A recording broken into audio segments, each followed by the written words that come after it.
Okay, so we've got a lot to talk about. Like, I have a list of like 10 talking points that I want to address for today's live stream. But yeah, so we'll see how much I'm actually able to get through today. But basically, I feel like normally in the intros, I try to give you guys an overview of all the topics. And the amount of sources that I've linked in the description are so long that I had to take that out because I can't even address everything, you know. Speaking of, those links are definitely going to get moved to the comments whenever I'm timestamping. Also, I am sick, so there's also, like, I noticed recently when I've been sick, there's been some more, like, me, like, clearing my throat and shit than normal. Sorry for that. That's unpleasant for you guys, but whatever. I'm just streaming anyway. Fuck it. So hopefully you don't mind. But anyway, so there's a lot I want to cover. I don't know if I'm going to get there, but let me see if I can address. I think it's 10 things basically. So number one, there was some court records leaked about Tajuana. We'll look at that first. That one should be probably the quickest thing we cover. Then after that, I want to look into some commentary and some things that were said about Brittany Jones and just see if, you know, we can get some more information there related to things. But also, before we get into that, there's a song in there by Joey Helpish about Brittany Jones. And so I'm also going to show you guys, because Joey's previously been given me permission to use his music in my streams, I'm going to show you guys the other side of his music as well, because he's been a music therapist for me before and I highly recommend him, and I'll talk about that as well. And so yeah, we'll be doing that. We'll be getting into more commentary related to Brittany Jones, just kind of discussing whether or not it's worth looking into it more. And then after that, let's see. So I think that was 3 things, right? So that was a Tajuana situation. No, that was 2 things. That was a Tajuana situation and the Brittany Jones situation so far. So that's 2. After that, we will be doing a reaction to the, and here's 3, the Tasha She video. Not necessarily in this order, okay guys? But we will be also doing a reaction to the Tasha She video. And it is gonna be about where she talks about the truth of Pocahontas, and so we'll be covering other sources related to that along the way as well. We'll also be discussing just the concept of the misclassification of African Americans, and why some people who are African American actually do have Native ancestry and were misclassified, and why there are other people who they are African American, they have no Native ancestry, and they're using that concept to claim a Native identity they don't have. So we'll be talking about both, because there's validity to it, and then there's people who misuse it and they don't have the validity. Do you know what I'm saying? And it's not to discount the people who really do have that lineage. So we'll be talking about both, and yeah, we'll be talking about some videos where people have been, you know, calling out members of the Black community, African American community, who are saying these things that do not have the lineage, you know. So we'll be looking at it from that perspective, and we'll also be looking at videos from people who do have that perspective, and they're like, oh yeah, like, they think, you know, that they're the real Native Americans. They don't think that they are African American. They think that they are Native American. They do not believe they come from Africa. And they don't believe in, like, chattel slavery and shit. Like, that happened, you know? They don't think that that's why they're here. They don't think that Native Americans were really here. They think they were the Native Americans. And you know what I'm saying?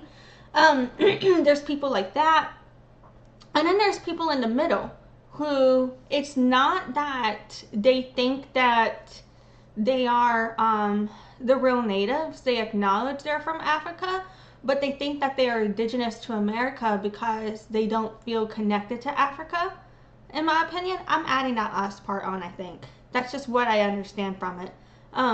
But they think they're indigenous to America because of that being like where their culture is rooted in, because of the distinguishment between African American culture versus African cultures. You know what I'm saying? I don't know if I'm making sense, and I'm not decolonized enough to use the right word either. But yeah, so we're talking about that. We'll also be talking about the Soulaan movement in relation to that. So that's like item number 4 there. The Soulaan movement, I think there are different people who use it in different ways. There are some people who use the Soulaan movement, and for them, it's not about thinking that they're the original natives, you know, or that they're Native Americans. For them, it's about Black pride and pride in who they are. And then there's other people that use the Soulaan movement, and from the original definitions of it and the concepts of it, they use the Soulaan movement because they think they're the real natives. And so we'll be talking about that as well. And then, because like not everybody who talks about the Soulaan movement, they even know the original. They've never even, not everybody's even looked into the history of it. It's kind of like how a lot of people claim to be communist, but when they don't even, they've never read anything by Karl Marx. And so they don't know that Karl Marx was talking bad about Black people, calling them the N-word and saying a bunch of fucked up things about them, calling them degenerates and shit. And see my communists and colonizers are the same playlist or something like that. No, wait, capitalists and communists are both colonizers. I had a playlist about it, something like that. But anyway, you know what I mean? So a lot of people, they claim to be communists because they think it's decolonizing, but they don't realize it's more colonizing. It's all the same. It's all the same colonizing. You know, just a different method. Anyway, similar to me. But because of so many people, they're willing to go against their own interests. And you think, why? And then when you talk to them about it, half of them never even read into that shit. Half the people that claim to be communists never read that shit. You know what I mean? Otherwise, they wouldn't support it. Right? Like, because why would you support people calling, like, when I think of people who may be Black, for example, supporting Karl Marx, why would you support someone who says those things about you? Right? Most of them never fucking read that shit. And most white people never read that shit either. And you know what I mean? Like, but more often than not, in my experience, it's a white person who's going to still defend Karl Marx after knowing it. Right? Yeah. Just my experience. But anyway, okay, moving on. My bad. That is not supposed to be a topic for today. I just got sidetracked. Shit. What happened was, okay, so I'm picking up, let's see. So that was kind of number, like, what, 4 or 5? I think that was, actually, that may have, yeah, I think that was 4. Okay, and then going into, like, number 5, I want to talk about a specific creator named Silk by Sharon. He likes to use the concept of Pocahontas, and I think it's, like, kind of fetishizing and sexualizing her. Number 6, let's see, I need to make sure I close out some of these tabs before I pull them up. There is a creator who made a post about Pocahontas, and then a bunch of, in my opinion, like, anti-indigenous shit came out of it from that conversation. And actually stuff, in my opinion, that's misinformation and degrading Pocahontas. And I want to show you guys what's also, in my opinion, hypocrisy with how she liked other people saying the same thing I said, but then I was given shit for saying it. So what the fuck? So it's like, if you agreed with me, then why were you treating me that way, huh? Like, I don't, anyway, so we'll talk about all of that. But anyway, and then after that, there is a, I think, so that was like 5, that was like item number 6. Oh yeah, This is not in order. Number 7, there was an artist named, it's Creamimy, like Creamimy or some shit like that. That like did this image that was like redrawing and sexualizing Pocahontas, in my opinion. That I thought was like real fucked up. So we're gonna look at that. I also have a few different other things that I want to talk about. Let's see. Like, I wanted to talk about, oh yes, this other artist. Okay, you know what? I found where I wrote out everything. Okay. I may have been counting wrong, but after I keep talking, I'll give y'all a recap of everything I just said. That's my bad. Okay, so, and then this Chinese content creator put out a video basically saying that Native American tribes were vegan and that meat eating was colonized way of thinking, or some shit like that. And she was basically saying, you know, that we were an extension of colonialism for eating meat now. And which, in my opinion, goes against so much shit with Native culture and Native ways. Like, we are highly well documented for using and eating all parts of animals. So yeah, like, that really fucking pissed me off. So we'll be going over that. And then we'll also be going over this artist called Olivia Kosier, also known as Olivia Olivia or Apoca Olivia. She basically, in my opinion, is culturally appropriating off of the sexualization of Eastern Woodland Native American regalia, and she's profiting off of it too. So we're going to go over that as well, and she asked for people to promote her. So I just thought maybe Native TikTok would be a great place for her to be found, right? Native TikTok, Native YouTube. I'm so used to being on TikTok. I just say TikTok. I'm fucking streaming on YouTube. Shit, where the fuck am I? Anyway, so I think I kind of counted all of this wrong as I was giving y'all that longer description, but let me try giving y'all a quick recap. 10 talking points. Here we go. So, number 1, Tajuana Records. Number 2, Brittany Jones. Number 3, Tasha She video on Pocahontas.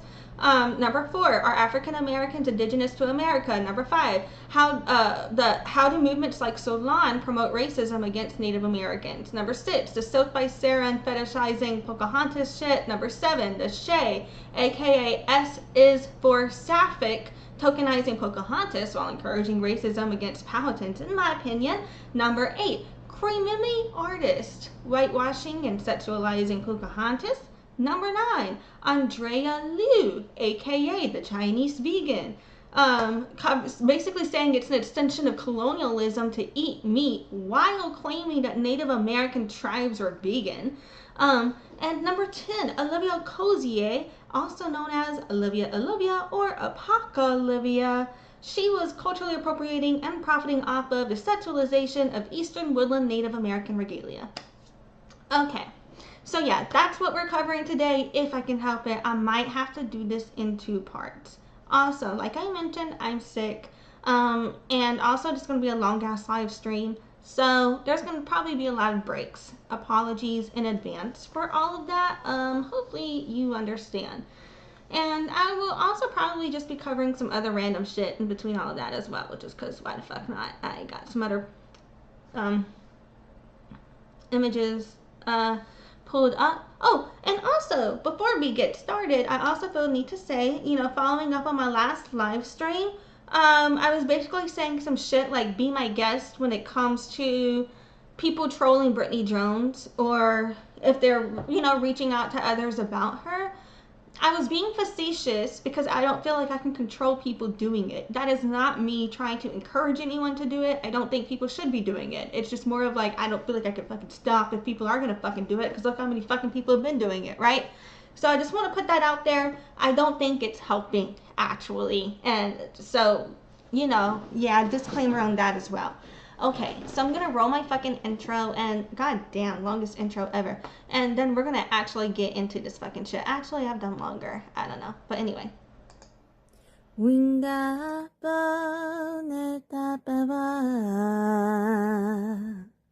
Descendants of one Seneca, Seneca Maca is the land of the Powhatan.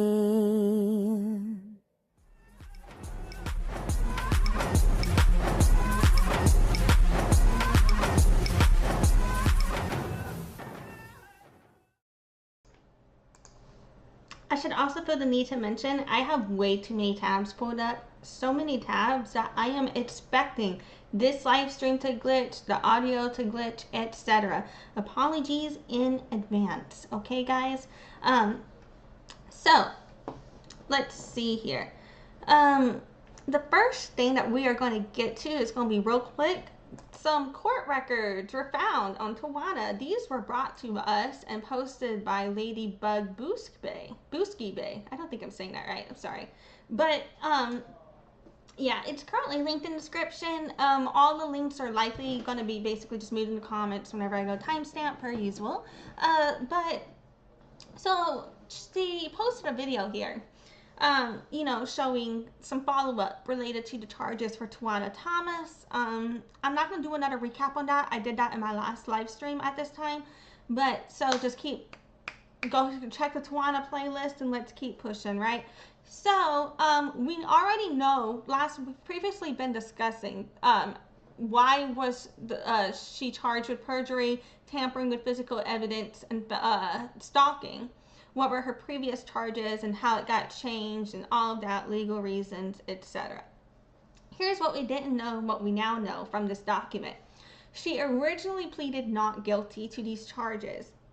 And then there was an amended plea where she has now pled guilty to these charges. And so I just want to put that out there. Like, that's a pretty big deal. I don't know where they got these court records from, because I looked online for them and I wasn't able to access them. There is one spot where I was like, ooh, maybe this could be where they got them, but it was behind a paywall and I just didn't want to pay for that shit. But you know what I've not tried doing? Asking AI to summarize that, because you know it did work previously. Okay.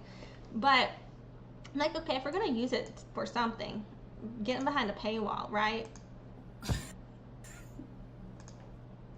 So the background sound for this, to my knowledge, it's just about a completely different situation. So I've muted that because this was like kind of posted in response to people using Tajuana to back them up on something, and so then they responded like, you're really using that bitch to support you when this is what the fuck she did, when they're using a past video of hers. But anyway, so the sound on this video I thought was irrelevant, so I just haven't played it. But yeah, from here they do seem to have more, like, I believe, this is real.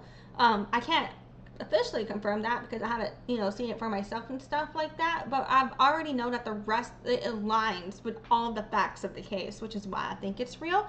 And yeah, I don't know. But yeah, so we know that the court date is coming up in July. About a month from now, around July 10th or 11th, I think. There's 2 different dates listed on the court record, so keeping an eye out. If I find out anything else, I'll show you guys. And so, like I said, it's going to be real quick, but I just thought that was interesting. She has officially pleaded guilty to these charges. So that's a pretty big deal. Okay, moving on. Now we are going to get into some of the Brittany Jones coverage. I was going to start with the Joey Helpish thing, but you know what? I think we are going to end with the Joey Helpish thing, so that way I can get rid of some tabs, and hopefully the video will not glitch out for this portion if my memory of my computer is working better. Now, some more videos were posted about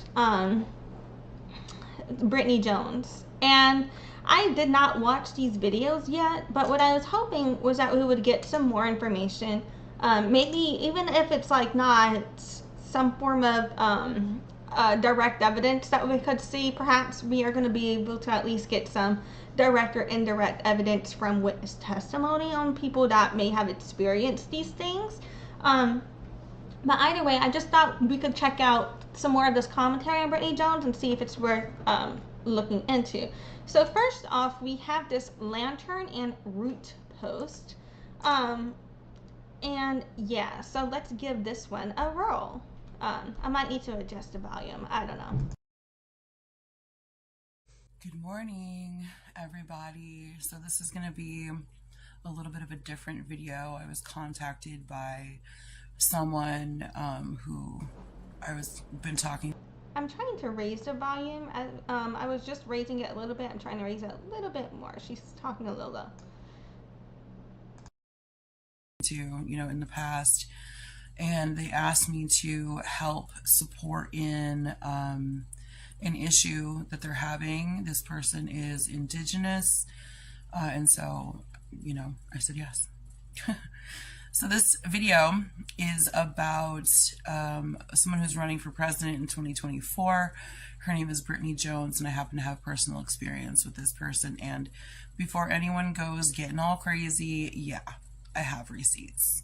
What I won't show on the receipts is the other person's name, because trust is sacred and I won't break trust. Now, I know Brittany, she was going by Rococo Wolf. That's what it was, Rococo Wolf. And I met her because she had started a mystery school. It was called Olympus Academy of the Arcane Arts, and I was hired as a teacher. So I was hired as a teacher because I have been on the path of witchcraft for decades, okay? And I know what I'm doing. So I figured this would be a great opportunity to get knowledge out there in a way that was inclusive to everybody. Now, of course, I also believe there's an exchange for everything, and so I was charging for the courses, which totally fine, right? Expected. I was not the only person who was teaching. I actually became close, like very close, with one other teacher who is also a creator here on TikTok, but I'm not going to give their name. Again, trust is sacred and I do not break trust. So unless I have their permission, I'm not going to give their name. Now, this other teacher happens to be a Black man, and he is absolutely wonderful. I love him. We are still close to this day. We still have wonderful conversations. So again, he was charging for his courses. I was charging for mine. Everything was going fine. I took his courses. They were fantastic, right? Amazing courses. So what happened is, the way this was set up, this mystery school was set up, is that,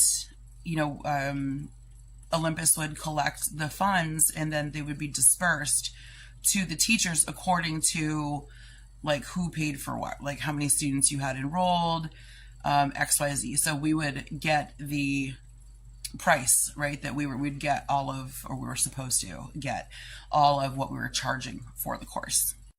Now, I got paid. It was not an issue. A couple times there was an issue and I got that straightened out real quick, right? But the Black man who was teaching, he lost over $1,000 because Brittany refused to pay him. And when he brought it up to her saying, hey, I really need to get this. This is part of what we're doing. There's an exchange here. I need to get this money from you for teaching these courses, for having these available for people. She had a whole bunch of excuses. And this is a common vein, you guys. We have seen this in everything that she does. There's always an excuse. It's never her fault. She doesn't take accountability for everything. And why this, or for anything, right? For anything.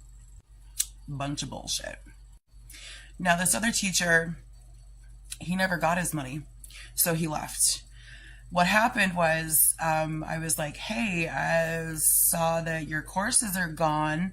What's going on, right? I talked to him. He told me what happened, and so I went to Brittany, and I was like, what's going on? Like, what, these courses were phenomenal. Like, this is information that people need to know. What's going on? And she blamed it on PayPal. Oh, PayPal just isn't working right now. And I'm like, girl, this was months ago. And she's like, oh yeah, it's still not working. I'm trying to get these funds to him. Can we just not fucking lie for 5 seconds? So again, we see this pattern. Doesn't take accountability for anything that happens.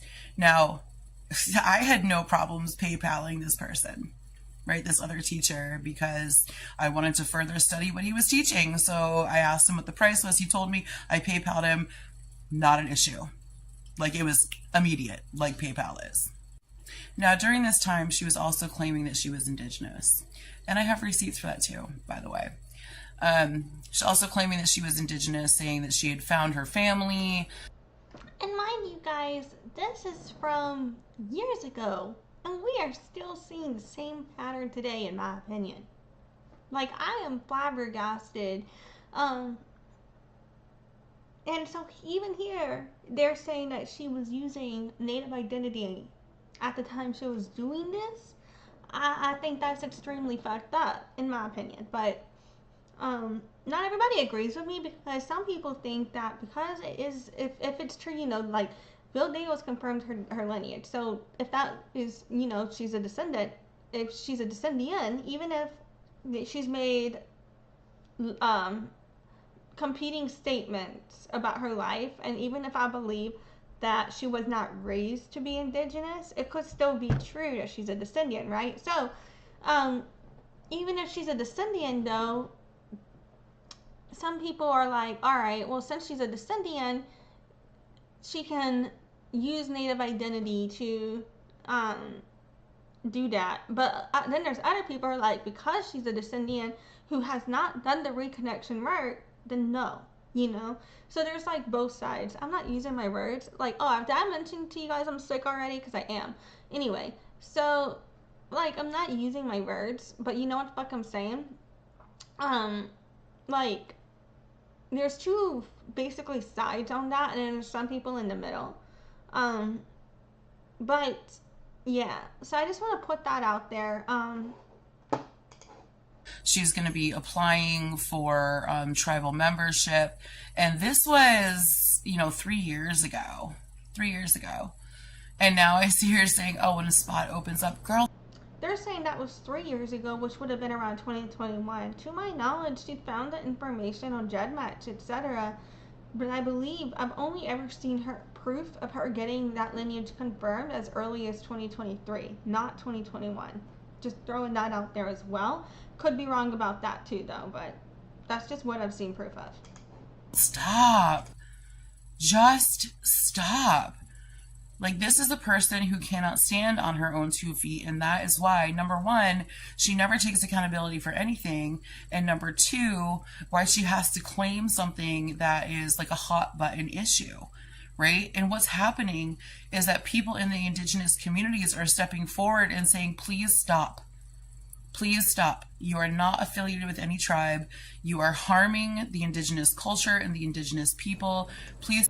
And a lot of people are saying this is because before she, in my opinion, got in touch with Bill Dale, there's a lot of evidence where she was claiming a variety of tribes, and there's been a lot of evidence where she was claiming to be Indigenous before that confirmation under the concept of some of these tribes that I do not believe she's actually a descendant of, in my opinion.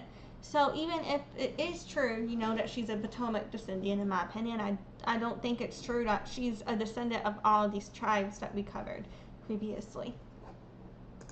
Stop doing that. And what does she do? She basically tells him to fuck off. Yikes. So, back to the original story. When I contacted her and said, what the heck is going on? She blamed it on PayPal, whatever. So then I started to find out other issues that were going on in the school, and students were coming to me. They were like, Willow, we trust you. You know, I want you to know about this issue that I'm having. And I'm like, okay, like, oh, okay, cool. So I would go to her and say, hey, these people are coming to me. These are issues. And it was all types of people. There were people of color. There were white people. There were, you know, all different cultures involved in this. And she would say, well, send them to me. I said, okay. So I'd send them to her. They would come back to me and saying, she won't listen to me. She's telling me if I don't like it, I don't have to be enrolled here. Is that the type of person you want running this country? Like, for real? Someone who lies, someone who steals, someone who intentionally harms indigenous cultures and people of color? Like, that is not the person that I want, because, bruh, we have had enough. We've had enough of that. So she can stand up there and say whatever she wants to and be like, oh, I have receipts. Girl, stop. What you have is fake. Anybody can make a spreadsheet. So when I found out that she was running for president, I popped into one of her videos, right? And I was all like, what's going on here? Like, you gonna talk about all this other stuff too? And guess what she did? Y'all already know. She blocked me. Again, not taking accountability for anything. Like, how hard is it to be like, yes, I made a mistake, and I'm hoping to atone for those mistakes. Nope. Now, this even went so far, right back with the mystery school, this even went so far as one of the students was like, this class is bullshit. Not one of mine, mind you. But this other class she was taking, this class is bullshit. I want my money back. Like, this is ridiculous. I'm not learning anything. This is, you know, I could YouTube this. What did Brittany do? Brittany threatened her with a lawsuit. Now, this person came to me and said, Willow, I'm having these issues. What am I supposed to do? So I gave her some advice, right? It's just a long line of bullshit, you guys. Like, have we not had enough bullshit? And, oh, I'm running as an independent. Girl, stop. This is ridiculous. Independently what? Independently stupid? Independently racist? Independently causing harm to cultures that have had enough harm caused to them? That's ridiculous. She all talking that she's, oh, I'm indigenous. Really? Where's your land back initiative? That land you bought in Christmas Valley, have you given that back to the local tribe? Nope. Like it or not, this country is a business, right? This woman can't run a business. This is not good. Don't vote for her, please. Okay? And I don't want to hear anything of like, I need to see full receipts from you or else I'm not going to believe you. I don't care if people believe me or not. What I will always do is stand up for people that are being harmed. And right now, this woman, Brittany Jones, who is running for president, like, she harms people.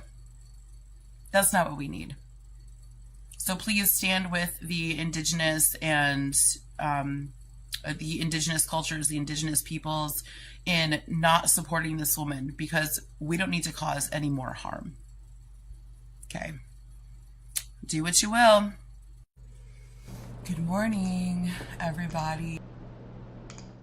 Sorry, it started glitching at the end there, but yeah, so obviously that was that. I don't know this person's heritage, but I do see indigenous people in her comments, so, okay, so, for now, let's see, let's check out these comments, because there's actually quite a bit. I'm not seeing much of a post description here, but for the comments, we've got one from Top is Watching. It says, need all of Brittany Jones' aliases. And someone replied, Rococo Wolf, Cox Wolf, Rococo, Renaissance Brittany Jones, Brittany Jones, Brittany and Jones. I don't think they're spelling Brittany right. But yeah, that's what they replied. And someone else put, I had absolutely no idea. I was so blinded by an open LGBTQ plus pagan running, I didn't see the issues. I apologize to everyone she's hurt for the support I've given. I honestly didn't know. AA Rod replied, lots of us didn't. We make it right by amplifying the info we come across to protect others from BJ. Happy you see now and won't lose anymore. Star Moist I don't like the moist. Okay, I'm sorry. Said, see my science playlist. Yesterday's video proves she is misrepresenting Dread Match for false claim of indigeneity. And she has put out 2 statements related to her DNA that I do not believe are accurate, that I think people are correct in saying that about. You know, but yeah. Anyway, so then Mari put was telling someone to follow Star's playlist. Okay. Somebody else said, it makes me so angry for the people who have lost money to her. They said, I'm so ready to send her to prison. There's a lot of people who've been saying that.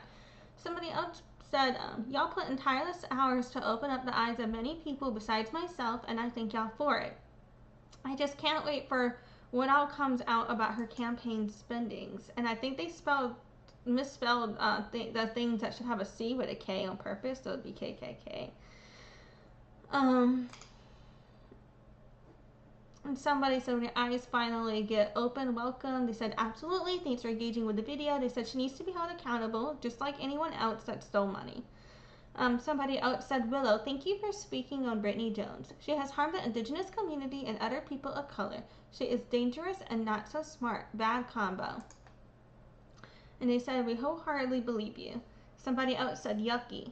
Someone said, thank you for your story, truth in exposing bad, unacceptable behavior. Somebody else said, thank you so much for showing who she is. Someone said, I am so sorry I ever supported her. I'm going to unfollow her and repost this. Somebody else said, I recognize this story from her side about the payment issue and the teacher leaving. Someone else said, I am so thrilled other people are seeing this person for what she is. Absolute insanity that people are falling for her blatant lies. They said, yeah, I'm disheartened thinking we had a good candidate just to find out how terrible she is. Somebody else said, yes, we suspect Brittany is lying about being Indian. We are investigating. And then they said, Cass said shared because she ain't slick and being extra sketchy doesn't make for a good president. We already had enough grimy dudes be harmful already. Tiffany said, I am so glad I came across this video. There's a gentleman's video in here that I found about her too. I knew something about her was off. Cass said she has a repeated pattern of behavior. Vicky said she is nuts, always blocking me. And A.A. Ryan said, another person speaking out, tagging Johnny Bananas. Did we look at Johnny Bananas before?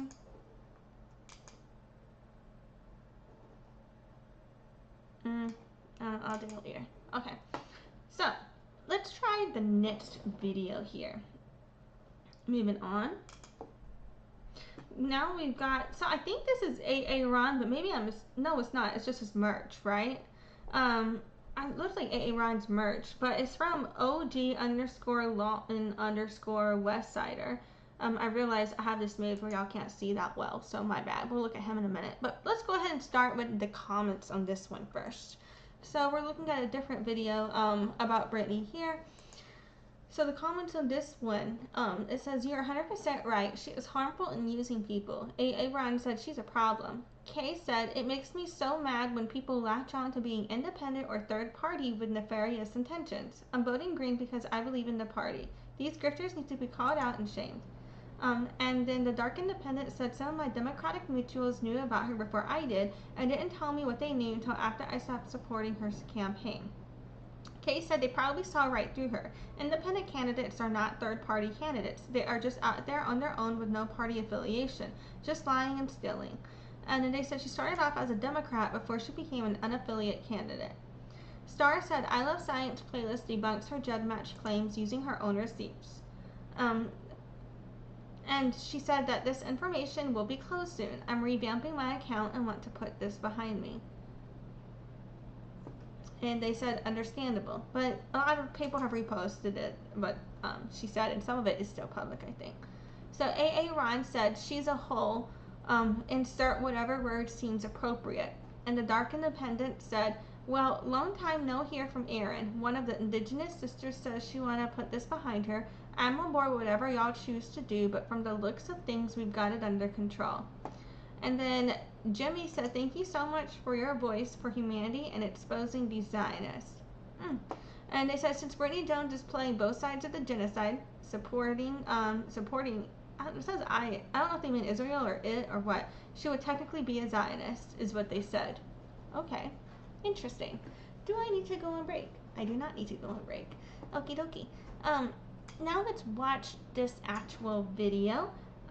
Let's see. I am going to turn on the captions. Here.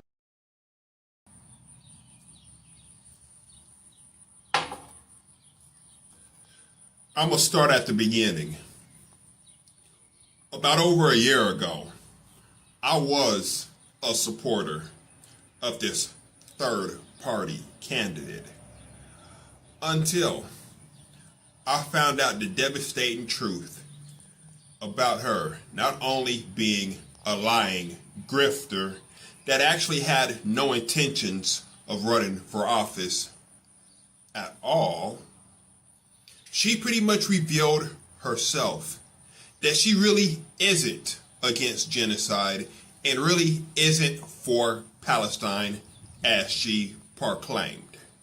Once I found out the devastating truth, I put a fire, literally, to my Pro Jones hat and my Pro Jones beanie that I bought off of her website.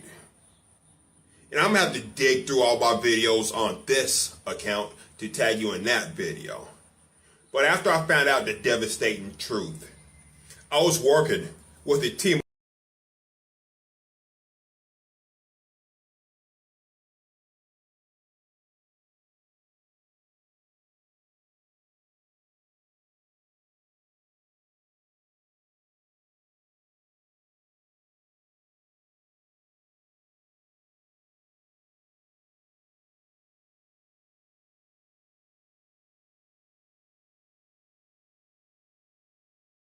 Oh, god damn it. I just realized I forgot to fucking unmute. Anyway, that's my bad. Basically, I said we already previously covered the videos where he fucking burned Brittany Jones merchandise.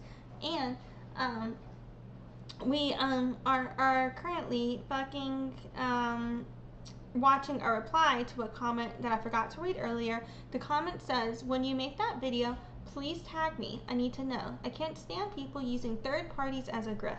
So this video is in response to that concept. Of anonymous individuals, victims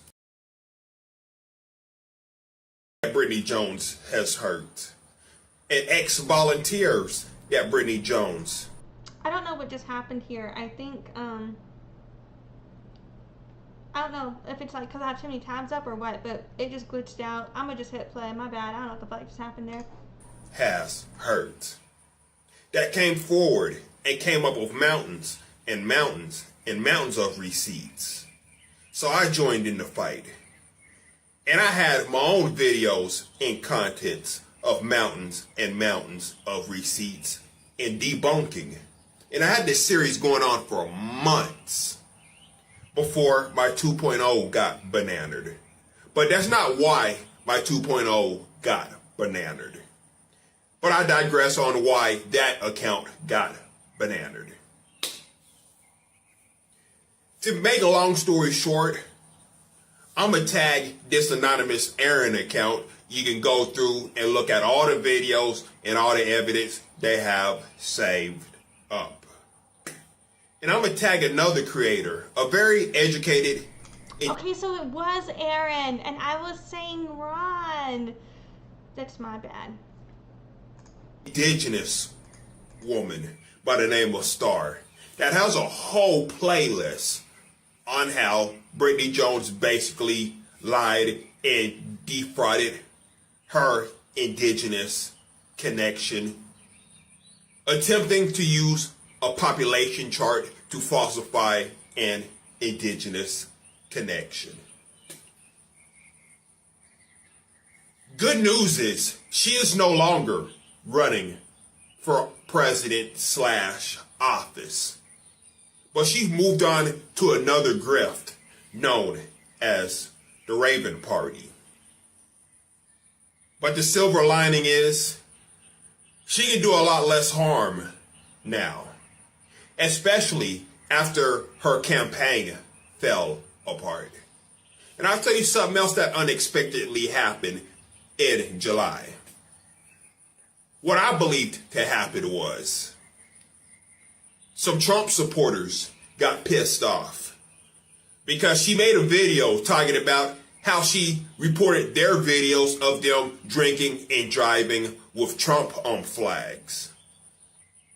And then a bunch of them was on a post that a Trump troll account duetted of that video. And then all of a sudden, her account gets bananaed. Now, me personally, that was not part of the plan. And as I stated before, bananaing her big account actually did more damage than good. Because all she's going to do is just weaponize it as her blame game. And since we're talking about third-party grifters, I want to talk about another one. A black guy by the name of Dr. Malcolm. And word on the street is he's been arrested or supposedly being arrested for, well, real estate fraud. And from the little bit that I've seen come across my feed every now and then. Okay, now we're going into a completely different topic here because I don't know what this is about, but I'm going to just keep playing the video in case he mentions Brittany again. And I searched in the search bar, Dr. Malcolm scam.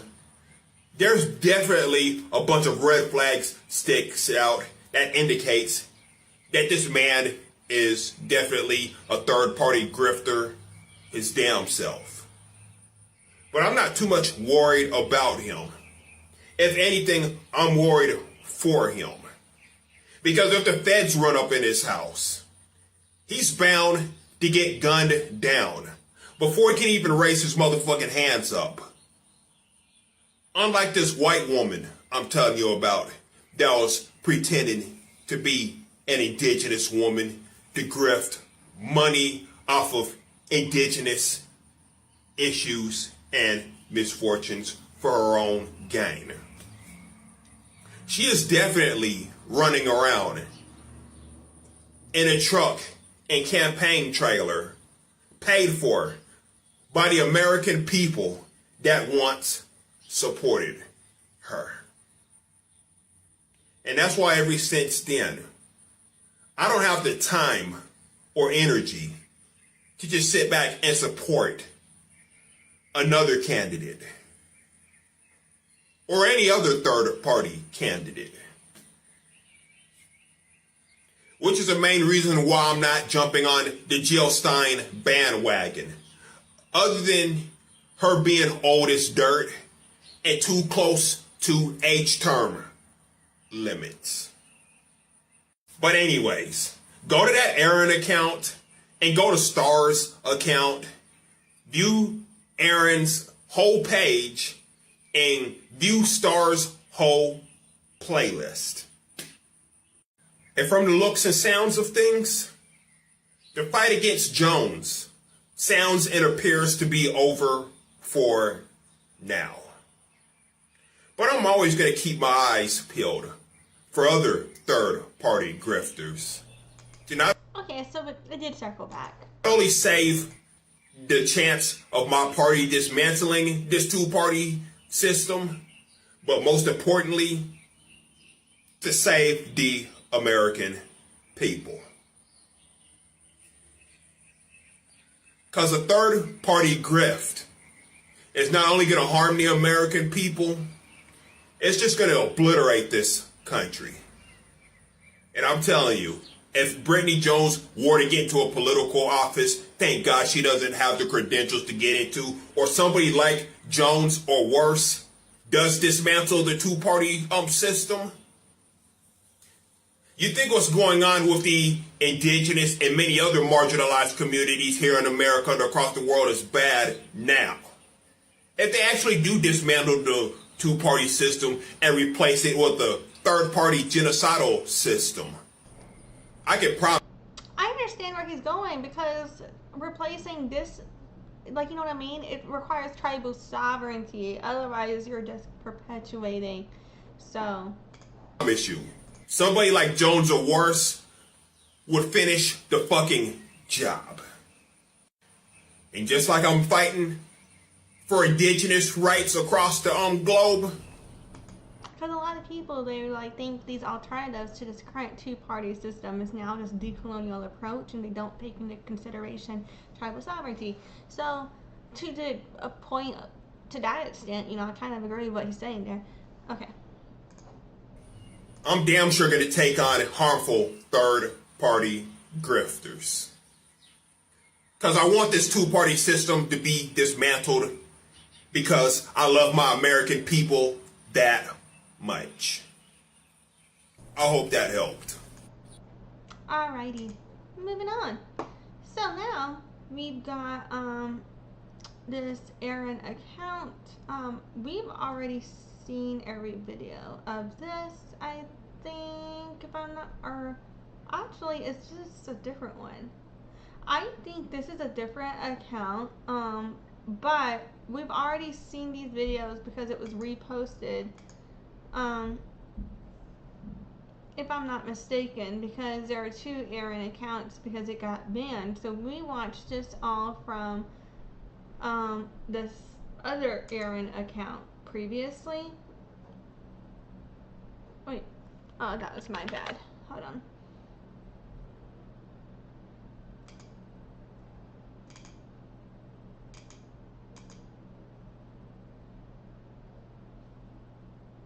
I could have sworn I had Erin pulled up and now it just went away. Oh my god, look at it. No, we just watched that. Okay, well, I don't know what happened there, but anyway,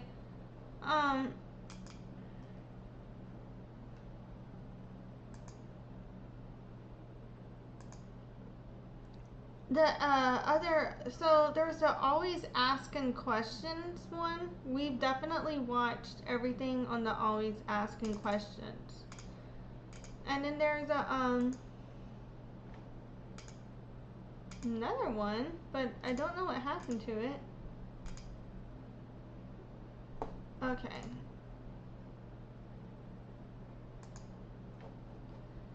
So there's the Aaron Whipple one, and then there's the always asking questions one. So we're gonna cross-reference those to see if there's anything that we need to watch here. But so this always asking questions one we watched already. The Aaron Whipple we have not seen.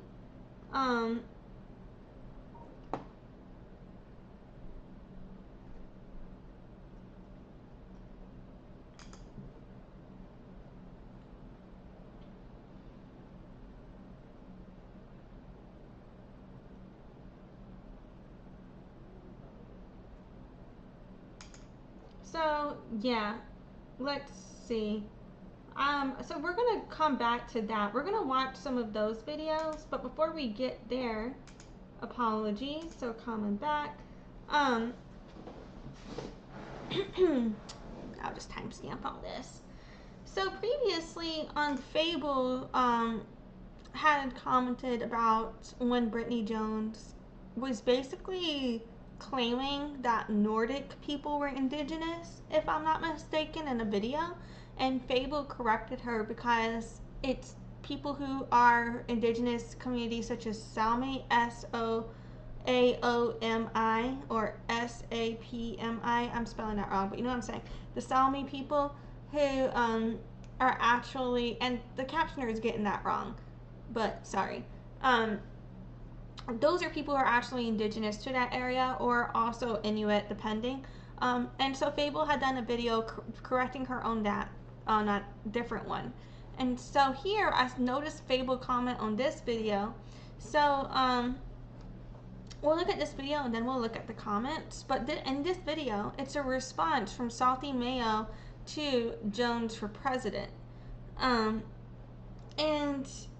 Which is Brittany Jones, and her comment said, "I'm listening. If my ancestry is from the Germanic and Baltic areas, what is the correct language to use?" And so we're going to look at how this person suggested that Brittany Jones discuss her identity related to ancestry on that side. real quick. Hold on. And then we'll get to the captions. Comments. Okay, it said it was playing. Oh, it's muted. Okay, well, first step is unmuting. But at the beginning, it just said that this is probably going to be a long one, but the absolute something, so. The absolute first thing you want to do is forget that you ever heard the word Germanic. Germanic is an umbrella term that directly stems from Germanica. Germanica is Northern Europe, right? Within what was referred to as Germanica were a lot of different cultures, a lot of different tribes. What they had in common is that they whooped Roman ass. And thus the Romans called them Germanica. That is thousands of years ago. The so-called Northern Germanic influence is in reality Southern Scandinavian influence into Northern Europe. Right? So the only part of the Scandinavian 3 countries that touch Europe is Denmark, right? The rest of us are separated from Europe.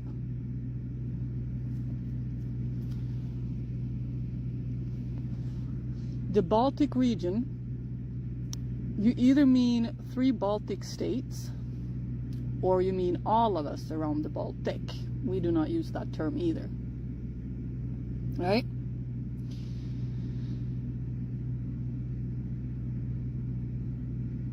And you could go and ask Russia a little bit about that one, because Russia.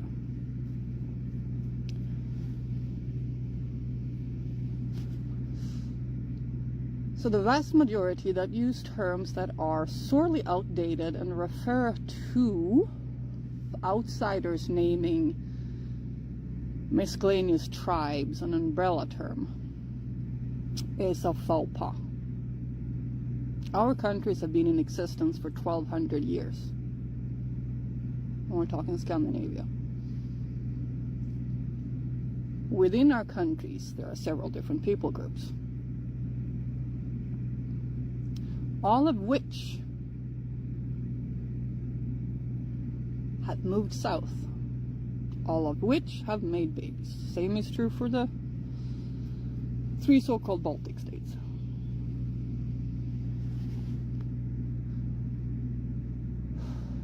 Now, I have been told your DNA said 7% Norwegian, 9% Swedish.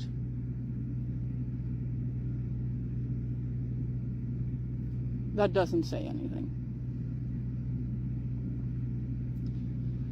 Those DNA tests will not tell you who you're from. It will tell you nations.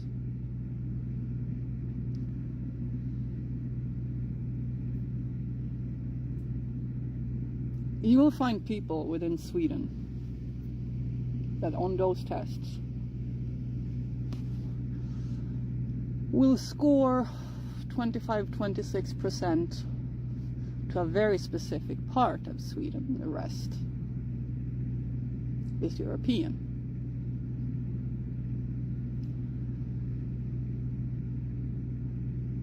They're still Swedish. As much as I make fun of them when they're ethnocentric, they are Swedish. We don't do blood quantum.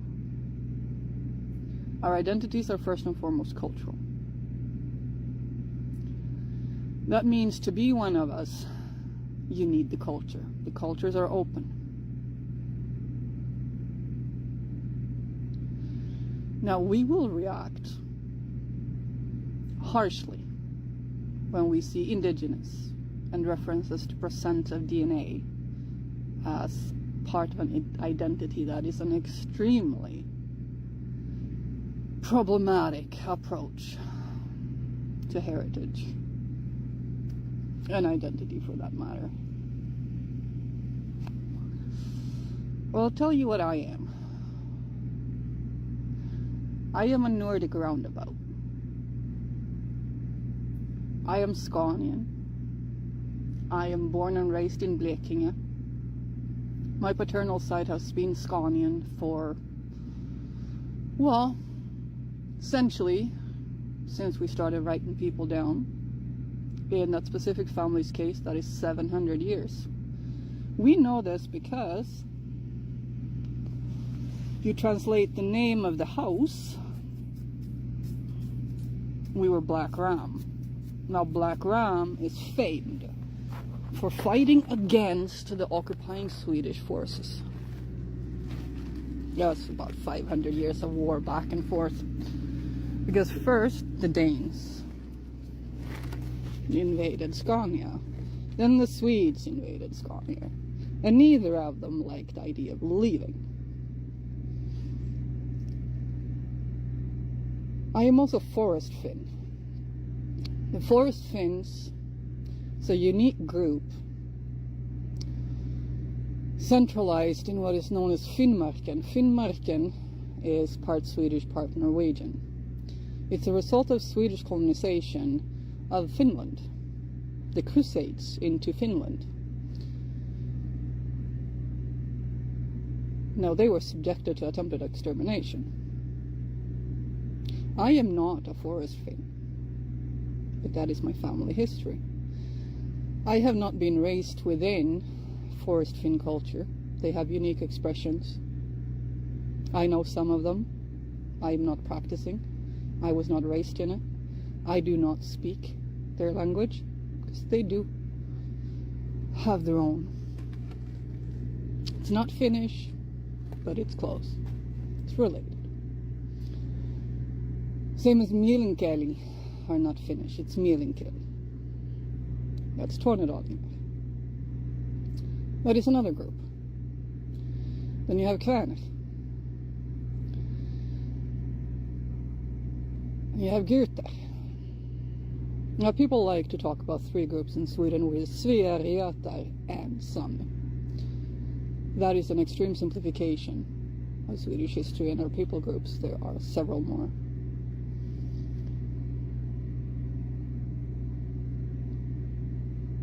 So saying Swedish heritage is problematic as well. Saying Norwegian heritage is also problematic based on DNA. Because that DNA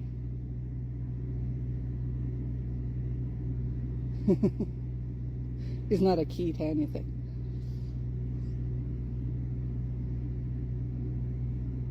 Our cultures are open, so everybody's willing to learn are welcome. Everybody willing to listen are welcome. But utilizing terms as Germanic or even Norse in regards to heritage, that is erasing a minimum of 1,000 years of history and tying into people that are a theory instead of reconnecting to the people that exist today. And now Western cultures are going to find me very abrasive, rude, and borderline mean. I'm neither. But I do speak as a Swede, and we're kind of blunt, because we're not a Western culture. We fall under the Nordic cultural umbrella. I can act very Canadian in real life if I have to, but I prefer not to. Makes me feel like a liar. So when in Scandinavian spaces, much like Amy, she dares come back, we'll find out in my video to her, Scandinavians will speak like Scandinavians. We will not westernize. And that would be step one to reconnecting to a heritage a person may and may not have.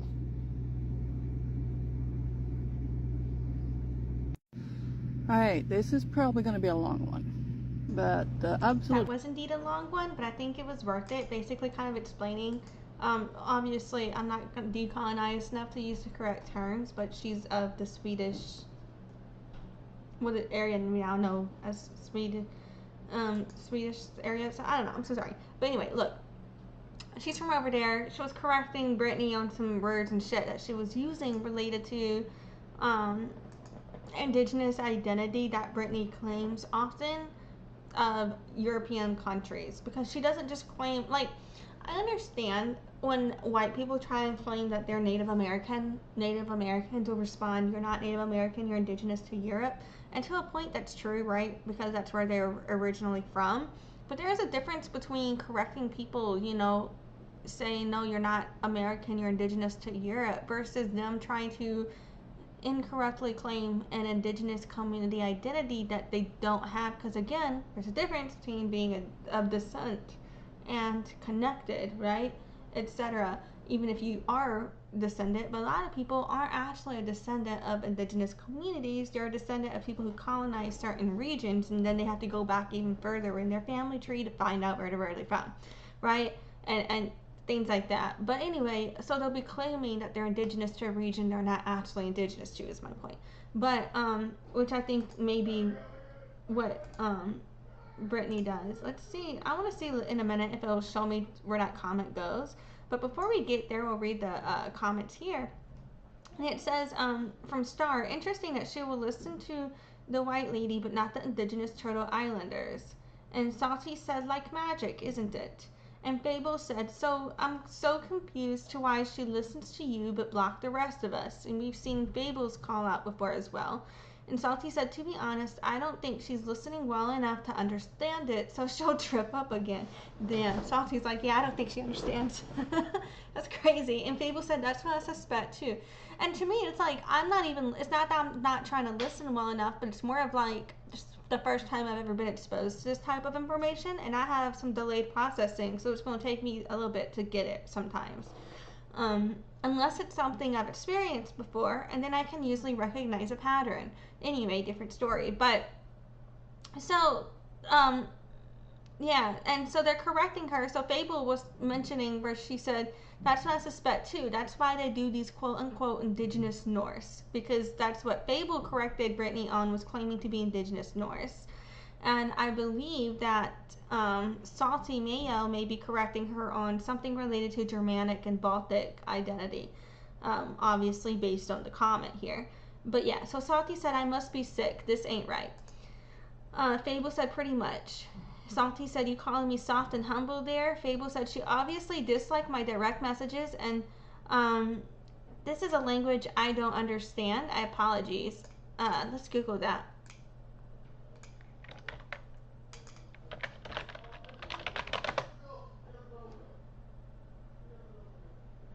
So it means arrogant or haughty or conceited look in English, basically. Fable does not look arrogant. She looks great. But anyway, maybe she's referring to her facial expression. I don't know, but she looks great. Anyway, so Santi said, and I'm over here thinking I went harder than you. Maybe I added too much sugar. Fable said, well, you went longer. I would say Fable has like this, like, it's the way Fable speaks. Fable is like, I don't know. I just feel like she's going to slit your throat while you're sleeping or some shit. But that sounds fucked up. I don't really think Fable would do that. But something about the way she speaks is threatening. I don't know if that's okay to say, but I mean that in a compliment. Anyway, so Fable said, right, she's a victim because she was educated on what she claims to be her people from the people she claims. She's not claimed back. Ooh, where have we seen that before? And then the Northern Scald, I don't know if I said that right, said she told me it was because you attacked her ancestry. Oh, that's what she always claims. When you call her out from some fucked up shit she does, she defaults to, you're attacking me for my ancestry. Okay, and the Native Cyborg said, yeah, don't make salty, get extra salty. I'm trying to see the comments here, but it's not loading, so. Moving on. Let's see if we'll show us where this is from. Do is not letting me click the comment. I don't think we're going to get to see where that's from. I'm not digging through all that. Okay, moving on.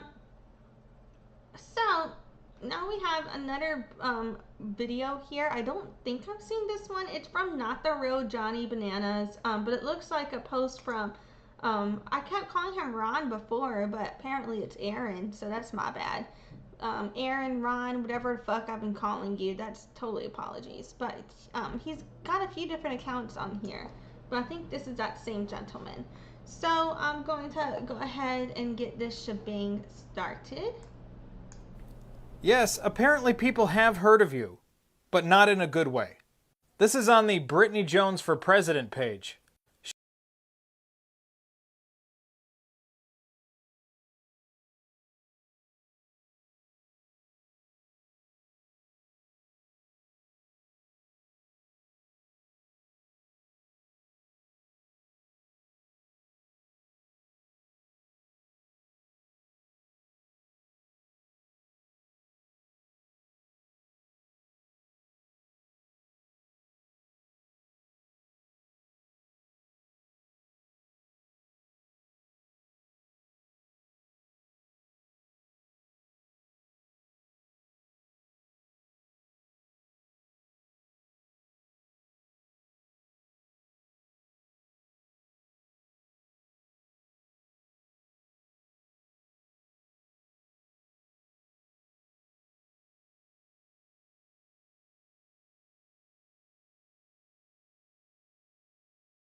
Ah, fuck, I just realized I was muted. That's really unfortunate for me. I really hate that. Basically, though, fuck. I was reading the comment.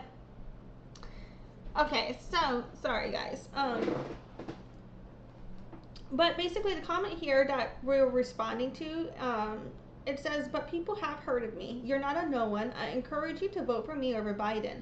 He is complicit in genocide, not just on foreign soil, but right here at home. And this is a comment from Brittany Jones. And that's what this video is in response to. I thought it was a video from the guy who I keep calling Ron, but is actually named Aaron.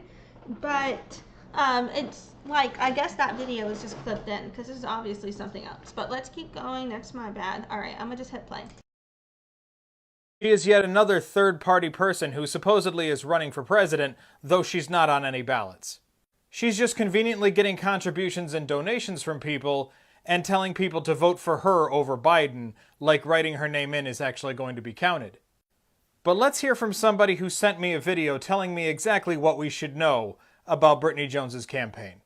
Anything about your campaign? I can tell you plenty about her campaign, boss. I can first off tell you that she is actually not on any ballots. I can tell you that for a fact. That's why she's encouraging people to write her name on a ballot.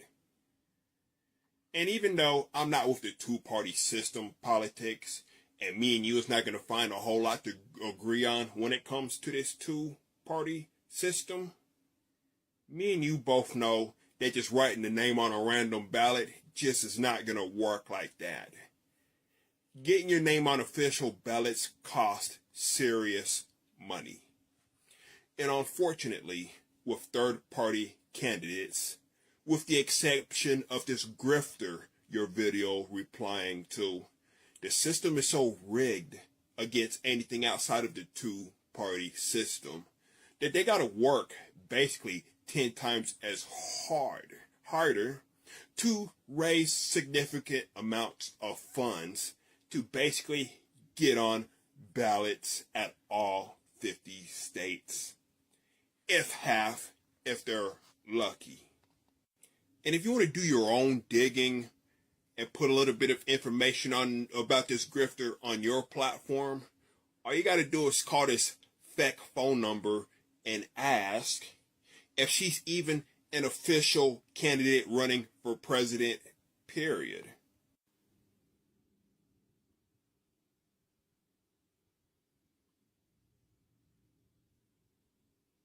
I think the video is glitching out for sure. And I'm also going to tag an indigenous woman named Star in the stitched video to you that has video receipts in her playlist of Brittany Jones's indigenous DNA being debunked. Brittany Jones is a white woman that used a GEDmatch population chart to falsify an indigenous connection as part of this presidential campaign grift. This third-party candidate is actually a homeless individual using the money of hard-working American people to pay for her campaign trailer she lives out of, which is a FEC violation, by the way. I was supporting that campaign until I found out the disturbing truth back in December. But if you have any questions for me or team members that's working to take down this grift of a campaign, we will be more than happy to answer them for you. And you can even scroll down this page and look for my hashtag Stop the Grift 3 shirt or this Jones for Prison shirt with receipts we've been posting out to people since I found out the truth back in December. Like I said, when it comes to this two-party system, me and you's not going to be able to agree on a lot, but it's one thing we can definitely agree on.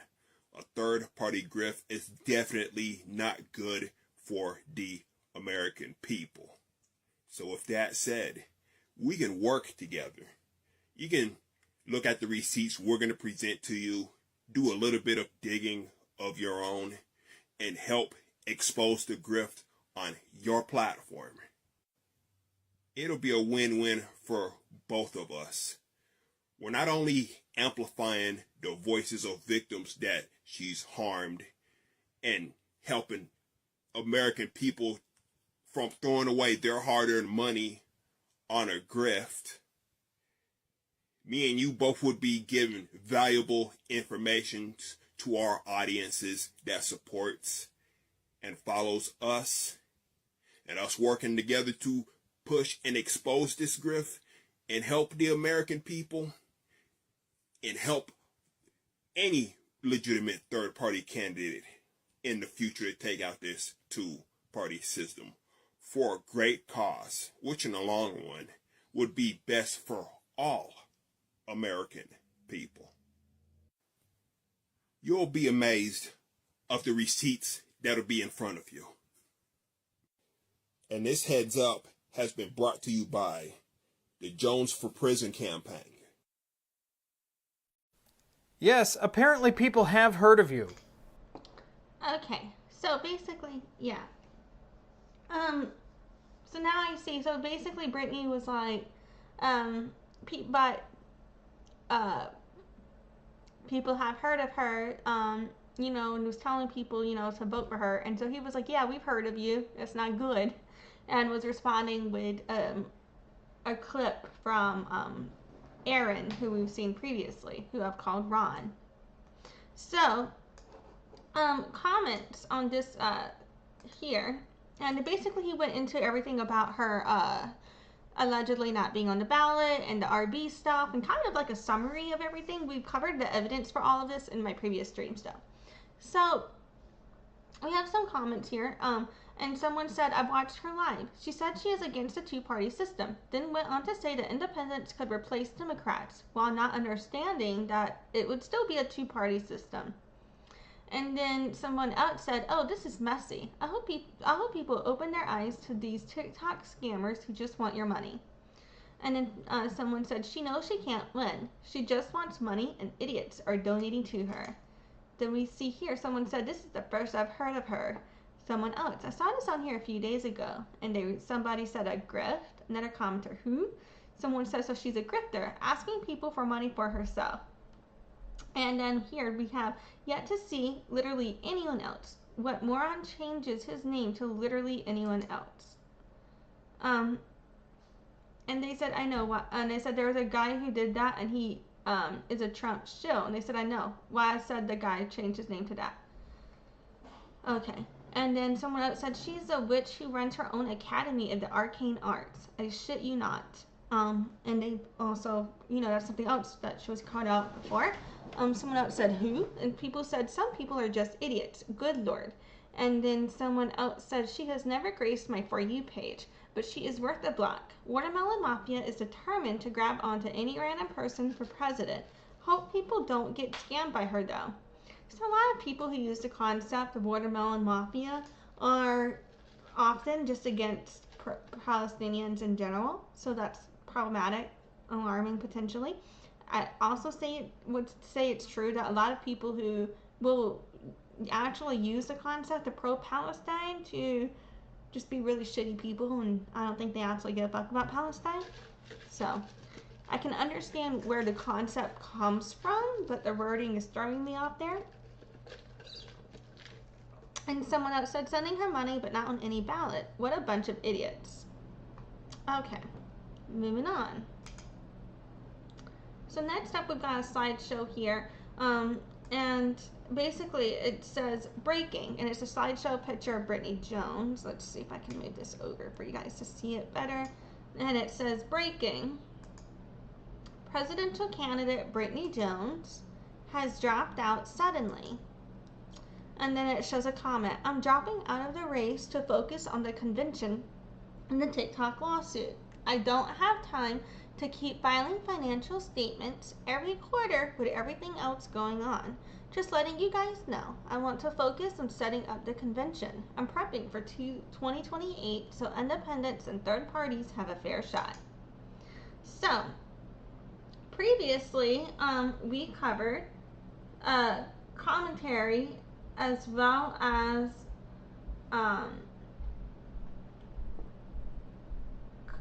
commentary and side notes in terms of the description and the post comments. So previously, Brittany had claimed she never dropped out of the presidential race, even though she's made posts about dropping out.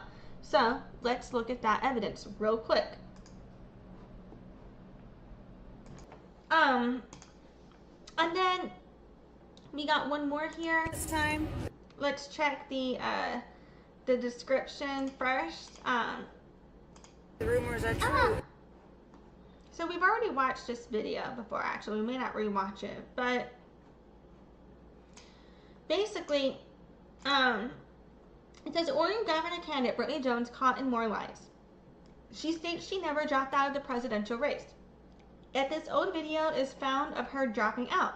People have asked her for taxes for her accomplished businesses. She was asked about her apparent seat. Okay, let me see. I think I clicked the wrong timestamp. Let's get to the post. Yeah, I clicked the wrong timestamp. Where she dropped out of the presidential campaign previously. Let me turn on the caption for us. If you've heard them, I am dropping out of the race. Not because I don't feel like you guys are not worth fighting for, but it's to the point where the collapse of the American government is going to happen. So here we hear her. So y'all heard her. She said right there, I am dropping out of the race. Okay, and we covered that in the video called The Indian Wars, Potomac Fight for Land Back, Heated Brittany Jones Discussion with Bill Dale. In that video we covered right there, she clearly states she's dropping out of the race. And she states that here as well.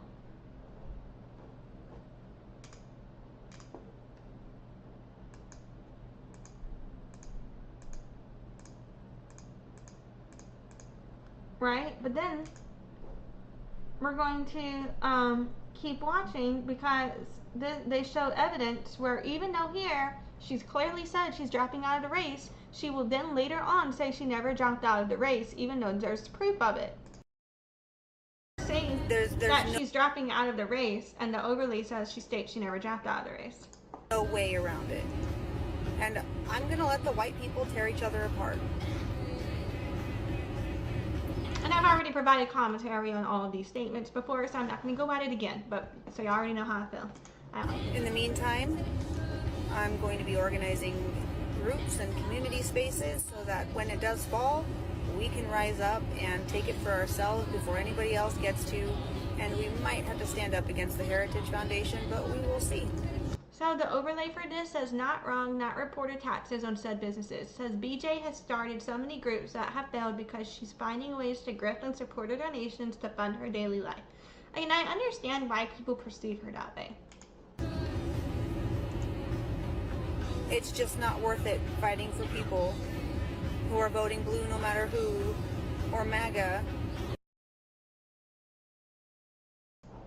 So after dropping out, as we've already shown she did in that video, she's then saying in comments to people believed I dropped out after TikTok illegally deleted my campaign account. And someone said, I take it you did not drop out from the presidential race. And she said, no, I did not. And so that's, you know what I mean? So here, again, she said privately that she's dropping out, but publicly denying that she's dropping out. But here's more evidence that she said privately she was going to drop out, posted by Randall USA. And here we can see this was originally posted by PNW Jim. They showed proof where she was claiming that they not only showed proof where she said she was going to drop out, then they showed proof where that she claimed she didn't, even though she totally did. We just saw that, right? And so I'm showing that to show you guys, like, this happens a lot. Like, a lot of people are saying, dude, you keep doing this shit, but there's so many examples. And here's one, for example. Like, it's just kind of all the time with her. So we got a lot covered in our Brittany Jones playlist here. This will get added on too. This is constantly getting shortened. But yeah. Okay, so real quick, back to the difference in the Aaron accounts. I need to make sure I link these later. So we got the Aaron Whipple, and we got the Always Asking Questions. And I had only seen the Aaron Always Asking Questions, and so I didn't realize it was Aaron. I thought it was Ron. So I previously called him Ron. So anytime I've said Ron before, it's Aaron. My bad. Oopsie daisy. So anyway, I don't want to watch the same videos, but it looks like we do have some more different videos here on her. And so I'm just going to go through what I think is new. We are not going to watch what I think we've already seen before. So yeah, I don't think we've seen this one, for example. Oh, BJ. So yeah, it's a reply to a comment from Woman with Bows, and it says, "What half story? I'm going off the video that was posted with beer and everyone was drunk." And it's showing a screenshot from Woman with Bows, and it says, "I would like to talk to her old campaign manager who spoke out," and then that's cut off. And it's a repost from Jones for President 2024, but I can't really read what that said. And then the overlay, it says, "Lady is running for president. Just big ew." And then I'm going to hit play on this. What is going on? So they got this song in the background. For now, I'm going to mute that so I don't get copyright struck, hopefully. And now it's showing a different reply. And it's showing a post from Randy. And the comment comes from Chelsea, I think it says Chelsea Nez. And it says, "I actually want to know more about your truth. I'm ready to understand why you have all this hate to push a color war in our community for clout." I don't know what they're meaning there, but okay.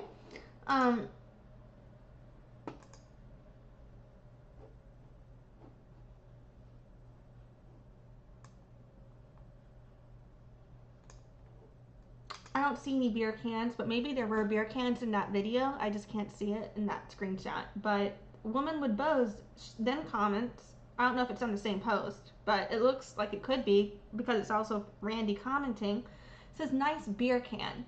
And I don't think these comments are showing in order, but under that we see Woman with Bows telling Randy, "No threat, no lateral violence, and are you saying my opinion doesn't matter?" And Randy said, "And you can quit calling me buddy because I'm not your pal." Brittany said, "They are both adults that make their own decisions, and I have never hidden that. I have a couple of drinks on the weekend." Randy said, "So to you I say nice attitude, all I've seen from anyone lately." But are they drinking and driving, you know? Because he was in the car. So, like, who's driving then, right? So even if you want to be like, okay, they're adults, they can do what they want to, but can you drink and drive legally even if you're an adult? No. And I'm someone who had a DUI. I'm a recovering alcoholic. So, just putting that out there. So anyway, we got more comments from Randy. Screenshot here from Woman with Bows. One of them says, "Again, half a story, and now it seems to be a narrative to push over someone who's lighter skinned and learning. Way to be..." Oh dear Lord. I hate when they do this. Y'all, I'm so sorry for people who look like me doing this to you. Alright? I want to apologize in advance. My dad told me not to be that way. My bad, y'all. I want to apologize for people who look like me. On behalf of all of us, we suck ass. Anyway,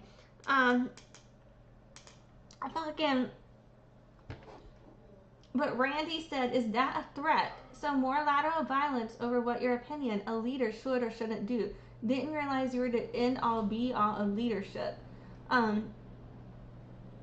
What the fuck? Whatever's shown does not come off as threatening. So we'll see if she shows what that could be. But the fuck? Anyway,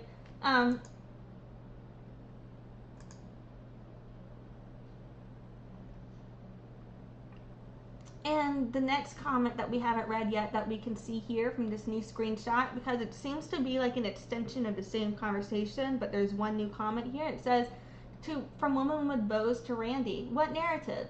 And you can't pull the whole light skin with me, buddy. Please try again.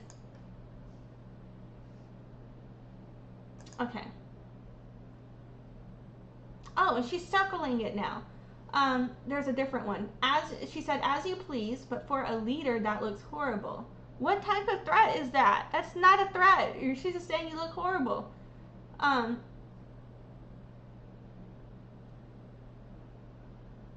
Randy said, that's one of mine, actually. I guess he's talking about the beer. I bought it for me, but stand tall and stoic on half a story and pick on someone over nothing, yeah? And then Woman with Bow says, listen, little buddy, you might want to calm down. Someone running for president. Oh, shit. I was trying to read that. Someone running for the presidency shouldn't partake in drinking online with native peoples. You do as, and you know what I mean? And I agree with what she's saying, because it does matter. You do as you please, but for a leader that looks horrible. Is what she was saying. There's no threats. That's just crazy to me. But anyway. And Randy said it really doesn't. You weren't there. You have no real idea what was going on. And you running off of half a story, so it doesn't matter. And Woman with Bow says, what half story was going off the video that was posted and everyone was drunk. And there was beer. And they were admitting there was beer. You know what I mean? So, yeah, I feel like they're gaslighting Woman with Bows, in my opinion. But anyway. And then it's showing a banned account. Let's see if there's a voice overlay for this. No, it's still music. Gonna unmute that. But it's a banned account, so I don't know who it is. But it says, hey, would you be able to make the legislation meeting today? I know you guys are on the road, so I might not be able to. So I don't know who that's with. Oh, it's showing Jones for president here under account not found. Oh, and I'm noticing now that Woman with Bows is the same as T Blue Bear. Apologies, y'all. I've been fucking that up. I was like, I know they're the same person, different person. That's my bad. Your hair looks great today. Anyway, so next we have a video from Brittany Jones. And so it's a reply from Woman with Bows, says, what half story? I'm going off a video that was posted with everyone beer and everyone was drunk. And it says, if anyone missed Jones deflecting and victim blaming video, here it is. She blocked Woman with Bows immediately after this video was posted. This video is over 3 minutes of her blaming someone else for her drinking. Respectful as I can, because I have supported Women with Bows from the beginning. And so here she's talking about how she can do anything she can, and she supported Woman with Bows is what I heard, I think, something like that. I can't really tell what the fuck she's saying because the music's overlaid, and I realized this little captioner wasn't on. I tried turning it on. Let's see. And I have donated, I have spread information, even in Arizona when I was trying to fundraise for my own campaign and having connection issues, I made sure that I still spread the information to try to help you guys when your truck broke down. So I would hope that you would approach me with the same mutual respect that I have shown you, and so we're going to get through. So now I see. I feel like Brittany was basically being accused of drinking and driving, and Randy's taking the fall, like, no, he was the one drinking. But that still doesn't make sense, because right now that she's doing this video, she's not driving. So who's... But, you know, let's just... And then I'm going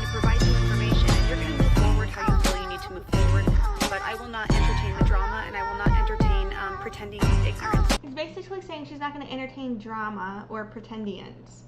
Wow. Either. We are adults, let's act like it. And she's saying we are adults, let's act like it. She always says that to people. She does not act like an adult, and I don't like it when people do that. It's just crazy. Oh, Brittany. Half the time someone's saying that, you know, they're the ones acting like a toddler. And now we got Woman with Bows responding, but the music's too loud. I can't hear a damn thing. I'm just gonna, like, I cannot hear it. I'm skipping through this. No, I can't hear shit. Thought I'm like, Yeah, I can't hear shit, so I'm skipping through that. But next up, we got some comments here from AA Ron. I keep saying AA Ron, it's Erin. Shit, my bad. I finally found out, and I keep saying the wrong thing. Anyway, so Erin had said to Woman with Bows, you confronted her about drinking, right? And she blocked you? Was the backstory about the guy? Because isn't he her DOI, and wouldn't that be a conflict of interest? Also, she is evicted from her house and living in her trailer. Isn't that personal use of campaign funds? Also, I thought she was being faithful to her wife until she was out of the White House because she's with her political pawns. So she lied there too then. Sorry, I'm asking a lot of questions. I just started digging a couple of days ago. Say no to. And then, Woman with Bows responded, yeah, it was just about the alcohol. I thought she had a wife, but only heard her mention it a while back when the Stop Asian Hate was going on and her wife was or is Asian and living in China. She blocked me after she said, let's have a mature conversation. She wants to put him in and replace Dub, and that is just a horrible idea. He has no experience for that position. Okay. I'm laughing because I'm looking at this comment, and the first comment says, can you make the music louder? I can still hear the people talking. And that is so funny because I couldn't hear a goddamn thing they fucking said. Anyway, so yeah. So the next video, I don't think we've seen this one. Fuck, the sound isn't available, so that sucks for us, so we can't watch it. But, basically, it's a duet with Erin, and it says, so you lied about going to help them, but you went to Arizona in October to pursue a relationship on campaign funds. Wow, Brittany Jones. I don't know where they're connecting that part from, but what I do see here is we have, a response here. Someone has said, I have supported Woman with Bows from the beginning. What does that mean? Beginning of what? May 2023? And then they show from December 2023 when she posted that she was going to go do a California meetup with Woman with Bows, but they put on the overlay that she never followed through with going, even though she posted this on TikTok. So yeah. Okay. We have seen this one before, but now we have more context for some of these posts also, because some of these posts didn't have the additional context that we've seen, like the campaigning in Arizona thing, and now we know it's about the Woman with Bows and not showing up for that reference, even though she was still with her boyfriend, I think that's what they're saying, if I'm not mistaken. Okay. I don't think we've seen this one yet. So, this is a duet with R2D2 again. And it's a response to a comment that says, by the way, Brooke Becky was BJ's media manager. She paid Brooke, but did not ever pay many of her other team members, is what Lawless Maiden commented here. And let's see what the video says.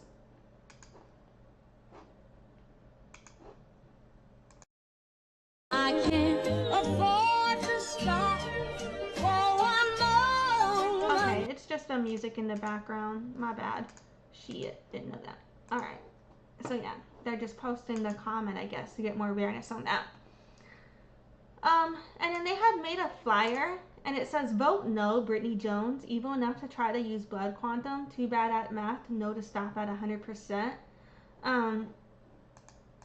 That's the flyer.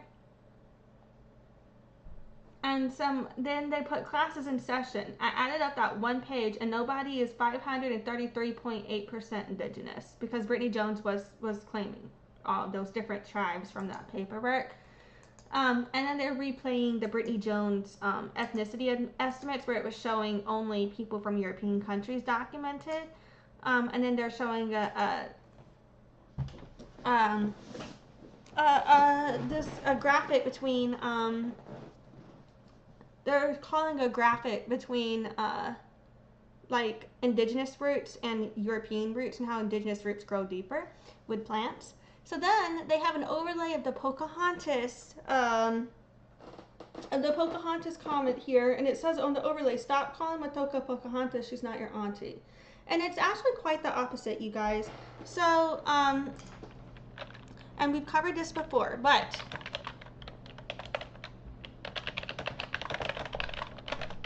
so you should really only be using Matoaka if you are actually her family. You should not be using the name Matoaka if you are not directly related to Pocahontas. It is seen as disrespectful in Powhatan community. There is a reason when you go to any Powhatan tribal website that it says, when you go to any tribal website, there's a reason that it says Pocahontas. When you go to Pamunkey website, you go to Mattaponi website, they're going to say Pocahontas. They don't say Matoaka for a reason, because it's really, that name is a private name, for family name only, and it's only family members should be using it. I personally can get over with it, at least indigenous people using it, but I don't agree with indigenous people invalidating Pocahontas. Pocahontas is her real valid name. I do not believe people who are European or not indigenous, even if you're, it doesn't matter if you're European or not, whoever you are, if you're not Native American, I don't believe you should be using the name Matoaka, because you're definitely not her family.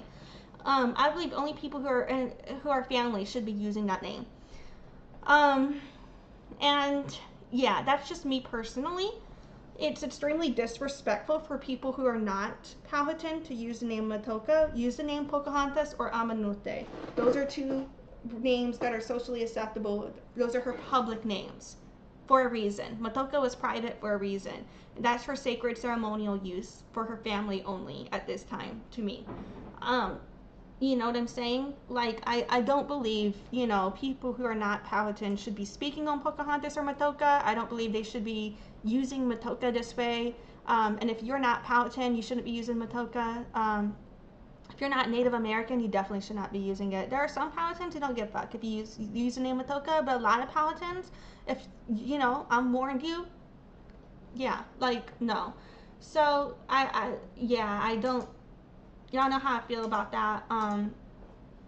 But anyway, so she's not your auntie. Stop calling Pocahontas Matoaka. If you're not Powhatan, that's extremely disrespectful. You're disrespecting Powhatan tradition right there. And if you care about tribal sovereignty, you would respect Pocahontas. She's not your mascot.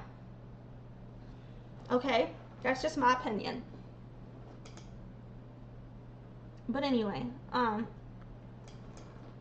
and then they show evidence of her selling sage, and it says unacceptable. And yeah.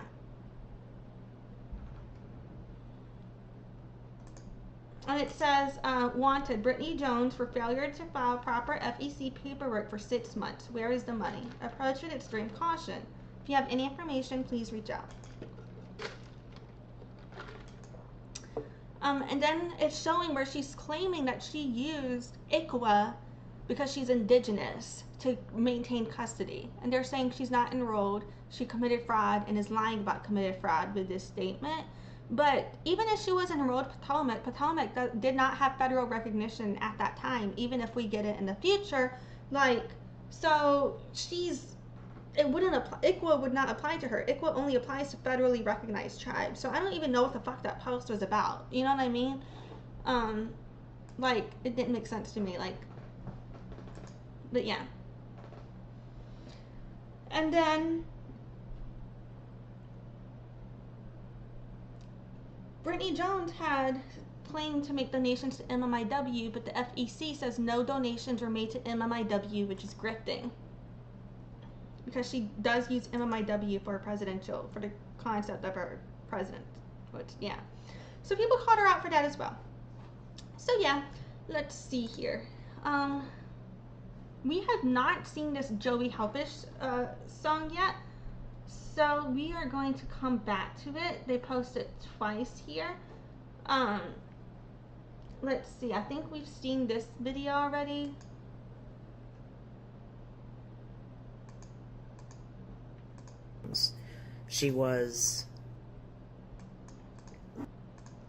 I inadvertently introduced the community to this Oh, okay. We have not seen this video yet.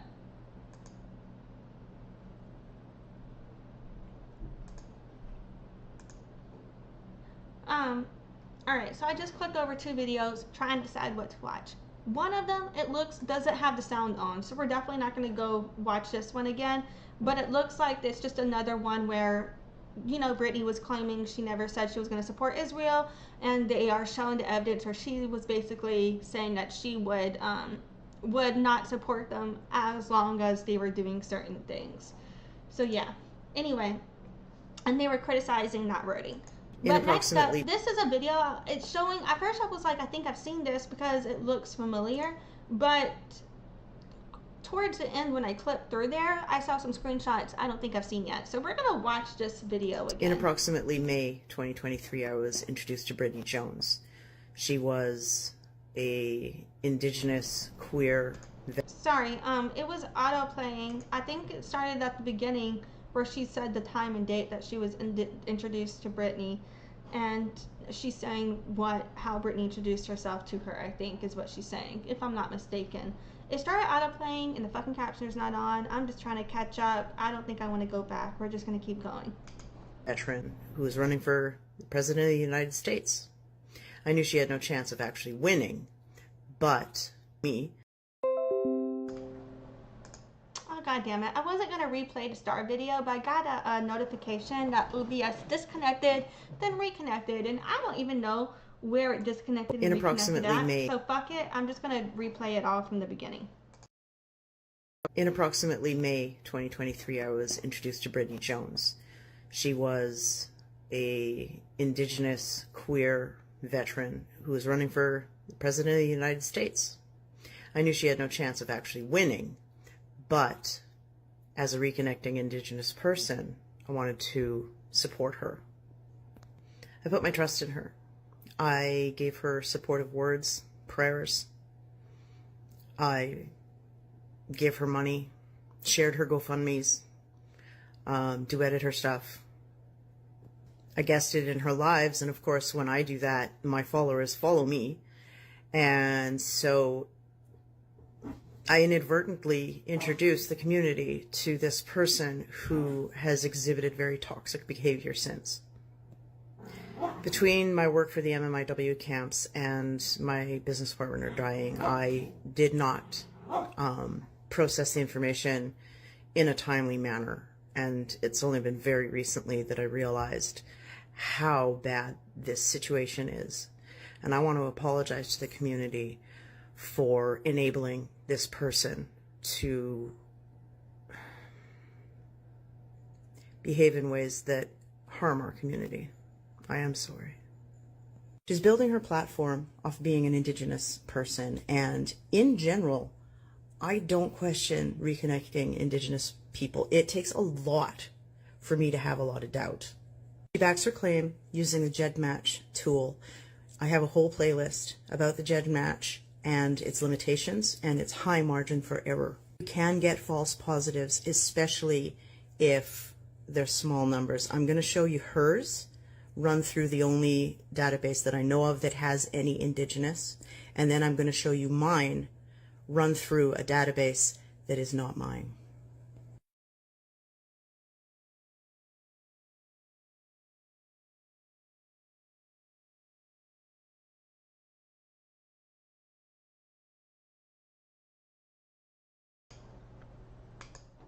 Okay, I'm going to go back a little bit here. Hold on. So, run through the only database that I know of that has any indigenous, and then I'm going to show you mine, run through a database that is not mine. I have to I have this. Okay, so I needed it to go to where it was, and I needed to replay it because I couldn't click to the exact spot. But anyway, so it's replaying where Brittany had said that she didn't have a full genome test yet, but she was still posting like all of these different things where she was claiming she was Algonquian, Cree, all of these different tribes that I don't believe she actually is on that post. So that's where they're referencing, and it says on the overlay, note the extremely low percentage consistent with the database.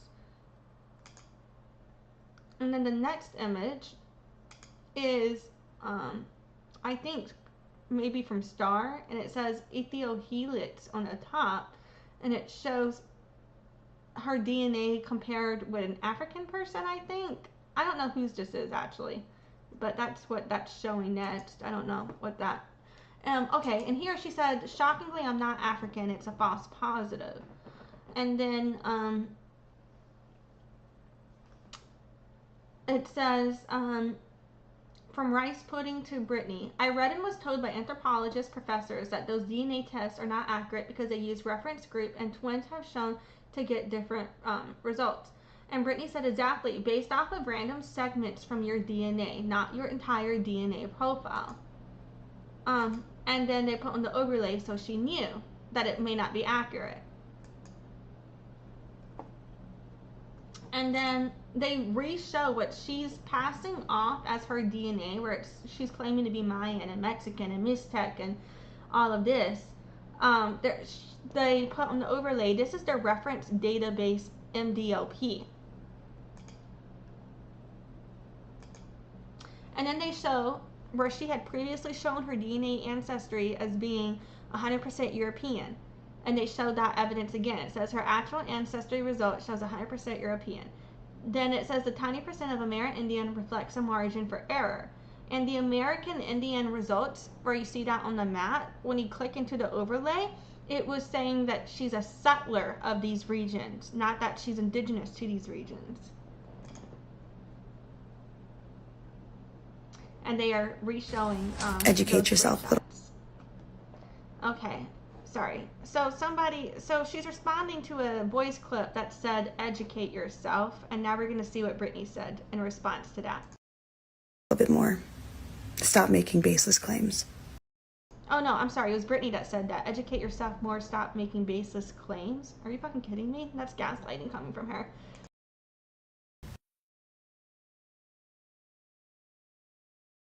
And then they're showing where you could have paid the concept of the $5 Indian, where you could previously pay to be on the dolls rolls, and how a lot of people claim to be native from that.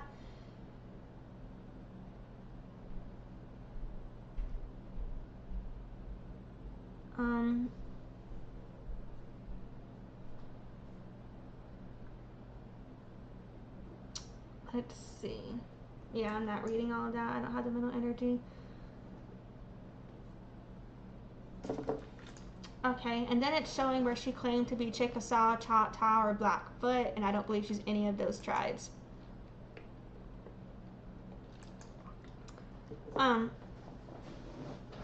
So then right here, they're replaying where she put, where she reposted the concept of Pocahontas, and they said, my 10th grade aunt is a Disney princess and a tourist attraction. So, yes, Disney, used Pocahontas, but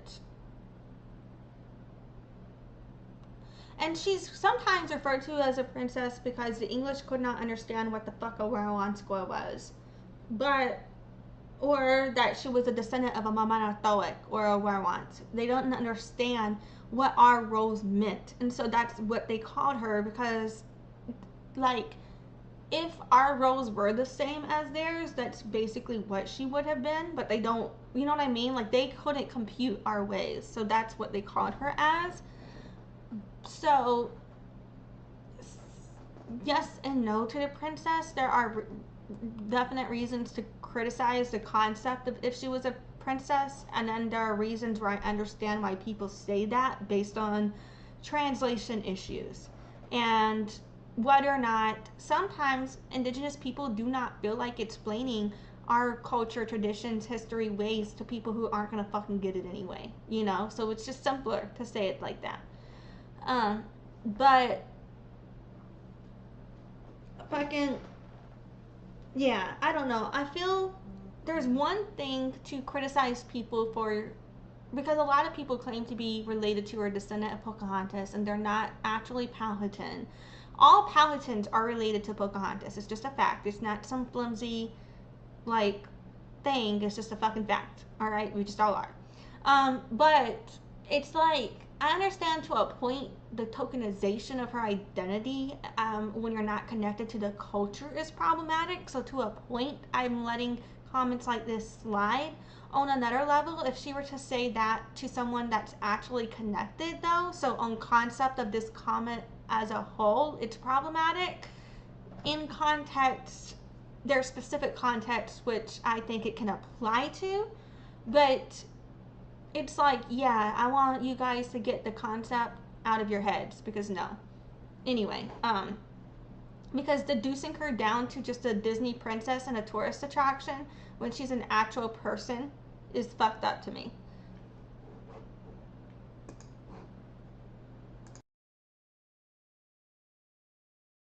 Here, they're again using the name Matoaka, but to my knowledge, she's not Powhatan, so that's extremely disrespectful, in my opinion.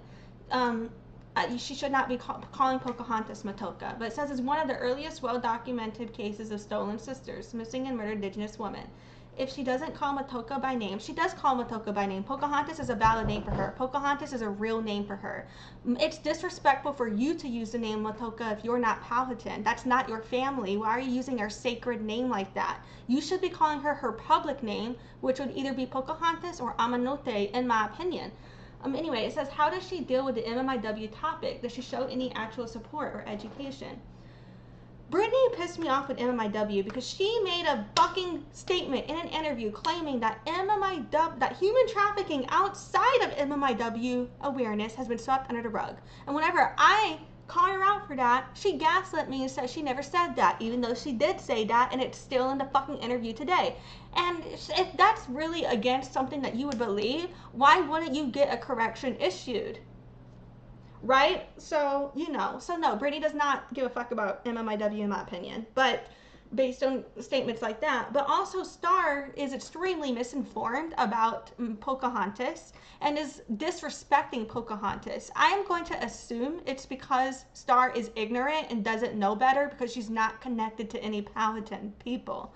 A lot of people that are speaking over Pocahontas and Matoaka and Powhatans about Pocahontas don't know shit about Powhatan culture. And they're speaking over people that they have no idea about. So I'm going to go ahead and assume that, you know, a lot of people mean well because they think that they're fighting against the white supremacy and whitewashing of Pocahontas as done through the Disney movie, right? And how people fetishize her as a costume and a Disney princess since then, right? So a lot of people think they mean well when they're speaking out like this because of that. And when it's only on that argument, yes, but when you start trying to claim the name and you're misusing her fucking name and you're convincing Europeans to use the name Matoaka when we believed it would be disrespectful and cause her harm for Europeans to know and use that name, that is disrespectful to me. So, yeah. Pocahontas is a valid fucking name for her. It was a name given after her mother by her father. Okay? Amanote?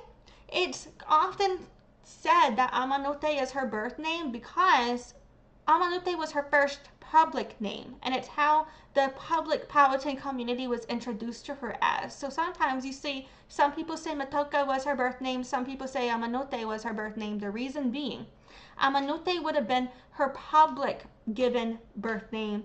Matoaka was her private birth name for family only. Not even other Powhatans were allowed or even knew to call her Matoaka in her lifetime because that would have been disrespectful. And I've talked about all of that before. Y'all can check my live streams on that shit. But anyway, so I'm tired of seeing all of that. But let's keep playing. I'm gonna be here all day. Y'all get the point.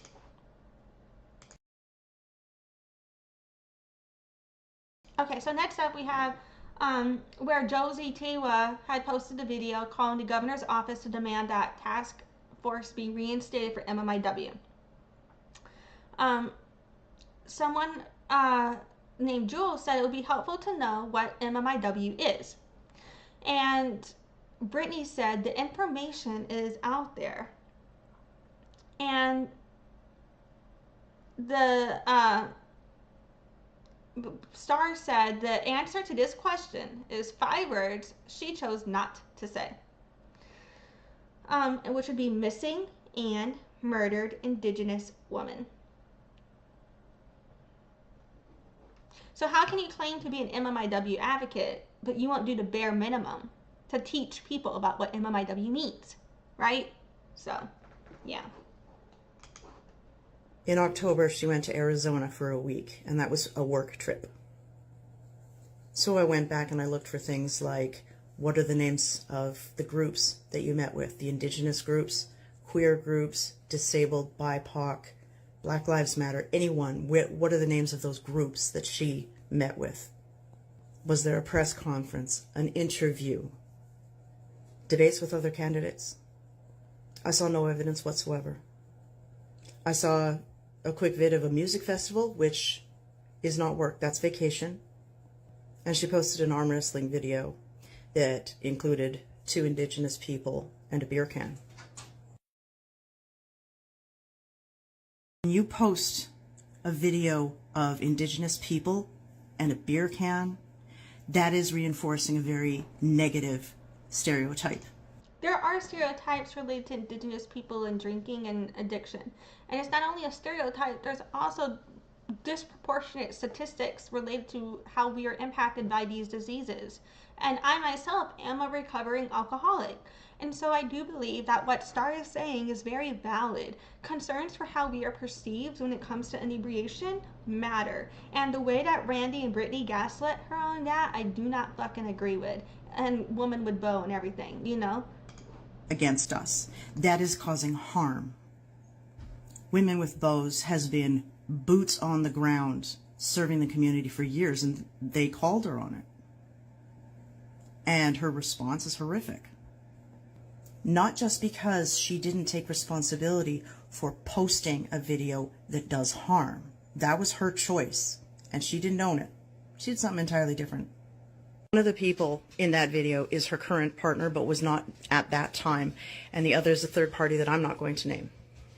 They went to Arizona for 2 reasons. The first is to do that work that we see no evidence of. The second reason was to meet that Indigenous man because they'd been friends for a long time, and that third party wanted to get out of an unsafe situation, and that man was going to be her safe landing zone.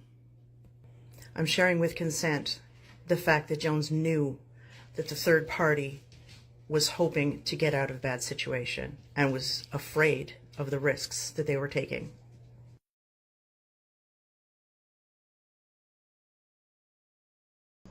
Okay.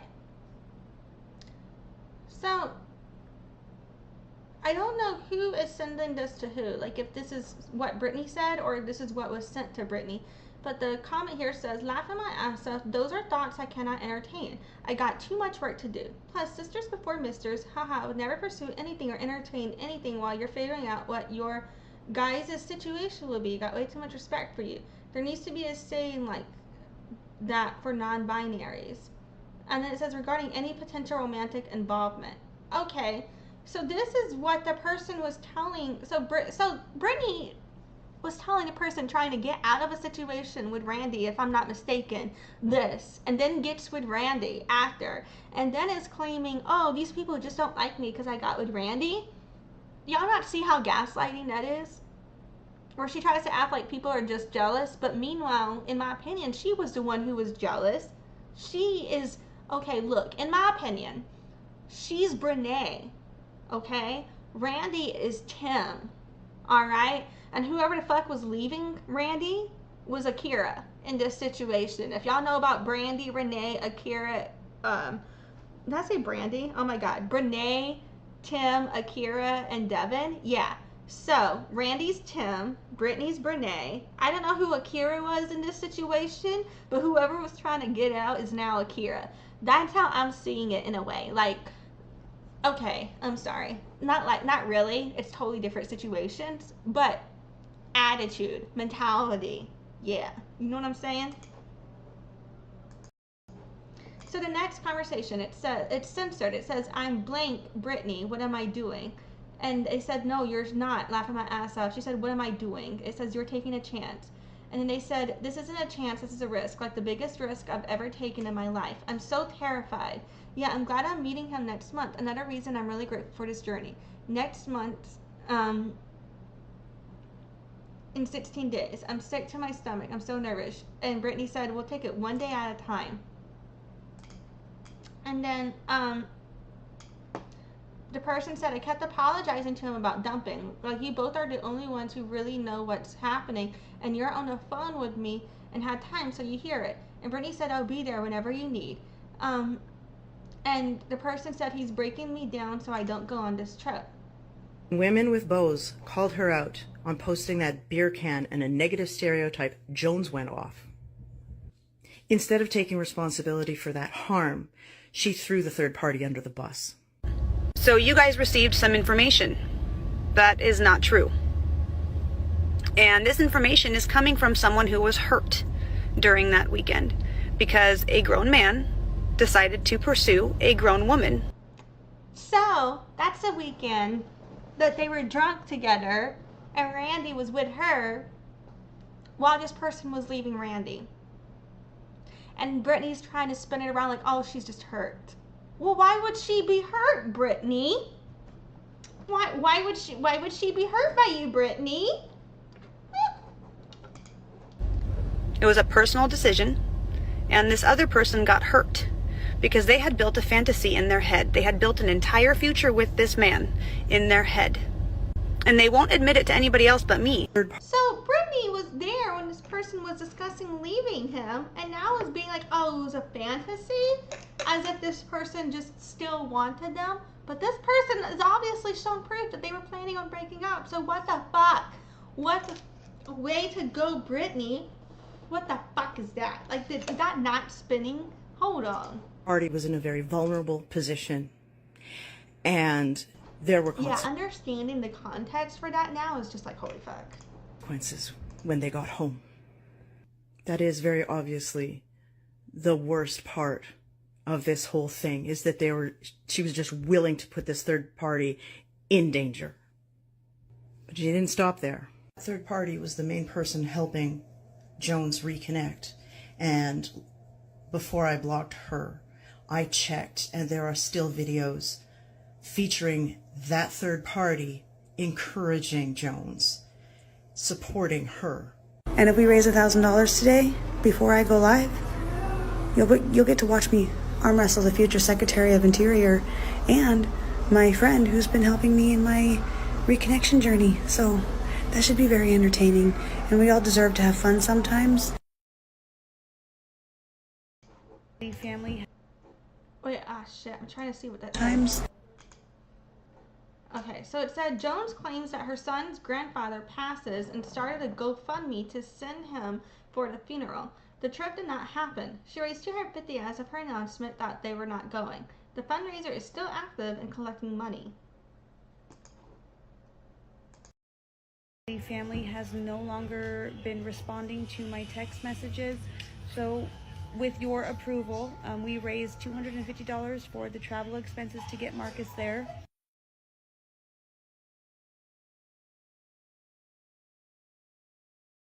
I always have receipts. You're welcome. Narcissists don't give a fuck about you. Narcissists don't give a fuck about anyone but themselves. And then this is showing Brittany duetting a video. And it says, "How people treat my campaign, especially now." And it says, "Narcissists don't give a fuck about you. Narcissists don't give a fuck about anyone but themselves." Now, I don't know if Brittany added that on or if other people did. But if Brittany did, that's real fucked up. And it looks like it's shown from Brittany, as if it was originally posted on her stories and now is posted on her page. So that's just crazy to me. Narcissists will literally destroy some of the most kindest and genuine people. In approximately May 2023, I was Now it's starting over again. But yeah, wow, right? We got a lot from that. So, yeah, I think Star may mean well with some of her Pocahontas commentary, because I think she is using rhetoric that could be a response to tokenization of Pocahontas through Disney. But a lot of what she says related to Pocahontas is extremely problematic, dismisses Powhatan tribes, and is not okay with Powhatan community. And if you're going to talk about Pocahontas, to only listen to Powhatan sources on Pocahontas. Anybody else is not a valid source, in my opinion. Pocahontas was Powhatan, okay? Anyway, her father was Pamunkey. Her mother is documented as Mattaponi. There are debates about whether or not she was Mattaponi or Potomac. Now, there are Potomacs who believe her mother is Winganuske. Here's why I wonder if that's the case. So, if Pocahontas' mother passed when she was born, how could Winganuske be her mother then? Because Winganuske's birth date and death date don't match that. So that's where I'm curious, if I'm not mistaken. But yeah, there are debates about Pocahontas' mother. Anyway, the comments on this video, someone said, is she a veteran? And then Erin had said, watch to the end. She's not indigenous. It's been debunked. She's harming several communities. And mind you guys, Bill Deo has confirmed her DNA through GEDmatch. No disrespect to Bill Deo. The reason people keep saying this is because she has posted 2 different DNA tests that are definitely false, in my opinion. And I don't know what the fuck she sent Bill Deo that would be true. And it's not documented in Family Search or Ancestry. But yeah. And then Faye Rose said, thanks for tagging. Definitely worth a watch. Sadly, in the modernized world, we can never know anyone 100%. My choice to support her campaign is based on her platform promises more than who she is.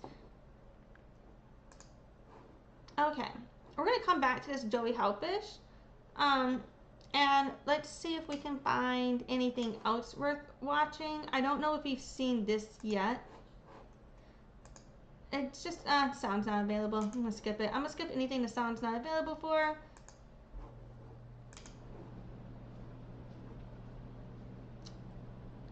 Okay, I need to take a break. I am going to be right back in 2 shakes of a lamb's tail, and I appreciate you guys. Sorry.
clicking the wrong buttons over here. But I am back now. So, let's see. We basically been watching Brittany Jones videos that we have not seen yet, posted again by the same account that we have watched before. I'm clicking on the wrong thing again. So previously we'd watched from Always Asking Questions, all of that page, and I kept calling him, like, I said maybe it's Aaron, but I was like AA Ron, and then I was calling him Ron. So I've called this guy Ron a bunch in these live streams, but apparently I forgot which video, but in one of these videos in this new page, he said that his name was Aaron. So that is totally my bad. I was both right and wrong, because I mentioned one time it might be Aaron, but I was totally calling him Ron most of the time. It's Aaron. So, oops. So if I ever said Ron about in relation to the Brittany Jones video commentary, it's probably in reference to Aaron. Yeah, my bad. So anyway, so this account is a different account with a lot of the same videos, but also different videos. So I've been skipping over videos that don't have sound. I've been skipping over videos that fucking I think we've already watched and stuff. We're coming back to the Joey Helpish shit, but so yeah, and we were just where I was deciding what to watch next, and then I needed to go and break. So we're gonna watch this next video that I don't think we've seen, but I don't know if it comes with sound or not. The sound might be removed. Yeah, the sound is not available, so that sucks. But it's just saying BJ's live, and the question you asked is a little too complicated, and it shows like a man like folding his paper and like crumpling it and throwing it or something like that, you know. But anyway, yeah, we've seen this next post after that where we're basically harping on Brittany about the semantics, as we've discussed, you know, where it relates to the Palestinian genocide. She had basically said if Israel stops doing XYZ, no, she would not, she said she would not support Israel as long as they were doing XYZ. And then people were basically like, any type of support for Israel at all, whether or not they're doing XYZ, is still supporting Israel, still supporting genocide, and calling her out for that. And she was basically saying, nowhere did I say I support Israel from that. And they were saying that's basically, you said if they stopped doing XYZ, you didn't, like, you withheld your support as long as they were doing XYZ is what you said. So if they stop doing that, then what? Are you going to go back on your word to them or what? Like, you know what I mean, is what their counter argument there was. So yeah. But so basically criticizing her past wording on that, and then after she got all of this hate for all of that, she was then arguing with people. They were asking her to call for the end of a genocide every single day, and she was saying she didn't have time to do that every single day, basically, in a nutshell. And then after all of that, and she got a bunch of heat for both of those things, she made it basically her presidential campaign talking point about ending genocide. Vote for her to end genocide. And so yeah, so if you missed it, that's what happened there. I'll probably be skipping the post. I think we've already seen about that. But anyway, I don't think we've seen these next two, so we're definitely going to watch that now. Here we go. So the description here, it says, it's a reply. It says this is only scratching the surface of her lies and misinformation. So yeah, so Erin had said, why are you going back to Arizona? Didn't your campaign,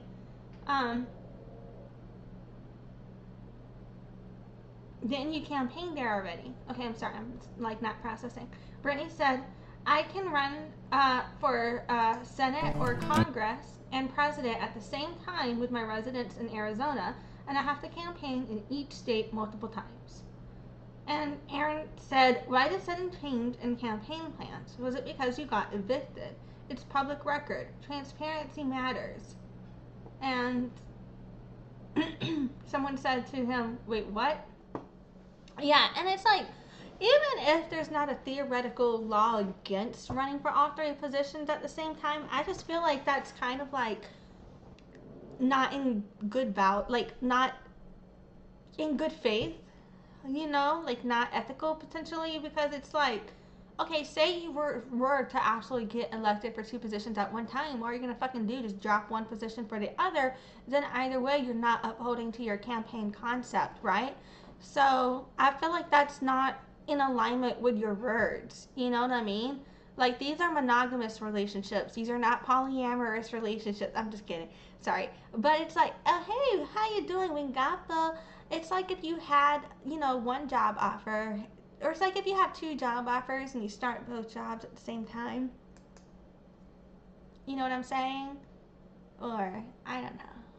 But, or it's like, yeah.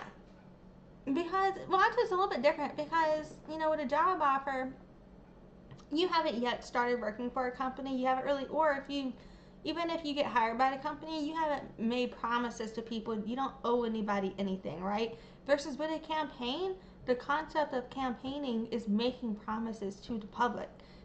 So then when you don't serve them in the capacity you agreed to, that's not, in my opinion, in alignment with what you said you were going to do. So it's not something I agree with. But alright, let's keep watching this video. I am currently out of Oregon, but we're going to be moving to Idaho, Liz. So she said she was running to Idaho, but shit, let me go see what the fuck that overlay said. God damn it. And then it's like muted. I'm gonna mute it because then it's like a song. But okay, it says BJ claims, ah fuck. God damn it, just show me what, I was trying to pause. Alright. It says BJ claims to be moving to Arizona after her Arizona trip, when it was Idaho originally, to run for a Congress seat when she can't, according to government websites, and leaving her kids behind. I wonder why.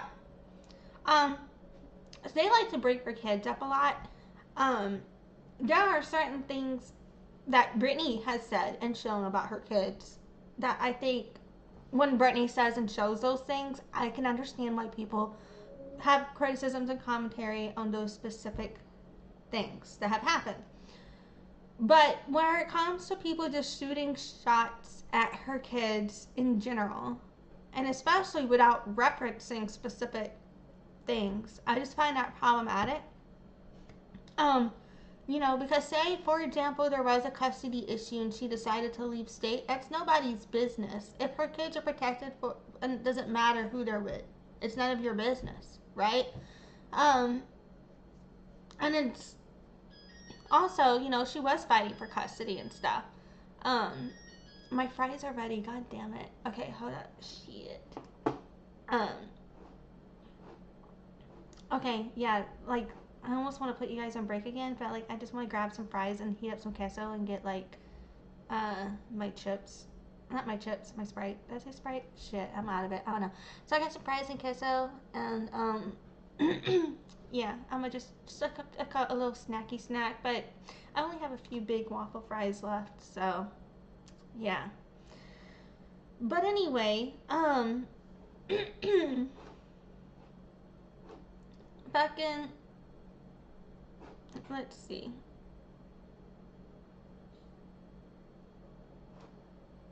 It was just one of those videos where they were talking. I'm gonna just like let it sit for like a minute. Hold on, let me just keep playing this real quick.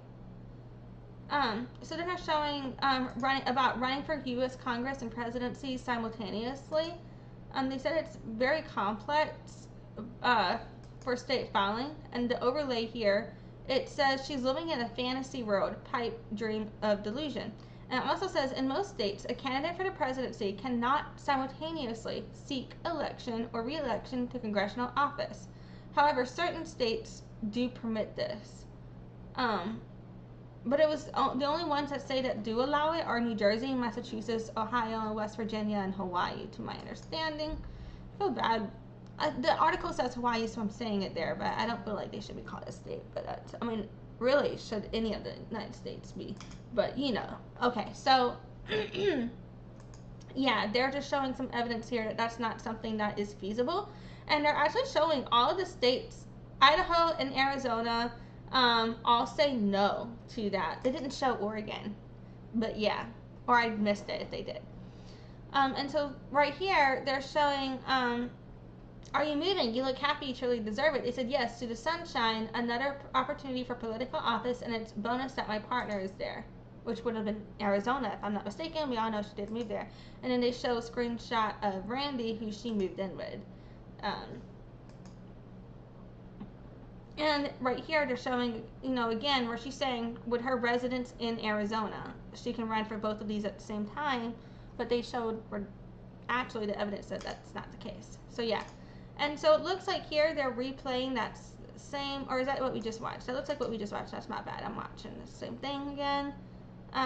So this one doesn't have the sound on, so we are going to be skipping those without the sound. It's showing that, I think, in the bottom right corner.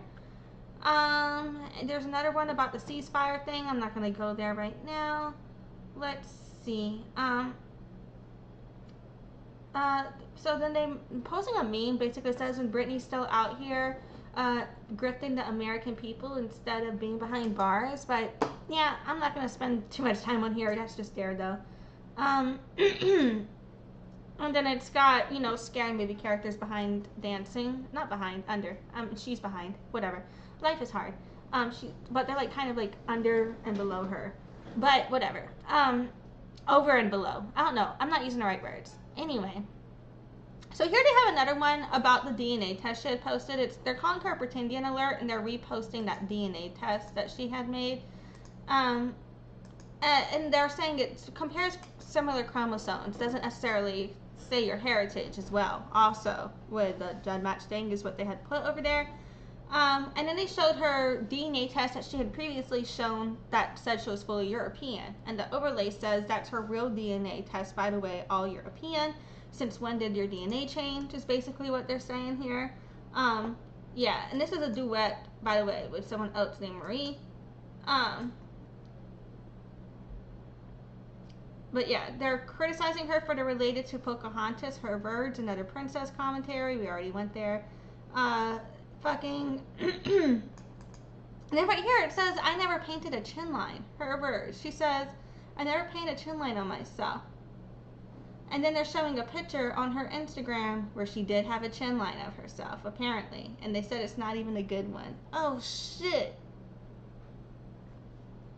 Yeah, that's crazy. Y'all gotta go get my waffle fries before they over crisp. Then they're showing her selling sage, and it says, what the fuck is that? And someone said, I'm sorry, but I knew it wouldn't happen. What happens to the money people gave you? She said, the donations that have been used for campaign expenses. Are you asking Joe, etc., what happens to their donations? I wonder if she's, but where it's like, she agreed to raffle off the SUV though, and she didn't. What about those donations? Or she's gonna give those back since she didn't give anybody the SUV? I think those people have a right to know. You know, so legally, I think that some of you guys, depending on, I think there might be a 2-year statute of limitations if any of you guys did want to look into legal action about that, like as a class unit.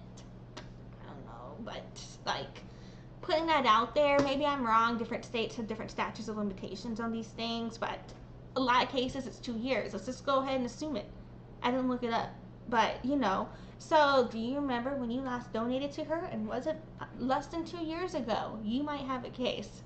Contact an attorney today in your state. Yeah.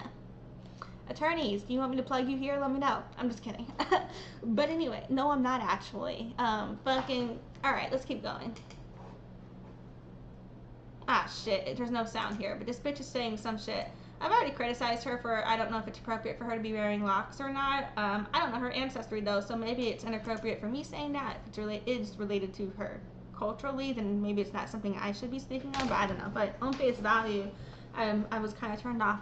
But anyway, the next description says she is not indigenous. She is using her false identity for, her fake ass identity for using our people. This is not a post against people with less blood. Native is native, but this woman does not even have 0.1%, is using our community. She has been, and I don't agree with things said here. I'm just reading what was said. Anyway, it says she's using our community. She has not been native before 2022. She has no relation to any tribe. Technically, that's 2021, guys. Anyway, she has no relation to any tribe. Lies a lot. Is painting her face without any tribal relation. Oh shit, chin lines. I said I don't agree with everything in here. I mean, like, I don't agree with all of the words in here. I do agree with some of it. Y'all know what I'm saying, right? Anyway, Then it says she names Matoaka as a relative. She is a princess. So, okay, that's up for Bill Deo to confirm. If Bill Deo says it's true, it's not anybody outside of Powhatan people's place to question that. Bill Deo is extremely respected in Powhatan community, and if you want to be heard by people that can actually do something about her, y'all gotta stop with that shit. Anyway, and with the Pocahontas Matoaka commentary, y'all need to stop with that shit too. Pocahontas is valid. Cut the fucking shit out, y'all. Anyway, if y'all, that's my opinion, and I'm just a descendant, okay? Picture of my dad. So, yeah. Okay. Now, anyway, it says selling white sage to people. She's also selling white sage to white people. Yeah, no, fuck that shit. I agree. Fuck that shit, right? Thinking that's okay. She posted a test on purpose to make people think she's native. And I do agree with them that both examples of the DNA test she has shown publicly do not make fucking sense, which is why I think nobody believes the Bill Deo confirmation. Anyway, and it says, and that's no test for heritage. Please, relatives, think, check twice. Do not support people's wallets. Support your community and people in need. But yeah, is what it says.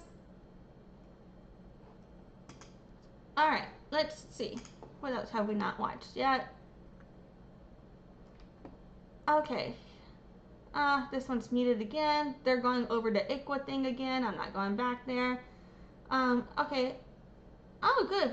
We've moved quite along. We're almost done here. So this one, shit, says this is a grift. Y'all, my fucking fries are just chilling up in there. I'm going to get them. Fuck it. I'm leaving this up. All right. So let's just recap a little bit of what we've gone over so far. So with the whole Brittany Jones situation, I am putting my queso in the microwave. Y'all can hear this shit. Can y'all even fucking hear me now? I don't fucking know.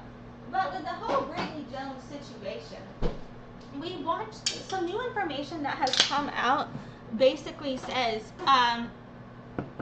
we got a little bit more information of the context of the altercation with Woman with Bows. Basically, someone was trying to leave their partner, and they texted Brittany Jones about this very intimate thing, that they are leaving their partner. It was a big deal, and apparently there's a lot of other allegations surrounding that as well.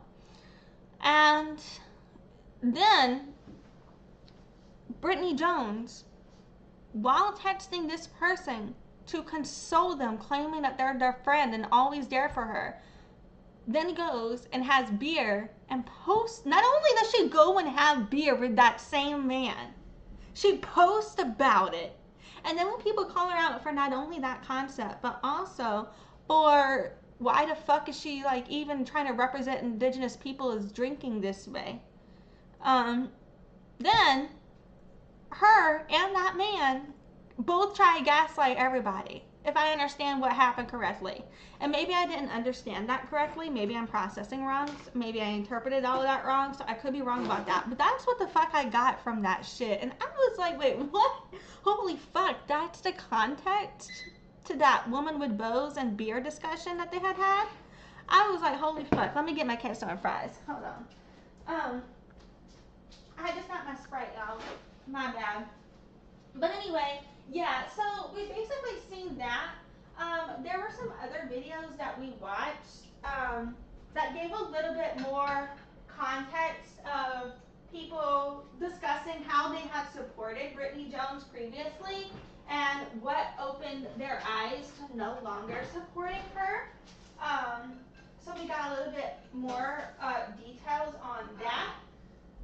And yeah, you know, and kind of just a little bit more details about how all the people who Brittany Jones has labeled as haters are people who they have all discussed how they've done a lot of work for her, given her a lot of money, and she treated them like shit because they held her accountable for what they felt were discrepancies. And instead of her being upfront with them about, you know, her lineage, that she's just a descendant with far back ancestry, not connected, and instead of her listening to people who are connected about why what she's saying is triggering to them, or instead of listening to people who are part of her campaign about why what she was doing was harming them.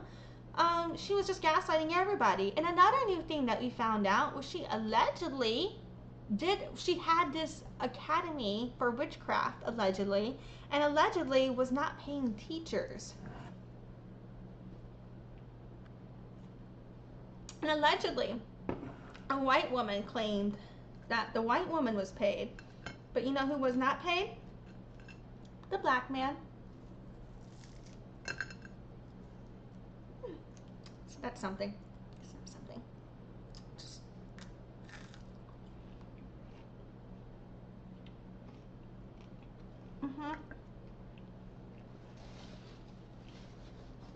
So let that sit. So yeah, we watched some other stuff too, basically, but that in a nutshell, now you're all caught up. Okay, so let's see what we have here next. So I'm skipping videos that had the sound removed, but basically right now they're showing the Federal Election Commission report, and it's overlay. It says this is a grift for her presidential campaign, and it's also showing a letter. Let me move this over so hopefully y'all can see that. Can y'all see this? But the letter, it says, Jones, Brittany, treasurer, Jones for president, identification number, blah, blah, blah, blah, reference, year end report. It says, dear treasurer, it has come to the attention of the Federal Election Commission that you may have failed to file the above reference report of receipts and disbursements, or failed to file a report covering the entire reporting period as required by the Federal Election Campaign Act. Oh, okay, we already read this before. I'm not going to finish reading all that because fuck that, it's boring. But, check, I think it's either the last live stream, maybe the one I did before. It's definitely one of the Erin videos, Erin live streams. It may have been a few streams ago, but we covered where there was evidence where all these reports were shown where she had not filed her campaign funds on a timely manner. And this is one of those letters that they're showing again. And I realized that's what it was as soon as I started reading. I was like, wait, nah, I'm not reading all that again, fuck that. So they're just showing the different letters. We've seen all of these letters again. Here they're showing in the screenshot where all of these reports were for them on a fec.gov website from online under financial summary. All of that, which is interesting because I was wondering where they got this. So spending, disbursements, filings, and filed reports. Okay, so filings, I don't know if I checked that. So that's where they were like, okay, I was like wondering where they were getting some of that shit. Anyway, so now they have another video here, and we will watch this next. Oh, goddamn it, is the sound removed? No, I just have it muted. Okay, cool, my bad, my bad. Alright, take two, I accidentally had it muted. Breaking news, breaking news. I got a video of Brittany Jones looking like a deer in headlights in her live stream when asked about her FEC report. What about the DNA Nation being denied their water rights that are in a treaty? Treaty violations are happening all the time in this country.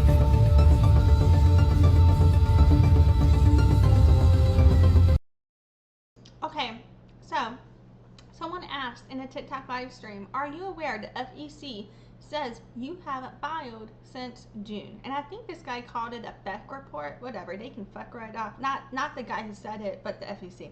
But you know what I'm saying? But it's whatever. Anyway, so Brittany Jones, I think maybe reading that when she's like pausing here, maybe I'm mistaken, but let's keep going. Anyways, I gotta go. The deadline to apply is March 1st. So I'm gonna head out and I'll be right back. No, I'll be live tomorrow, not right back. Not right back. I'll be live tomorrow, you guys. So I gotta go do some FEC filing. I have to get my website back up and I have to apply for the debate. So I'll see you guys tomorrow. Thank you so much. Have a good night.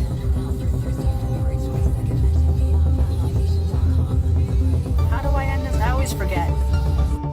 Here's a close-up on the comment that was left in the comment section of her live stream. And the story gets juicier. And for you new followers that's just coming onto my page after my viral videos yesterday, that obviously doesn't know what's going on here, this is a white woman lying about being in. So wait, isn't it interesting though, as soon as that comment came up, she just had to get off the stream? That is interesting timing. Now, I do believe that Brittany Jones has said some statements that, in my opinion, are lying about her identity as it relates to being Indigenous. So when people say that, I understand why. And I also believe that if Bill Dale has confirmed her lineage, it's not our place to disrespect Bill Dale. I can understand why people have made certain statements about shit she has said. And sometimes I'm trying to talk about the two, I feel like I'm not doing a good enough job of clarifying these things or like whatever. But I hope y'all know what I'm saying or where I'm coming from. Indigenous, as proven in her false debunked DNA results. She was lying about being Indigenous for the purpose of her grifts and to profit off the backs of the Indigenous community, as proven in mountains and mountains of receipts by the Indigenous community I'm gonna have tagged here in this post. So to simplify it, she is a third-party grifter that grifts money from the American people. And this message has been brought to you by the Jones for Prison campaign. I love the shirt change in between clips. Top tier marketing. Breaking news, breaking news. I got a video of Brittany Jones. Now it's replaying, that was it. Oh shit, wait, hold on. Breaking. Okay, no. So it doesn't really matter, but someone just said, I thought, oh, some of them matter. Not that it doesn't matter, but you know, some of them have more information. But this one just said, damn, I had to write during that live, I think, so I missed it. Oh, yeah, you know, life is hard, yeah. But anyway, so let's see, there's a few more here. I don't think that we've seen this one. Well, wait, no, y'all can't see all of that. I do not think we've seen this green one, or like all the way at the right here yet. I don't know if we've seen these two here. I know we've seen this, her name is Matoaka one, so we're not gonna watch it. And I know we've seen the, I was an active following the BJ, my following doesn't matter, say no to BJ one. So I'm not going to watch that one again either, because we've already covered that. BJ, what is going on? Okay, I don't think we've covered, well maybe, yeah, we didn't cover that in the previous stream, even though I think we've seen that content before in this one, so we'll watch it again in a minute. Okay, sorry. Alright, my bad. So that's, yeah, we got like 4 more videos, I think. Let me just make sure I didn't see those other 2.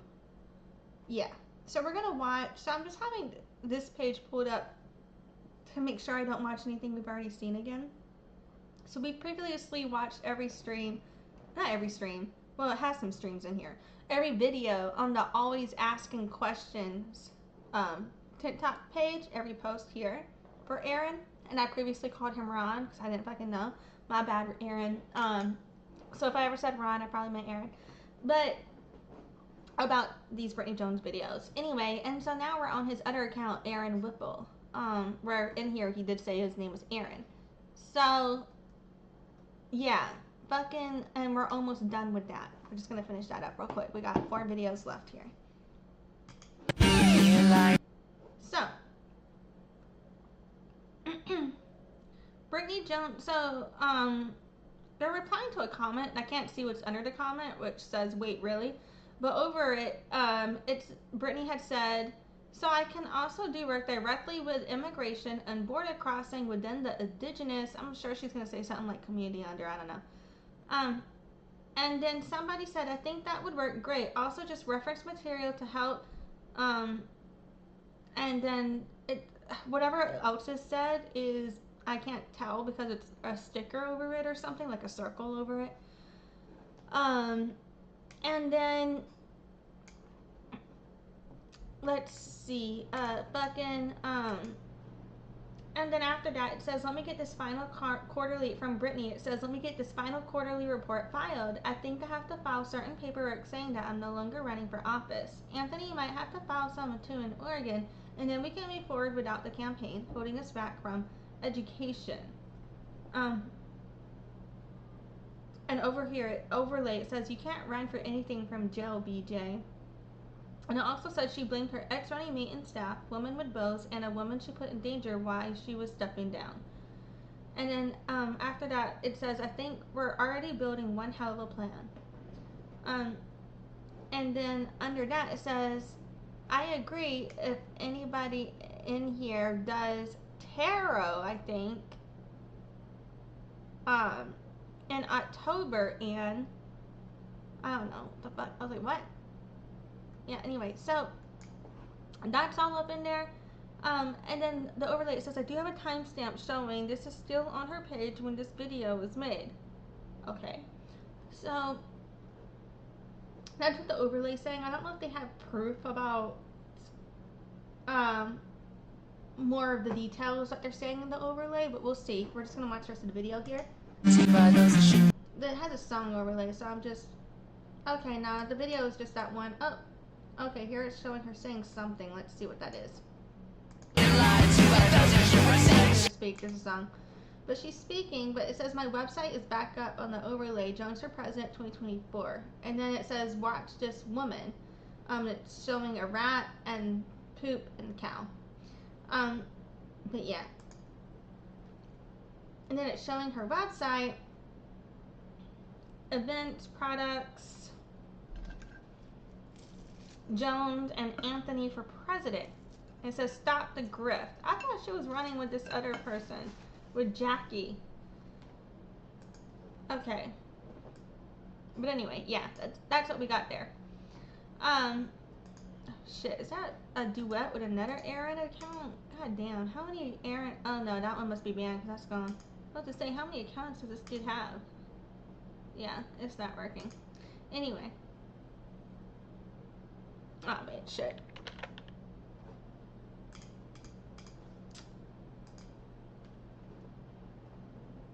Alright.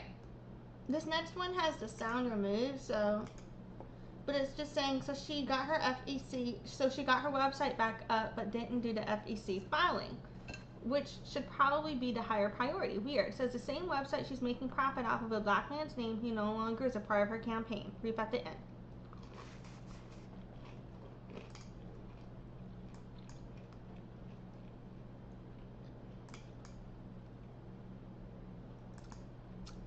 I guess they mean with the Anthony situation. I don't know his nationality. Or I guess that's not right. Ethnicity. But yeah. And they were talking about didn't do the FEC filing. And he showed again evidence where she was again late. Okay. And then they're replaying. Linked in the link tree in the bio. Oh! Okay, now they're putting that same post up. This one has the sound. So we'll watch it with the sound. My bad. My website is back up and it is linked in the link tree in the bio. We have merchandise. You can donate through the website. You can subscribe to my website.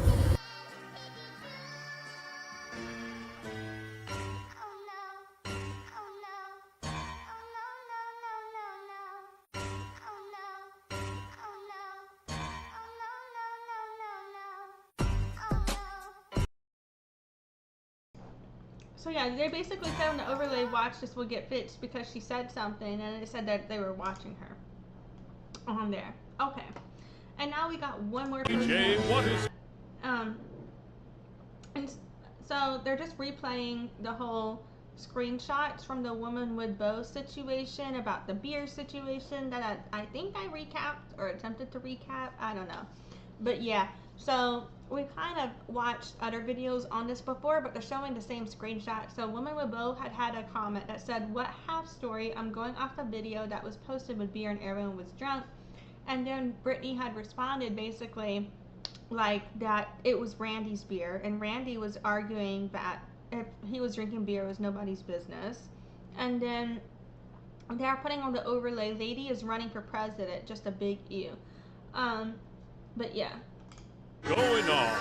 And they have a music in the background. And then Randy made a video in response related to all of this as well.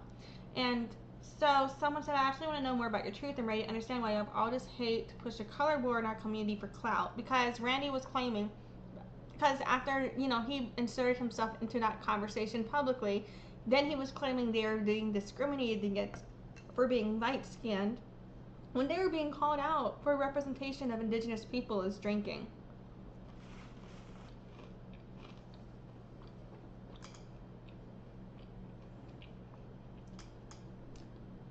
Okay, I think they're replaying the exact same video that we've already watched, actually. At first I was like, I'm gonna watch this video, but whatever. This is part of what yeah. I think we've seen that one already, actually, if I'm not mistaken. Okay, that's my bad.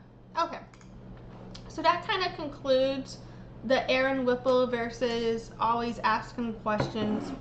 Two different Erin accounts, catching up there, making sure I covered everything that wasn't already in the other account, the new content on Brittany Jones to us here. And we did get some more information, as I had explained in that recap, about the background with that beer can discussion, as well as background with where Brittany was alleged to have gotten beer with somebody after she had consoled their prior girlfriend, or whatever. But you know what, it's so funny because you lose them how you get them in certain situations, allegedly, if you know what happened with the end of that relationship. But I'm not going to speak too much more on that. Anyway, so that kind of concludes, for the most part, some of our new information related to Brittany Jones. We're going to finish up a little more Brittany Jones coverage here with a Joey Helpish song. So I'm going to show you Joey Helpish being petty, and then before we move on from Joey Helpish after that, I'm going to explain like the other side of Joey Helpish, okay? So we're going to watch this Joey Helpish song that he did about Brittany Jones. And yeah. Fuck, we trying to be nice. Now I got a dog walking like the Passion of Christ. You look like the kind of asshole nobody like. I bet you smell like a Burning Man bike, yeah. Hey, Jones for president. I don't really like the bullshit you selling it. Definite, I'm on fire and decadent. You a dull night, barely cutting it. You getting sloppy BJ like a sloppy GJ. Getting sloppy BJs anyway. What I mean, babe, you suck. Hold up, what the fuck did he say? I don't know, run it back on the replay. I'm a he-babe, talking that shit. You a cliche, pretending personality of a bottle of Vicodin. If I take it all at once, probably gonna die again. Last time I died, I tried to fight a white woman. This time I brought my whole anti-crew with me. Fuck your hypocrisy, it's like you got a degree in gaslightology. Do you got ancestry? Probably, but it's starting to look like you're trying to start a colony. Honestly, I bet your real tribal name is... Get the fuck away from me. John's president, shut your trap. Claim to be indigenous with the British mouth like that. Them teeth are colonized, at least an island or two. Hey, John's president, have a merry fuck you. Hey, hey, hey, hey, hey, hey, hey, hey, colonizer.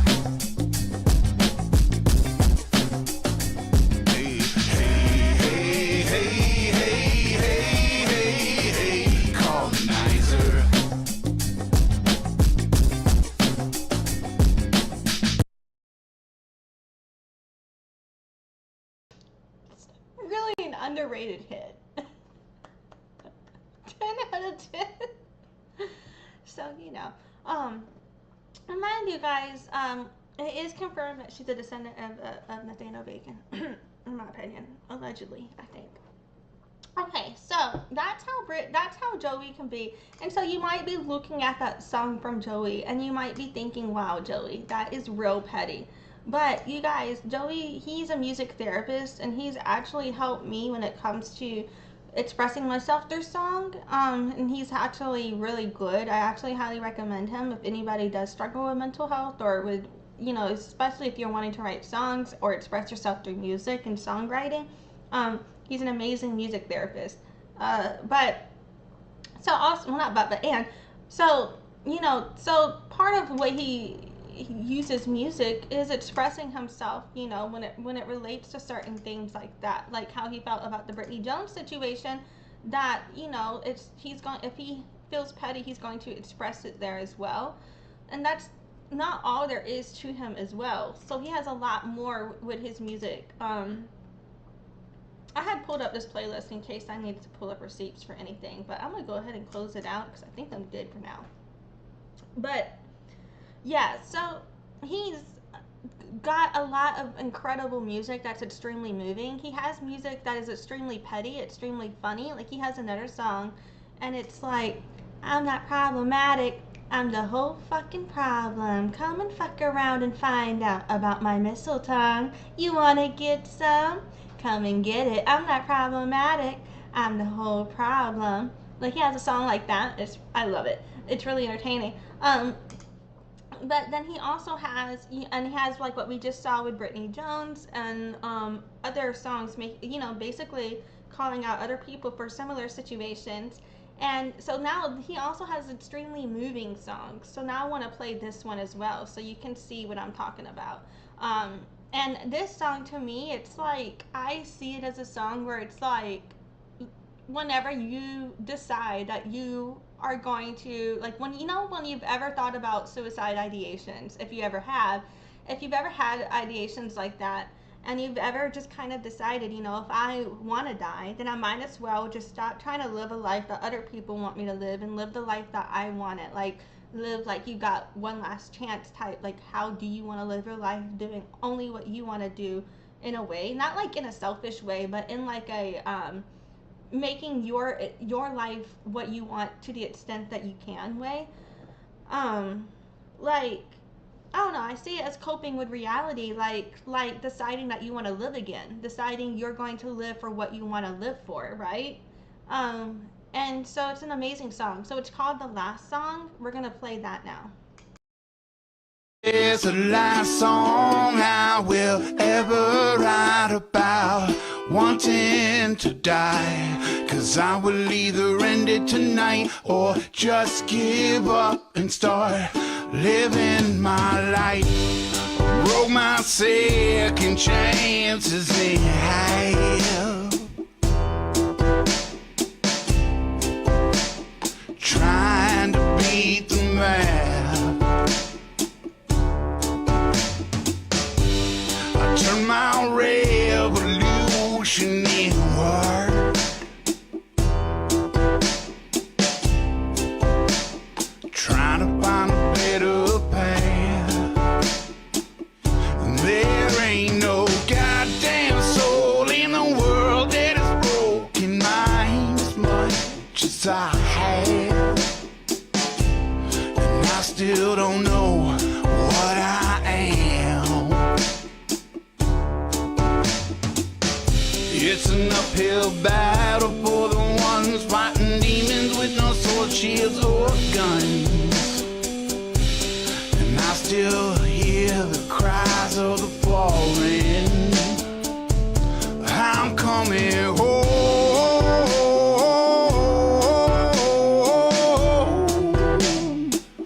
I'm coming home. Hey, I'm coming home.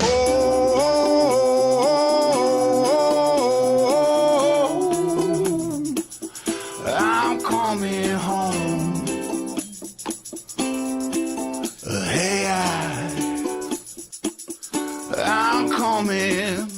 This is the last song I will ever write about wanting to die, 'cause I will either end it tonight or just give up and start living my life.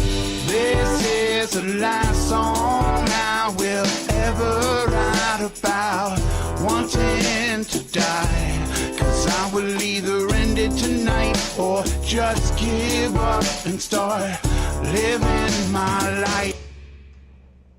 Joey Helpish is also mixed indigenous of different tribes. And I also feel when he's singing, I'm coming home,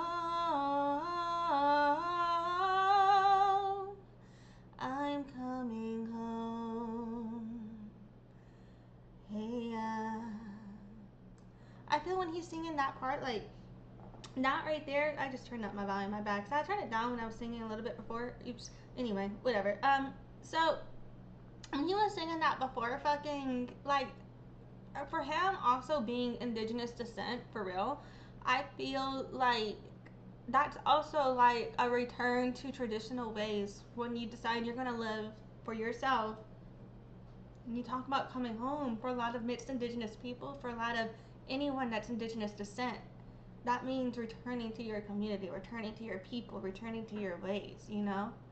And it's extremely, like, and I feel like a lot of people in indigenous community that the community, the culture, the people is what give them something to live for. And I don't know. So this song makes me want to cry every time. I love it. And you know what I mean? So, and I want to show you guys another amazing song he has. I think this one has the lyrics overlaid. But right here it says, I am love, but I am not in love with you. And it's a song about self-love, and it's a breakup song for your past self.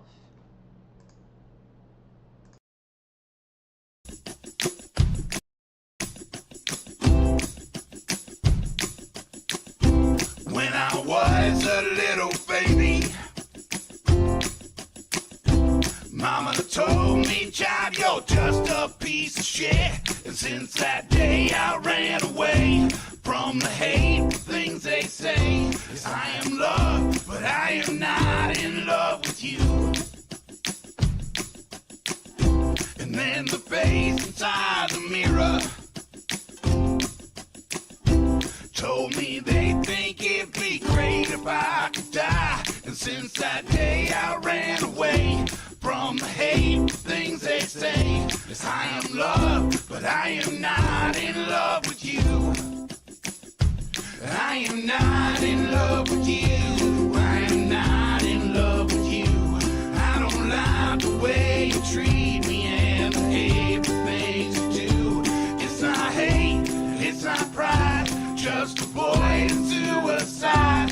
I am loved, but I am not in love with you. All right.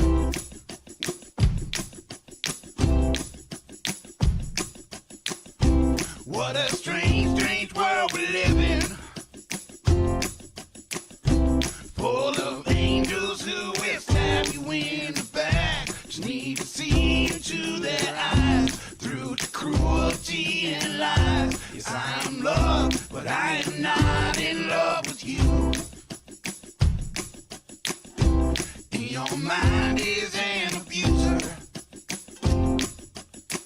tormenting you, placed by a damn society. You just need to see into their eyes through the cruelty and lies. Yes, I am loved, but I am not in love with you. I am not in love with you. I am not in love with you. I don't like the way you treat me and the hateful things you do. It's not hate and it's not pride, just avoiding suicide. I am loved, but I am not in love with you.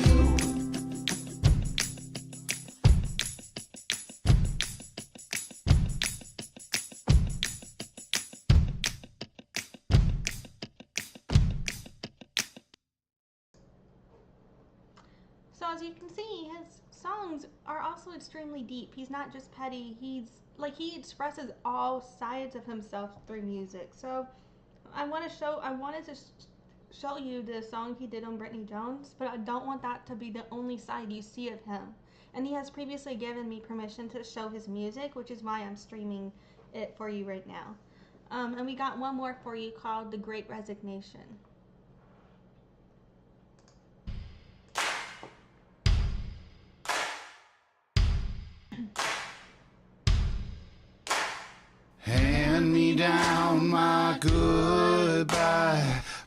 pass around my last try. Change is coming, can't deny. Hand me down my goodbye. Hand me down my goodbye. Pass around my last try. Change is coming, can't deny. Hand me down my goodbye. You think you're the only one. Hand me down my goodbye.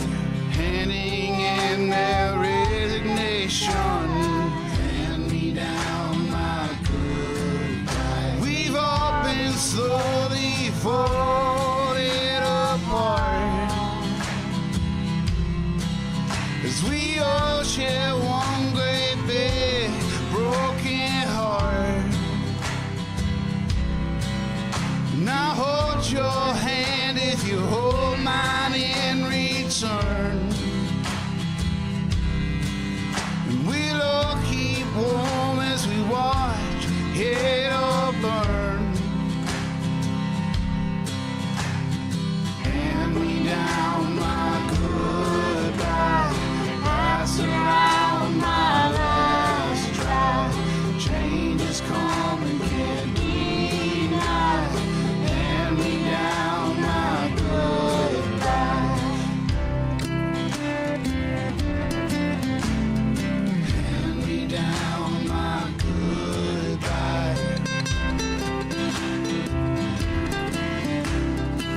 Hand me down my goodbye.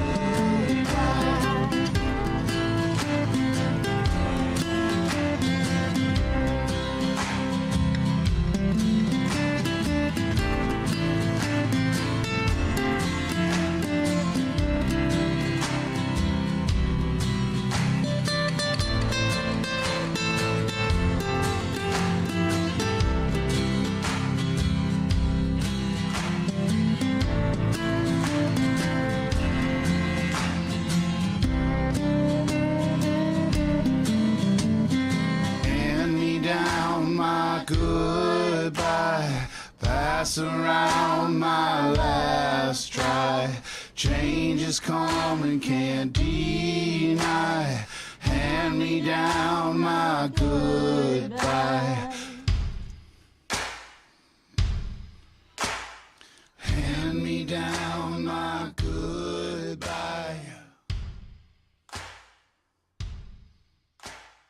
Hand me down my goodbye. So yeah, I just wanted you guys, to see there's like a lot of depth, a lot of, more to Joey than just the hate track he did on Brittany Jones. But that hate track is hilarious. But yeah. So also, before we move on from the Brittany Jones discussion, I had gotten, I just want to put it out there. I did not ask for this information at all. I did not ask for this. However, I did not know this was coming. I didn't ask for it. I was just, bullshitting around. Then bam, told this shit. And I was like, oh, let me take some notes, right? So somebody for Brittany Jones's campaign in her inner circle may or may not have been giving me information. Who wants to discuss what a little birdie told me? Yeah. And I can prove all of this was said to me. Okay. So,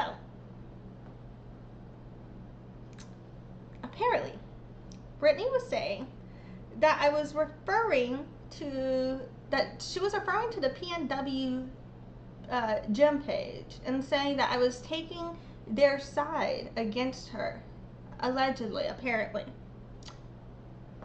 Just because I have agreed with certain criticisms of Brittany Jones being aired out by PNW Gym, and I have reviewed all of the commentary that PNW Gym has put out, does not mean that I'm siding with PNW Jim or agree with PNW Jim. Matter of fact, I explicitly told Bill Deo in email I never would do such a thing. Unlike Brittany Jones's sister, Isla, who did comment on PNW Jones's page, openly supporting them. Ooh. So Brittany, you gonna call out your sister, or you just gonna hate on me? Cause the call's coming from inside the house, bitch. Yeah. Not to throw that in your face, but you know, because that really sucks. I hope you guys make amends. I really do. I know I'm laughing because the situation's kind of hilarious to me, but like, look, give me a break. Like, I hope you guys make amends. Okay. I'm not gonna lie, like, I was screen recording, not screen recording because I was not recording, but screenshotting the, because when I'm on chat or when I'm in a call, I often use captioner. So I just screenshot what was said in the captioner. Those are my talking points right now. Okay. Let's see, scrolling through here.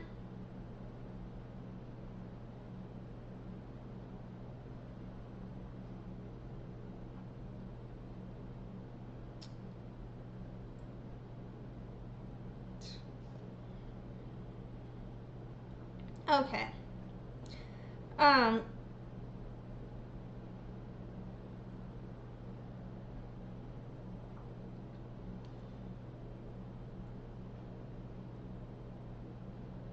Okay, apparently this person is saying that Brittany had on live stream told people that her dad was Choctaw again.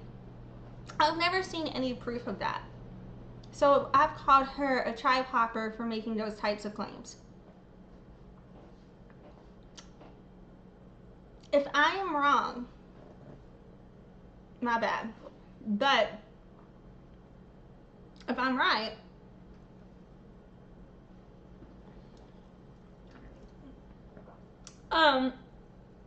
and apparently she was talking about the Dawes Roast specifically again. So what's interesting to me though also about that is Brittany had denied to me that she was making those claims. And that she told me she was only claiming Potomac. Here, somebody else is telling me, no, she's claiming to be Choctaw. Let me see if I can pull up those messages real quick.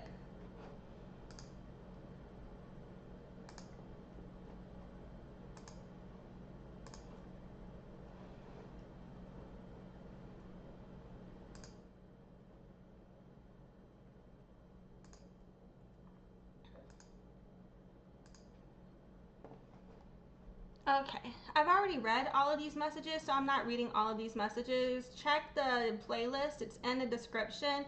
It's the second fight, altercation that Brittany Jones and I had. That's what you want to read. But right here, she said, I have never claimed any other tribe either. Potomac is the only verified connection I have, and not you or anyone else will take that from me with your colonizer behavior. Do better.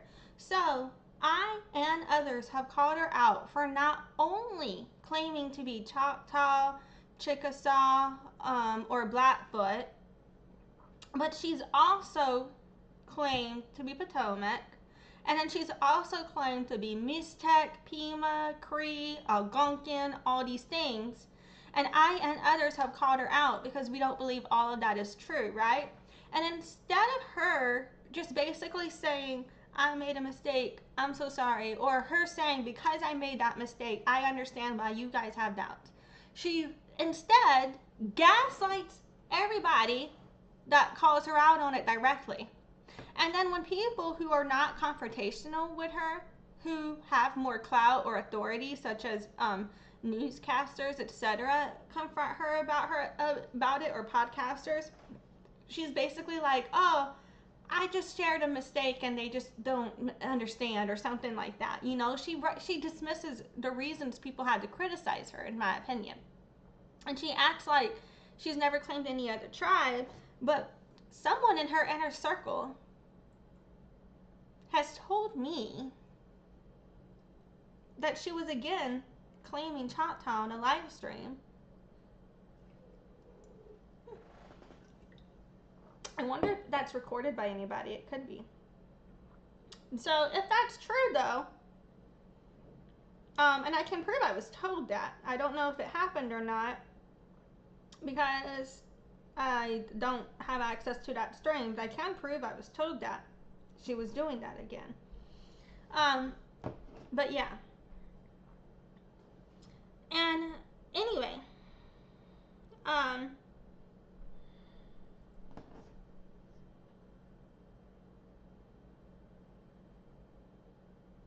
I was also told that ella le gusta escuchar música mexicana porque I called her out, you know, for all of that. Y ella, has started, what, how do you say start again? I used to know that one. Isn't it like Empiezar or some shit like that? Let's see.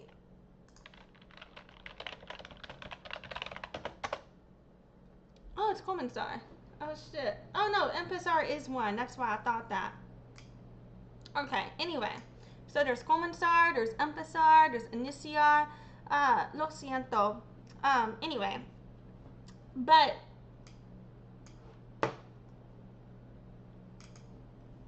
so apparently she was starting to speak Spanish on her live streams now, or trying to, but I was told that she's even worse than me, and I suck ass. And if you're worse than me, claiming that you can speak Spanish, trying to speak it, bitch, I can't speak Spanish for shit. Mi español es mierda.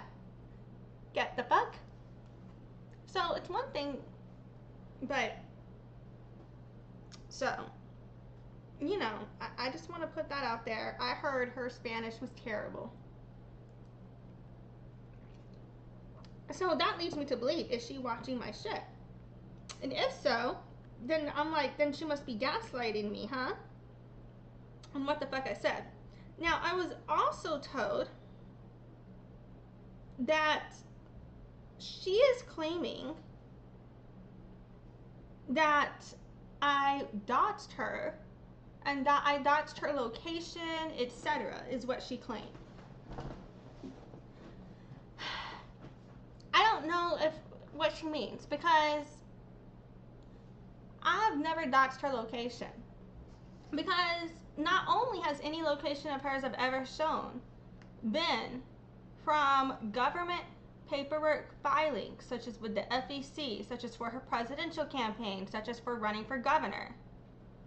Not only has any address that has ever come up already been published over and over and over by all of these news sources that you can find online. It's not, it's like just official record. Not only that, I'm not the one who put any of that out there.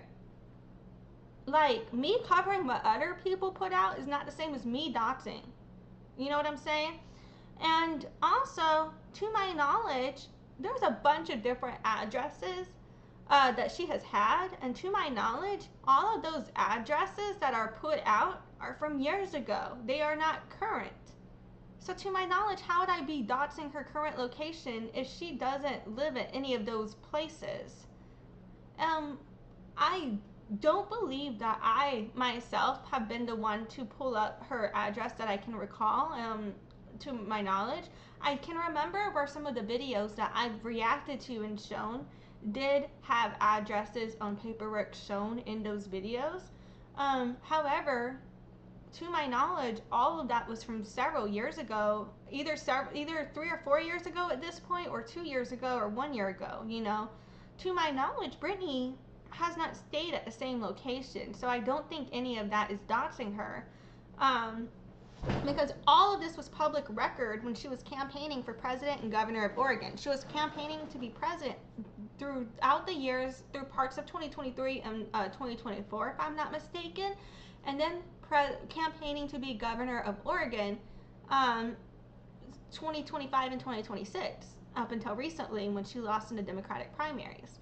So this entire time, she's been campaigning as either a president or a governor. Any addresses that were put out, it's literally not doxing. You're a public figure. You are a public political candidate. And it is public record for transparency to be reported on. So, like, to me, it's like if you didn't want that information shared, I wouldn't have ran for public office to begin with. But it's typically common knowledge where public officials hold their addresses. And I just want to put that out there, you know? So, yeah, I don't know if that, like, if going over what other people have posted about you, I don't think that's the same as me doxing you. I don't believe that is the same.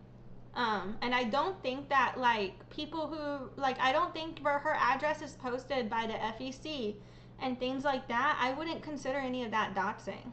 And I wouldn't consider people pulling all of that paperwork up to show proof of why and where they got their sources for the information they were showing you from is doxing, because then you're going to say they didn't show the proof of the source and then claim it's slander.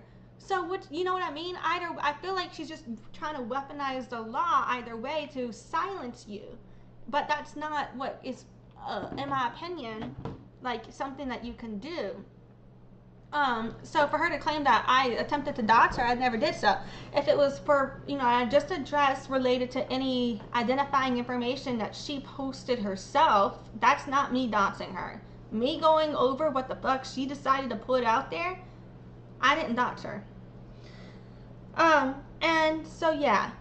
And in terms of, you know what I mean, like me going over, like literally the closest thing to me showing one of her locations, I believe, is whenever I covered the squatting allegations. I don't think that counts as anybody doxing her. So now is everybody covered the squatting allegations doxing her? Because that's showing where she was staying. You know what I mean? For example. So I'm not entirely sure like what the fuck she's talking about. But anyway, and if it's about the ancestry, I've already covered. I do not believe it is doxing. It is actually legal to prove someone's not indigenous if they are claiming certain things. It is then legal to prove with their lineage why you do or do not believe they are indigenous. You know, it's legal. It's not considered doxing at that stage, specifically when the ancestors I was showing were dead, and any living people that were shown, their current real names were not shown because the name that they are going by is a different name than their actual fucking name. So therefore it's not doxing them because they have a different name there. Okay? And the only reason I'm mentioning your sister's name, I didn't do that before she was commenting on PNW Jim under her own fucking name. She put that out there herself there, then. Like, you know what I mean? So,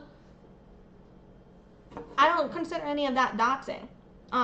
Talking about dead ancestors ain't doxing. So are you gonna say you're doxing Wahanga Noche then? Like, what the fuck is that? Like, the fuck you mean I'm doxing you, bitch? Fuck right off with all that. So, anyway. Everything I've ever said or posted about Brittany Jones is in my playlist. I've shared all of it in the playlist. All of the evidence is there. Yeah. You can decide for yourself if you think any of that was doxing her. I do not believe any of it was. Personally. Watch out though. She might say me sharing her Facebook messages doxing her. Ew. But anyway. So, moving on from Brittany Jones now. Officially. Fucking, but let's see. We are now going to get into the Tasha She situation.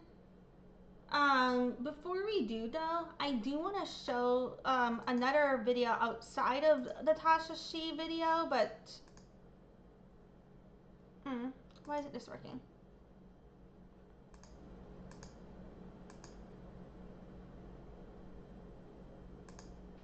Okay. I do want to show a video outside of that. You know, this one lady, Dpo75, actually, I don't know their pronouns. I just said lady without thinking about it. But this one content creator, Dpo75, had posted 2 videos basically about an event happened where there were members of Black community who stormed a powwow and were basically trying to say that it was that they were the real natives and that it was their event, not the powwow, like not the community through the powwows event, you know. And so this lady posted a couple videos in response to that concept. And so I want to, you know, we're going to be looking at different things here related to certain members of the community claiming that they are African American. And I just want to lead with reminding everybody that yes, I am addressing that community, but no, not everybody is that way. So, you know what I mean? This is not about stereotyping any community. There are racist Native Americans against Black people, just as there are racist Black people against Native Americans. Either way, and not all Black people are racist to Native Americans. Not all Native Americans are racist to Black people. But for the people who are racist to each other, it goes both ways sometimes. I've seen it go both ways, and you know what I mean? I'm over here like, don't argue with me. Well, you can argue if you want to, but you know what I'm saying? Like, where some people, the reason I'm saying that is some people like to say, we're the only ones who are oppressed, and only we experience racism. I see both Native Americans say this and some, not all Native Americans. I've seen some Native Americans say this, and I've seen some Black people say this, where some Native Americans will say only Native Americans are the most oppressed people and only Native Americans oppressed. And then some Black people will say only Black people are the most oppressed, only Black people are oppressed. And then I think it's because both communities do experience racism from all communities. And instead of some of the people, like, and because of what they've been through, where they're at is instead of, you know, saying, okay, that's a small subset of this population, not everybody's this way, they kind of group things in together, I think. That's why, you know, you've seen, like, if you go to Toxic Trends on TikTok YouTube page, you'll see some videos where they really call out this content creator named Ray Soria. And I'll post, I'm going on a complete tangent. Anyway, I'll post my video on her too. It's called, I think I called it Shine Like the Sun Ray, Swim Like a Stingray or something like that. I don't remember. But anyway, where, you know, she had basically was saying that Black people were responsible for slavery and things like that, like saying a bunch of anti-Black things in my opinion. And then she was saying that it was okay for her to say those things because it was in response to a specific community, not all Black people. But a lot of the things she was saying were, I believe, perceived as just anti-Black in general. It doesn't matter who the fuck you're saying it to, right? And so things like that, right? I've seen that, for example. I'll link that side tangent later.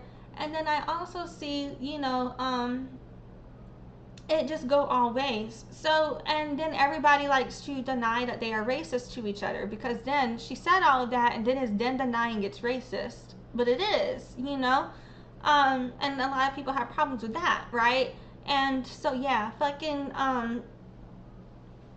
that's like a whole side tangent, but my bad. So I just want to say, like, yes, I'm going to be discussing things that are problematic, but I don't intend to be problematic myself. I may not be decolonized enough to have these conversations, but I think part of processing is getting these conversations going no matter where you are in your journey sometimes, in order to begin the decolonizing process or allow room for reflection. Because even if you don't agree with me, it then lets your mind wander to what you do agree with, right?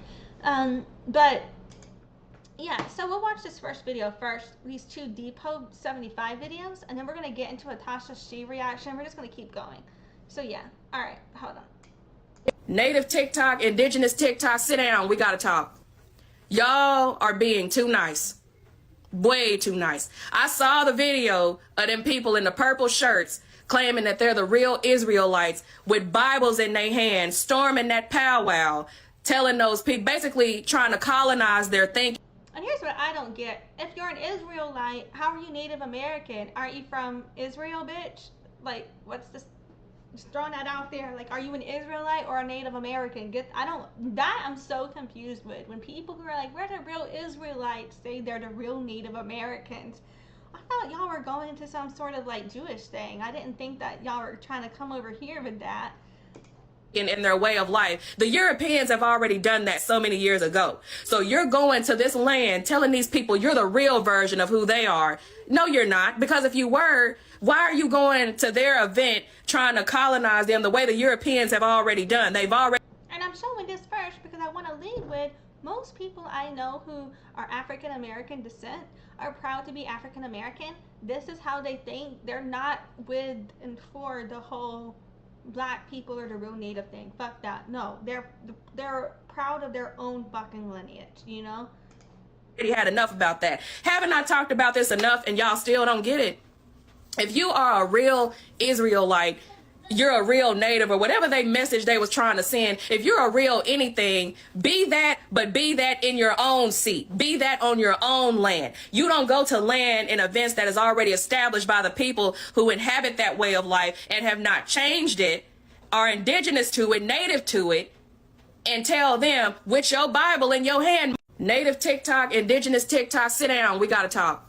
Okay, there's a part 2. Oh, sorry. Oh, God damn it.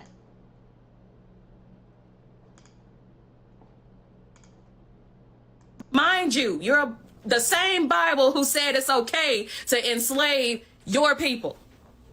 It's insanity. It's confusion, and it is insanity. I cannot believe it. These people, and it's embarrassing to us as black people. We all agreed in the comment section. This is embarrassing because not all of us think like that. That's embarrassing. These people go storm these powwows. Natives, start escorting them out. Whatever you have to do, get them off of your land. You already have been colonized and had to deal with, y'all are still dealing with the results of colonization to this very day. Get them folks off your land. Skin folk is not always kin folk. Just because they are brown and black, like a lot of the people in y'all tribe, when they come in with that type of, if they truly believed that they were your people, they would come in peace. They wouldn't come trying to change your way of thinking. They would ask, how can they be accepted back home? They wouldn't come trying to push their way on you. They would acknowledge your way of life and ask, how can they return from which they came? Y'all got to stop being so nice. Mind you, you're the same Bible who said it's okay to enslave your people. Right. So, you know, I feel like Dpost75 made a lot of good points there, and I just wanted to put all that out there because I just want to remind everybody, like, even though we're going into some deep conversations related to identity, as it comes to members of African American community who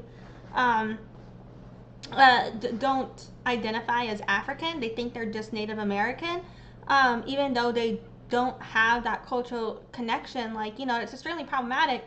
And there's white people who do it too, but with white people, I feel like it's like a bit different, because white people aren't trying to claim that Europeans are the real Native Americans.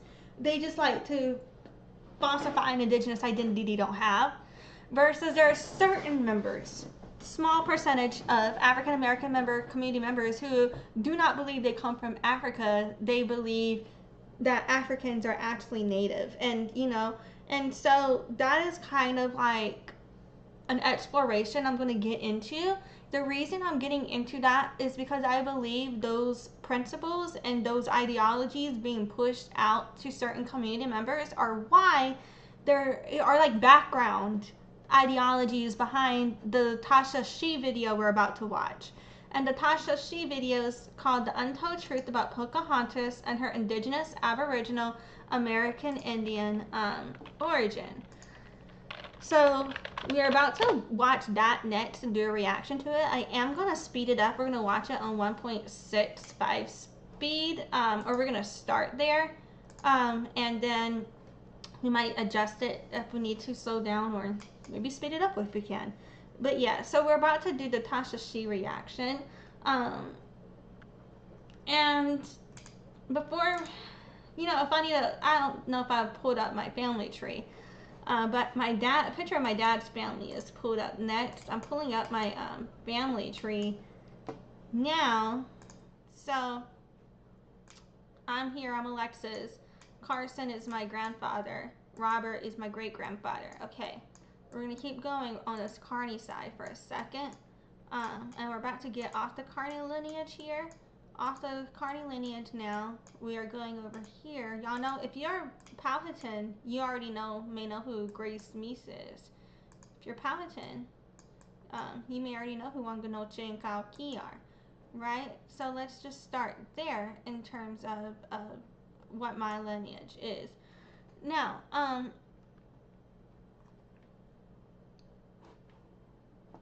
if you want to go to Kaoki, 12th great grandmother, right? I don't know if it will show me above that or not, because I think above that may be too far back in my lineage. Oh, apparently not. So, 13th great grandmother, right? My lineage has been confirmed by tribal historian Emeritus Bill Dale. This, mind you guys, is my dad, the dad's family. Okay. My 5th great grandfather is African American descent. Let's see.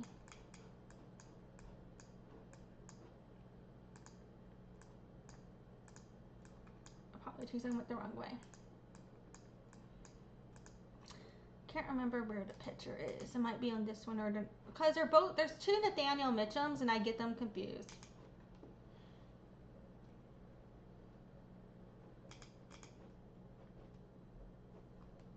So, Nathaniel James Mitchum, that lineage, my dad's side does have African American community members.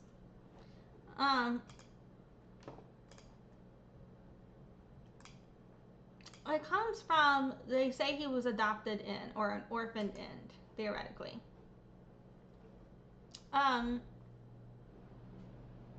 You know what I'm saying? So that's in my lineage as well. I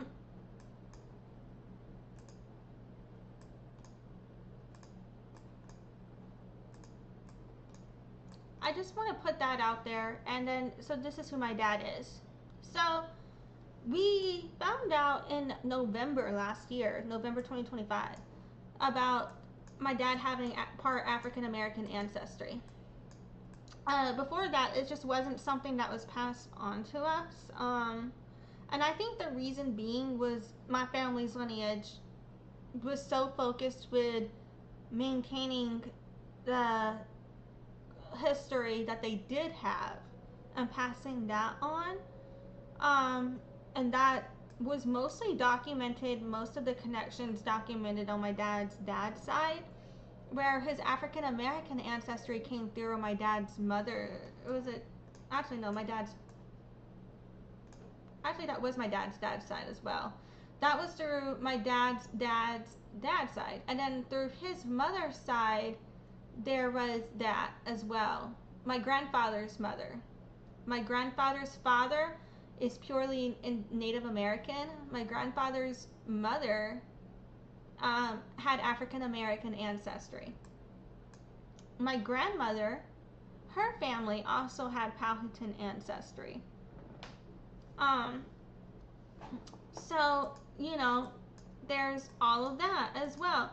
And so I think in my family, the Powhatan ancestry was what was so focused on with the maintenance that they didn't spend much time, you know, on the rest of that there.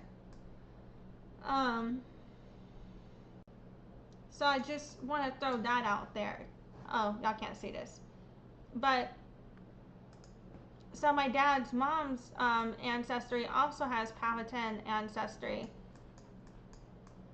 And so I think, you know, from all of that, between the Racial Integrity Act, between the orphaning in, and the specific nature of my father's African American lineage, under a quote unquote apprenticeship, who knows, right?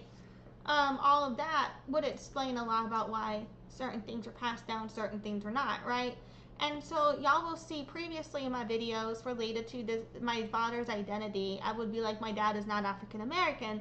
And then I found out last year and I was like, wait a minute, my bad, y'all. Turns out, but you know, So that is out there. Just a quick side tangent, my bad. But we're gonna get from that, you know, just to be upfront with my lineage, because I'm not about to be discussing, you know, all of this lineage shit without being upfront about mine. From that, I want to get into this Tasha She video, Untold Truth About Pocahontas and Her Indigenous Aboriginal American Origin is what it's called. We're going to make sure our caption's on. We're going to be watching this at 1.65 speed. It is like a 1.5 hour video, so we're going to be here a minute, y'all. I'll probably be taking a break soon. I don't know. Or maybe I'll let this play while I need to go do some things. But yeah, next, we're going to get started with this bit right here. Okay.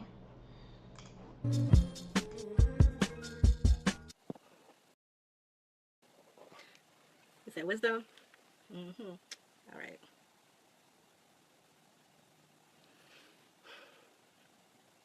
Okay, so I'm going to start now. There are two ways that Wingapo is said. I've heard people say Wingapo. I've also heard people say Wingapo. Both can be correct based on dialect, whether you say Wingapo or Wingapo. I've heard it both ways. Like if you watch this Seneca Maka Algonquin oral history video, when you watch the Mattaponi playlist, I think it's about 3 or 4 minutes in, or maybe it's 10 minutes in. I don't remember. But look, there's a prayer in there, and in the prayer he says or is it at the beginning actually? But he definitely says Wingapo Natapoa in here, and he says it like Wingapo, right? But then there's this other video by this lady named Rose Powhatan, which I have not linked, but I've seen people like Rose say Wingapo. So whether or not you say Wingapo or Wingapo, that don't matter. Both are correct. I just, for whatever reason, Wingapo is what always comes out of my mouth. But every now and then I'll say Wingapo too, just to kind of switch it up a little. You know, a little razzle dazzle. But alright, so I think that's what she said at the beginning here. Talking about Pocahontas. Alright, peace. She is very low. I'm going to try raising her volume now, but she's basically just saying we're going to talk about some Pocahontas piece if you're not listening here. So Pocahontas, she was born before... I mean, obviously you're probably listening. I meant watching. Alright. Colonization. They claim around like 1595, or who knows? We don't know. We really don't know for sure. She was born into a royal Powhatan family, and her father was Chief Powhatan, and her mother was a woman from the Mattaponi tribe, and her name actually was Pocahontas. So her mother's name was Pocahontas, and that's where she got the name from. It's not in like. So there are still historical debates about whether or not her mother was Winganuske or another lady who's Mattaponi who would go by Pocahontas. Now, there are some who believe it would have been Winganuske, have been her mother because of Winganuske's lineage, and because of Pocahontas' role in society. My tribal historian explained to me that's why he had believed that Winganuske was her mother. And so a lot have discussion has gone around where there have been claims that her mother is actually Potomac and is Winganuske, right? But also, it's been long sacred oral history between Mattaponi and Pamunkey that Matoaka, her mother, passed in childbirth. And so if it was around 1595 or 1596, you know, something around the 1590s is often mentioned. I always hear something 1590s. I've heard 1595, 1596, 1598. There are debates as well about her specific birth year. But the thing is, Winganuske passed 1618. It is well known that Winganuske passed well after Pocahontas was born. And so ever since I've been thinking on that more, I have previously said, what if, you know, something that would align with Potomac, Pamunkey, and Mattaponi oral histories would be, what if Winganuske was the mother or something like that, but Winganuske or her mother happened to be mixed descent, Potomac and Mattaponi, which is why there was a confusion. What if she could have been both? And Winganuske is also known as Mattatiske, and people with the name Mata are often Mattaponi. And so I was like, what if, you know, because she's also known as Nanoma. We have different names given to us based on different parts of our life. And so then, I was like, well, what if it is Winganuske, but she could have had the private name Pocahontas, and then that could have been given to Pocahontas after her passing or something like that. Like, things like that were how I kind of logicked it in a way. But none of that I think is accurate. These are all ways I tried to logic how could all tribal historians' histories have some truth to it in a way. But now I'm thinking, if, you know, with the sacred oral history, if it's true that her mother passed, what if, you know, Winganuske may have had a hand in raising her, but what if her mother passed during childbirth, it couldn't be Winganuske. It would have had to have been a different woman. So I've said, you know, different things in the past live streams about who Pocahontas' mother could be, and I just want to clarify up that new realization I've had as well, because it's not to discredit or disrespect or discount Bill Dale with his theory that Winganuske could be the mother based on Winganuske's role with the lineage, but it's more about how I would also never want to disrespect Mattaponi or Pamunkey's sacred oral history as well, and I don't believe that those add up together unless we are wrong about when Winganuske died, you know, or something like that. But yeah, so that's just a side thing there. Yeah, fucking, all right. They say it's a nickname, but then it's not a nickname because it's her mother's name. And her name is actually Amanute. That's her real name. That's the name that she chose for herself. And her name when she was a baby was Matoaka. So Matoaka. So here, she says that Matoaka chose Pocahontas for herself, but I've always heard that it was Wahon Seneca who gave her that name.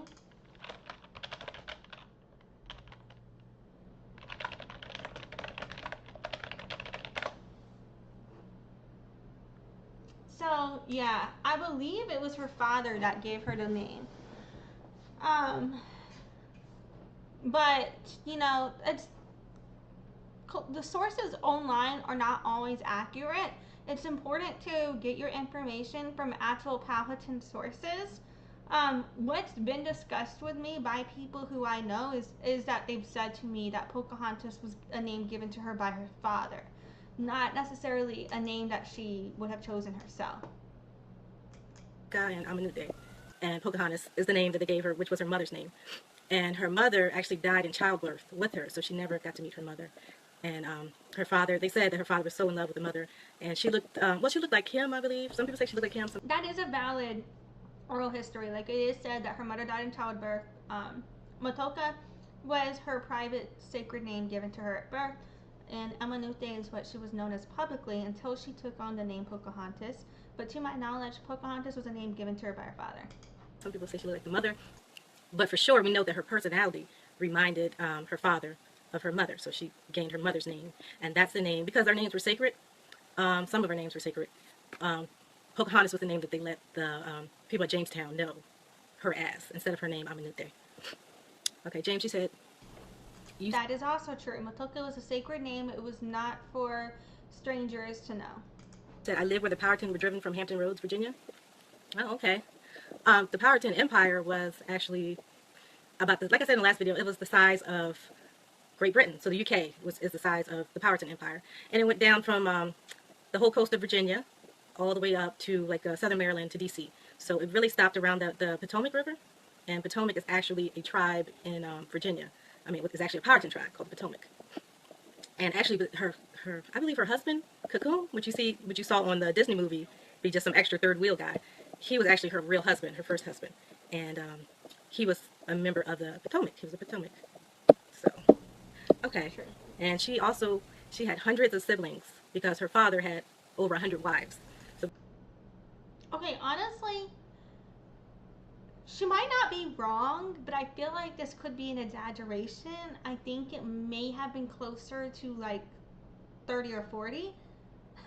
But that's still basically like close enough. You might as well just say they had 100 of them.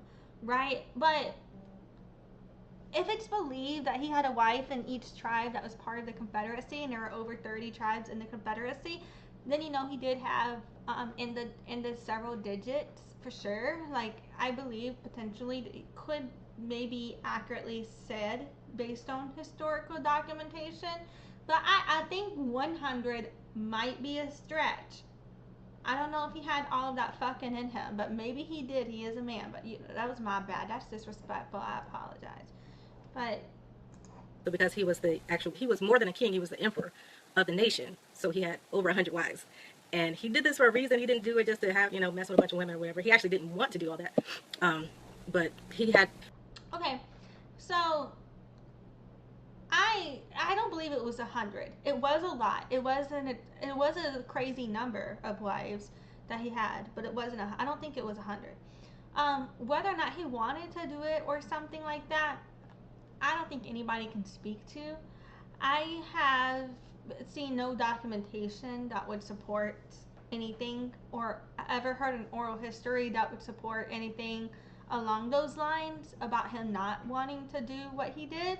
I have my own beliefs about it, but my beliefs are not supported by any oral history or documentation. It's just what I think based on all of the oral histories and documentation I've seen, my interpretation of that, right? Which is, I think he believed he needed to do this to unite everybody as a way to fight back against the Europeans, because at that stage that all of that began to rise in that way, we had already had Powhatans kidnapped and stolen by Europeans, and I believed he may have saw this as a way for us to unite as one nation in a way, or one confederation, and fight back. That's what I think he was trying to do, was to basically raise like a big ass army. And I think part of the way he did that was solidifying relationships through intermarriage and family members. So that way people would be more inclined to fight together, to stick together, because now our family was involved, right? And I think that's what he did. But whether or not you can say, like, to a degree, maybe he didn't want to actually do that with his life. Maybe he had other plans. Maybe that could be up to debate, for sure. But I don't think anybody could say for certainty what he did or did not want to do. We can only say this is what happened, To my knowledge, there's been no oral histories or anything like that passed down that I'm aware of. All the wives, basically to tie the tribes together and to make a unified front. So every tribe would have someone with his bloodline in it, and that would bring unity to the people. And then we also had other people coming in within the nation. So yeah, he said, what? Yeah, he had 100 wives. I don't know how he did it. And when the Europeans came, he was in his 60s. And I don't think it was 100. There wasn't 100 Powhatan tribes that I know of. I think the answer would have been between 30 and 40. He was still like muscular and in shape. Hey, he was still out doing hunts and everything else at 60-something years old. He said, thank you for letting everybody know. Oh, okay. Yeah, he had 100 wives, so imagine how many children he had. And what he would do is, like, a lot of the wives, he only... Okay, I can't just keep saying that I don't think that's right every time she says this, right? But I have the urge to. I don't think he had 100. I think it was 30 or 40. Fuck it. He had one child with them. So he would have one child with them, let them stay for a little while, and then let them go back home. And then after that, they could marry another man. So it wasn't a big deal. What I know of this is, that's what most of them did. Like, so... there were certain of his wives who would stick around because they had that type of relationship. They just wanted to go, like, they were, whatever. But, so not all of his wives just ditched after they had his kids. They were all like, okay, bye. But, basically, it was seen as, like, an honor to be one of the wives to give birth to one of Juan Seneca's descendants, to carry on the royal lineage, etc. And so, and if you did want to move on afterwards, he would be like, yeah, man, enjoy your life and shit. And no one would judge you for it. And yeah, so a lot of women who, they wanted to fulfill that role for their community to provide the heir, but they had other relationships that they would rather have maintained instead. And so some of the women, that's what they decided to do. And there are also women who rejected him completely. They're like, no, I'm good because I'm with this dude. And he was like, cool. And he, there was no, like, they didn't force nothing like that, So to my knowledge, like, no, that wasn't accepted. To my knowledge, if you were accused of doing anything inappropriate with forcing yourself on someone, there's a great punishment pushed on you. They did not tolerate those types of things. They could just go and marry somebody else. Y'all.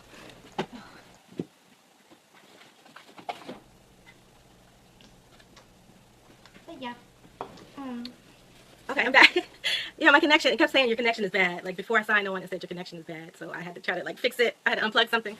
So anyways, I hope everybody comes back. I don't know how to send out invites again, so I guess some people are just going to miss it. But yeah, like I was saying, he had 100 wives, so he had hundreds of children. And actually, Pocahontas' mother, her name, Pocahontas, she was actually his first wife, and she was his favorite wife of all of the favorite wives, and she was his first love. So he married her, Pocahontas the first. He married Pocahontas the first out of love. And, hey, Charles. Yeah, he married Pocahontas the first out of love, and then he had several children with her. And one of her children, Mattachanna, which is a female, Pocahontas' big sister, she actually became a chief. So Mattachanna was never a chief, to my knowledge. It's not documented anywhere that she was ever a chief. Mattachanna married Udamatamakan. Udamatamakan was a Quirkosak. And he was basically like, this is not the right word for his role-ish, but it's kind of like a rough, not a translation, but like maybe for you to understand what you may know, like a priest, like a high priest. And his role was like in leadership of spirituality, but also as a sacred oral historian and record keeper as well. And Mattachanna and Udamatamakan were actually with Pocahontas after she got kidnapped. They got permission. So she was able to convince the English to let her bring her sister and her family with her to England, and I think they allowed that so she would be more calm. And her father wanted them to go so that he would have an ear on what was happening. But it ended up being that when Pocahontas went to England by force, it was still allowed for Mattachanna and Udamatamakan to be with her, and they ended up making it back here. And they are actually how we know what happened to her. They, in that lineage, is how we know exactly what has happened to Pocahontas. To my knowledge, yes, Mattachanna has lineage that would have that bloodline of being a Werowance or Werowansqua. She never was a Werowansqua herself. That's not documented anywhere. However, her descendants have become chiefs, but not her, to my knowledge.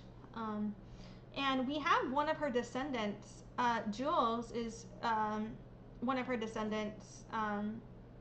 So we've had one of her descendants in the chat. So yeah, hopefully Jules will correct me if I'm wrong, but to my knowledge, Mattachanna is not a chief. Let's see if Google tells us.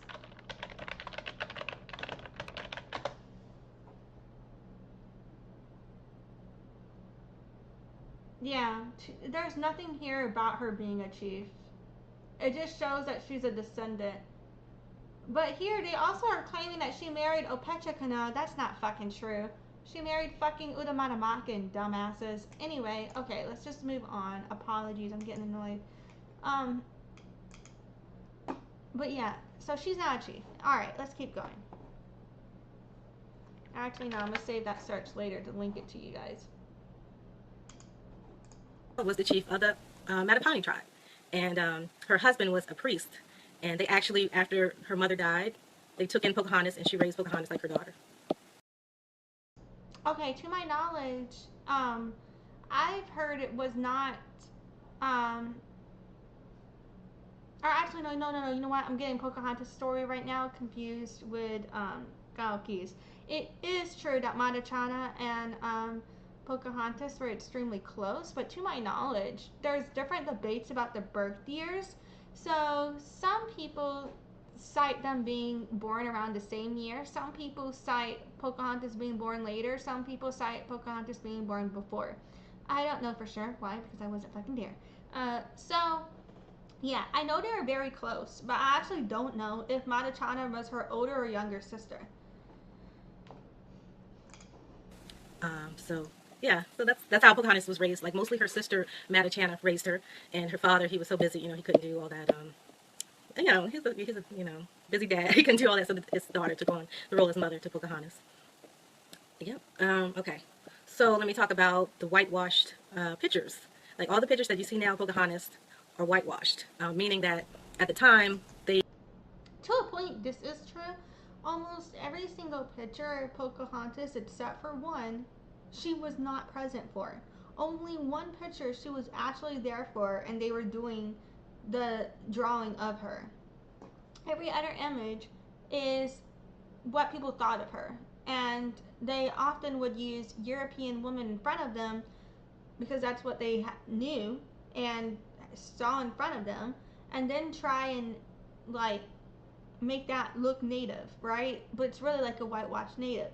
So to a point, it's true because a lot of the depictions of her were not accurate. And it's also believed, even the one representation of her that she was actually there for, it's believed at the time she had a bunch of makeup on her to cover up her tattoos.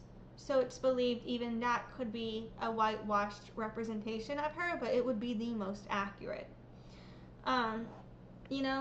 Let's see.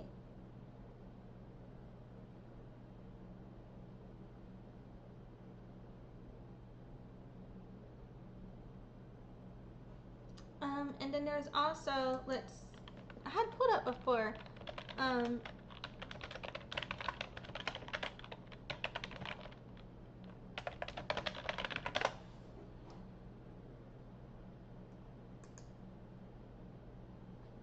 so basically,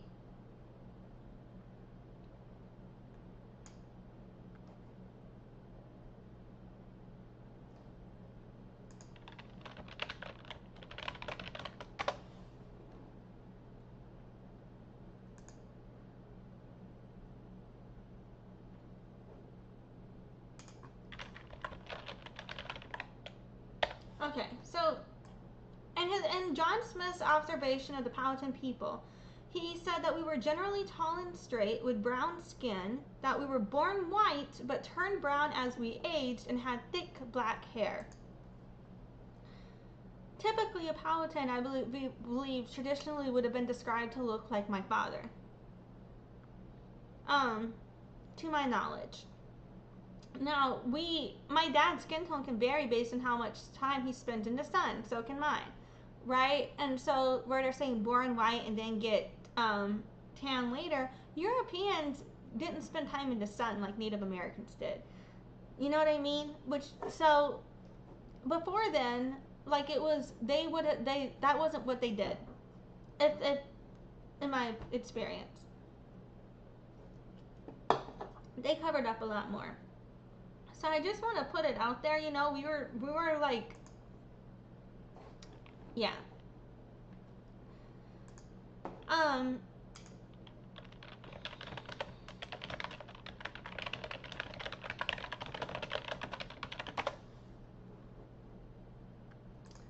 So the only real depiction of her is the one that Simone de Pass in 1616 visit to London drew. Let's see if it'll show us that. She was recorded to have tattoos, which I believe are covered up in this painting.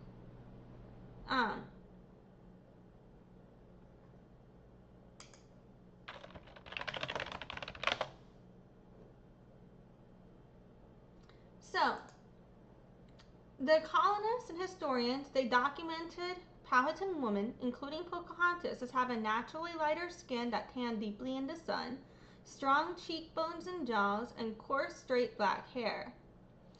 As a child, her hair was often shaven to the sides, leaving a single section at the back that was grown long and braided. And then as she got older, she grew out her hair in accordance to her position. They believed that the high collar she was forced to wear likely concealed traditional Powhatan tattoos, and they also believed that she was given makeup that she had makeup on her to conceal what may have been her traditional facial tattoos as well. But this is the most realistic description we have, and it was not originally drawn in any form of a color either. To my knowledge. But yeah, they said she had dark brown eyes and hair and frequently wore ceremonial or clown-based tattoos and adornments. Or not she, but they, for the Powhatans generally. So putting all of that out there, like how was she documented to have appeared? I believe she would have looked more of like my father.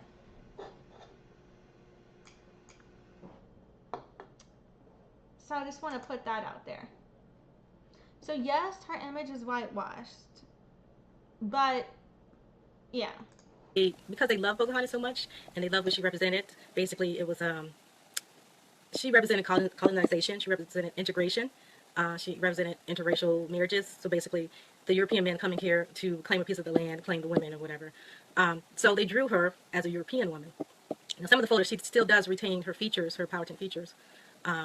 But a lot of the photos, they got her looking like J-Lo. Now we know she didn't look like J-Lo because they, it wasn't pale people here before the Europeans came. And she was of a royal line, so she would not have been mixed with traders or whoever else. Traders usually gave the lower, I wouldn't say lower, well yeah, lower class. They usually gave the lower class women to the traders when they came to visit. The trader would stay, we would, most of the tribes did this. I don't like the way that she said that. They didn't, no woman was given. If women wanted to engage in relations, then they could. However, there was like, if our tribe has an issue with another community, no one from the tribe is going to go engage with relations from that community that we have a problem with. So there is a degree of,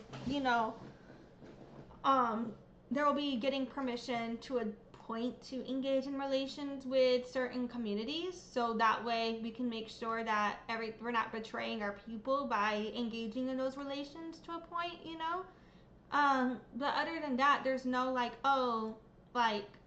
and we didn't really have classes in my opinion, the same way. There are different roles in society. It wasn't, there was different apparel that was worn by people of different roles. So to that extent, you wouldn't see certain people wearing certain things or doing certain things. There are certain traditions that people had according to who they were. But that would be in terms of like, are you a warrior? Are you a farmer? Are you a quirkos? Are you a werewolf? You would have a different role in life and be doing completely different things based on that, and be dressed completely different based on what you were doing to equip you and prepare you for what you were executing on. So yeah, I don't really like where she's talking about, these lower people. Like there was no lower people, in my opinion. Now, could you say that someone who's seen as spiritual, like a quirkos, or someone who's a chief, is going to be as likely to engage in relations with strangers as someone who would be, for example, a warrior or a farmer? A warrior or a farmer is more likely going to go engage. Why? Because nothing, like the quirkos and the chief, those are the people leading our society. If anything happens to one of them by engaging with that other community, that jeopardizes access to information, sacred information about our community, that they may not have had otherwise, because no chief makes a decision. No Mamanatoic, no Warawan squad is going to make a decision without input from the Quilcos or Quirocos. So those are all people who are making essentially our national security as a tribe, those decisions. So those are people who have a lot of value in terms of the knowledge they have about why the tribe does certain things, who are the warriors, where are the warriors positioned, etc., right? Because they're directing all of that. And in any community, chain of command is important, not because of some bullshit colonial, let's have a leader and not think for ourselves way, but in if everybody is trying to tell each other what to do, you're never going to get much done. When you have structure, when you have a chain of command, when you have a flow, when you have a procedure, that is how you organize people on a mass scale to achieve an end result. So I know the way she's wording this is rubbing me the wrong way, but let's keep going.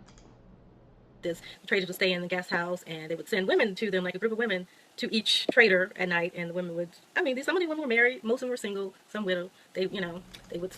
I don't agree with how she's wording that. Like, yes, the chief would offer strangers the opportunity to have relations with women of the tribe, and if women of the tribe wanted to engage with those relations, they could, but nobody had to do shit. You know what I'm saying? The way she's wording it, rubs me the wrong way. And some of the women of the tribe, like, we didn't have monogamy the same way. Some of the people were polyamorous, some were monogamous. It's up to those individuals to decide what type of relationship they want to have. And there was nothing wrong in our community with being polyamorous if that's what you chose to do. Sleep with the guest men. Yep.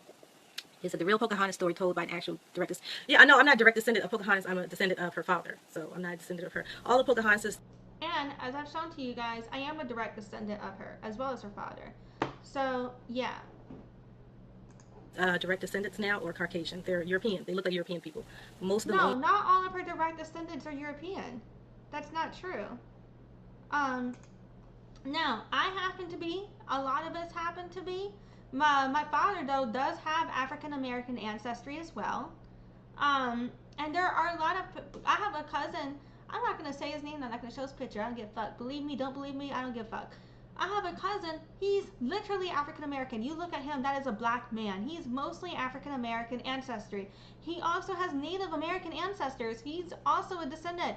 Like, I know people who are black presenting, who are really descendants of her, who are really descendants of any Powhatan people, you know? Both exist. Yes, it is true a lot of us are white. Part of the reason, or a lot of us, even if we have African ancestry, we may be white presenting, or even if we're black presenting, still have a lot of European ancestry. Because the Potomac people, the tribe that is a descendant of Pocahontas, most of them intermarried with Europeans in the late 1600s and early 1700s for safety, and then after that, then for a degree, they did it so they wouldn't stay too close in blood relations, and then after that, once the lineage was a distance, they continued with a closer intermarriage to maintain tribal identity and cultural community affiliations, etc. But yeah, so there's like a thing to me where it's just like, I don't agree with this like concept of basically like saying, oh, most Powhatans are European looking. I don't agree. A lot of Powhatans are, but there's a lot of Powhatans who don't look European, they do not look African American, they just look Native American. And there's a lot of Powhatans who look African American, they are Powhatan. That does not invalidate them. It is true there's a lot of white European Powhatans as well,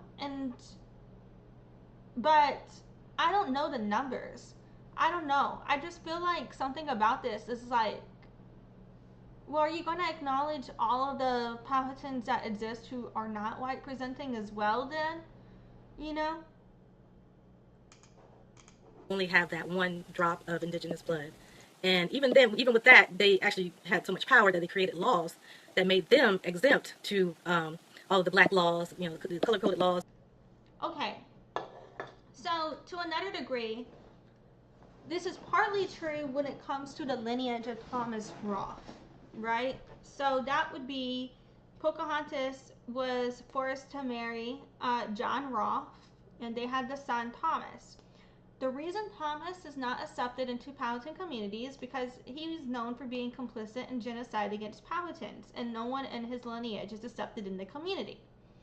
And And then there are a bunch of laws passed against African Americans, including the Racial Integrity Act, where they were saying, that if you had any black ancestry at all, you were not going to be classified as Native American. You're now classified as black. Or they said, they used the N-word technically, I believe.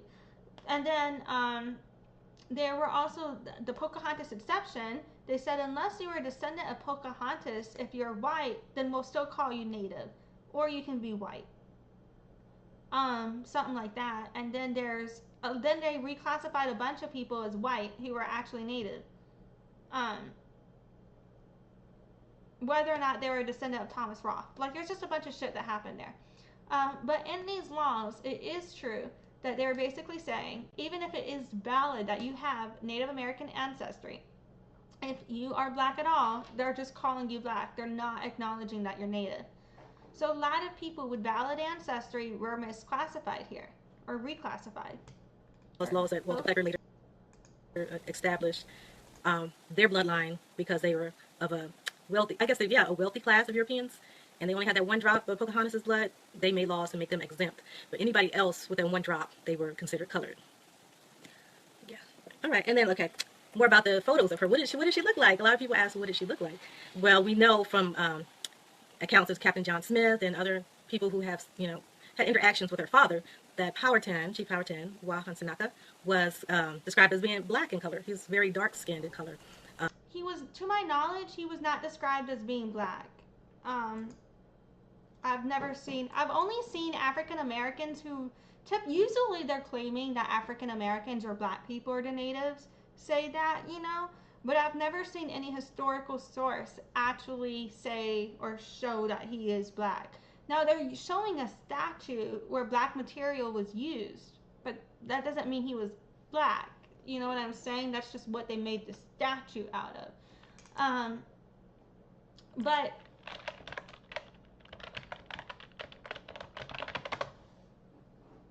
so Wahansanaka was not black. He's Native American, and we are ethnically and culturally distinct from African American people or people of a black community, by the way. So I just want to put that out there. Over time, Powhatan descendants have intermarried with African American and white settlers. And there's a big history that's complex regarding our racial reclassification. But so there are a lot of people who are actually African American who are valid descendants of Powhatan. But Powhatan was not black presenting. He was not black himself. He was not African American. He was not African.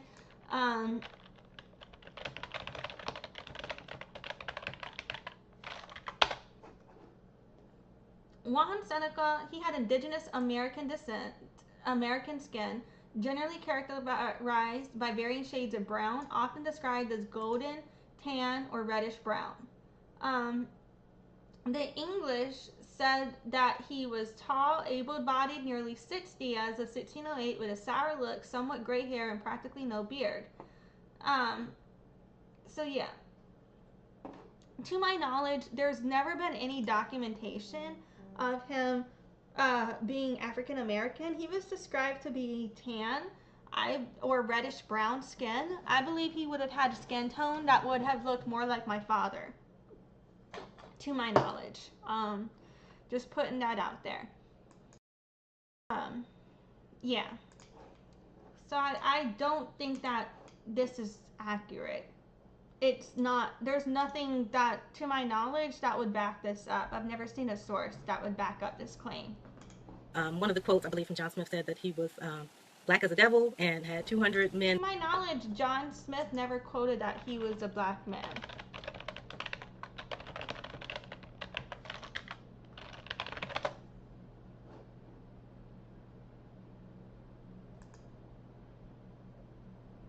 Oh, apparently he did describe him as black. Oh, never mind. Okay. So they weren't saying,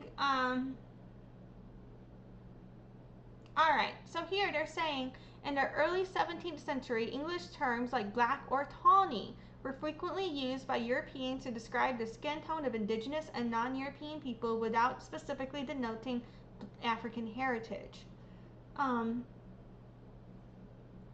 So yeah, they said he was more like a devil than a man, with some 200 as black as himself. But they said Smith's general descriptions. In his writing, John Smith generally described the Powhatan people as being naturally brown in color, noting they were born white but darkened with age. He noted that his dramatic descriptions, modern historians note that his dramatic descriptions as Native Americans as devils or black were often colored by his desire to write sensational, exoticized stories for an English audience to boost his reputation. So yeah, I don't believe that. I don't agree with calling Native Americans black, because I think it just, we're already struggling with a Native American identity reclassification, but we have rights under that label, right? So people accept it, that, or American Indian, etc., to that degree. However, Natives, to my knowledge, mostly identified by our tribes, by our people. We didn't, so to me, it's like this whole like, oh, now we're going to call you black. That's like another reclassification that has to be followed. So I kind of don't agree with it personally, and I think it does also muddy the water and get into the historical issues between Americans who have the Black American experience versus the Native American experience versus assimilated into white culture, you know? Because a lot of white presenting people have Native American ancestry, and some of us do have African American ancestry, even if it's one ancestor far back. But I just don't agree with like, okay, well now what? We're gonna let white people call white people black, like because we have far distant Native ancestry or some shit? No. Like, I don't know. And it's just, to me, stereotyping natives as this concept that comes from him calling us devils and comes from him demonizing us. It doesn't come from an accurate representation of who we were. You know what I'm saying? And I don't agree with just kind of like perpetuating that as a fact of who we were, in my opinion. But yeah, alright. Moving on. And they look just like, just as black as him. So that's telling you what her father looked like. And her mother was from the Mattaponi tribe. And the Mattaponi were... So I don't know what image she's pulling up here. Because, again, mind you guys, this would not be an image of her mother. But I guess she's just pulling up an image of a random Mattaponi compared to the Pamunkey, the Mattaponi was considered very dark-skinned. Is she calling her Pawnee? To my knowledge, she would not be... I don't think we have any documentation of her mother being Pawnee. And so I don't think that there's any documentation of what her mother's skin tone would have been. To my knowledge, John Smith arrived after Pocahontas was born. If Pocahontas's mother died in childbirth, John Smith would not have met her mother. Okay? If Pocahontas was born around 1590, John Smith didn't arrive till 1607. Pocahontas' mother died already. He would not have documented her. He would not have known what she looked like. The English never met her, did not know what she looked like. So that, you've already contradicted yourself alone in your own statement here. Because, you know what I'm saying? That doesn't make sense. So let's keep going. John Smith wrote that they were, the Powhatan were very brown in color all the way down to tawny. Tawny would be like a little lighter than me. That would be a tawny complexion person. A light-skinned person is tawny.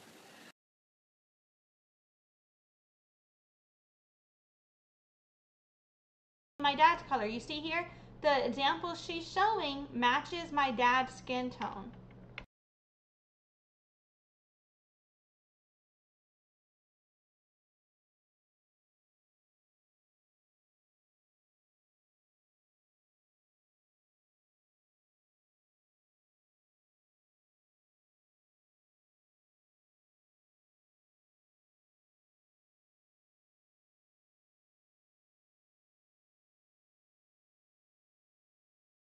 Damn it, I just realized I'm native. Okay, I was just basically muted. Did I say realize I'm native? I was thinking of people being native. I meant to say muted. Obviously, I've been knowing that I'm native. What the fuck? Anyway, the example she's showing matches my dad's skin tone is what I was trying to say. I don't know how long I've been muted for. But I don't know where she's getting at. To a point outside of America, people would say that someone who looks like my father is black. They say anybody dark skinned is black and anybody who looks like me is white, no matter your lineage, you know. And to a point, I can understand, fine, if that's how you see the world.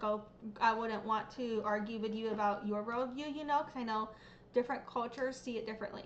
But within the constructs of America and identity, the Black American identity, to my knowledge, is a specific identity that refers to people who have specific ancestry tied to African American slavery and that history. Typically is what is being referenced, to my knowledge. And that is not something that all Native Americans have. It is true that some, not now, pre-colonial Native Americans don't have any of that experience. Post-colonially, we do have Native Americans that have mixed ancestry with African Americans, so it is true that there are post-colonial Black Native Americans, right? But pre-colonial, I don't believe it would be appropriate to assign another identity onto Native Americans. That's just reclassifying us yet again. And instead, I think it would be more respectful to honor tribal sovereignty and identify natives by their tribe, not trying to reclassify natives as black, you know? Because that's its own history to be respected to its own people that have that identity. Okay, let's keep going. Okay, and let's see. So how did she wear her hair? It was told to me that she had curly afro. She had curly short hair.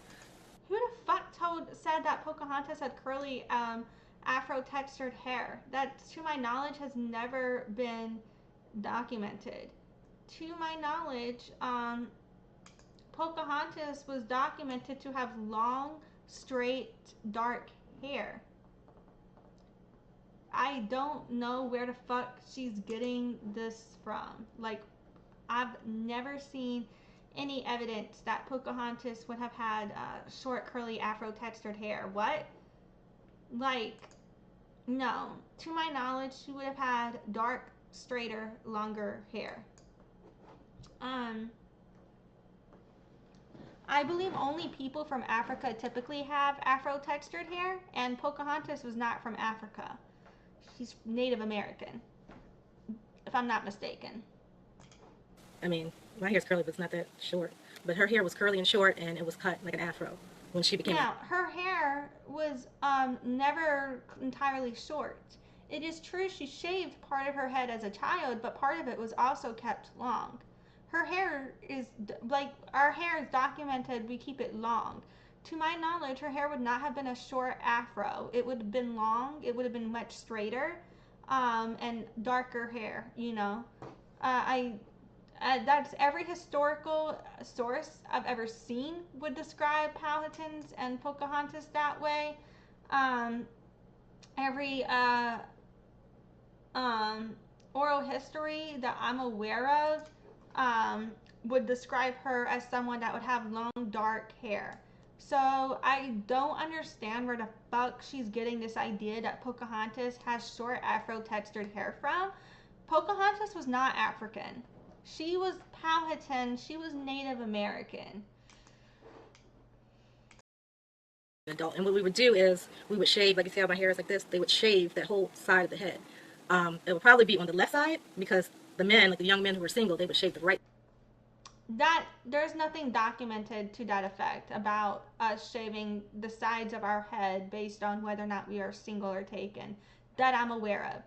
To my knowledge, us shaving our heads was tied to our status as warriors, as well as a status between childhood and adulthood. Now, it is believed that your hair is a spiritual connection, right? So some of our warriors would shave part of our head and keep part of our hair long, so that part of us, we wanted part of us to be more shut off from the spirit world, so we could be numb to certain things we had to do. We needed to disconnect, and then parts of us needed to stay in touch with the spirit world to have that additional intuition and grounding. And so that is where that hair comes from. And we also believe that our children were more in touch with the spirit world than we were as adults. And so that's another thing. So that's, to my knowledge, where I understand our hair to come from. I don't know where the fuck Tasha is getting this shit from. She's not showing any sources either. And obviously, if I sit here and show up a source for every fucking thing I say, we're going to be here all day. Look how many links I've already pulled up and how much we've already got to get through. But it's like, I've never seen any evidence for anything she's saying, and you guys can go look into this yourself. Right side. And what that signified was that they were single, and it also signified that they were a skilled archer. They could use the bow and arrow. So when you use the bow, when you use the bow and arrow, you need... To a point. That part is true. Warrior status would be designated with hairstyle. This side shaven so it doesn't get caught into the strings. So, you know, when you pull, you see what I'm saying? When you pull that arrow, you need that whole side free so you don't get your hair all tangled up, and then that just makes you go off track, you know, from your goal to... Well, that is another logical reason for the hairstyle as well. Shoot a deer or whatever. And also a style that she could have had later if she grew out her hair. A lot of women, they would straighten their hair, and they would cut bangs in their hair, and have... Okay. I don't believe that we were just straightening our hair like that. You know why? Because you know what we were known to do? Go get into the water every single day and dip our heads in. Every single day. And then that shit air dried. The first thing Powhatans do, go get into the river. That's what we would do. Now, it's not that, I know that Powhatans had ways of styling hair heatless. Using tools, you know, to curl the hair. I'm sure that they could therefore also stretch the hair as well, if for those who did have curlier hair if needed, but that would take a long time to do. That would not be plausible day to day.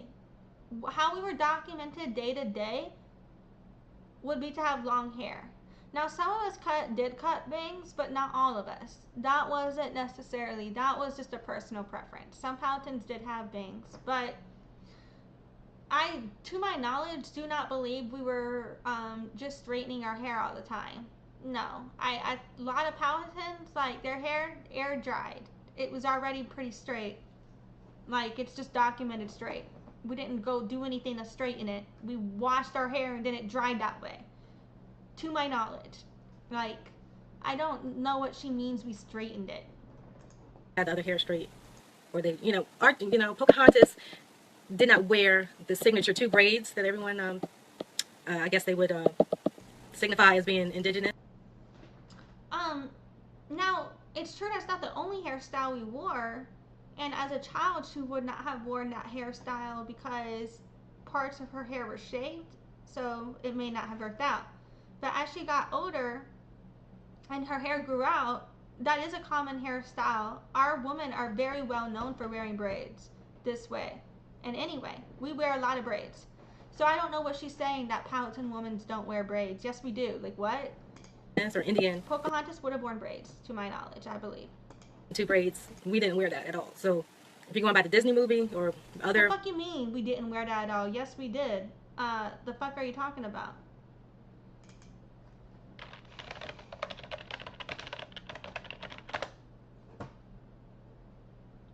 So yes, Powhatan women's wore braids, but men didn't, but our women did.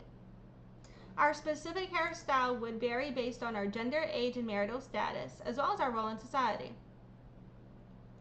And the back of our head was usually in a single braid as well, pretty often. But yes, we did wear braids. I believe we did wear the 2 braids. And I know for a fact I've seen Powhatans wear that today.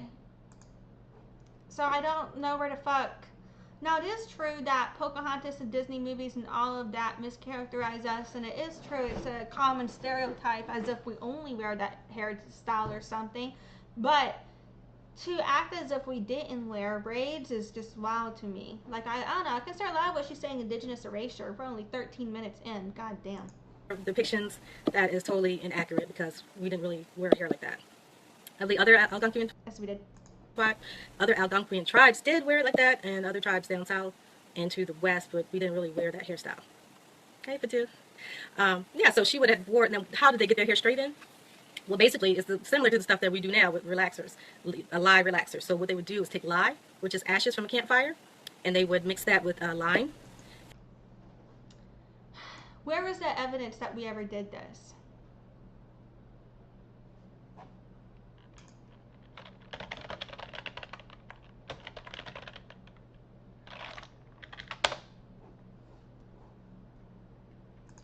No, we did not historically straighten our hair. We had shaved sections, braided locks, and we used animal greases such as bear grease.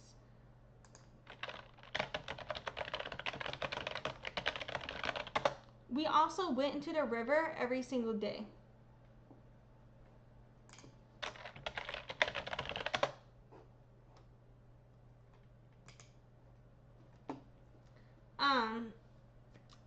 For bathing and hygiene, we used rivers daily. We washed our hairs daily. We were not using no relaxers. We were not using chemicals to straighten our hair.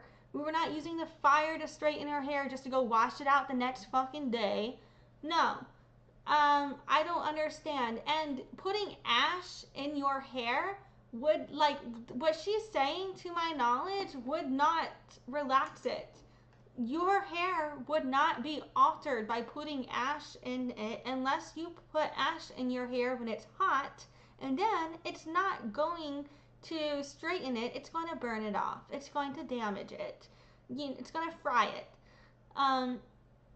Like, just other than that, just putting ash, we would, if there's clay masks made out of ash for hair, but that's not used to straighten it. It doesn't straighten it. Like, I don't understand what the fuck, where she's getting any of this information from, and why is she posting pictures of people who seem to be African American for this, right? Instead of Native people. And then they would mix it with some sort of animal fat, like bear grease or anything from like deer fat and stuff like that.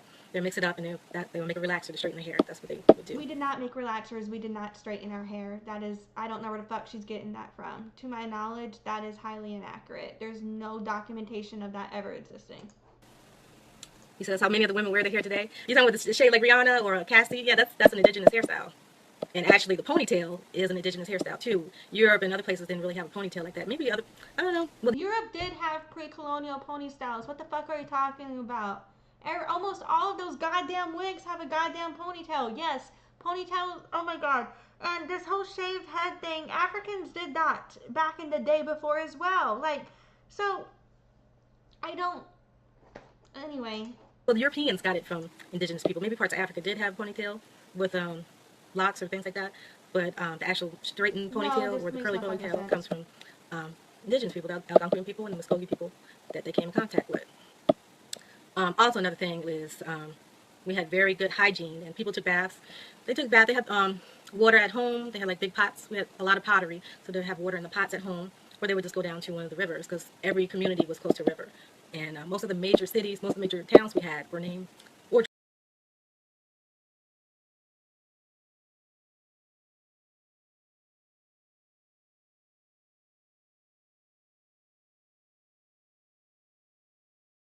So you're not supposed to immediately wash your hair after a relaxer, but you're acknowledging that Native Americans went to the river daily for bathing and hygiene. So are you aware that we would wash our hair daily? So you're aware then, therefore, it wouldn't make sense for us to relax our fucking hair, right? That it's just the way it was? This just, oh my god, I feel like fucking Elle Woods. You know you cannot take a shower after a perm, right, bitch? I'm just kidding. I'm sorry. Tribes, I mean, excuse me. Most of the major tribes that we had was named after the rivers, or an area like a hill or a waterfall. You said the Plains Indians used buffalo grease. Yeah, but we have buffaloes here too. Don't go chasing waterfalls. We have buffalo and bison and on the East Coast, and actually Europeans killed them all off, and the ones that could get away got away, went west.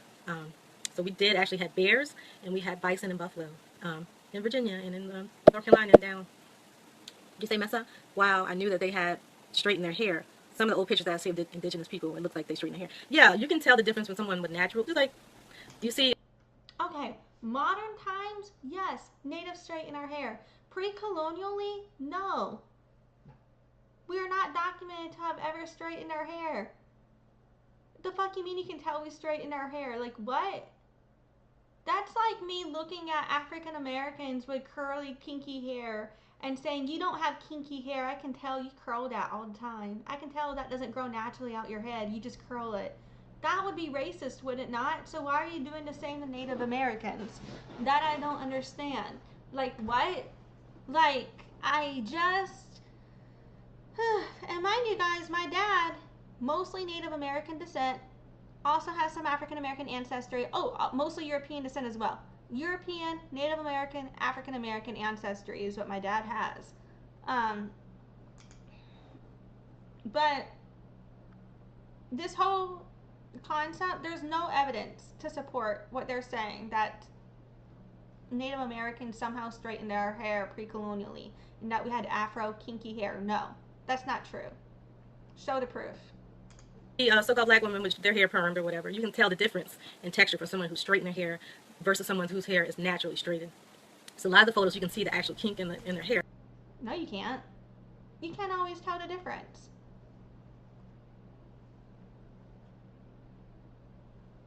And I know y'all can't, because I know I went to school with a chick. She had like curly, kinky, coily hair, but she straightened it all the time. She straightened it all the time. And then one day she went to school with her hair natural, and everybody was like, oh, I didn't know you had curly hair. It's always straight. I didn't know you had curly hair. So if y'all could always tell, why does that happen so much? Because I know several situations in which that happens. I don't believe this, oh, you can always tell. No, you can't. I know so many people who, they style their hair so much, you think their hair is that way, and then when they come with their hair natural, you're like, wait a minute, I thought your hair was XYZ, and they're like, no, this is my natural hair actually. Like, I know so many people who they like, you know, they straighten their hair all the time, and then one day it rains, and you're like, oh shit, that's your natural hair. Like, no, that's just, I don't believe this, oh, we can always tell. No. That's like, also, like, a lot of times, you know, African American women will be accused of wearing fake hair, and it's their real hair. It's all their real hair. And white people will always be like, we can always tell. And they can't fucking tell, because they're accusing them of having fake hair when it's real. You know, it's the same premise to me here. Like, what the fuck is this? It makes no sense. Hair, and you can see that they actually straighten it, either with their live relaxer or if they straighten it with, like, I believe Tyrone Street posted something about they straighten. Again, post some evidence, post some sources. Like, you may not like everything I say, but I'd be posting my sources, or you can Google and you can see. When I Googled what she's saying, I found that what she's saying is not true. And because it doesn't match anything I'm aware of with Powhatan sources. Like, what the fuck is she on? Straighten it with buffalo dung and a heated stick or something like that. Straighten the curls out for people, for the plains and more of the people. I do not believe we were straightening our hair this way. No. Find some fucking sources. This is bullshit, in my opinion. On the West Coast. Okay, so about her ancestry. I have a note. I'm looking down here. Honestly, no, because think about it. We had to forage our own food. We had to go hunt shit down. We not only were foraging food, farming, harvesting, growing, we relocated seasonally. We fished at certain times of the year. Certain times of the year we were by the rivers. Then when the rivers were going to flood, we moved inland. And then we focused on farming. And we harvested. We had harvest season. We'd be relocating. We had so much work to do. Yes, to a point we did our hair. We'd have times of styling and things we do to be beautiful. We'd have events and things like that. But day to day, we had a lot of work to do. We're getting through life. Our hair care is about protecting it. We're not doing things that are going to damage it, right? And anything that alters your hair's chemical state, which a relaxer is damaging it. And no, it doesn't make sense logically for Native Americans to be relaxing our hair regularly. That's never been documented in any cultural practices that I'm aware of. There's no historical evidence to any of that. I don't know where the fuck she's getting this shit from. And she's claiming that natives had Afro textured hair. That doesn't make sense. We are not African. We are well documented to have long straight hair. Like, where the hell is she getting this shit from? She was saying her hair was short? That makes no fucking sense. Because I have my laptop with my notes. But okay, her, like I said before, her father was Chief Powhatan. Her mother was from the Mattaponi tribe, and she died in childbirth, and her name was Pocahontas.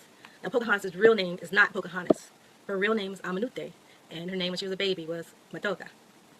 So Amanute is her real name, and not Pocahontas. Pocahontas was her mother's name that she took on when her mother died.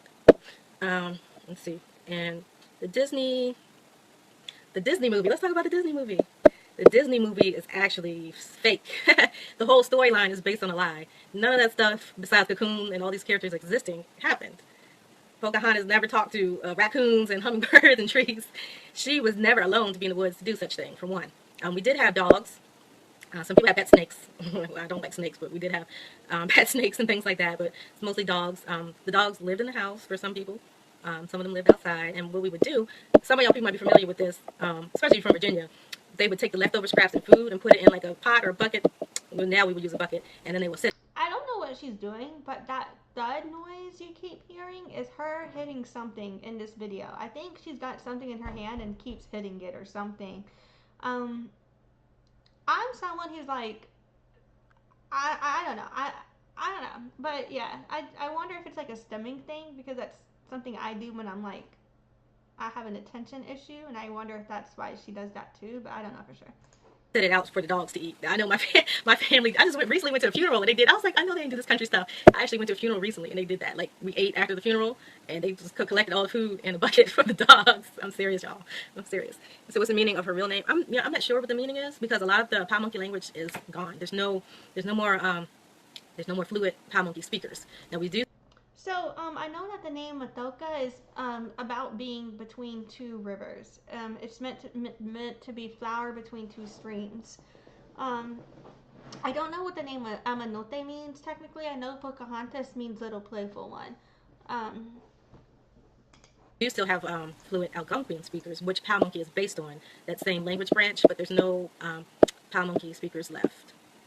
So I don't know, and a lot of our language is lost in translation. What does she mean there's no Powhatan or Pamunkey speakers left? Is she not exposed to Powhatan community? There is a lot of people still speaking Kikatawamik, and matter of fact, they have language classes on it. The Potomac offers it to not only Potomac tribal citizens, but anybody that is confirmed to be Mattaponi, Pamunkey, etc. Like, if you can prove that you're claimed within community, they will accept you into Potomac language classes. Like, if Tasha were actually Mattaponi, or I'm not saying she is or isn't, I don't know. Y'all can, I'm just saying there's so many fucking pretendians that I haven't done that research about her, so you can understand why I'm just putting that caveat. So if she actually were though, then she could literally, if she wanted to enroll in Potomac classes, go talk to Heather Gray, show proof that you're Mattaponi. I bet you that will get you right enrolled. And you can go learn it yourself. There's literally Pamunkey people who can speak it better than I. My distant cousin was watching a stream from a funeral that was had recently in the community. The funeral was in Kikitawamik, and he was like, bro, I can't even keep up, because like we didn't even know what all the words were. We just recognized some of them. There's a lot of people in Powhatan community who never stopped using the language. It's only considered dead because the government doesn't recognize us, like, in my opinion. But yeah, so it's not completely lost. It's been reconstructed, and there's been a lot of documentation behind it as well, to where it was never totally lost because of how much documentation there was for it. On top of the yes, we've had a lot of the people who were fluent speakers pass, but not all of them have, and there's so many people who are now trying to learn, you know, because of the danger of it going extinct. But yeah, some of the language, like possum is actually a Pamunkey word. It's different words like that. Moccasin is a Pamunkey Algonquin word. Those words are now okay. And then words like moccasin, you know, and I think possum too actually, are also seen in other Algonquian languages. Like, we are not the only tribe that has that word, and then we all don't like spell it the same way or say it the exact same way, but very similar, close enough. Fuck it. moccasins basically come there. It's used in a lot of Algonquin languages, if I'm not mistaken, but I can't remember the other ones. But I know they're out there. Embedded into the American English language. Now, okay, so back to Disney. Now, the Disney storyline is totally false. You said I still do that for your dog. Yeah, I know. That's what I'm saying. They put the dog bones and all your scraps and your ribs or whatever the heck people eat. Or leftover collard greens. I don't know. They put everything. They put pound cake in there for the dogs. I'm like, dogs can't eat sugar like that. But that's what they did. That's what they did, and that's based on our. What do you mean pound cake? We didn't have pound cake. Are you getting confused with a pone, which would have been bread, cornbread, or what? I don't know what the fuck she's talking about here. Huh? What they call genetic memory or traditions that we pass down from our indigenous culture. From what I know, that's what we would do. So yes, there's actually breeds of dogs that are indigenous to America. I'm not a dog lover or very familiar about dogs, but I do know that we had dogs that lived with us, and dogs they took on a hunt, and just dogs. You said your friend does that for your dog too, Belinda? Oh, he must be a Powhatan. He must be a Powhatan descendant. Learned it from somebody that was. Okay, back to the movie, Disney movie. So when Disney wanted to develop a movie about Pocahontas, because she's so beloved and a legend in history, they actually went to some of the elders in the Powmonkey tribe and the Mattaponi tribe, and a couple of local historians. I forget who all they asked, but okay. So to my knowledge, yes, the Disney people did go to Powhatans, and Powhatans, to my knowledge, originally agreed and gave them a certain amount of information. But what I've also heard is a lot of what the Powhatans asked was disrespected, and that Powhatans also did not have input or knowledge of or agree to the way Pocahontas was represented in a lot of ways. But certain things like certain expressions and words, they did get permission and were told by the Powhatan people what our culture was in order to accurately represent that. But the story of Pocahontas itself is something that I do not believe our community agreed to. And I believe that was something that was done in disrespect to our community, to my knowledge. But yeah, but certain elements, I know that they did get certain approval on with the way that was done. You said, where does Southeast Kentucky fit in, Virginia in that era? We didn't have the land like North Carolina and all that. That wasn't it wasn't segregated to say. There wasn't no lines drawn. If you were from that same ethnicity or ethnic group, like a Iroquois or Soulaan or Algonquian or whatever, those people were still connected and they traveled and they visited each other. But we didn't really have lines. We had our cities and we had our territories, yes, but it wasn't like a clear-cut line. You could cross the line, but be sure that you might get shot by an arrow or something. They would send a search party out or a scout party out and see, why are you on the land? Are you here for peace or are you here for trouble? That would really only happen if you were going to enemy territory, to my knowledge. Typically, they're always going to be cautious of a stranger, but you may not get harmed just because you're a stranger by a lot of tribes. They're going to give you the opportunity to see what you want because of things such as traders, and we have it's got right, okay, like trade routes and things like that. Like, we were also very well known for trading with each other. So because of that, there's a balance. It could be anything. So it could be like no big deal because they're used to trading. It could be oh shit, gotta be on guard because let me just hold on, I'm not relaxed, but I don't think I'm gonna die, but let me just explain myself situation. And then sometimes it's like oh no, those bitches gonna kill me, run situation, so it would depend, I think. All right, so the movie, when they started to ask these elders about the movie, they were excited. They, thought finally the true story is going to be out. They're going to clear some things up. And then when the movie came out, like, Disney just totally disrespected the elders. And he put this false story. The character, the woman, Pocahontas, that they drew did not look like us. She did not look like anybody. So the character they drew, it came out that it was a representation of a Filipino woman. They didn't actually represent an actual Powhatan. So that part is true to a point as well. And like, the Powhatan people were given permission on, like, they used certain words such as Wingapo, Chestchame, Adamois, certain Powhatan words that they had gotten approval and confirmation on, like, is this accurate? And they were confirmed, yes, this is accurate, right? But where it came to, like, the whole story of Pocahontas, that was not approved. So that was seen as very disrespectful. Actually on this East Coast. The characters actually, I think it's based on the, she is the voiceover lady, and she's actually, I believe, half Navajo and probably some type of other European mix in there. So they actually drew her to represent Pocahontas, which is totally false because we did not look like that at all. And Pocahontas did not have long straight hair, and she didn't look Hawaiian or whatever they want to look like. I don't know where she's getting this Navajo European thing from, but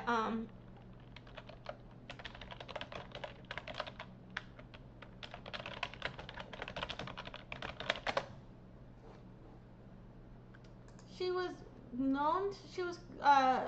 drawn to be a composite of specific individuals. Irene Bedard was the speaking voice. Dinah Taylor was a Filipina college student brought in. And then they use other people like Christy Turlington and Naomi Campbell. Is who they said that they were putting it off of. You know what I'm saying? But yeah. She did not look like that. So people were really upset. And then they had a romance between John Smith and Pocahontas. And that never happened because Pocahontas was around 10, 11 years old when she first met John Smith. And he was 28 years old. He was a 28-year-old bachelor. And yeah, this part is true. That never happened. He had, you know, he was interested in women, not children. So that romance did not happen. Actually, John Smith was more like an uncle to her. And he saw her, you know, as a child. He saw her as like a little niece or whatever. So what do you say, Matt? You said the matrilineal line from southeast Kentucky, and your maternal side documented from Africa. Your great-grandmother was said to be a slave. Oh, okay. That's good that you know all that information. That's really good. Okay, back to the story. So John Smith, when they came here in 1607, they were kind of lost. They didn't understand the land. Like, they came, the land that they came to and they were allowed to stay on was very swampy. Okay, so again, she's admitting that she knows John Smith came here in 1607. She's admitting that she knows that John Smith met Pocahontas when Pocahontas was 10 or 11. So, previously, she said that John Smith documented Pocahontas' mother as being black. But she's also admitting that Pocahontas' mother was documented to have died in childbirth with Pocahontas. So how could that be the case? If John Smith never met Pocahontas' mother, how could he have documented her as black? I've never seen such documentation. Putting that out there. Now today, half of Jamestown is underwater today. So they were having a hard time with the leeches and other things that they, you know, swamp creatures and snakes and stuff. They did not know how to hunt properly. They didn't know how to grow food. They didn't bring enough food with them because they ate it on the ship. Because the Spanish had made legends that this was the land of milk and honey and roads were paved in gold and pearls. And the Europeans came thinking that they were going to have an easy ride, basically. But that didn't happen. So after it got really bad, John Smith led an expedition up one of the rivers, we believe was the Powhatan River, which is called the James River now. And they wanted to trade with the natives, the indigenous people. But they came upon a town. Now, at that time, I believe that the people were out, the women were out either doing a ritual or they were out gathering like berries and things like that, cranberries or whatever was in the area. And the men were out on a hunt. So when they came upon the town, I believe the town was one of the Powhatan towns. They saw a We didn't have huts, so I don't know what hut she was talking about. Does she mean like a yehokin? I don't know. Heard it, and they started to loot and rob and take food and, you know, stuff their bags with food and whatever. So, what'd you say? Your all-American Powhatan, your grandfather grew up on 200 acres of land and lived in the mansion. Oh, what county? What county did he live in? Jay? All right, I'll continue while you answer. So when they came to the village, they started looting and filling their bags with food because they were hungry for one thing, and other type of trinkets like animal skins or whatever they could find to stay warm. And 70 warriors ran up on them and was like, they came out the woods singing and dancing and doing war chants.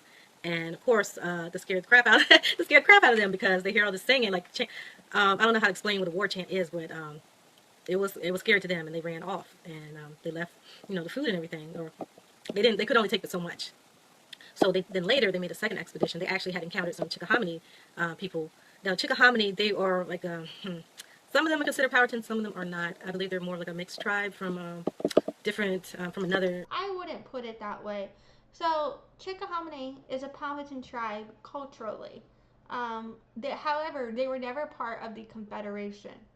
However, they've always been allies with, and culturally, they use the language, have a lot of same religious beliefs, same food customs, cultural customs, dancing, regalia, a lot of that type of thing, but they were never under the Confederation. So that's why there's a discrepancy on like they're Powhatan, but kind of not Powhatan. Now, every tribe has mixed ancestry historically, so Chickahominy is not excluded from that, but I just don't believe that's what makes them kind of Powhatan, kind of not Powhatan. I think why some people say that is because they're Powhatan culturally, but they were never part of the Powhatan Confederation. Group, probably a Siouan group or Monacan group that mixed with Powhatan, and they created the Chickahominy. They were one of the newer tribes, and one of the newer tribes to ally with the Powhatan. I don't know. No. Was she saying that the Monacan and the Siouan groups created the Chickahominy? To my knowledge, that's not true. Is it true that the Chickahominy may have people that happen to have Monacan or Siouan ancestry? Sure. But that they didn't just come together to create the Chickahominy tribe. No. The Chickahominy tribe is its own people. I'm not going into their origin story, but that's a whole separate tribe. It didn't happen like that. I don't agree with this statement. Confederacy. So the Chickahominy, they agreed to be scouts for John Smith, and they, excuse me, I have something on my screen. So they agreed to be, and something else popping up. So they agreed to be scouts for the English, and we took them up the Pamunkey River this time. And this is when they ran into Opechancanough. Now, Opechancanough is actually, he would be considered Pocahontas' uncle. Her father, Chief Powhatan, considered Opechancanough as his brother. But some accounts and some of the elders do not agree. They believe that he's actually his cousin, who was raised as his brother, not really his blood brother. But the same thing, like, you call people your brother. That's his brother. No one really knows for sure the relationship between Wahun Seneca and Opechancanough, in my opinion. But so when he ran up on Opechancanough, he didn't ask any questions. They just started shooting. It just became a shootout. So the English were shooting their muskets, and then the indigenous people were shooting the arrows, and they were getting the best of them. So a lot of the English died. John Smith was actually the only one to survive, I believe. He was the only survivor. And what he did, he ran into the marsh and hid. But one of his wounds was really like, I guess he felt like he was going to die or something. So he decided to surrender. And what he did when he surrendered, he came out with his compass. And actually when he showed Opechancanough and the other warriors his compass, they were in awe of that technology. They were like, wow, what is this? They never saw compass before. So, and that actually impressed them, and they were like, okay, we're not going to kill this guy. Let's take him back to the capital to meet the emperor. So that's exactly what he did. And he became a guest, and he was treated nicely, and then they had a ceremony for him to actually become a chief.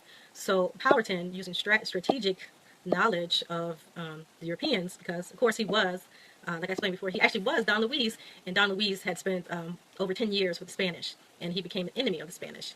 And the Spanish vowed to come back and kill him and kill all of the Powhatans. So Don Luis was a Powhatan man kidnapped by Spain, brought to, there are different historical accounts as to where he was brought to.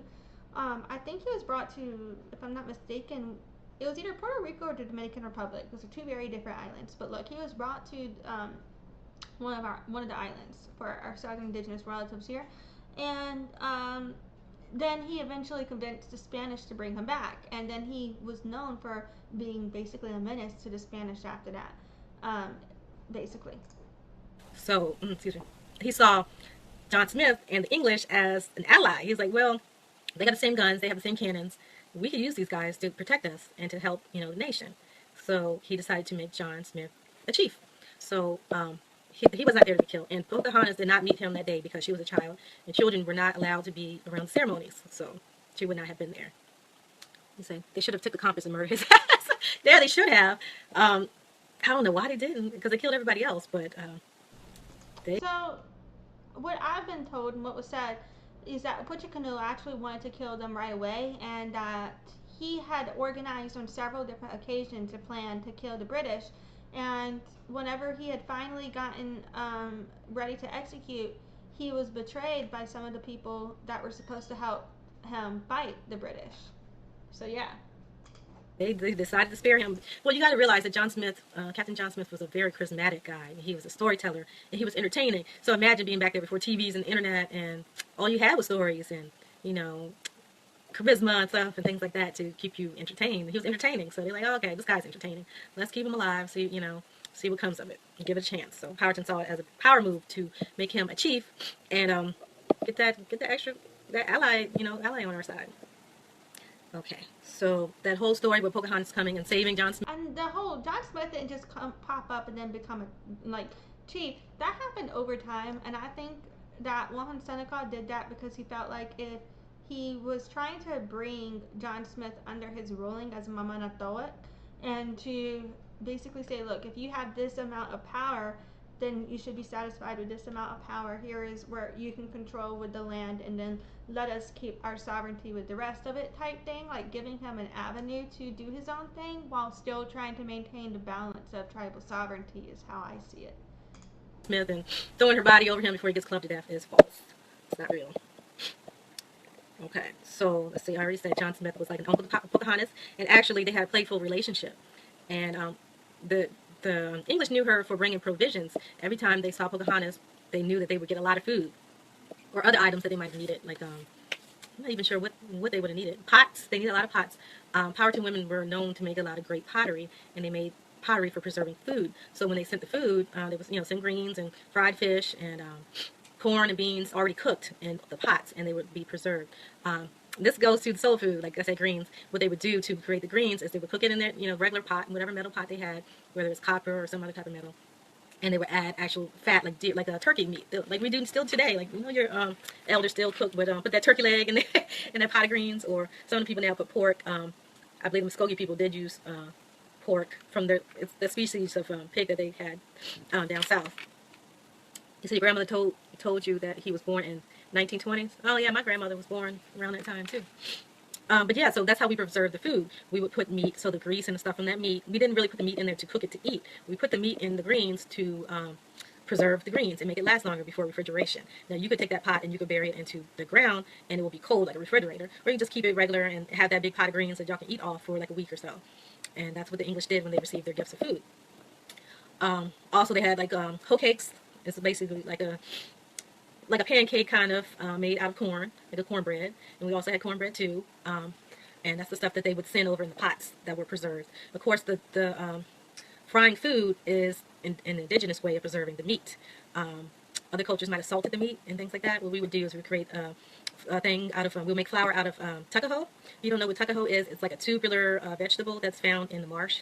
What would be a tube? I wouldn't say like a potato. Something like that is a tubular. So what they would do, because it was poisonous, they would have to ground it up and create a powder out of it to get rid of the poison, and they would use that to make a flour. So a lot of what she says is accurate. Some of what she said is like up for historical debates. Whether or not I agree with what she's saying is still an accurate historical documentation, like with the whole Epechikanu Wahansanaka being brothers or cousins statement, right? Like, and I don't think anybody truly knows, but it's true that those are statements said about it, right? And then some of the things she has said, I'm like, nah, this is outright no, what the fuck? Like where she was claiming that Wahansanaka was black and that Pocahontas had short afro-textured kinky curly hair. The fuck? No. So some of the things she says, I'm like, where the fuck are you getting that from? I do not understand what her cultural connection is. If I don't know if she's enrolled or connected to the Mattaponi tribe or not, but I just do not understand how someone who was connected could ever say that Pocahontas or Johann Seneca were black or had afro-textured hair. It does not compute to me. But yeah, so I don't understand what her background is. A lot of times I feel like the background gives an explanation as to why people make competing information, But this is just like, because if you were connected, wouldn't you not try and claim that Native Americans were African, Like, I don't know, Flour or bread out of. Also, they would use, like we use now, use a cornmeal and seasonings. We use sea salt and things to create the batter for the fish. We fry the fish. Use like we used to use that. We used to use Crisco. And what she's saying about the food, I think a lot of that's mostly accurate to the point of what types of meals we made. I know we did have ways of preserving our food, but I believe that was done through things related to finding ways to refrigerate during colder times, but also I don't think that frying alone would have been enough to preserve food, because even fried food has expiration date. I think that when you cook fresh food, it does extend its time a few days, but not by much, you know? So I don't know if that really counts as preserving. I don't know. But yeah, so some of the things she's saying, like I could see, you know, maybe why she's saying that. But where she was talking about Native Americans straightening our hair with relaxers, and then she was showing pictures of African Americans with relaxers, I was just like, what the fuck? And there's no evidence to support that, right? So some of this, I'm just like, wow. You know, so some of what she's saying actually does have truth to it, and some of what she's saying, I'm like, not in a million years. They would also keep like a pot full of animal fat that they would use to fry the food in. So that's how we said basically all the soul food. Yeah, so it's based on the indigenous way of cooking and stewing. The Powhatan women also had in one pot stew. One pot. Well, a lot of soul food or African American food is heavily influenced by indigenous community. It's a blend of Native American, European, and African food.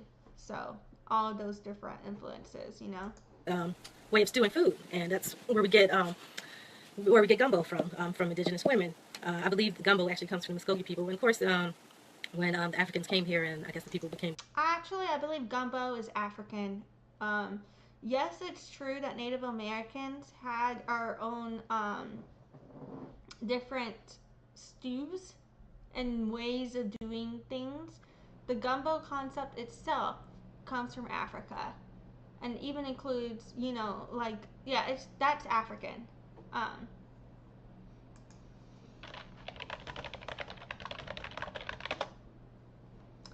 So it comes from Louisiana. The word itself derives from West African Bantu word ki-ngombo, which comes from okra. Enslaved Africans brought this to Americans. It does use French, Spanish, Native American, and African techniques. It is a blend. But, yeah, I would not say that gumbo was Muskogee, to my knowledge. Maybe Muskogee had their own dish, but gumbo itself literally comes from West African Bantu to mean okra. So, just throwing that out there. Yes, it's got native influence, but it's not from Muskogee. That would be from Louisiana. Louisiana, I'm in New Orleans. Well, I keep saying that because I'm so used to it. I'm actually now in Slidell, technically, whatever. But Louisiana, our natives here are people such as, this is not an all-inclusive list, but including people such as Choctaw community, Chitimacha community. We've got our Caddo natives, our Natchez natives, Natchitoches natives, you know, things like that. Not things, people that, you know, of communities like that. There's a lot more natives here that I can't remember off the top of my head. But yeah, like, it's not Muskogee to my knowledge, though. That would be people of Alabama and Florida, and I don't think that they originated gumbo. That's a Louisiana thing. Besides the African influence. But yeah, we're going to keep playing here. Blended, those people also continue to have that technique, and they might have added okra or whatever else from over there into the actual stew. But that one pot stew had been here for thousands of years before colonization or anybody came. Okay, people of all walks of life, of all communities, have one pot stews. That's not an invention specific to an individual community, in my opinion.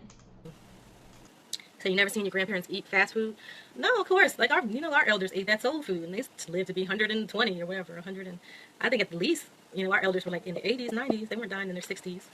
So that's what happened. So anybody have any questions about Pocahontas so far? Any questions? Guess not. I'm trying to get my computer back on. It's not working. Okay. So back to Pocahontas. When she was a child and she would come to Jamestown, it was said that she would do cartwheels naked and she would be very, very playful. The indigenous children didn't wear that much clothes. She might have wore like something to cover her lower half, but she... Okay, yeah, I guess she's providing a little more context, but yeah, we didn't view nudity the same way that colonialism do. You know, it's kind of like when you just go to the beach, you're just at the beach. We're not looking at you like, oh, you're on the beach, you're inappropriate. No, it's like just someone living their fucking life. Who gives a shit, right? But a lot of Europeans sexualize that. They're like, oh, you're in a bathing suit? You're trying to be sexy. You're asking for it. Type mentality, you know? Our people, we had a different way of viewing dressing. She was naked otherwise, and they saw it as weird. To them, it was weird that people didn't have clothes, because over there it was cold. They needed to wear layers and layers of clothes. And in Europe, they would wear the same outfit for like the whole year. And when Easter came, that's when they were able to buy some new clothes. That's why now we have this tradition of Easter clothes. People get excited for Easter clothes, but that was back when the Europeans, that's the only time they got to take a bath and change clothes. That's why they like the Easter clothes. We didn't have that here. We took baths once or twice a day at least. So he said, you're really proud. Oh, thank you. You're proud of me. Thank you. So again, you're acknowledging we took baths once or twice a day daily. Are you going to acknowledge we washed our hair daily as well? Because then you'll admit that relaxers wouldn't make fucking sense, so we didn't straighten our hair all the fucking time. It was just that's how it was naturally, now wasn't it? Appreciate it. Trying to get my screen back on. But yeah, so Pocahontas was seen to the Europeans as a sign of peace, a sign of, well, I don't know if wealth is the right word, prosperity and food and, you know, fun. She was very fun. And when she was young, because her father, Don Luis, aka Chief Powhatan, knew, you know, the English language, he knew Latin, he knew Spanish. He was... I think, is she calling Wahan Seneca Don Luis? So, there are some historical accounts that debate whether or not Mamanatoa Wahan Seneca Powhatan is the same as Don Luis. So, there are some people who long believed he was the same. Other people who believe they were related. Some say that they were cousins or brothers. I do not believe they were the same person, because when you look into the dates, it wouldn't make sense based on the timeline of what we know for the facts of Wahan Seneca's life, from when he came into power, when he had certain marriages and certain children, for it to align with him having gone to Spain and come back at the timeline that we know Don Luis existed. For both state facts to be truth, because Wahan Seneca cannot be in two places at once, right? And so I believe Don Luis was a different person, and I think it happened at different times as well. And so I think Don Luis is a whole different person. There are some people who have a theory that Don Luis and Wahan Seneca were the same man, which is why Wahan Seneca, they think Wahan Seneca came back and formed the Confederation. I think that Don Luis that Wahan Seneca was aware of situations such as Don Luis and then formed the Confederation, but I don't think he was Don Luis because, like I said, facts of his life don't add up. I'm not going into all of that right now, but I'm going to just keep going, hit play. I'm about to go throw some chicken in the oven, I think. Was able to teach his daughter, Pocahontas, those languages, and what she would do is she would come to Jamestown and she was told to teach Captain John Smith the Pow Monkey language. So because she was able to speak their language and write in their language, she was able to actually teach Captain John Smith the Pow Monkey language, and that's how he knew how to speak Pow Monkey. And he was able to actually his notes and his books, the preservation, or some of the only things we have left of the Pow Monkey language, because Pocahontas taught it to him, and he also was able to come to the towns and speak the language. Oh, thank you. John Smith did record a lot. There was other people who also recorded as well, such as Strikey. Because you said keep spreading the light. Yeah, I'm just spreading stuff that I come across, trying to share with somebody. Let me see what I got here. My screen come back on. You said no. Captain John Smith was not a pedophile. He did not have sexual relations with Pocahontas at all. He had nothing to do. Captain John, if you know the history of Captain John Smith, he grew up poor, and he actually worked his way up the rankings within the I don't know what you call it, the royal government, or whatever they call it over there in England. He worked himself up the rankings, and he actually was able to come onto a ship. He was able to board a ship. He actually was assigned to work within in the areas of North Africa, the Moroccan Empire and everything over there. And he was actually kidnapped by the Moors, and he was a slave for the Moors for years. He was a Moor slave. I think he actually knew how to speak Arabic and some other language because of that. So yeah, John Smith was a slave for a long time. He somehow he escaped from the Moors, and he was able to get back to England.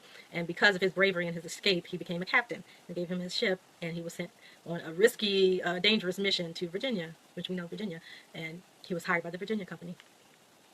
He said Pocahontas was in her 20s in the Disney movie. That's why I hate that movie, because it's so false. She was actually 10 years old when she first met John Smith, and then she was, I believe she died at 21.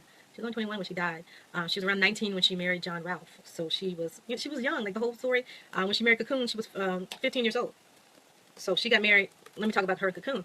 Cocoon was actually a warrior. He was of royal class because his father was the chief of the Potomac tribe. His name was Zazapath. He has a weird name. His father was Zazapath, and Zazapath was basically Chief Powhatan's right-hand man. That was his homie. So Zazapath, he got, that was his boy. He got preferential treatment from the emperor. And he was allowed to send his son as a warrior to work. He worked actually as a guard for Pocahontas and between Pocahontas and Chief Powhatan, which was a big job when you're guarding the emperor. Now his father was a king. He was guarding the emperor, and he was guarding his daughter, which was his pride and joy. She was a daddy's girl, so that was his pride and joy. And that's how he met Pocahontas. So of course, that his father being best friends with her father, he got. So wait, I'm confused. So did I mishear this or misprocess it? Because to be honest, while this was playing, I was getting my chicken ready to put in the oven. But did she say that Yapasa was Cocoon's father? They were brothers. They had the same father. Yapasa and Cocoon were brothers. But Cocoon and Yapasa was a Potomac chief. So was his older brother, and they, obviously got that lineage from their parents, and then had it passed on. So that is how Pocahontas met Cocoon. Cocoon was known as one of Wahon Seneca's favorite warriors. He was one of the best warriors. Is that what she's saying? I don't know. I need to pay more attention, but I'm just. He got to go ahead to marry the princess. So. But he was of a royal line anyway, so it was like a perfect match. And they married out of love. They fell in love with each other. It wasn't like an arranged marriage. So Pocahontas and Cocoon actually fell in love with each other, and they were teenagers. That's Quincy, stop. So Cocoon and Pocahontas fell in love with each other instead of Pocahontas and John Smith. So it was indigenous love. What did you say, Jay? I can't read this, flipping so fast. You said Virginia Company was financed by the Skull and Bones, and Pocahontas had her older sister. I can't see that. Her older sister and her father actually at the same time. Oh, I don't understand. Pocahontas was raised by Mattachanna, which was the chief of the Mattaponi tribe. And that's her sister, Mattachanna. Mattachanna was not a chief of the Mattaponi tribe. She married Utamatamakon, who was a Quirkos. Mattachanna was daughter of a chief, but she never took on that role herself, although her descendants did become chief. And to my knowledge, so Mattachanna, some of them say she was born in 1587, some say 1595. Some say even as early as 1564. There's a lot of debates on when she was born.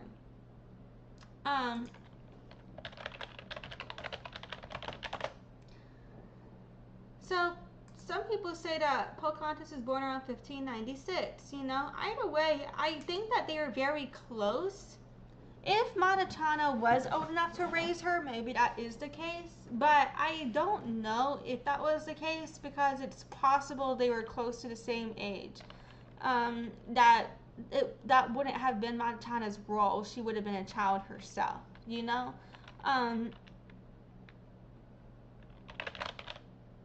However, there is, actually,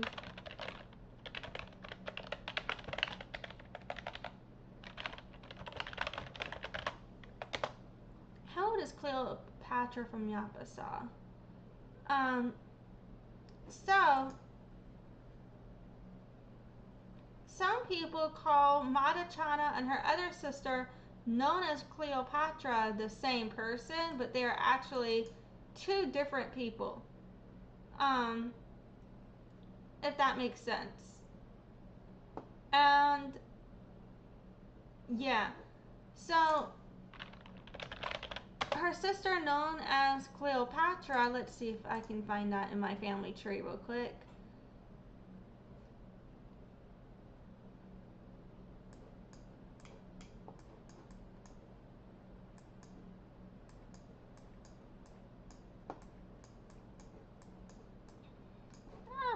away.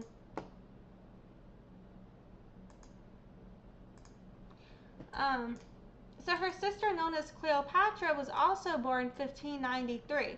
All of them were documented to have been born within a very small window to each other.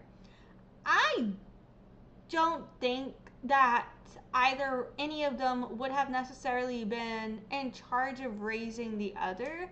I do know that it is well documented that the Mattaponi community did take Pocahontas in, but I do not know if Mattachanna would have been old enough to raise Pocahontas herself, but I do know they were very close. You know what I'm saying? So And Mattachanna, her husband, who was a priest of the Mattaponi tribe, actually raised Pocahontas, not her father. Chief Powhatan didn't raise her. I believe in the movie they show some woman and Chief Powhatan raising her, and then they have Mattachanna as some ditzy girl or something. Mattachanna was a chief. She was a ruler. She was not. Mattachanna was not a chief. Okay, did I already Google that? Mattachanna, to my knowledge, was not a chief. There's no evidence or documentation that she was ever a chief. Yes, she had the lineage. I don't know if she wanted the role or what, but for whatever reason, that was just not a role she ever stepped into. I think maybe the reason would have been because she left the country to go with Pocahontas, right? And by doing so, that opened the door for other people to then step in and maintain position of power as Mattaponi chief. I think because of the way that our chiefs work, it would have been another descendant of who was currently chief at the time of the Mattaponi Nation who became chief next, and not Mattachanna, because Mattachanna, she, yes, was Mattaponi descent, but to my knowledge, she went and she did not stay to take on that role. She went to England instead, and could she have become chief when she came back? I think other people would have already been in that position, and I don't think she would have upset the flow of the community, so instead her descendants became chief later on. That's going to be what I think, but I don't believe, to my knowledge, Mattachanna was ever a chief. I think this is wrong. I don't know where she's getting that information from. Some ditzy girl that's running around in the woods after Pocahontas telling her, don't do that, don't fall in love with John Smith or whatever dumb stuff they got her. She was taken serious, and we had matrilineal lines, and both men and women ruled equally within our nation. It wasn't like a woman, it wasn't like a woman can't rule and people gonna look side-eye like she can't do the job. No, women and men were taken seriously. Even when Chief Powhatan was the emperor of the Powhatan Nation, he also had to defer to the clan mother, to a woman who, had the last say-so of the whole nation. So it wasn't like, So I have seen some evidence of documentation of Powhatans and clans based on our lineage, but to my knowledge, we didn't do the clan system the same way other tribes do, and it has not been maintained as far as what that procedure would have been like.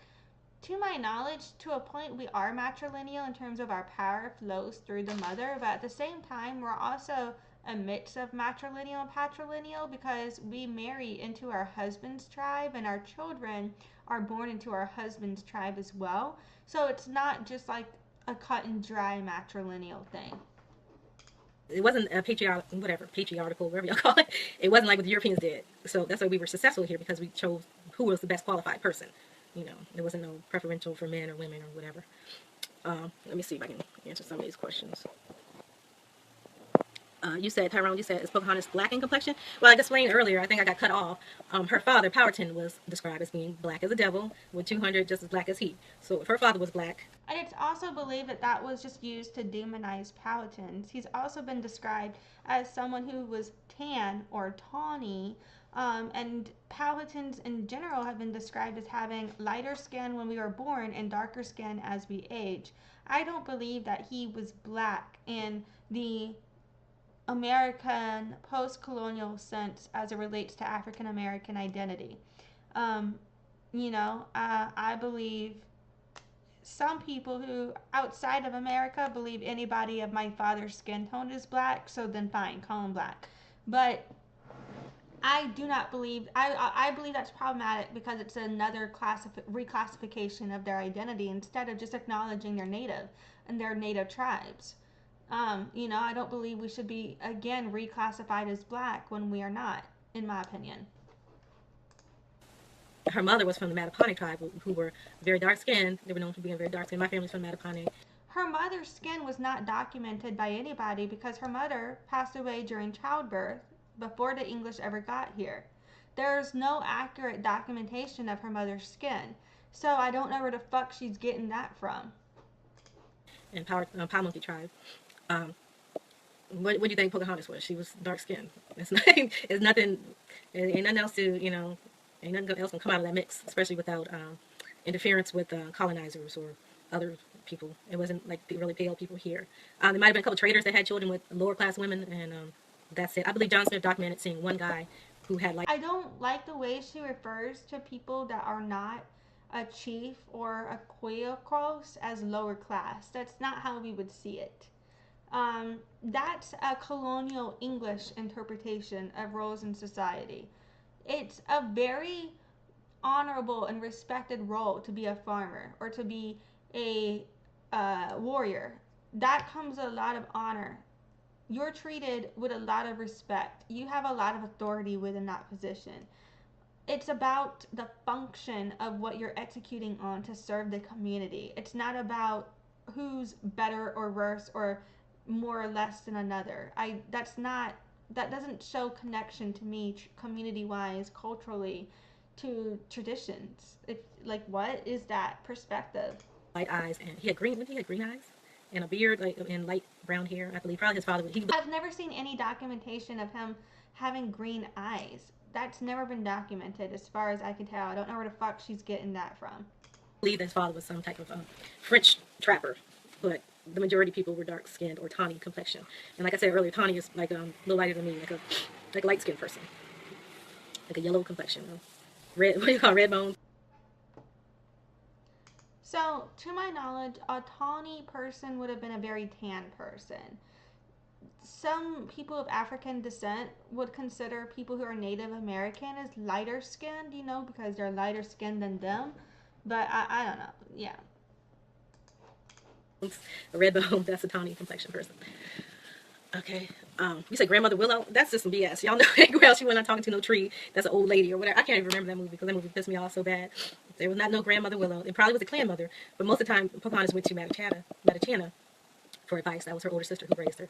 And she had other sisters and aunties and whatever who, you know, were influential in her life. So, yeah. So most of that Disney movie is fake. Pocahontas did not look like that. Like I explained, her father was described as black in complexion. She was described, you know, from people of that tribe, people from our tribe, as having curly short hair, you know, like an afro. She had like a shaven, one side of her hair shaven. Okay, no, I've already shown you guys evidence of what our hair is like. We are never documented as having short curly hair like an afro. We had long, dark hair. I don't know why the fuck she keeps saying that. You know what I'm saying? I do not understand why she keeps saying that we had that. But we had dark brown eyes and hair. Her hair was known to be long, coarse, straight, black hair. When she was a child, parts of it were shaved down in accordance with her role in society. As she got older, that grew out. I don't know why she's saying afro hair. Only African people with African ancestry actually have afro textured hair. Pocahontas did not have African ancestry. She was not documented to have curly hair. Powhatans in general were not documented to have curly hair like that. Some Powhatans did have wavier hair like mine or straighter hair, you know, but not curly, not coily, not kinky, not afro, and women typically did not keep their hair short, to my knowledge. So I don't understand why the fuck she keeps saying this. I consider it indigenous erasure and racism against Native Americans personally. She did not look like that person. That person is a mixture of European and the actress that they drew Pocahontas in the Disney movie is a mixture of European and one of the Pueblo or Nav. I've already shown proof of this as well. The Pocahontas, the drawing is from, the drawing is from a Filipino woman named Dinah Taylor or something like that, as well as a European named Irene Bedard or some shit like that, if I'm not mistaken. Actually, I don't know if Irene's European or not. That's my bad. The supermodels, they had Naomi Campbell's African American. Like, they had a mix of influences on that, but it was, none of it was Powhatan based, you know. So is it true that that's not accurate representation? Yes. But that she actually was not European washed in that imagery necessarily. She was misrepresented as Filipino and African, actually. But when it comes to like all of that, you know, I just find that extremely problematic.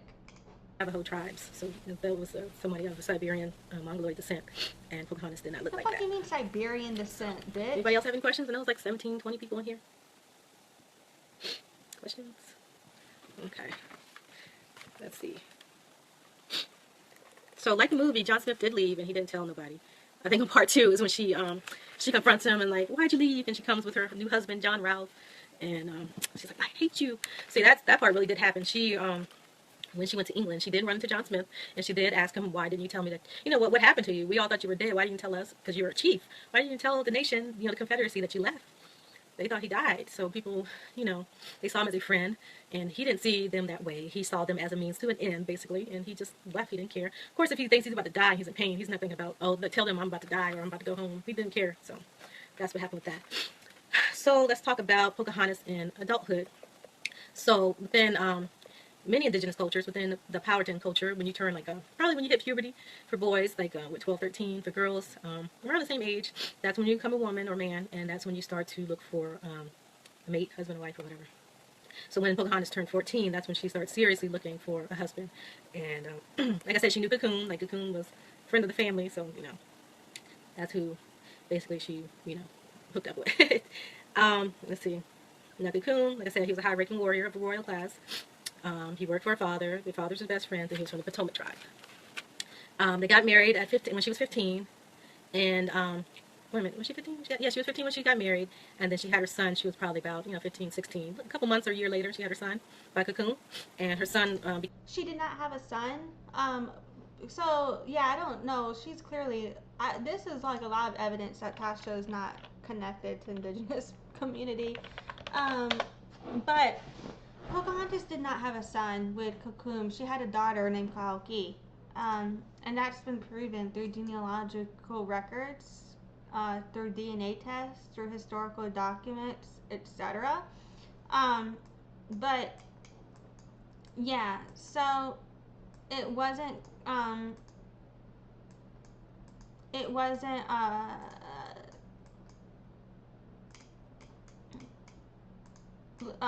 boy. It was a girl. It was Kaoki. Cocoon and Pocahontas had Kaoki. Kaoki and Wipsewa Son Wahongo Noche had descendants as well. Actually, Wipsewa Son Wahongo Noche was with Kaoki. Actually got with actually no, this is wrong. So Kaoki actually got with Mr. Thomas Pettis. Thomas Pettis and Kaoki had Rebecca Pettis. Rebecca Pettis was with Wahonga Noche. So whoever did family search here entered that in wrong. It used to be correct in family search. Someone fucking changed it. Dumbasses that don't know better. But anyway. So Wahonga Noche is a descendant of Yapasa and one of Pocahontas' sisters. And yeah. And he actually did not marry Kaoki. Kaoki married Thomas Pettis. He married Kaoki's descendant, Rebecca. But yeah, so there are historical documents where it was posted, not necessarily that it was a son, but, well, they posted about little Cocoon. they believe that their descendant was called Little Kokum. So there are beliefs that say that Kaoki was called a boy and called Little Kokum to protect Kaoki from the English, because the English had kidnapped and stolen Pocahontas and they didn't want the same to happen to Kaoki. So if you talk about Dr. Linwood Little Bear Costello, but the true story of Pocahontas, the other side of history, Dr. Linwood Little Bear Costello and Angela Daniel Silverstar, they talked about Little Kokum, right? And so that went around from them, Little Kokum. However,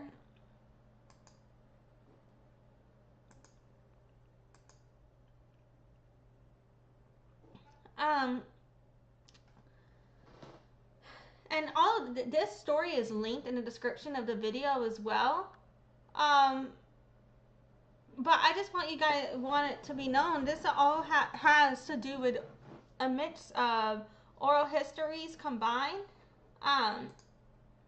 But it is believed by many that she was published as Little Kokum for her protection.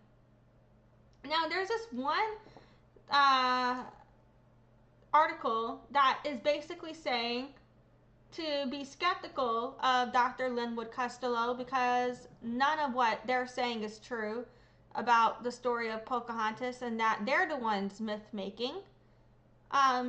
They're acting as if the Disney version was real, not what Linwood is saying. I think, they discredit the Mattaponi tribe and Powhatan oral historians, but yeah, I just want to put that out there too. Like, a lot of people do not believe actual Powhatans on Powhatan issues. I think there are reasons within the community to discuss different lineages, but I don't think that if you're outside the community, you should be discrediting Powhatans.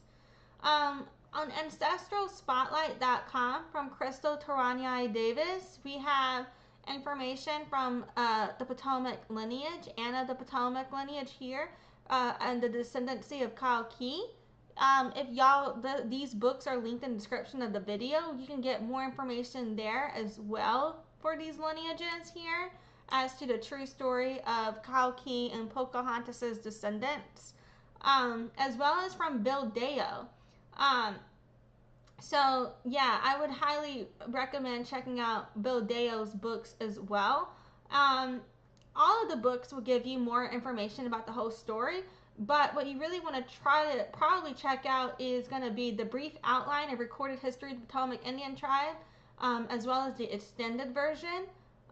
Those two things are what's going to get you the most bang for your buck out of this situation. And I also recommend watching the Sinakomaka Algonquian oral history from Mediazilla. It's published by Raven Brightwater Costello, and I've heard it's Sinakomaka and Sinakomaka.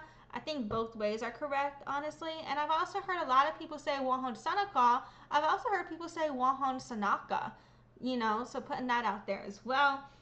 But yeah, so they talk about Pocahontas in here as well, and what happened to her descendants as well. Yeah, so I highly recommend checking all of that out. So yeah, so again, Tasha, I don't think she's informed of the history because she doesn't know who Pocahontas and Kokum's descendants are, and that's okay because it's not her lineage, but it just kind of goes to show, again, a lot of what she's been saying may not be accurate. Because of all the issues with Jamestown and with the English and the English people, she decided to move to his village, which was in Northern Virginia now. The area would probably be called Culpeper now, in Prince William County, Virginia. It's close to where I live. And they lived off of the Potomac River, or the Chesapeake Bay. That site now is just woods. I believe that they are developing that area where she was kidnapped. They're developing it, I guess, into a national, because we have in Virginia, we have a national historic trail, like an Indian trail. So I believe they're going to develop that site, and that is in Culpeper, Virginia.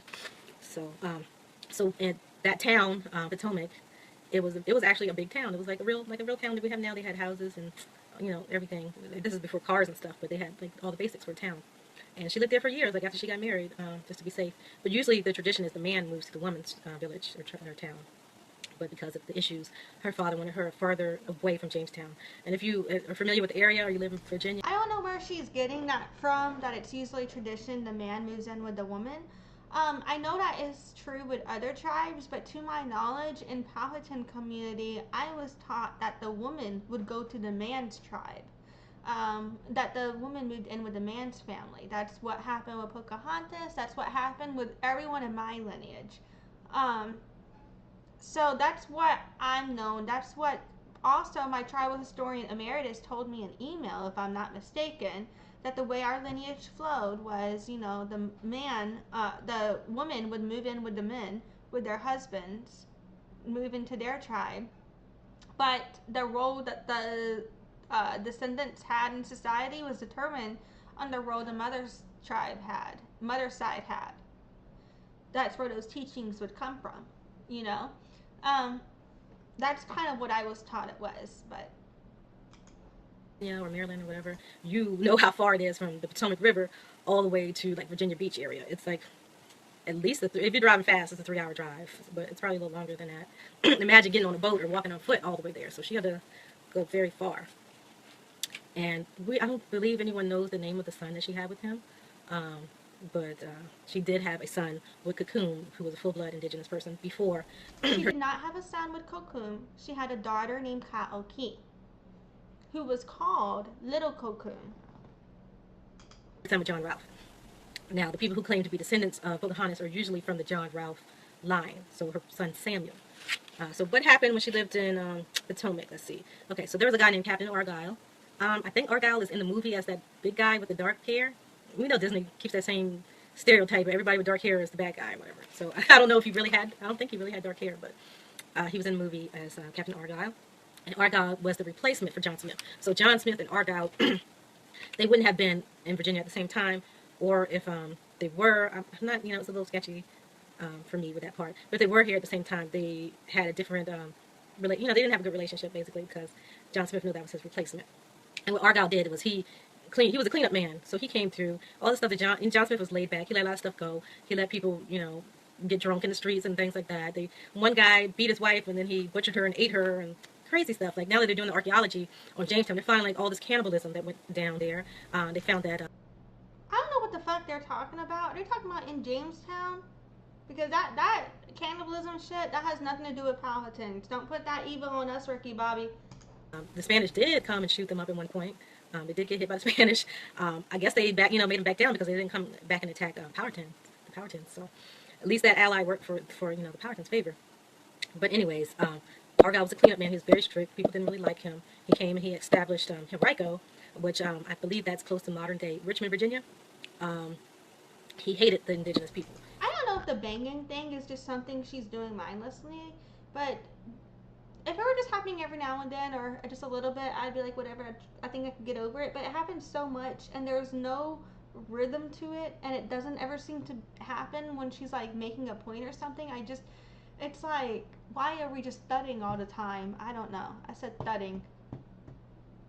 Thudding. The capture did not get that right, and now it's fucking up. So I'm going to try refreshing it.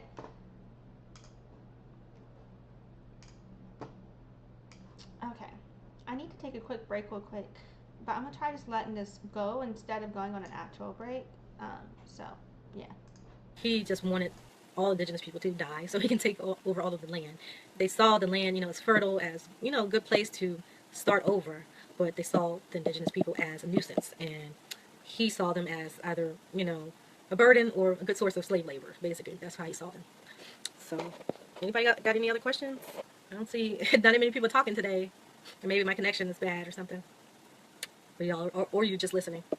But anyways, so he created a plan to take control of all the land, and take control of the colony of Jamestown. And he was friends with John Ralph, and John Ralph had an idea based on the success of tobacco with the Spanish in Europe. If they could only cultivate tobacco in Virginia like the Indians did, maybe they would have a cash crop to keep the Virginia Company happy and keep them funded, because the Virginia Company When they didn't find gold here, the Virginia company was ready to pull the plug, basically. And especially after John Smith got injured and went back home and was telling them what was going on there, they weren't very happy. So they had to come up with something, because they had probably about before they cultivated the crop, they had maybe a year or two left on the contract, and they would have to go home and have to answer to the Virginia Company Corporation about what happened. Let's see. So John Rolfe tried to cultivate the tobacco himself, but he failed at it. The tobacco came back very bitter, and it wasn't light and sweet like how the Spanish had created one. So Argyle and John and Thomas Dale, Sir Thomas Dale, they came up with an idea to kidnap Pocahontas, and they were going to ransom her because there was a lot of Indian attacks on Jamestown at the time. And after John Smith left, they saw an open opportunity to get rid of all of the English, because it was the nuisance. They didn't want these people in their land. They were coming in and robbing them. Before John Smith left, he actually robbed Opechancanough at gunpoint, and Opechancanough was warning Powhatan about the Europeans. He hated the Europeans. He wanted them gone, but Powhatan, because he saw them as a good ally against the Spanish, he allowed them to stay. But once John Smith left, it got out of hand before Argyle came and cleaned up the mess. Now Argyle, him and Sir Thomas Dale, they came up with this plan, and this would save the Virginia Company, to take Pocahontas as ransom. And what they wanted in return was the secret tips of cultivating tobacco that we had. Let's see.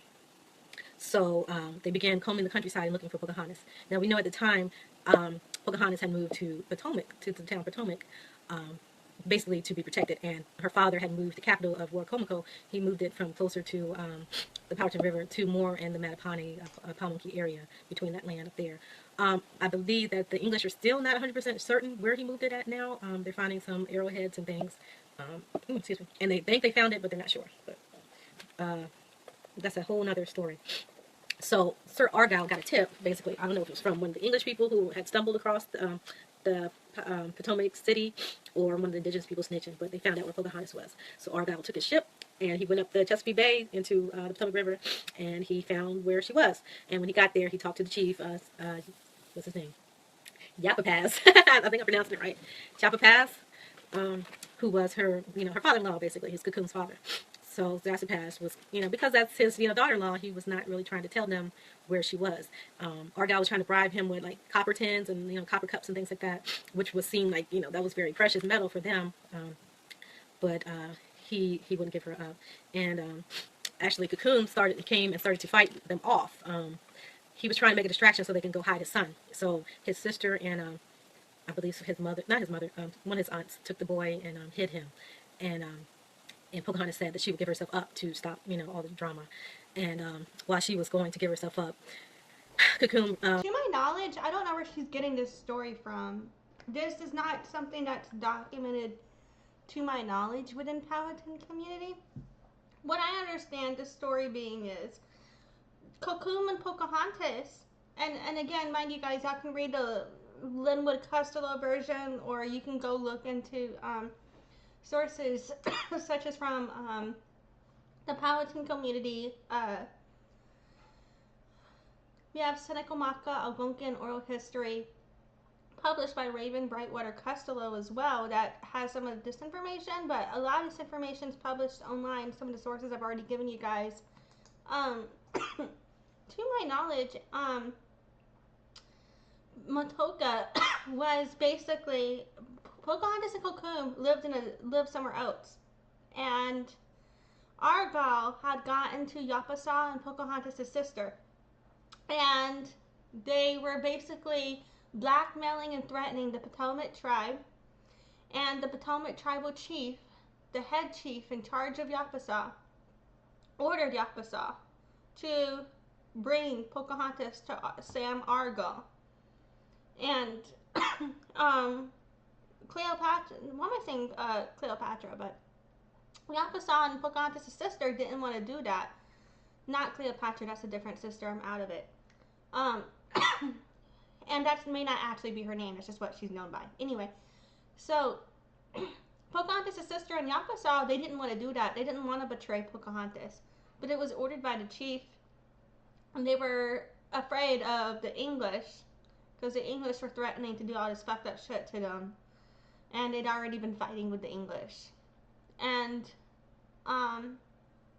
so then, Yapasa and Pocahontas' own sister ended up convincing Pocahontas and Cocoon to come visit them. And they tricked her.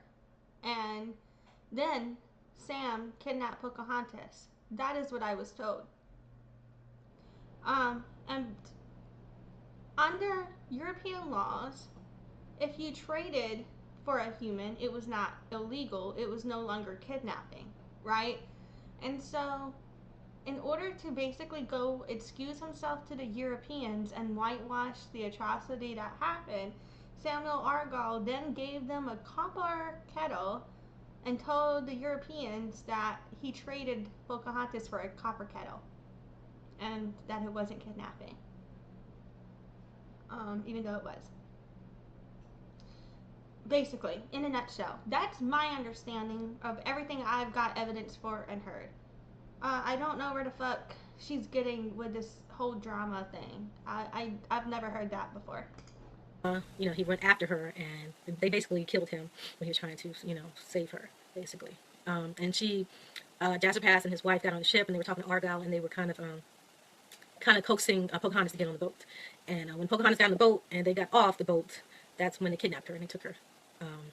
So after she was taken, they took her back to Jamestown, and she was kidnapped for over a year. And Pocahontas, she was raped almost daily by these European men, and she was, you know, she was brainwashed. They were trying to brainwash her to become a Christian.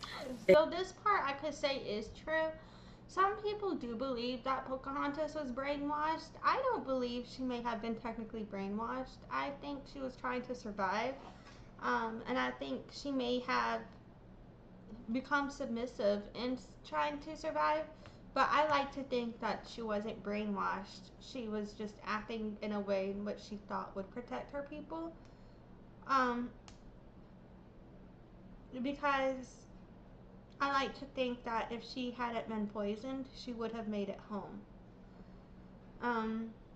That's what I like to think.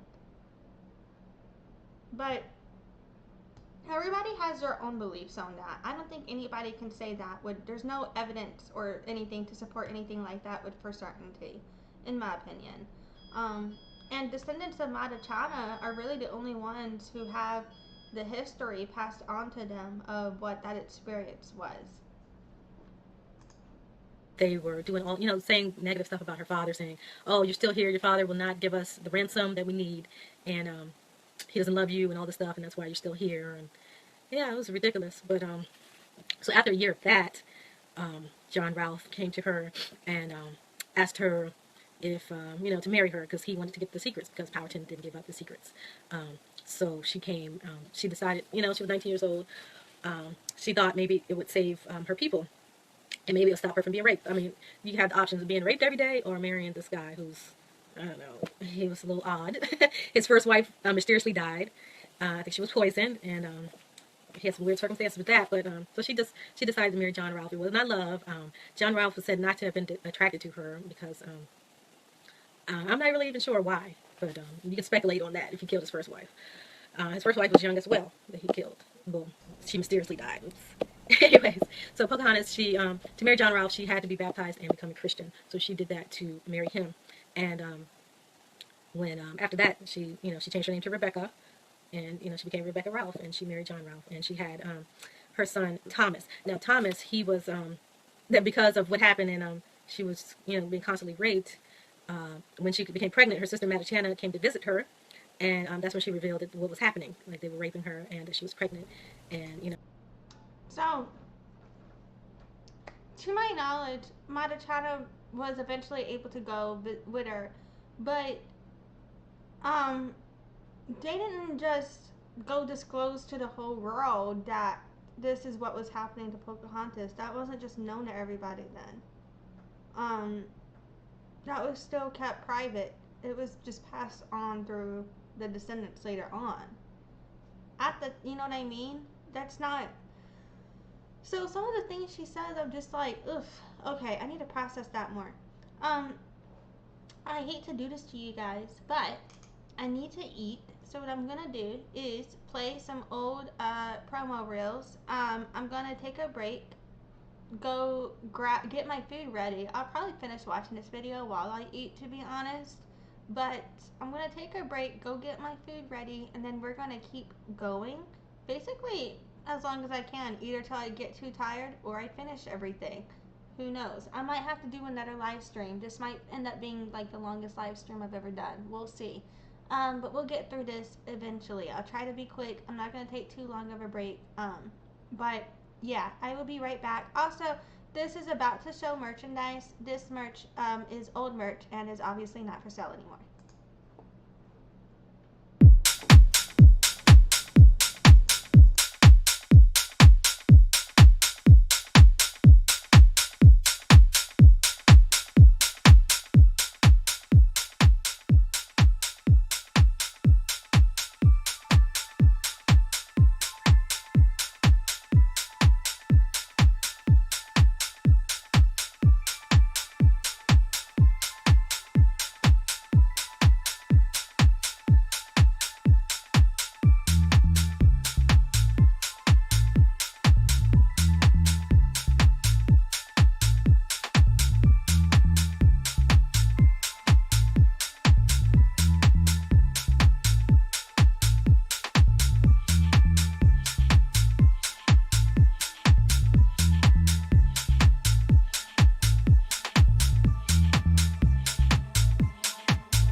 Sorry about that.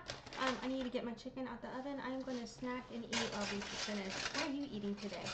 Yeah, I need some extra napkins for this. Okay, so we're going to keep watching the rest of this video. A lot of these links here, there are a few of them that we're going to go through. We do have a lot more I want to cover, but a lot of these links we've already covered. I need to exit out.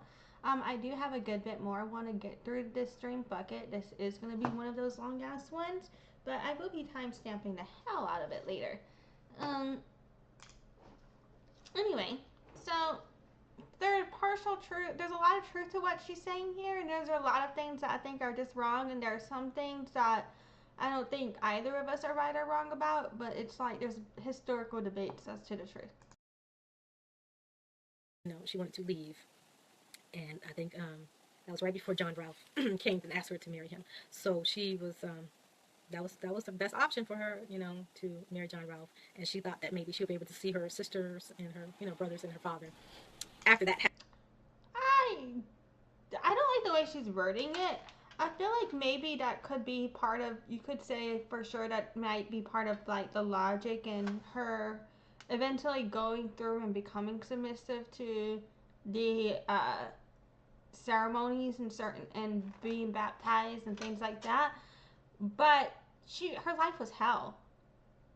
She was being assaulted every day. Her life was hell. Any pushback just got her assaulted more. It's not like she just decided to go marry this dude. She was trying to survive. And she's right here, like, to my knowledge, her family didn't find out immediately what happened. And she was, to my knowledge, kidnapped to England and brought back, then took back to England, and then on her way back, if I'm not mistaken, was when she was murdered, you know, in my opinion. But fucking, so when she was taken back is when Mattachanna went with her, to my knowledge, if I'm not mistaken. And Juan Seneca is documented to have tried to maintain civility for his daughter's safety. People wanted to fight back and try and get her back, but he didn't because he was afraid to do anything that would cause them to kill her. But yeah, like I don't know. Happened. Okay, so when she married him, that didn't really happen. Like her sister was able to come and visit them, but her father could not see her, and he felt like it was almost a trap to go see her because maybe they would try to kill him or poison him or something like that, and it wasn't safe at all. He did come to the wedding, I believe. He did come to the wedding, and I think that's the last time that he was able to see her. So she had the baby, and John Ralph named the baby Thomas after Sir Thomas Dale because he said the baby looked like Thomas. Now, Tom. What does she mean that he got to see the wedding, though? To my knowledge, that's not documented. I don't understand. Like, a lot of what she says, there's no documentation to support it. Do your own research. Obviously, Thomas probably was one of the people that was raping her, and that's why he named his son Thomas after Sir Thomas Dale. It, you know, it's kind of like some type of shady type of stuff. Like, you know, it's like, why would you purposely name the boy Thomas, like trying to be funny? Like, I don't know. It just seemed a little weird. So as the story goes, compared to the Disney story, they get invited by the queen and the king and queen or whatever, and they journey back to England. This is after the Mattaponi priest give up their sacred knowledge of cultivating tobacco, and John Ralph makes a successful tobacco crop, and that crop is a hit in Europe, and basically they're trying to sell the idea, trying to buy more time for the Virginia Company, and that's when they go back to Europe, to England, to London. So in London, that's when she ran into, like I said before, she ran into John Smith, and John Smith, he was a little like standoffish, and she really went at him. She cussed him out. They said she was, you know, screaming at him. They were just having a big argument, and she was just asking him why, like, why did you leave? Why did you betray us? You betrayed my father.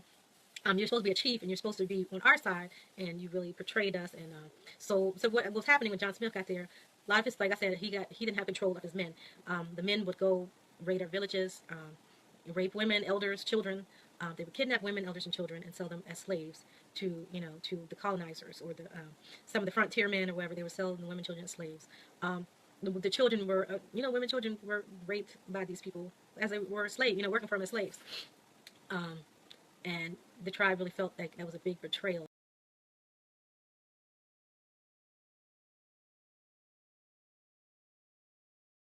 Sorry, I wanted to show y'all something, but I was still muted. So when she was talking about Juan Seneca discussing that John Smith had betrayed him, Juan Seneca did give a speech to John Smith, and it said, let me try. I clicked away. Okay, Marco. I was trying to zoom in, but that's not working for me. Ah, shit! I got like chicken shit on my hands.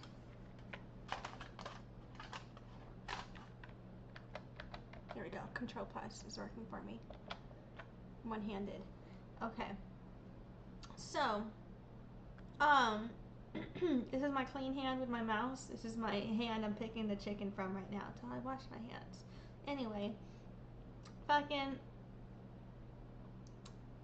the situation here.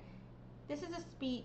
It was given to Captain John Smith around 1609. And they say that he said, Captain Smith, you may understand that I, having seen the death of all my people thrice, and not anyone living of these 3 generations but myself, I know the difference of peace and war better than any in my country. But now I am old, and ere long must die. My brethren, namely Opichipa, Opichikano, and Kakata, my 2 sisters and their 2 daughters, are distinctly each other's successors. I wish their experience no less than mine, and your love to them no less than mine to you. But this bruit from Nansemond, that you are come to destroy my country, so much afraid to all my people that they dare not visit to you. What will it avail you? To take that by force, you may quickly have by love, or to destroy them, what provide you food. What can you get by war, when we can hide our provisions, and fly to the woods? Whereby you must famish, by wronging us your friends. And why are thus jealous of our loves, seeing us unarmed, and both dull, and are willing still to feed you, and that you cannot get by but our labors? Think you I am so simple, not to know it is better to eat good meat, lie well, and sleep quietly with my women and children, laugh and be merry with you, have copper, hatchets, or what I want being your friend, than be forced to fly from all, to lie cold in the woods, feed upon acorns, roots, and such trash, and be so hunted by you, that I can neither rest, eat, nor sleep, but my tired men must watch, and if a twig but break, every one crieth, there cometh Captain Smith. Then must I fly I know not whither, and thus with miserable fear end my miserable life, leaving my pleasures to such youths as you, which through your rash unadvisedness may quickly as miserably end, for want of that you never know where to find. Let this therefore assure you of our loves, and every year our friendly trade shall furnish you with corn. And now also, if you would come in a friendly manner to see us, and not thus with your guns and your swords as to invade your foes. This was a speech given from Powhatan to John Smith, and where he's talking about, like, we did not do relations with children, where he's talking about where we're laying with our women and my children. I believe that Juan Seneca had a lot of kids who were adults by the time he gave this speech in our society, you know? And so I think John Smith has even slept with his own daughters, who would have been adults, but still his children. That's why he said women and children there. That's what I think it's in reference to. That's just me. But because we are known, actually, like, you can Google one of our punishments, where we would actually flay your skin with a fucking mussel shell or oyster shell if you did some shit like that to our kids. Like, we didn't put up with that type of shit, you know? So I think that right there is a language translation issue. But yeah, but basically, he was like, in a nutshell, this is what I get from this speech. He was like, look, we've been through all this shit, but we're still gonna survive. We have all these people in place to make sure that we've got succession. We're surviving. We're gonna continue. But people like you make me want to fucking die because you fucking suck ass, and stop treating us like shit. We've been nothing but good to you. That's what I get from this speech, right? And I think, if not this speech, something like this is what Tasha she may have been referencing when she was speaking on that previously. About a minute or so ago before I paused this. Okay, let's keep going. My bad. That he would let these people, you know, as a chief, he would let these people come and they saw him as one of their own. He would come and let people enslave his own people. So, you know, that's one of the reasons why she cussed him out. They said she slapped him or punched him or something like that. And she didn't want to ever see him again because of what was going on back home, how people were being enslaved and things. So towards she was having a great trip, and she was seen as royalty over there. That's why they made those drawings and paintings of her. She dressed in the European, beautiful European gowns, and I guess she painted her face. No, it didn't work like that. I don't know where Tasha is getting her information from. As I already discussed, to my knowledge, Juan Sanica and her didn't get to she wasn't conversing with people in that. I don't know where the fuck she's getting that shit from. But yeah. Now, it is true that Pocahontas was seen as royalty, but where she was saying, let's replay. God damn it, I want to keep going. Hold on. That, they saw him as one of their own. He would come and let people enslave. The chief was letting them enslave his people. Like, she was talking to the chief about all of that. They said she slapped him or punched him or something like that. Pocahontas was cussing him out and stuff like that. Like, none of that, to my knowledge, is documented. Like, I don't understand what the fuck she's talking about. But yeah.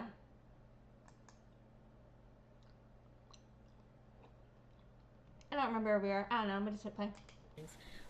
So towards she was having a great trip, and she was seen as royalty over there. That's why they made those drawings and paintings of her. She dressed in the European, beautiful European gowns, and I guess she painted her face white. You know, the arsenic and the white powder that they wore for makeup.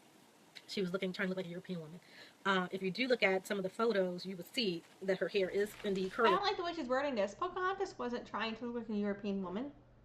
She was forced to it. They made her do that, in my opinion. Like, I don't like this, like, oh, she wanted to be white type narrative. No, I don't believe that. You know what I'm saying? I just don't. And where they're saying you can see that her hair is indeed curly. What are you talking about? In some of the photos, like what? There is, like we've already covered, there's only one picture that's documented as a real picture of Pocahontas. This is the only picture that is actually a credible image of her. Our hair had wave to it, you know what I'm saying? Like, you see right here where this is growing out, I didn't do anything to make my hair curl. Our hair can have wave to it, but it's not, you know what I'm saying? Like, I don't understand where they're getting this. You know what I mean? Like, this can have some curl to it, but where she's saying our hair is curly, coily, kinky, there's a difference between having like a loose wave, which is what I'm seeing and the only credible image of her. Like, this doesn't really count as curly. Like, having some waves can be having some curl to it, but it's more of like wavy. You know? But previously she was claiming that Pocahontas had like short, curly, coily hair. To my knowledge, that would not have been the case. She was documented to have coarse, straight black hair. And it was documented to have been long as well. You would check, let me see if I can get these pictures up. You would see that she got... There's only one image of Pocahontas that was actually like of Pocahontas with her in front of them. Any other image of Pocahontas is not a real picture of Pocahontas. It's just some shit people made up. Some edges. She got some edges. Let me see if I can find the picture. But you can see that they still whitewash her image. And we got her looking like J-Lo, when she did not look like. Let me see if I can find the picture. All right, let's see. I'm gonna take this thing off the holster.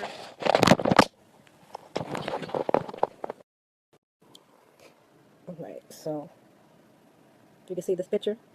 You see the kind of Europeanized her features. I have similar facial features like most of the women of Powhatan descent do have. But if you go close, you will see them curly edges. You see all that kink? That's, in my opinion, That's a very extremely loose wave. That's not a curl. That wouldn't even be considered a 3A. That's in the 2A to 2C territory. That's not even considered 3A in my opinion. That's not 4C. That's not Afro texture. I don't know where she's getting that from. Now, this is the only image that there is of documentation credibility. I think what she's showing is, actually it's not this one. It looks very similar. It's this one. So that image is not the same. This is a knockoff of the actual real image of her. This is somebody else's reinterpretation of her. It's not actually of her, to my knowledge.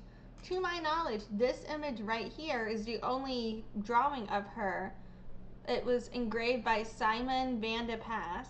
It's the only one where she was in England in front of him. You know what I'm saying? Now, to a point, yes, they did try to whitewash her appearance. You know, they tried to hide her tribal tattoos. They powdered her skin to look lighter, etc. But there's no documentation of Powhatans having Afro textured hair or being darker skinned, such as black people. You know what I'm saying? In my opinion, such as our African American community, where she's saying you can see the edges and the kink, having a loose wave and having our baby hair and having our regrowth, you know, like this is what I see. Oh, God damn it. I'm gonna go wash my hands. I'm leaving this right here because I want to make a fucking point. Now y'all get to listen to me wash my fucking hands. You can thank Tasha She for this. I'm just kidding. Blame global warming on her too. That's a joke. But hold on. I'm just doing a quick rinse. I'm just about to keep eating more, so I'm not too worried about scrubbing. I'm just touching my own fucking hair. Fuck it. Okay.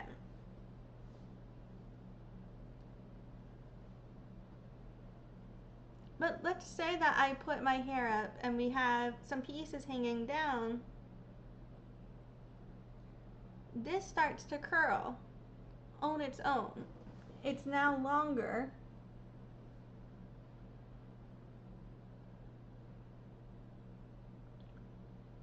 But you know what I'm saying?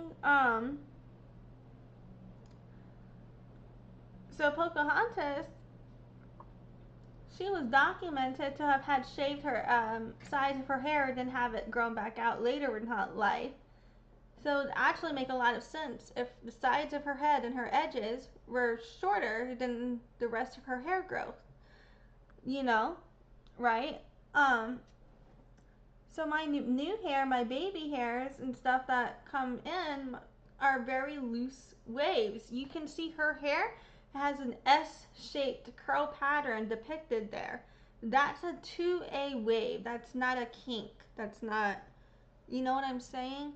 You can see right here where my hair, this is not a change in my hairline. This is just where my hair swoops on its own because it grows in an S-shaped loose wave situation.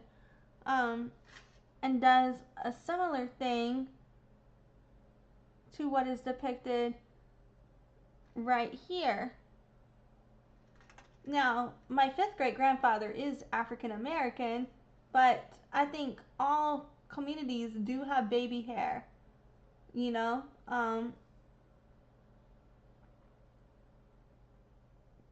Right.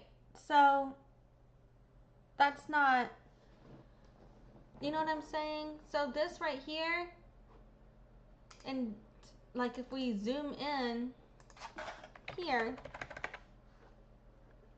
it's showing a bit of that same curvature, right here, in the same exact way. To me, that's just indicative of someone who's got her hair up in a bun, and she's got some of her baby hairs coming out.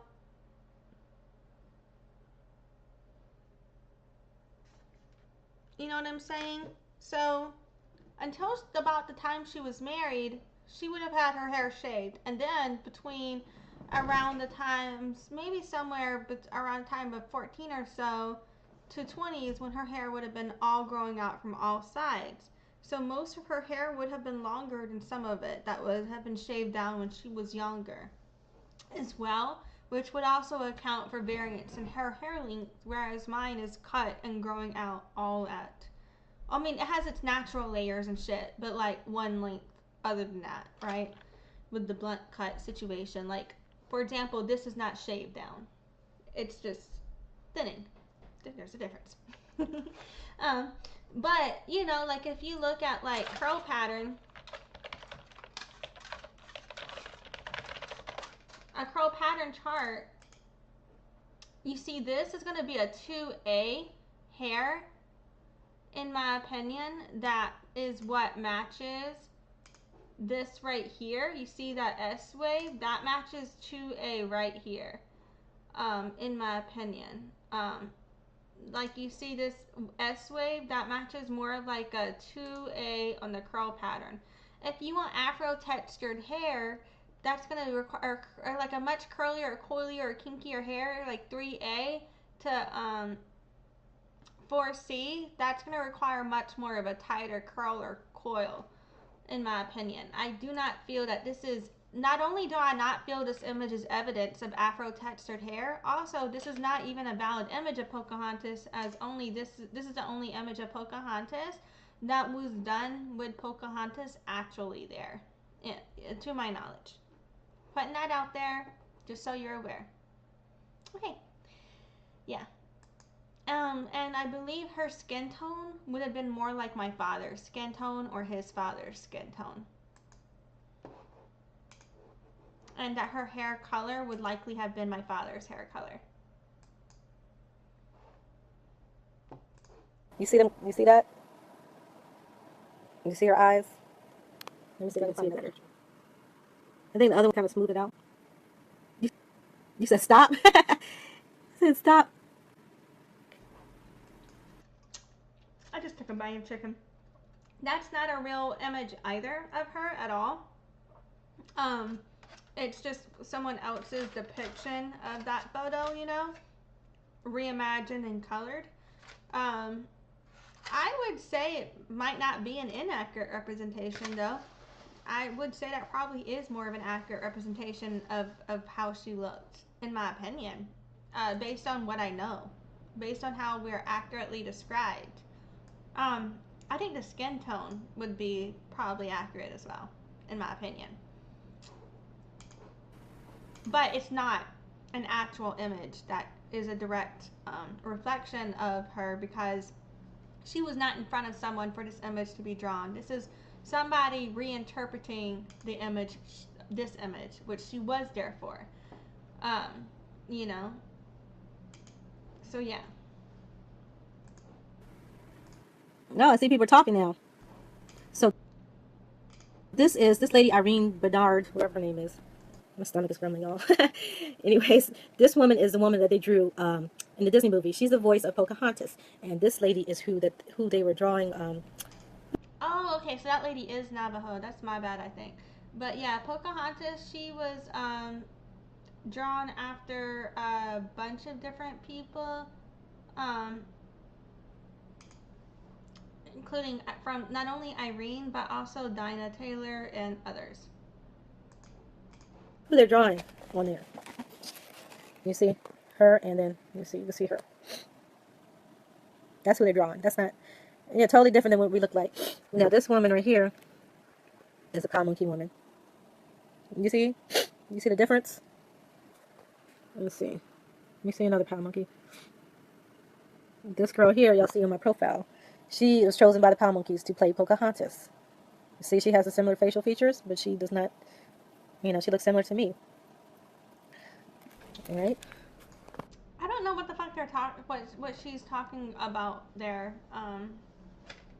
But the rest of these are not any actual reflections of what Pocahontas looked like. They're just either other people pretending to be her or other people, like, it's just, you know what I mean? It's not, none of this is a reflection of who Pocahontas was, in my opinion.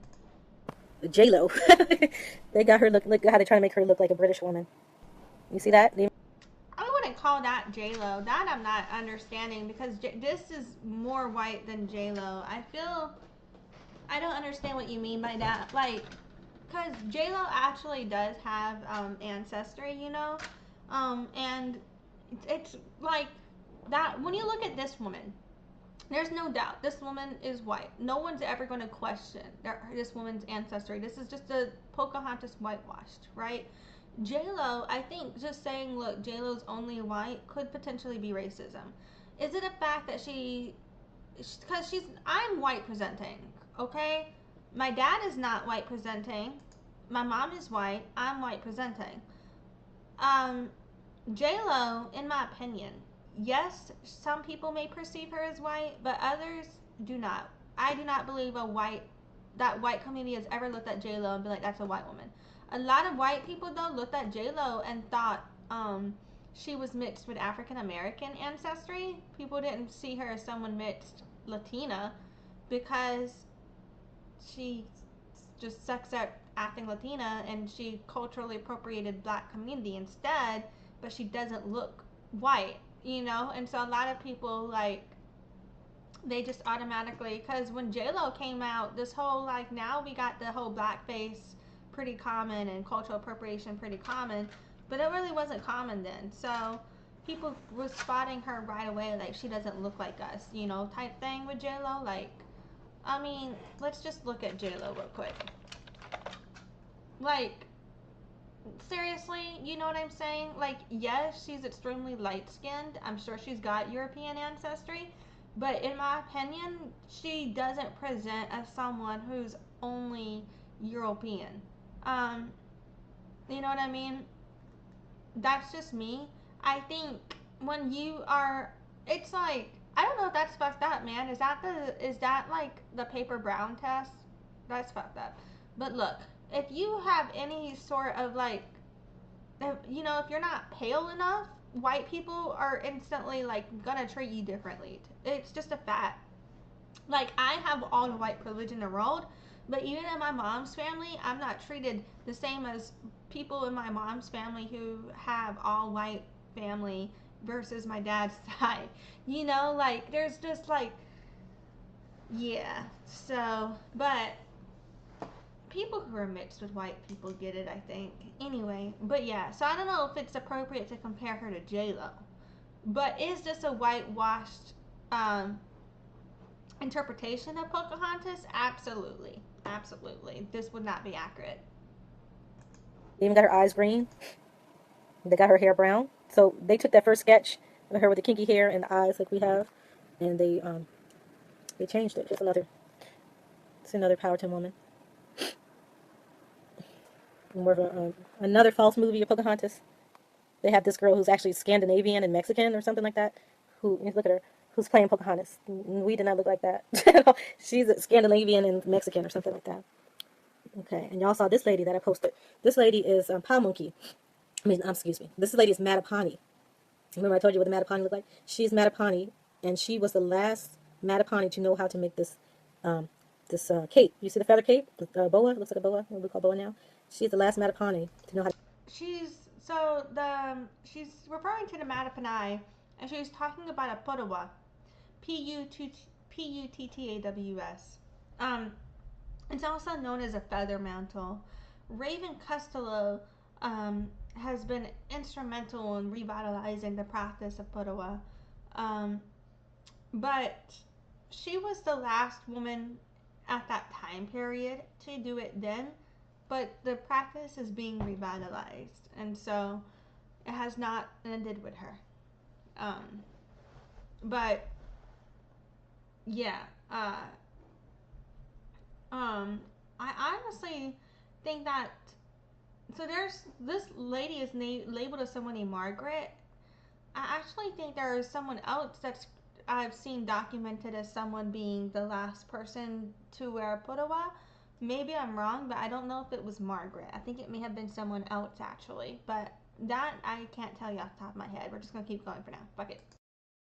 How to make this, and she actually lived on the Mattaponi and the Powhatan Reservation. The Powhatan had a better reservation. That's probably why she lived there. one of these another drawing sketches of Pocahontas. Edges though. Okay, that both of these two sketches that she has just showed are not real images of Pocahontas. So y'all get these out of your head. These aren't real. You see them curly edges? You see the eyes? She got those. There's another photo. They got her looking like J-Lo again.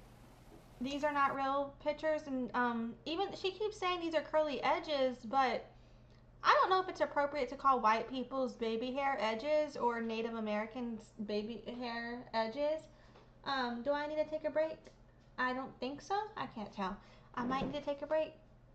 Not yet. Alright. I don't think I need to take a break. Fucking, but yeah, so, you know, if it doesn't matter, then whatever, my bad, but yeah, I don't know why so earlier she was saying that Pocahontas had afro hair, and now she keeps referring to different depictions of her having the baby hair that sticks out. She keeps saying that it's curly.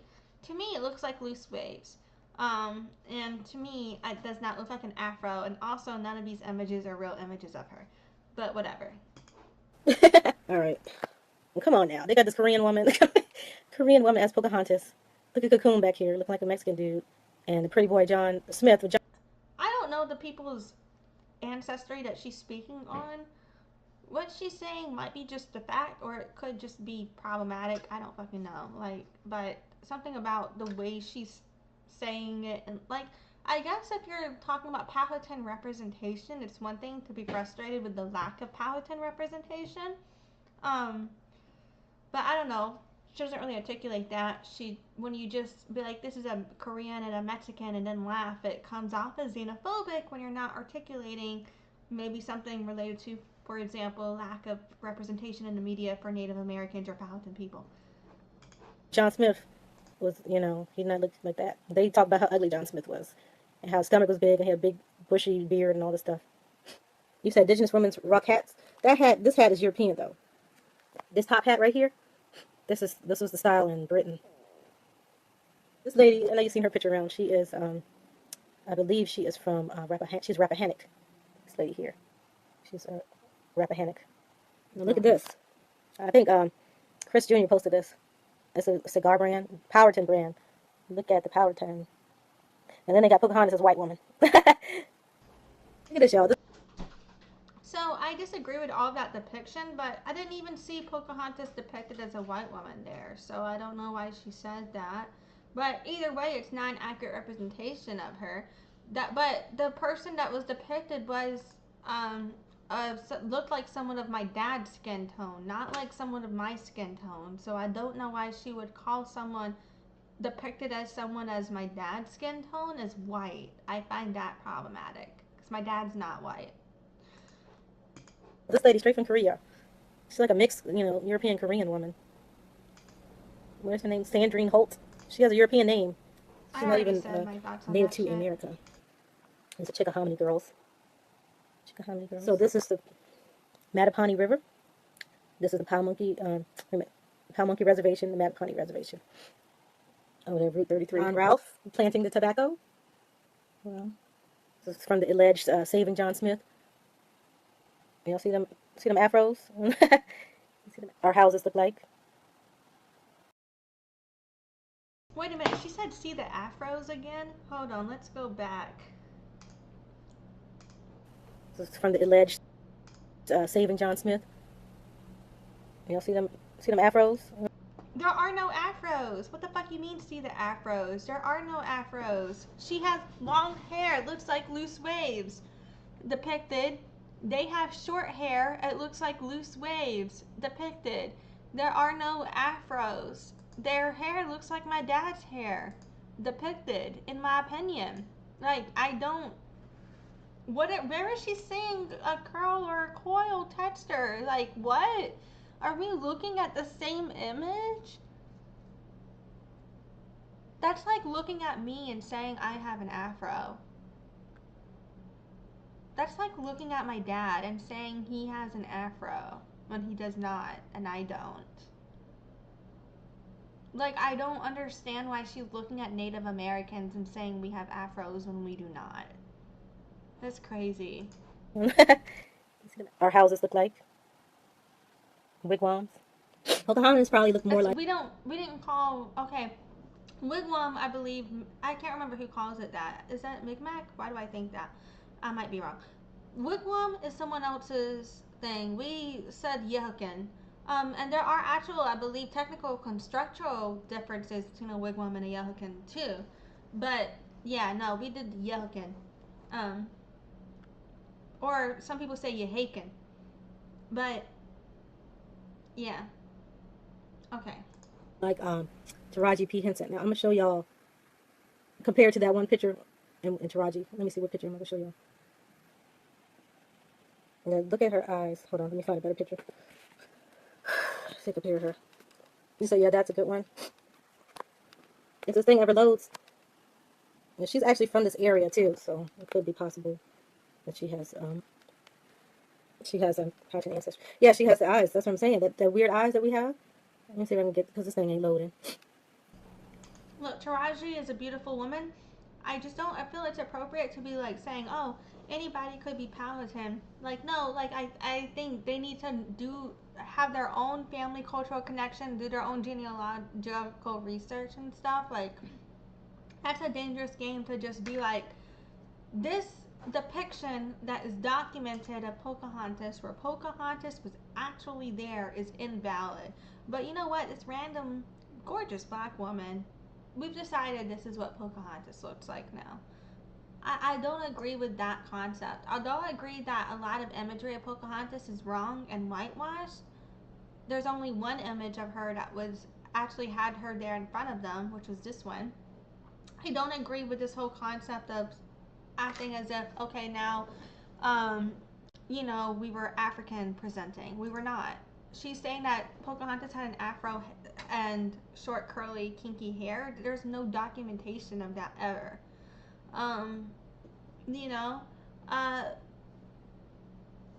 But yeah, so I don't understand that.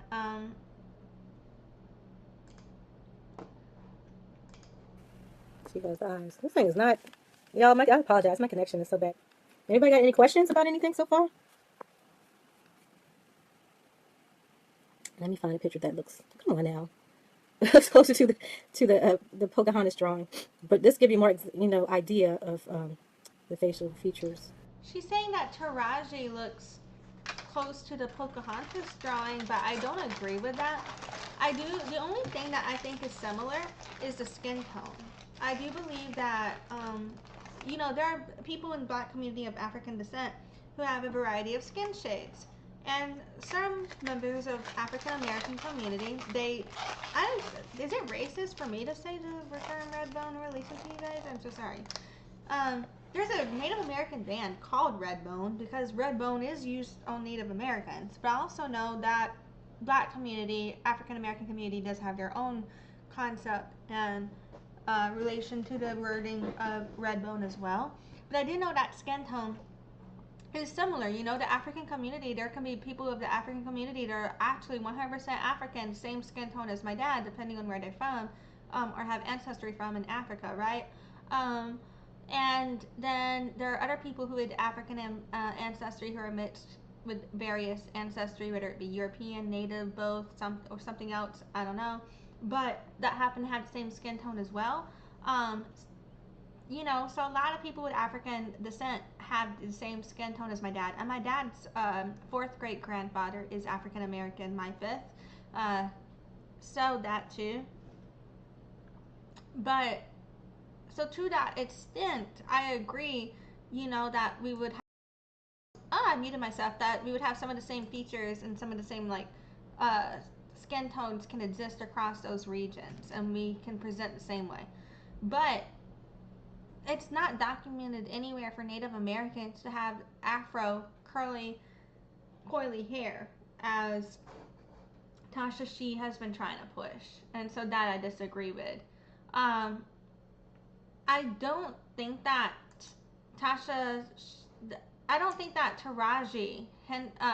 is someone that looks like, did I say Henderson instead of Henson before? That's my bad. But I don't think Taraji necessarily looks like the image of Pocahontas in terms of her lips or her nose or her eyes. That's not something that I see. But in terms of skin tone, maybe cheekbones, I could see that. The chin's different too, and the facial structure. But yeah, I don't know. But anyway, so like, but you can compare any community, I think, and there would be similarities because we're all human, you know? You see what I'm saying? Look at the eyes. If I can find one, she don't got like a lot of eye makeup on. It's ridiculous. I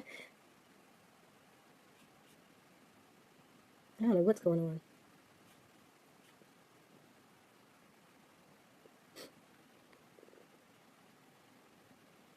Yeah, but you can see the eyes.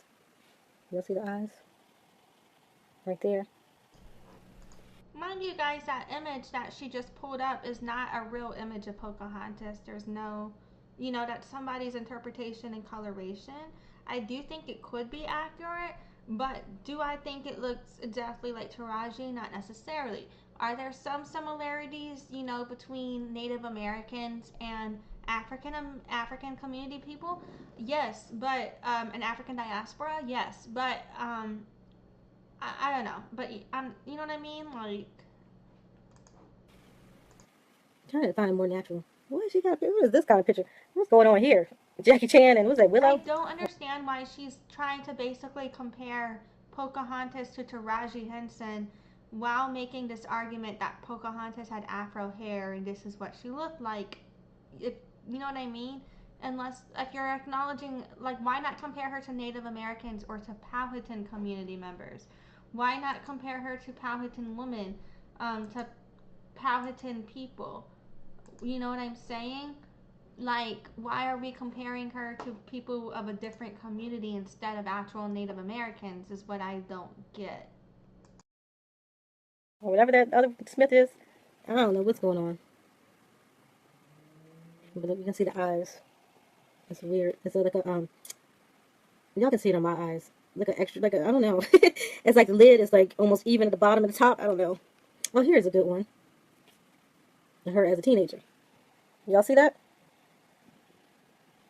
Now, let me see if I can bring back the folder. And y'all see the eyes. So if I can compare the two, let me see if I can do that. I think it's just extremely problematic. I don't know what she's doing with that. You can compare Pocahontas to anybody and probably find some common features. You know what I'm saying? I don't know what she thinks she's doing with this argument, and I wish she would move on from it, because how is that the untold truth about Pocahontas and her indigenous Aboriginal American origin to say an African American woman looks like her? That I do not understand. I'm not savvy today. Y'all see what I'm talking about with the eyes? It's similar facial structure too. I think the nose and the chin is a little different, but y'all can see them eyes. You see what I'm talking about? You said Jaden. Oh, that's Jaden. I thought that was Willow. I can't tell them. Jaden, same thing. Okay, well then we have similar eyes too. Like, I don't understand what she thinks she's doing with the eye thing. So are me and Taraji Henson, sorry, I'm saying her name wrong, related or something? Like, or whoever this is a picture of? But I don't know why she's doing this. It doesn't make sense to me. I wish she would stick to facts about Pocahontas, and if she is gonna do that, but I don't think she's connected to Powhatan community to be able to give you guys an actual truth on a lot of these things. But let me flip this back to my. Okay, so get the sit up. So that's my point. Yeah, I know. You see how my eyes are? You got a similar. Like I said, with the extra, it's like you got a longer lid at the bottom. I don't know. Okay. This is extremely common. I don't know what she's talking about. You know what I'm saying? And there are a lot of certain character traits that people of all diasporas have them. That doesn't really mean shit, you know what I mean? In terms of us being related. So, just throwing that out there also. Yeah, but you get the point. You see how the eyes are. You see? It is signature part of the phenotype or whatever. All right. Y'all want me to talk more about the soul food stuff? I think my chat is slow or something because I know y'all I know y'all responding like you always do. So I finished. Oh, I didn't even finish the Pocahontas story. Let me finish the Pocahontas. So she's in Europe. They are, you know, giving her, you know, a round of applause everywhere she goes. People love her. You know, people giving her gifts. She said, "You like cornbread?" I like cornbread too. I'm gonna get to soul food. Let me finish Pocahontas. So she, you know, she's. Is she trying to make a joke? Because Europeans didn't do cornbread. Cornbread is a Powhatan invention. Apone. Cornbread comes from Powhatan Apone. It just honored by the Queen, and basically her presence and her charisma and her playfulness and her joyous personality saves the Jamestown colony and the Virginia Corporation. I mean the Virginia Company. They decide to renew the contract so they can keep Jamestown as permanent settlement, and that's all because of Pocahontas. And because they saw her as a good asset to the Europeans, they saw her as a sign of peace from the indigenous people, and she was a princess, so they knew that she had connections to stop, I guess, Indian raids and things like that.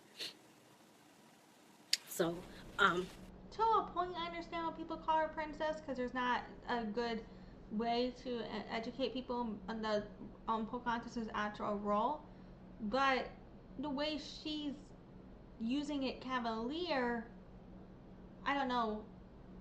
Like, it's one thing to just be like acknowledging that as like a title for her, but yeah, it's like, well, let me just go back on what she's saying. Hold on, let me just. And she was a princess, so they knew that she had connections to stop, I guess, Indian raids and things like that. She didn't have the ability or influence to stop indigenous raids. You know what I'm saying? They used her as a tool because they knew that's part of why she was taken as a hostage, because she was valuable, and they were weaponizing her in that. Like, she didn't have, like, you know what I mean? Like, I don't understand why she's throwing that out there. So, yeah, so basically, she saved them. They got what they needed from her. Actually, her sister Mattachanna, because they weren't sure about them. Pocahontas didn't save them by choice. They held her hostage, and then people were afraid to attack them because they didn't want harm to come to Pocahontas, in my opinion. Everything. Mattachanna and her husband actually accompanied Pocahontas as guests, and that even showed even more camaraderie with the indigenous people of Virginia. So Mattachanna and all of them, they got on the boat with Argyle. Is she blaming the indigenous people of Virginia for the corruption here, or am I getting that wrong? I'm not replaying that. Fuck it. To my knowledge, I don't think that Mattachanna, if I'm not mistaken, Pocahontas was originally kidnapped by Sam Argyle. Eventually, she was able to return one day, if I'm not mistaken.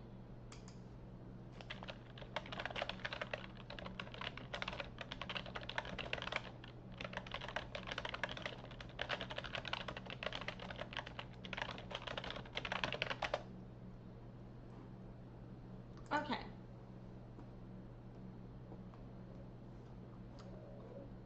So, to my knowledge, she was originally kidnapped during the First Anglo-Powhatan War. Then, while she was held captive, she was pressured to convert and married off. Then, she was sent to England. And then as she was trying to come back, that's when she died. Now, while she was held captive and when she was married off, she was still in Virginia, to my knowledge, right? Okay. But the Powhatans didn't just think, okay, now we're unified. Like, they were afraid of genocide. You know what I'm saying? She was used as ransom. She didn't just like choose to save them.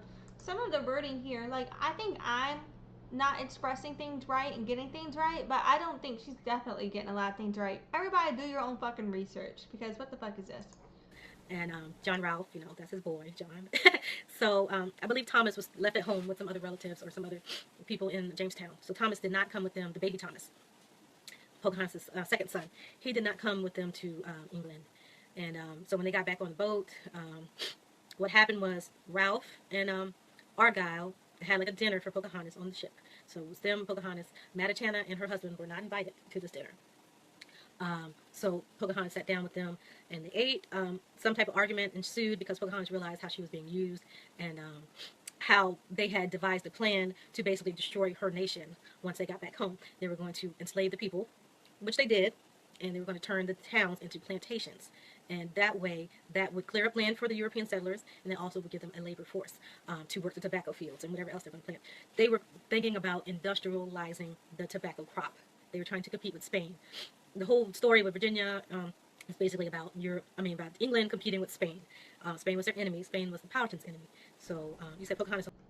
So some of the things that she's saying are historically correct with what was done, but some of the things where she's like, oh, well, then they told her what they were going to do and all that.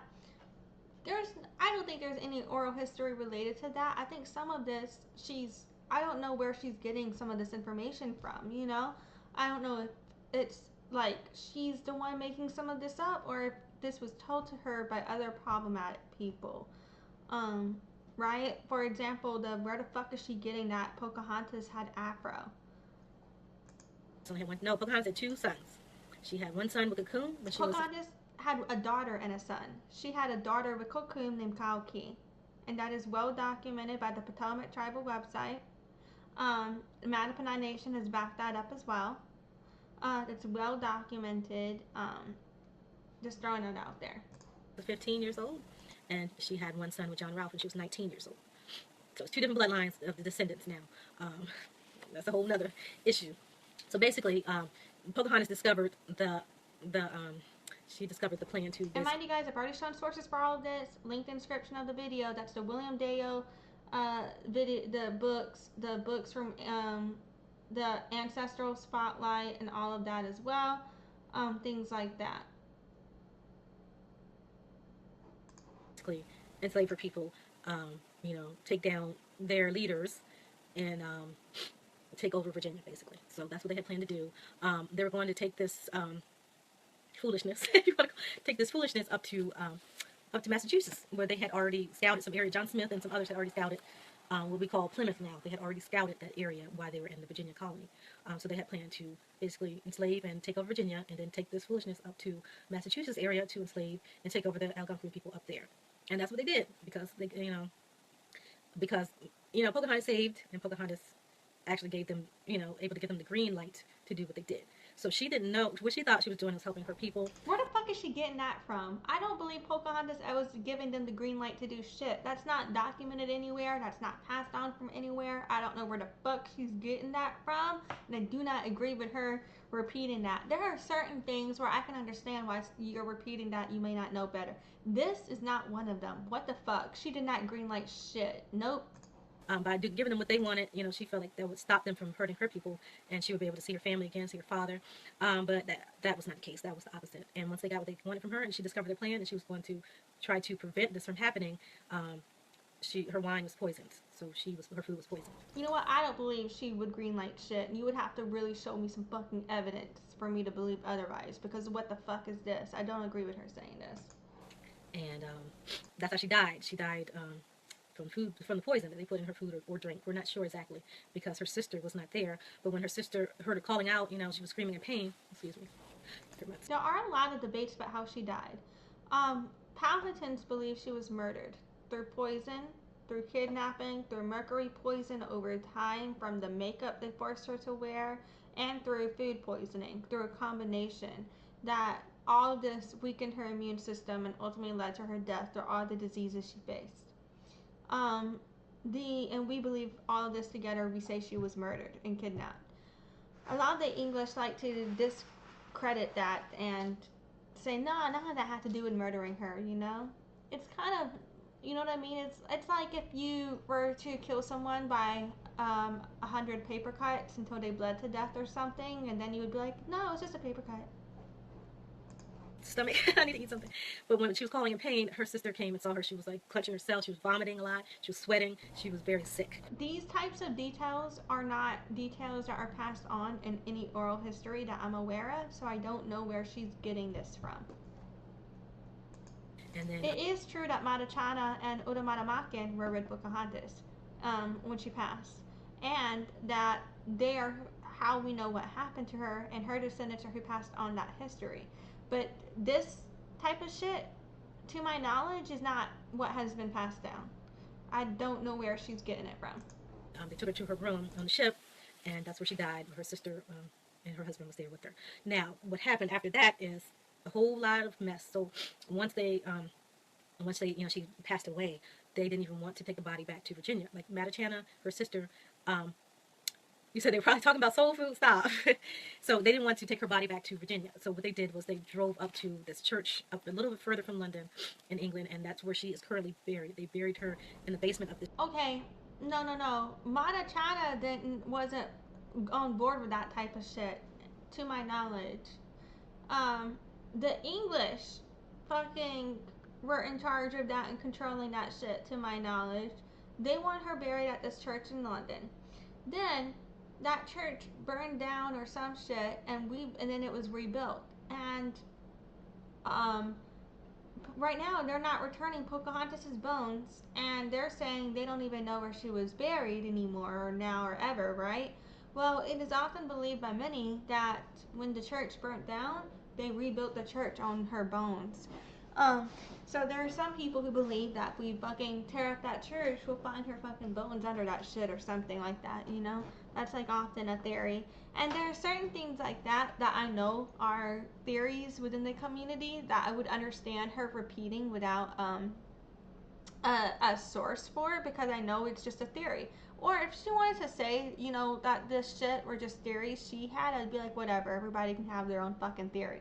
But for her to just present this information as if this is just what happened, and there's nothing to support it, it's just wild to me. And it's not to discredit oral history, but it's not part of any oral history I'm aware of. This church, they would not even give her a regular grave. I honestly don't think they wanted her body to be discovered. They didn't want her bones to be taken back home. So she is now her bones are still in this vault under this church in England, and the tribes have been fighting forever, for hundreds of years now, to get her body to come back home, and they refuse to do it. Some people do believe another reason why they do not want her bones discovered is because if they did, if they actually took her body and they did like what the CSI or whoever do, and they reproduce what she looked like, she would, you know what she looked like, and the leaks of her. What she looked like would have that. What the fuck? We want her bones back because we want our ancestor. What she looked like did not matter. No one's trying to hide what she looked like. I believe Europeans don't want to give her back because then there would be more. There could have been. There might be less now, but maybe even still some, but maybe not. But there could have been back then.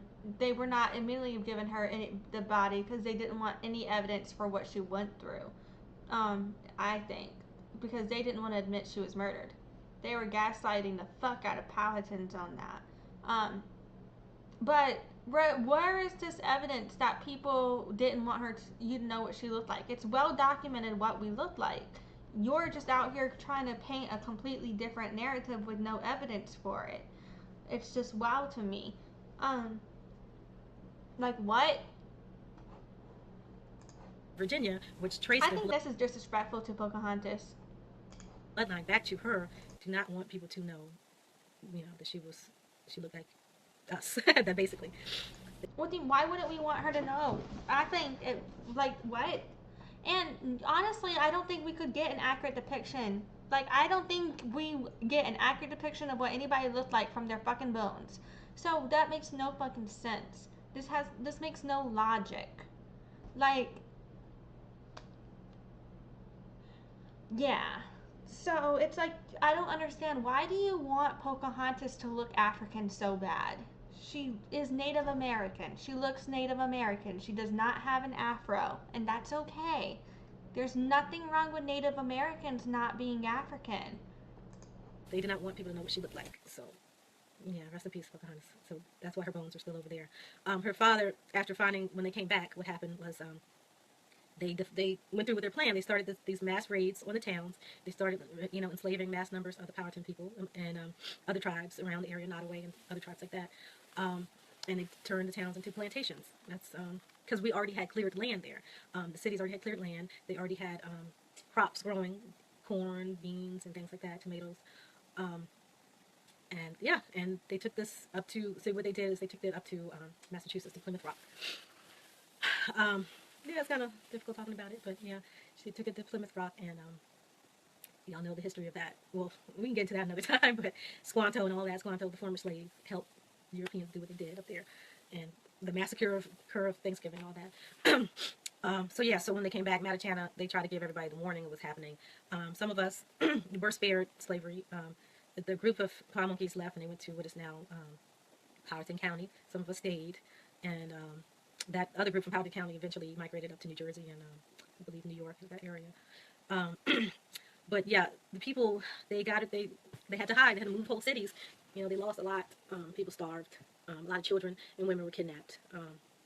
Because Bermuda is so close, a lot of people were sent to Bermuda. So yeah, that's what happened. He said that rock landed. Yeah, we landed on Plymouth Rock. Plymouth Rock landed on us. Yep, that's exactly what happened. Anybody else have any questions? Nothing? All right. So that's the Pocahontas story. Her father, he got sick after that. He was in his 60s, and he was sick because his favorite daughter was gone, and he eventually died. And his brother took over, and then Opichen Kano was like the war chief, and he went to war with them basically. He said, "What's for dinner?" He said, "Malcolm knew." Yeah, Malcolm knew Plymouth Rock landed on us, right? He said we were Aborigines too. He said all people of color, or all land masses, or Aborigines, all dark skinned people. Did she just say all people of color are aboriginal to Appalachia?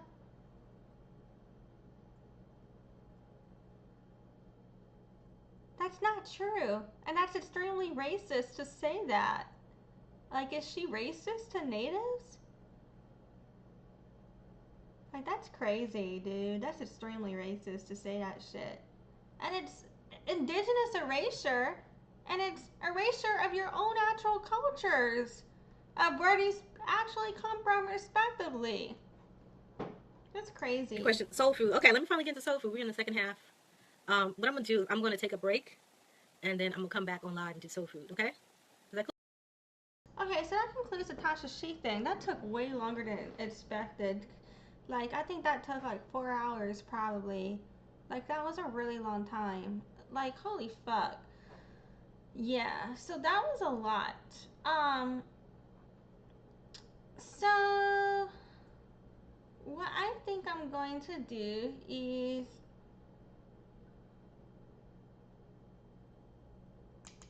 it's just we got one more document here about the Pocahontas thing that I pulled up earlier. So I have pulled up I had already showed you guys links and a summary to where you could go buy the True Story of Pocahontas, The Other Side of History, written by Linwood Little Bear Costello and Angela Silverstar Daniel. It is published in there, Little Kokum, that they believed it was that Pocahontas and Kokum had a son named Little Kokum. However, I think that is a valid myth or oral history that was passed on. It was something that was told because they believed that if they thought Pocahontas had a daughter, that she would be kidnapped as well. So that is why that is believed that was told. So I want to throw that out there as well. I'm not using my right words because I'm so tired. But I'm going to link this other little essay on Costello's Pocahontas as well in the description. I keep saying description. It's going to be in the comments. In the comments of this video is where that is going to have to be. But yeah. I'm thinking about like ending this live stream and just doing another live stream. But I'm like, fuck it. I've already come this far. I might as well finish all this clusterfuck. So I think I will be finishing it after all. But yeah. So, I'm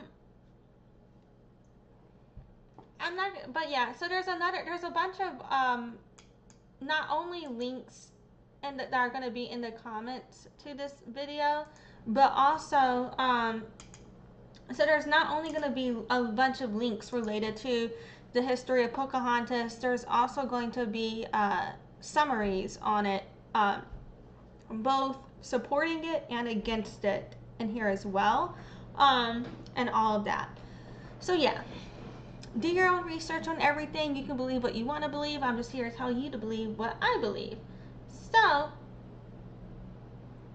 what I'm about to do is take a quick break. Then we're going to get into some more commentary about not only Pocahontas, but also, like, then we're going to get into commentary basically related to social issues behind what we've been discussing here. So not only the history of Pocahontas, but also conflict within African American and Native American community and these social issues. So we're going to go on this break right quick. And again, in the video that is first playing, I do not have any of this fucking merchandise anymore. So sorry, guys. But alright, I will be back and whenever I'm back. This break's just going to take as long as it takes. Thank you, guys. I'll be back.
So I got me some white grape juice. We're ready to move back from break. There's a couple of things I want to cover there's a lot more things I want to cover. A couple of them might take a bit long, but the rest of it should be getting through kind of quickly. So now this is not necessarily in a cohesive order. And also ignore the fact that the lights are off now because we're done with that shit. Fuck it. Yeah. It's on to ambient lighting. But fucking so I want to go into some social concepts behind how I think videos such as Tasha She's get put out there. And some of what I'm seeing behind a lot of this concept of where people who are African descent are trying to claim that Native American people have African features or are African, or something of that nature, or where they try to claim that people who are people of color are actually Native American, not African, or from wherever they're actually from, right? You know, where Tasha She was basically saying that, if I understood that correctly, right? Like, how problematic that shit was. So where does all of that kind of stuff come from is what I want to look into next. So we're going to move through a lot of these next links kind of quickly. And it's really just to kind of get to like a point. So now with the Soulaan movement, I have maybe potentially been problematic with how I've discussed the Soulaan movement, not only in the past, but also in comments to people too who identify as that. Because I wonder if I've been problematic because not every person who identifies as Soulaan, I've recently learned, like really recently learned, necessarily sees it as like they think they're Native American. A lot of them think that it's just a way to express Black pride. And it's a way to express their unique struggles that are separate than other members of African diaspora, is how some people get into that movement because that's what they see it as, right? And so to those people, I do mean no disrespect by my criticisms, and I hope you understand why I have the criticisms that I have. But then there are other people of the Soulaan movement, you know, who they identify as Black Americans of North American origin as an indigenous group. And yeah, they believe they are native or indigenous to this land.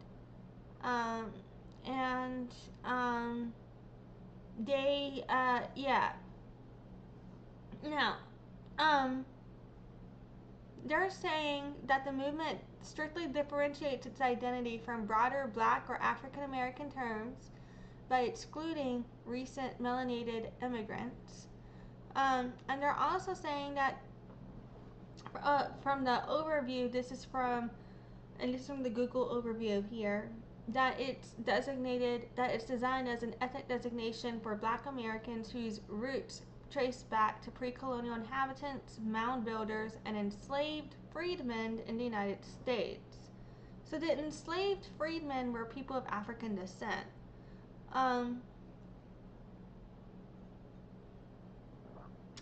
Mound builders typically refer to people such as of Mississippi and other territories, but more of like in that region. Those were known as mound builders, if I'm not mistaken, like upper Mississippi, parts of Alabama type area. And that's what this overview is saying here. They reject hyphenated or Pan-African identities in favor of an identity rooted strictly in the stolen history of North America. And it's seen as promoting community among descendants of slavery. So a lot of people, you know, who identify as Soulaan, they don't think there's people who take these concepts associated with Soulaan in different ways. So some people are looking at the concepts related to just a distinguishment between people of other communities who went through something else versus them and what they went through, and how it's about pride for their own history, right? And so based on those definitions, some people, they don't go into it to this extreme, oh, we're the natives now. But then other people that I've met take this concept, which is who I first came across, which is why I took it, I think, the wrong way potentially, where they are taking these concepts and saying, oh, we're the real natives now, you're not native. And making videos such as what Tasha She put out, right? For example, now I do believe that Black Americans or African Americans are indigenous in terms of, I believe all African descendants are detribalized indigenous community members to Africa, but I do believe because of them being decolonized under the constructs of America, that they should be given rights as their own tribal communities under American law, and that's an avenue for reparations for them, in my opinion. But also just rights in general. And I also believe in, and I know other Native people that feel this way too, like it's believed by some that like they should have like their just own rights as detribalized indigenous community members. They're from Africa, but they were detribalized here in America, and they deserve their own rights under and their own legal protections and things of that nature. There's a lot of people that support that type of thing. So yeah, that's also something to put out there. According to Soulaan's website, Soulaan.com, Soulaan American, as defined by its creators, so Soulaan American is an ethnic designation form in place. So yeah, they call themselves the authentic American. And they describe their identity as taking shape on the American soil rather than be fully inherited as a pre-existing ethnos from elsewhere. So, putting that out there.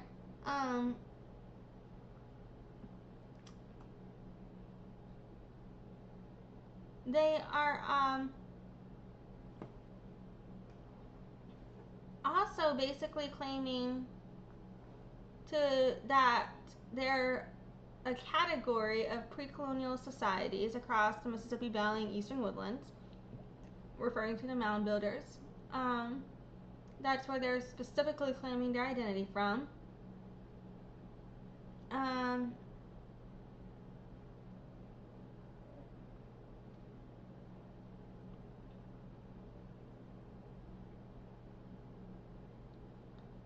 But yeah. But they say that they acknowledge a deep layered human development within North America rather than a claim of direct tribal inheritance here as well. So I don't think that the original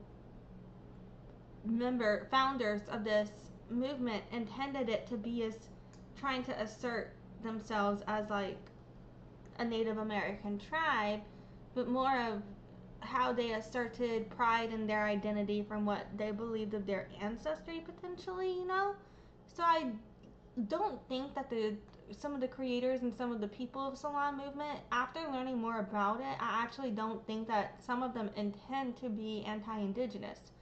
But I do think that a lot of what they say get used by people who is anti-indigenous to represent them as such, which is how I think I misunderstood them as such, and how others I know may have done so as well, and how they might end up stereotyped as such.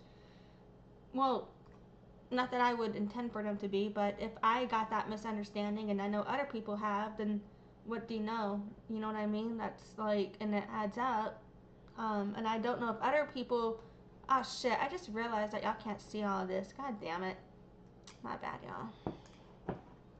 Let me zoom out a little. Hold on. Life is hard. Okay, I think that's showing all the words now. Well, I'm just pulling all of everything back up. Sorry, I totally, I'm just scrolling through. Yeah, my bad. And now I'm spilling my grape juice on me. Life is hard, guys. But anyway,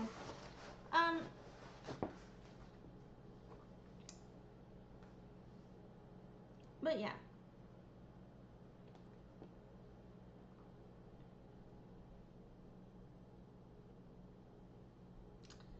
So here they're saying indigeneity in this framework refers to the condition of originating naturally within a particular place through long-term cultural coherence and historical development. And it's not legal status, tribal enrollment, or competitive claim, but a descriptive lens for understanding how people become rooted over time. But here's the thing. When you're trying to redefine indigenous to say that we're not trying to compete with you guys, but we're indigenous in this framework of being the original inhabitants, when you're not the original inhabitants, the tribes were. If you have that lineage, then yes, your ancestry, then that does make you. But if you do not have that lineage, and I know some people who may be claiming Soulaan may actually have this lineage, but I don't believe every person that may be claiming Soulaan may have this lineage if they've not done the work to do the connection with the tribes, stay connected, if they don't have the community connection to culture, to history, to ways, etc. passed down to them, which is, the concept of indigenous. And we've already discussed, descendianism, what does it mean to be indigenous, etc. The live stream where I reacted to the Sandy Boucher video. But basically, there's the lineage, the community, the culture, the political status, the race, and ethnicity, right? But if you don't have a lineage that is actually indigenous to the land, if your lineage is from Africa, then within your own definition, that would not make you indigenous. But you've also said, by definition, Soulaan people would have to be people with Native American ancestry. So within that context, what I do not understand is why not just go reconnect to your Native American tribe in relation to claiming indigenous identity? Why does that have to be associated with the African identity? Or are you trying to say that this is like a specific subculture of Afro-Indigenous people? Like that, maybe I'm not understanding it, but I do believe that things like this are how videos like Tasha She's ends up being put out. You know what I'm saying? And mind you guys, lineage, community, and culture, that comes from within Native community. Political status and race and ethnicity are colonial status and structures. And some people have the same race, ethnicity. Some people's race is different than their ethnicity. Depends. Anyway, but yeah. And by community and your culture and your lineage, this contributes to your lifestyle, your ways, your teachings, your worldview, and your knowledge. Putting that out there. Okay.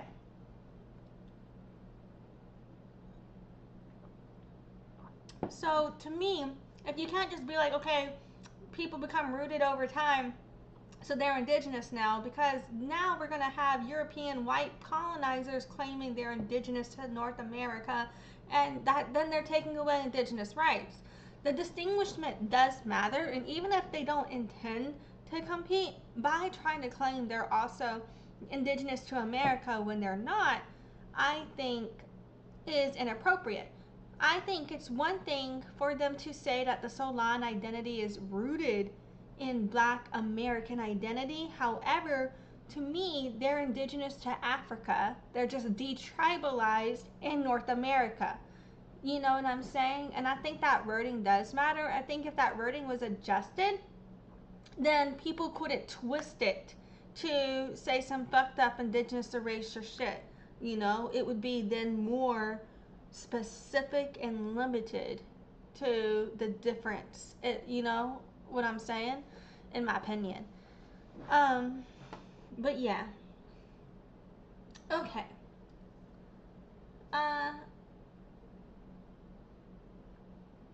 So there's more information posted as well, but I'm not reading all of it. Not because I don't want to be taking anything out of context or anything like that, but because I just don't want to spend too much more time here, because we've been here all day. You know what I'm saying? So I just want to just give y'all this overview Right here where they're saying the term, they're using this term, I don't know how to say it, but it's like it's like auto, A-U-T-O, then it's C-H-T-H-O-N-O-U-S. I can't pronounce this for shit. Dear Lord, y'all. Adoptionist? Fuck. Nope. But they're using this word here that I can't say or pronounce. Fuck that. No disrespect intended. I hope you understand. And it says meaning native to the soil and formed in the place where found is used here as an epistemic concept rather than a legal or tribal classification. But even still, it's problematic because then it creates these misconceptions, and then people repeat this thinking that they're indigenous to the land or native to the land that they're not actually native to if they don't have the ancestry. And if they do have the ancestry, I don't understand why they wouldn't be claiming or reconnecting with their own community. You know what I mean? That's what I'm not understanding. Like, if maybe they are doing that though, and this is just a subculture within that, but I feel people still use this type of rhetoric to push problematic vernacular. So yeah. But where they're saying that the Soulaan identity within the continuum social development, including pre-colonial societies, that's where what leads me to believe that hopefully, potentially, they are people who are maybe hopefully doing somewhat of a reconnection journey with Native community, hopefully, but I don't know for sure. I can't speak for anybody, but I do believe this type of narrative online though is how we then get to people saying, okay, Native Americans had afros. You know what I mean? But not that a Native American can't have an afro today, but like pre-colonially, you know? But anyway. So they have another article, same blog from Soulaan, called Soulaan as defined by its creators. It's like it's like the same title as what we saw, but it's like a different page. And this one's a bit shorter. But they're going on about it's used to describe those who are descendants of the pre-colonial people of the United States, how they're the authentic Americans. It's not an acronym, basically. So that's also linked. This is just kind of a shorter version of what we just read. And then next up, there's another article. This one's a bit longer, but I don't think it's longer what we just saw, but anyway. It's called The Origin and Evolution of Soulaan, a social movement redefining Black American identity. So here we have D-Wave 23 saying, ma'am, Native Americans and American Indians are not the same. Natives are Siberian, American Indians are Aboriginal. Oh Lord, we have we have a natives are Siberian person are up in here. Natives are not Siberian. The fuck is that? My dad has no Siberian ancestry. Now, not all Native Americans are American Indians, because some Native Americans are, for example, you could be First Nation and not necessarily consider yourself American Indian, right? But this concept of American or Indians are Aboriginal. So Aboriginal is a legal concept that actually applies to indigenous communities, typically of other places. Sometimes it's used in Canada. It hasn't really been used in the United States. Sometimes it's used in Australia, and New Zealand, places like that. Some African communities, you know, because African members are tribal and indigenous as well, use that term, but it's not typically used within Native American community for United States. They're saying American Indians are dark-skinned people.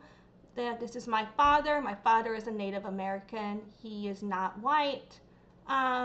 Where he's saying, AKA African Americans. African Americans are from Africa. Native Americans are from America, from Turtle Island. Those are different people. So yeah, so D-Wave is someone that we are just going to hide user on this channel. Yeah, that's not someone, you're detracting. We're trying to wrap this up. But you see, so the type of commentary like D-Wave is how I think movements like Soulaan, even if good intention, could get misused. So say Soulaan had a good intention of being a subculture of actual Afro-Indigenous community. I think without tribal connection to Native community, if they don't have that, I don't know if they do or don't. I think without tribal connection, you know what I'm saying? Like, they're not going to have, and by that was D-Waves 23, everybody. They're not going to have a decolonized view as it relates to the Native American aspect of that identity. Not that they can't have a decolonized view as to the identity they are connected to, which may be their African identity, their African American identity, because that's a different way of decolonizing. Do you know what I'm saying? Like, I don't know if I'm making sense, but anyway. I'm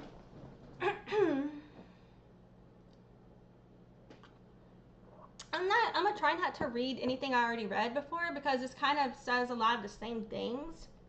But they basically have another article that goes into the same concept, the origin and evolution of Soulaan, a social movement redefining Black American identity, from the Soulaan website.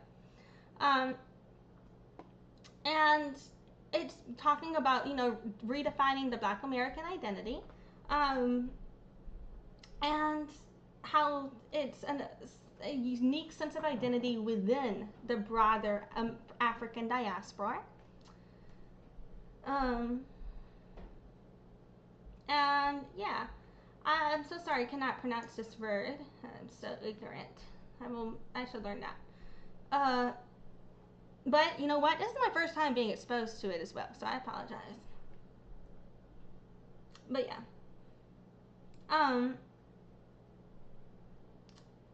I think, you know, I've kind of already discussed, I guess, all of the different criticisms I have of it. But just know that there are different articles that explain the meaning of it. And from these articles, what I can gather is, by the concept of it, it's referring to people who theoretically should be actual descendants, you know. So hopefully, if that's the truth, then they should, I hope they all go on a reconnection journey with their respective tribes, as well as participating in their own subcultures or African American community. I hope they also go do the genealogical work and the historical work and the reconnection work with the tribes they descend from. And then I think coming together after that would help alleviate some of the wording issues that then get misused, you know? And there's a Reddit thread. It says, who are Soulaans? And so this Reddit thread is actually one of the things that helped me realize that a lot of people who are Soulaan actually don't feel a way in related to being like negative towards Native Americans. They're not trying to claim that Native Americans aren't Native or something like that. These, you know, are people who are looking for a community within the direct experience they have, I think. But it's a Reddit thread, and it's asking who are Soulaans, saying that they're African Americans, descendants of chattel slavery. There's more to it than here, but I don't have time to read it all, so I'm not going to. Apologies, guys. And they're saying that they're trying to escape the identities of the American oppressor while renouncing the Africanness from our ethnic names after constantly being reprimanded by continental Africans. So I think there's another layer here as well, where some people in the African American community don't feel connected to their African ancestry based on current community conflicts. And so, yeah, there's like, I think that relates to tying into how they currently would like to identify.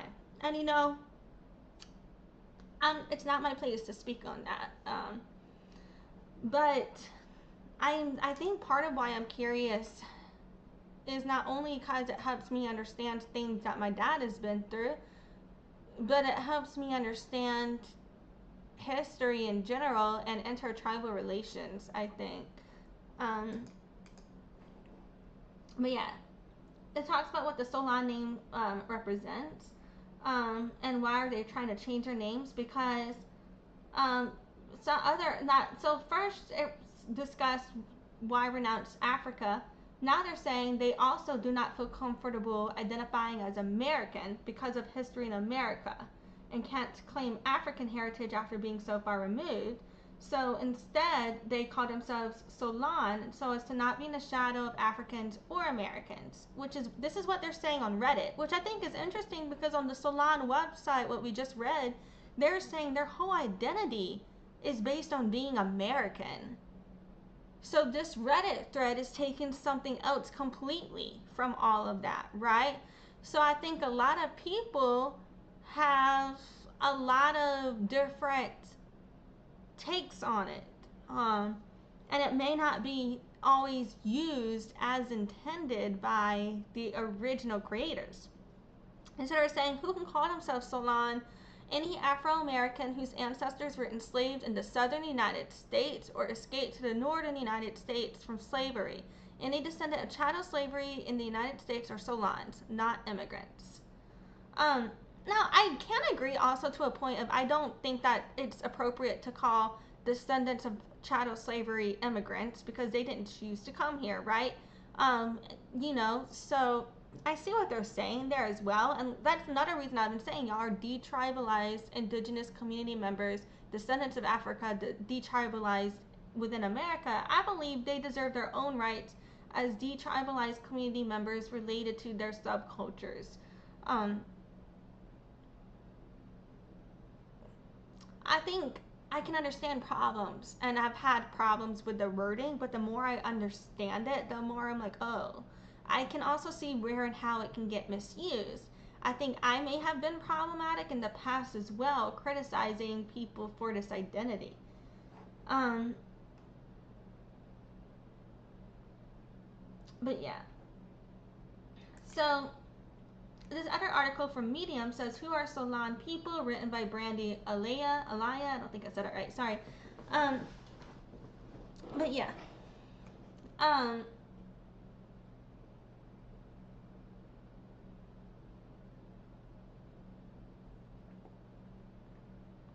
So this one basically goes into who are the Soulaan people, where did the word originate, and let's see, and how it relates to the introduction and everything. So that directly means people of soul. The 2 A letters stands for African American. The first 3 letters in the word is also the same 3 in the word Southern. So what words are used to describe African American things? The answer is soul food, soul music, soul sister, soul brother. She said this, for her, this is her proud black culture, is what this person had written, right? And so I think it's about feeling powerful and proud in her identity, and feeling beautiful is what she wrote. And honestly, I think that's beautiful. And I think I got so caught up with the concept of them trying to claim indigenous to America that I missed this aspect in my criticisms. You know what I'm saying? Of what they were looking for, right? But I've also seen, oh my god, so Tasha She video. We're gonna control Shift T until we get back to Tasha She. Okay. So in the Tasha She video, So the reason I went through all of those things, it's loading right now, but we're gonna exit out back out of these two because we don't need them anymore. In the Tasha She video, at the end here, she said, we need registered voters to sign this petition for misclassified American Indians for it to count. Please register vote. If you haven't yet, we appreciate your support. And the link to that petition is this link here, Remedy for the Misclassified People of North America. Now, on premise, I agree that people with actual Native American ancestry who are African American descent were misclassified as just African American and had their tribal status stripped, right? Who are mixed. And so, to that extent of misclassification, I do believe in reparations and that they should have the right to be reclassified and be able to reconnect with their tribal identity, in my opinion. However, I can't impact tribal sovereignty on where different tribes stand on that either. But if you just want to know what I think, but yeah. But to the point of, like, if you want to, like, some people take this concept, they don't know if they actually have Native American lineage, or they, they're not actually connected, don't actually have that genealogy passed down to them, that heritage passed to them, but they'll take this concept and then be like, okay, because some black people were misclassified and reclassified, now we all were, and now I'm the real American Indian. It's something that I've seen be used as a concept in arguments before. And so I think theoretically, I support this concept when used by the right people who are actually, trying to focus on getting actual descendants properly reclassified to be Native when they do have that ancestry. I agree with that. When you're trying to get actual descendants enrolled. But if you're trying to you don't know if you have that ancestry and you're using this to claim an ancestry you don't know if you even have, that I disagree with, right? And so this link in the change.org campaign, mind you guys, got 11,520 signatures. It goes to urbanindianheritagesociety.org. And this was linked on the Tasha She video we did the reaction about Pocahontas too. Okay, so this one, basically they're going on about the history of reclassification and removal, etc.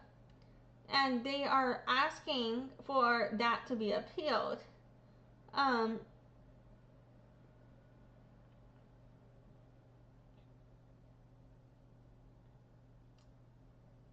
And all of that.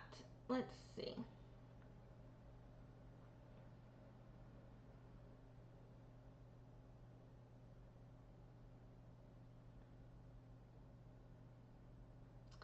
Okay, so on theoretical premise, I could agree with that, right? But let's look into this organization. So the Urban Indian Heritage Society, they have here understanding misclassification. Throughout American history, many American Indians are incorrectly reclassified in official records. Census takers, government officials, and record keepers often categorize Native people as white, colored, mulatto, or other designations that did not reflect their true heritage. This misclassification separated families from their communities, their cultural identity, and sometimes from benefits and recognition they were entitled to. Many descendants today are unaware of their American Indian heritage because of these historical errors. The Urban Indian Heritage Society works to help individuals uncover these hidden connections and reconnect with their true heritage through careful genealogical research and community support. Now, on premise, theoretically, I would agree with that, right? Now, they had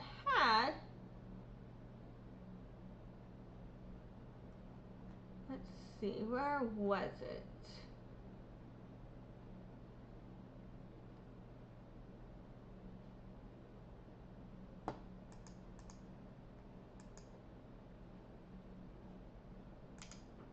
haven't gotten to this first Tribe Nation website from them, but I cannot remember how I got to here from here.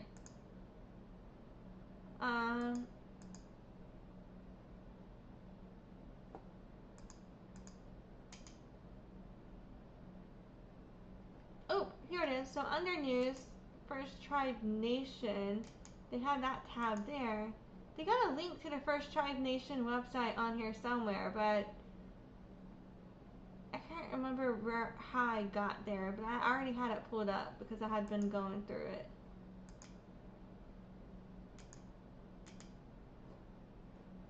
Marco.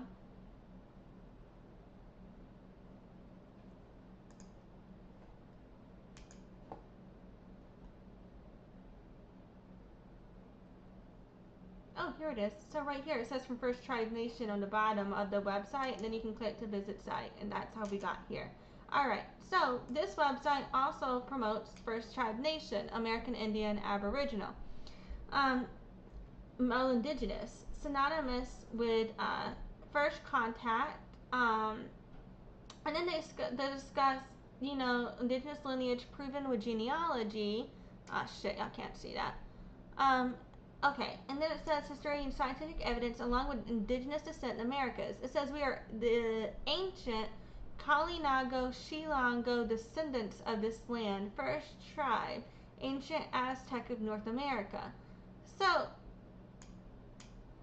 that's just, so, the Aztec descendants, to my knowledge, I don't think they actually call themselves that, but the Kalinago refers to, typically to, like, people such as Dominican Republic, you know, like Tainos, etc. community, and that the Urban Indian Heritage Society was linked on the Change.org Society, which was Change.org petition, which was linked by Tasha She, which we just reacted to the Pocahontas video about, and then the Urban Indian Heritage Society linked to First Tribe American Indian Aboriginal, which we are reacting to now. So they're talking about how people who were from the Dominican Republic, Kalinago, for example, or ancient Aztecs, which would be descendants now in Mexico, but they're actually other sub-tribes, actually.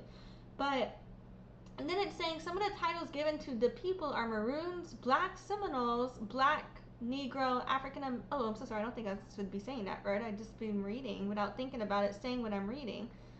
Apologies. I would normally just say the N-word there. Is it okay for me to say that? I don't think it's okay for me to say that. Normally I wouldn't say that. I know I definitely will never say the other thing, ever. But anyway. Apologies, guys. African American, Moorish colored Indian, Native American, freedmen, and other synonymous titles. Registered tribal members have provided qualified documentation or qualified for the tribal adoption process. Which, okay, so so these tribes that they're referring to, except for the Seminoles, for example, they don't have tribal documentation. And the Black Seminoles are in Florida. Those are not people who are Dominican reclassified as Seminoles. Those are two different tribes. Kalinago is not reclassified as Aztec or etc. You know, those are all different tribes. Seminole is not reclassified as Aztec. That's a different tribe.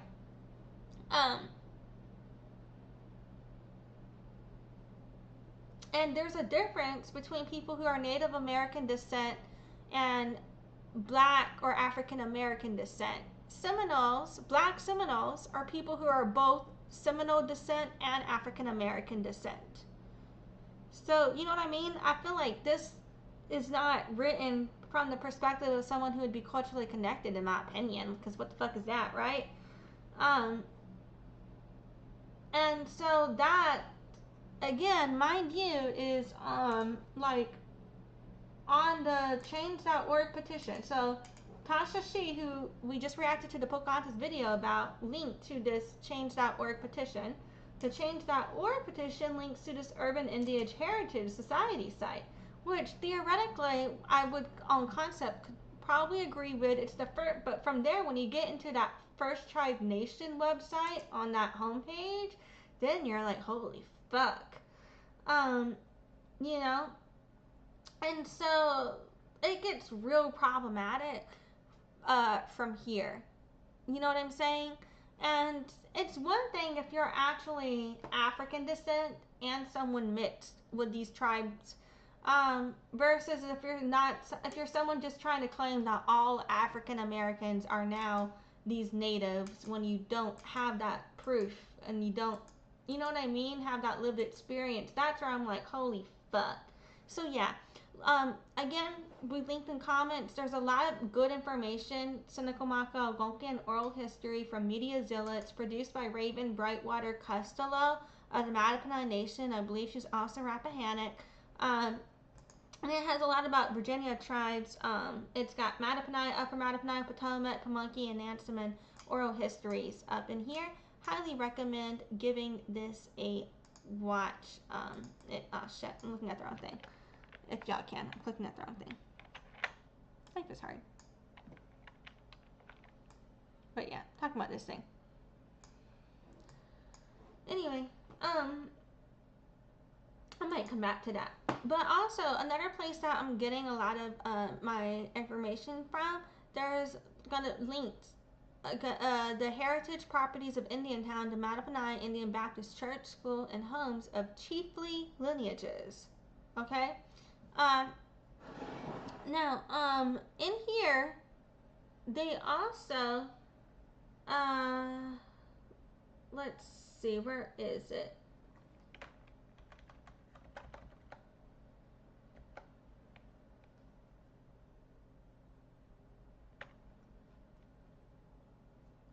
So it says here, that the Mattaponi are indigenous to the Tidewater coastal plains of Virginia and closely related to the region's other Algonquian speakers, including the neighboring Chickahominy, Nansemond, Pamunkey, Potomac, and Rappahannock. In historical documents, the community's names appear in several forms, including Mattaponi, and Mattaponi, etc. The contemporary spelling of the name Mattaponi has been in standard usage for over 100 years, both for the names of the community and the river. Okay. I wanted to read that real quick because here, this is from the government, the Virginia government, acknowledging some of the Virginia tribes, and we were previously discussing Pocahontas. We'll come back to this though, because people often like to say that the Potomac have not been recognized. But here we've got the Virginia government again recognizing the Potomac in 2017. And they're trying to claim that Pocahontas is black. Mind you guys, Pocahontas is Pamunkey descent. Her mother was Mattaponi. She married into Potomac tribe. There are debates about if her mother is Mattaponi or Potomac, but either way, she married into Potomac tribe. I believe her mother was probably Mattaponi. But would it surprise me if it turned out she was also Potomac? Or, no. You know, but from this conversation where they were trying to claim that Pocahontas had afro hair and was African and black, then I got into this other conversation surrounding Soulaan and the theory of how people kind of use certain ideologies to twist and get there. We've also then kind of looked at fucking other different things, right? Well, related to all of this history in the meantime, I just kind of want to say, you know, I feel like Pocahontas herself is basically sexualized and fetishized within the community in general. And so why would Tasha She be making a video trying to claim that Pocahontas, who is Native American, she's Powhatan. She's indigenous to America. Claiming that she had an afro, right? Why would you do that? But then here we have Silt by Saren, or Saran, I don't know how to say her name. Silt by Saren. She made a video, and in the comments of the video, it says it's giving Pocahontas hair, shiny and silky. So on here, I put, Wingapo Chestame, I'm writing to ask you to please change your racist description. Calling your hair Pocahontas hair is racist and discrimination against all natives, especially Powhatans. This comes from fetishizing and sexualizing not only all native women, but specifically children.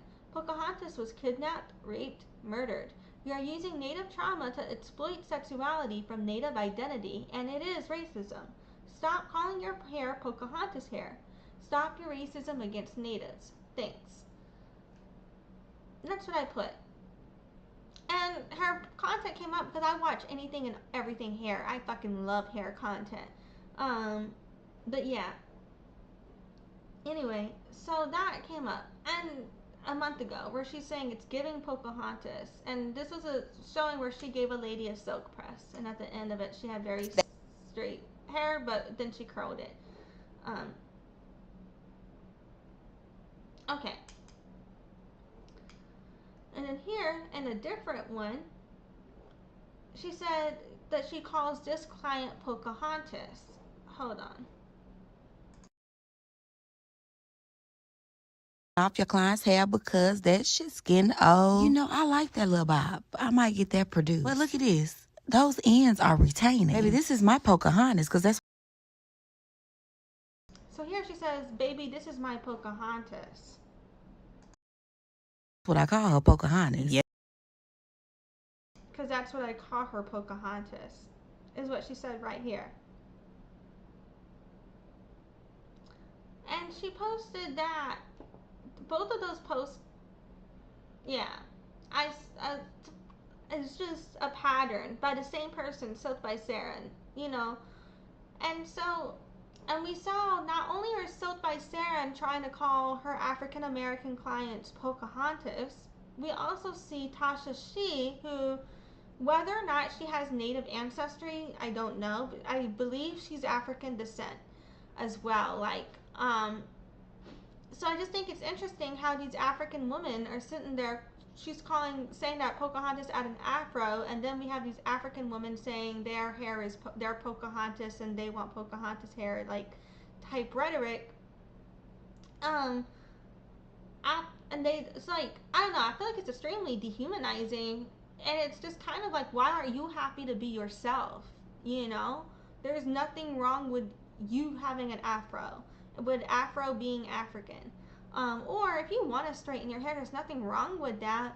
But why are you comparing yourself to Native women, to particularly our missing and murdered Indigenous relatives? You know, if you want to basically say, oh, I look like a Native woman, or I got hair like a Native woman, at least make it broad instead of tokenizing or weaponizing murdered women, our missing and murdered and kidnapped relatives against us, right? Like, it's, and there's something about the way, you know, she was raped and people fetishize themselves and sexualize themselves or look at themselves for beauty standards related to a woman who was sexually assaulted for how they thought she looked.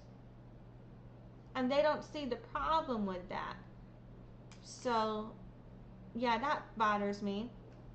And then here, we've got Creamimy Artist. They said Disney baddie oh, god damn it. These fucking, I hate when these messages come up. I didn't make sure that they were all closed. Okay, I'm gonna do that before I keep pulling shit up. God damn it. I literally muted my chats so they would not pop up automatically. And they're still fucking popping up. I need to read that though. Okay, anyway. So, Creamimy Artist said this was a Disney baddie Pocahontas. So, first it posted original Disney version, and then it shows them doing a transformation where they change her hair to red, put her in a black lower cut tight black dress with like a raccoon shawl. But it's the way that they whitewash her and try to Europeanize her and sexualize her that's extremely problematic. Like, what the fuck? What the fuck? And then someone put, ain't no way Pocahontas would wear a coat made out of the fur of her friend Miko's relatives. I think they're just trying to be funny about the Pocahontas movie, but we were more likely, we did make apparel with raccoon to an extent, so whatever, to my knowledge, but like, the fuck, but yeah. Someone said, this is a comment I agree with, Europeanized her and made her look closer to the real Pocahontas after her forced marriage. Good job. Well, actually, I'm not gonna like that. I don't know how I feel about that. If they're being sarcastic, I kind of can see where they're going, but I don't know. Something about it just makes me feel weird. At first, I was like, you know what? But then, you know, I don't know. But anyway. Yeah, these people. But, yeah, so this is fucking problematic, right? So y'all see the way she's used in society and the way people talk about her. Shit. Okay.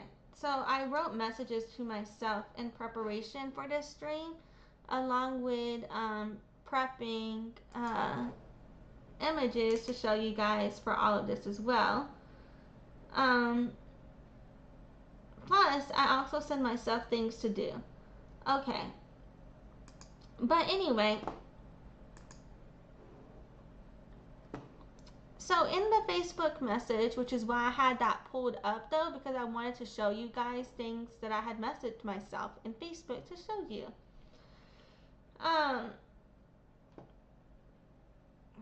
Fucking, what I had said to one person who was talking about Mauna Leo. And Mauna Leo has a song about being Soulaan, and I've already discussed the Soulaan thing and my problems with it previously to you guys. But here are some comments I've made publicly and to others that where I was saying that maybe I was being problematic. Well, here's what that was.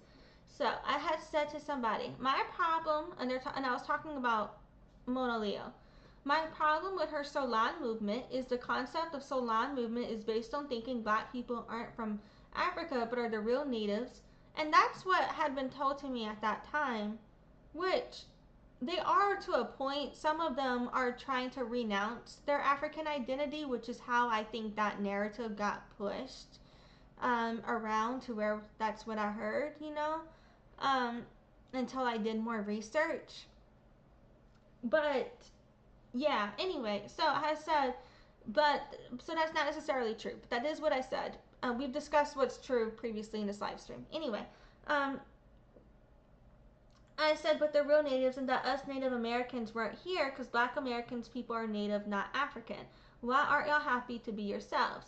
Y'all are from Africa and that is okay. It's a good thing. Why does Soulaan movement to erase natives and erase your heritage? Be proud to be African. Don't claim to be native if you're not. That's the issue with Mauna Leo and Soulaan people, is what I had said.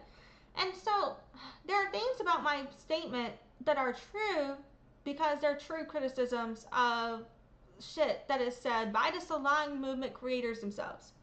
But then there's other things that I've said that have been debunked by those posts.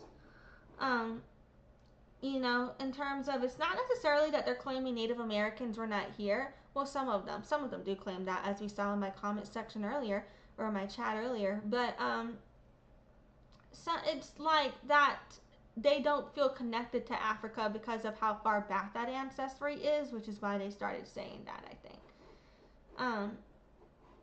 Let's see. Let me see what button I need to hit to go next.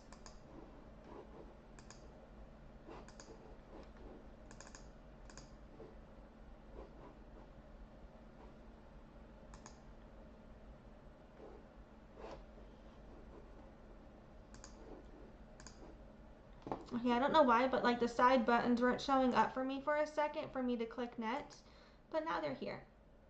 So I also then attached a screenshot where basically, I don't remember where this is from, but I think it's from the same website we were just looking at. but basically that they're saying that they refers to indigenous or native people in the context of Soulaan, and that Black Americans are foundational as those descendants. Basically, is what I had highlighted and sent. And I think that's what gets kind of misused, you know? But yeah. And so I attached that screenshot and I said, you're not indigenous to America if you're not Native American. You're indigenous to Africa, and that's okay. Learn to be proud who you are, and you don't have to claim to be Native American when you're not. Because at that time, I also didn't understand that part of the concept of the identity was based on having the lineage as well. So I don't know how true that is. But yeah, sorry. I think now I'm clicking the wrong way. But yeah, okay. And then this is on a different chat where someone with the name the Soulaan Princess was making a video. And to the Soulaan Princess, this is what I left. The same screenshot right here. And I said, I hope one day those of the Soulaan movement learn self-acceptance and to love yourself instead of using indigenous erasure to claim you're indigenous to America when you're not, you're indigenous to Africa. There's nothing wrong with being African American and Black. Be proud to be yourself. If you're not connected to a Native American tribe, you're not indigenous to America. Only Native Americans are. And I said that to the Soulaan Princess before I understood other things. I think based on what I had been told, but from what I had read and understood at that time, I was really like upset about that part where they were trying to claim they were indigenous, I think. Okay. And so now we're going to go to a whole different video. And I don't know if I have the video. Do I have the video? Yeah. Okay. So here's the video. We're going to watch this video real quick. The Chinese vegan made a video, and then we're going to go back and look at my comments on it. Ah, God damn it. It was muted. Okay, here we go. Hold on. Veganism is racist. Don't you know it imposes Western ideals on people of color? Pause. Let's put our thinking hats on. Because not only did veganism originate in ancient India and from Buddhist practices of nonviolence and compassion, I'd argue eating meat is an extension of colonialism. So, if she wanted to leave it at the origination of India and why it was offensive to them only and not push it on Native, on America, etc., then which we're about to get to, then I will leave it alone, because it wouldn't be my place to speak on if people were making her feel, if people were disrespecting her community for their eating practices, you know, and like, then I could understand, right? However, in America, Native American tribes, no, not a single Native American tribe was documented as vegan.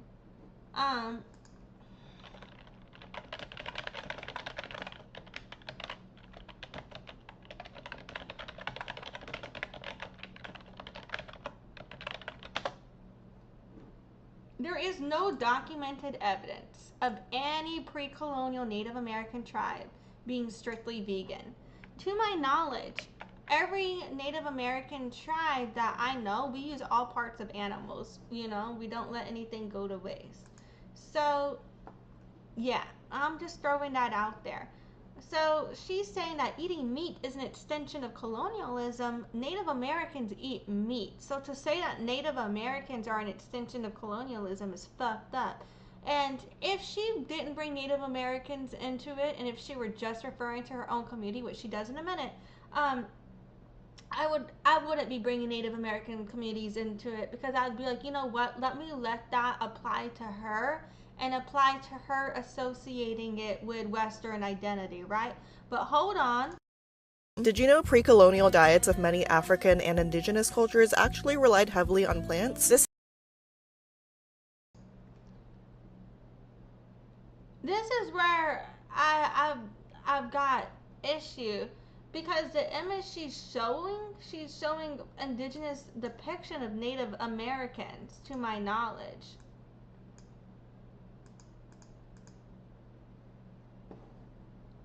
So here she's showing Native Americans, Three Sisters traditional Native North American farming with corn, beans, squash when she says indigenous culture. Okay, yes, we did corn, beans, squash. We had our farming, but we were not just vegan. We ate meat. Literally, no Native American tribe is documented as vegan. So that itself is misinformation and indigenous erasure. Now you're associating us into it and calling us colonized for eating meat. Bitch, fuck you. It's the colonizers who are trying to stop us from eating meat, limiting our hunting rights, limiting our fishing rights. It's the vegans who judge Native Americans for our traditional practices. And you want to say that we are the extent of colonialism, but you're not. Veganism would not exist in North America without colonialism under this construct, and that's a fucking fact. And so that's my fucking problem with this fucking video. Yeah, let's keep watching it though. Colonizers introduced cows and pigs, over time normalizing meat-centric diets around the world. Globally, 94% of meat, dairy, and eggs come from factory farms that produce metric fuck tons of manure and methane. And then it goes into some other shit that honestly I don't really care about. But I've shown you guys what I've got criticisms on that post for. Oh god damn it, I clicked away. Fuck, now we gotta click back through all this again. So I've shown you guys what I've criticized all of that for. So shit, this is not going to show in correct order, but whatever, let's try it. So I said, hey, this post is racist to Native Americans and indigenous erasure.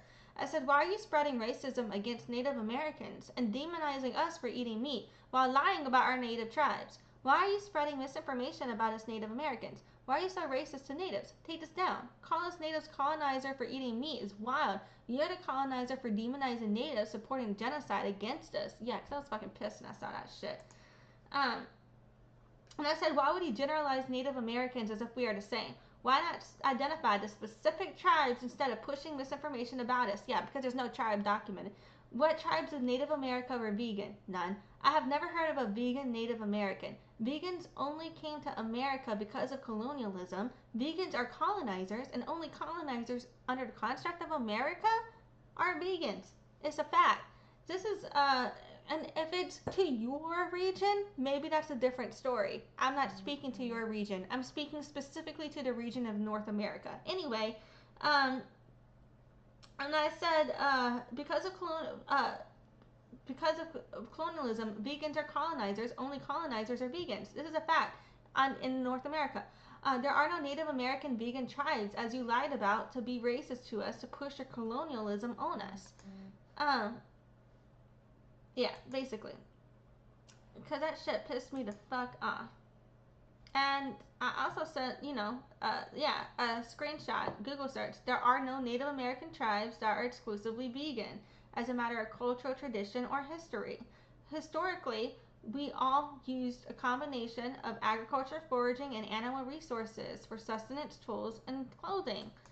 So yeah, fuck that. And then I sent another fucking picture. I said, here's my Native American dad who eats meat, and my Native family, we eat meat. For you to push your colonizer ways on us while lying about us and trying to erase our history and traditions is you being racist and complicit in indigenous erasure and genocide against natives. You are pushing Native American genocide by discrediting our ways and demonizing us because your community are colonizers. It's so sad to see. I don't understand why you are so racist to us that you don't care about native representation or tribal sovereignty or human rights. You value animals more than Native Americans, but you don't see how that makes you a colonizer. I wrote for trusting us, but it should be for treating us, but whatever. I think I may have tried to edit that, but whatever. And I said, my Powhatan family has eaten meat over 15,000 years as Native Americans. Native Americans are not vegan. She is racist to Native Americans. Native Americans eat and use all parts of animals. We are meat eaters. That's not colonialism, that's pre-colonial. Vegans are colonizers to my family. There's no such thing as a vegan who is not a colonizer in America. All vegans come from colonizer countries to America as colonizers, as vegans are not how any Native American tribe is documented to practice. A simple Google search will show you guys this creator is a racist liar who cannot do bare minimum research. And so yeah, I'm talking about the Chinese vegan, also known as Andrea Lieu. But yeah. I also said, oh yeah, so these are different comments. But we're talking about valuing us more than Native Americans, I think is where I left off, about this is why you don't mind tokenizing us to dehumanize us, so you convince white people to be more racist to us. It's so sad to see and so upsetting. You're so racist and misinformed. Like, why are you making this video? Uneducated, unless you're intentionally spreading misinformation about Native Americans. So either you're lying about natives on purpose and racist, or you're making stuff up to call natives colonizers, which is still racist of you. Either way, racist. It's how all vegans are socialized to be, is veganism is a colonial construct, only colonizers are vegan. And that's my experience with them in America. Oh, it's out of order. But yeah, I was basically telling her I wish she cared more about human rights, about Native American respect, that wasn't racist, not promoting colonialism and genocide, giving a fuck about how our actions impact others, because that shit really pissed me the fuck off. Like, you know what I mean? You catch me at the wrong time, and I attach a picture of my fucking native dad. Like, fuck that shit. Because denying that we eat meat, placing animals at a higher value. And I was early like, what tribe is vegan? These are out of context, out of order. I don't even know. But it said not a single Native American tribe is documented to be vegan. Why call us Native Americans colonizers for eating meat? But you don't think you vegans are colonizers for offing us, raping us, stealing our land, erasing our history, erasing our ways, speaking over us, not letting us speak for ourselves, lying to pretend like you're a better person than who you are. Why lie about us? Why say we are colonizers for eating meat and lying that we were vegan when it is well known that Native Americans use all parts of animals? Do you not see how inhumane you are for placing the animals at a higher value than Native Americans? But yeah.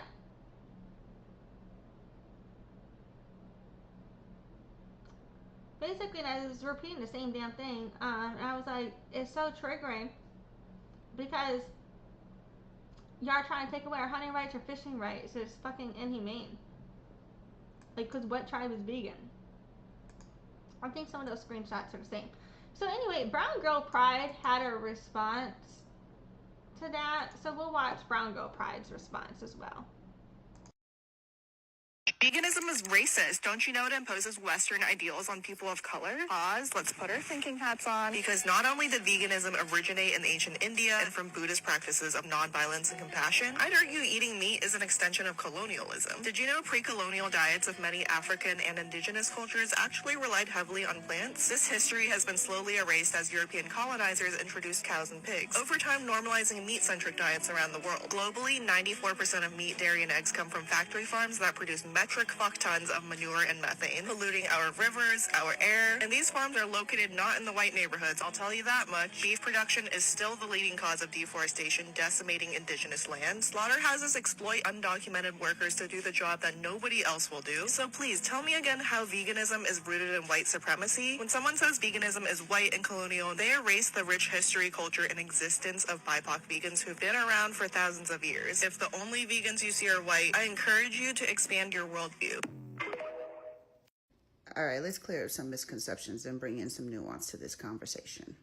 First, there needs to be a distinction made between cultural and individual practices of veganism, which in itself is not racist or colonial. But when those cultural or individual practices start being imposed onto other people and then creating a universal morality measuring stick made up of those beliefs, is when it becomes colonial and racist.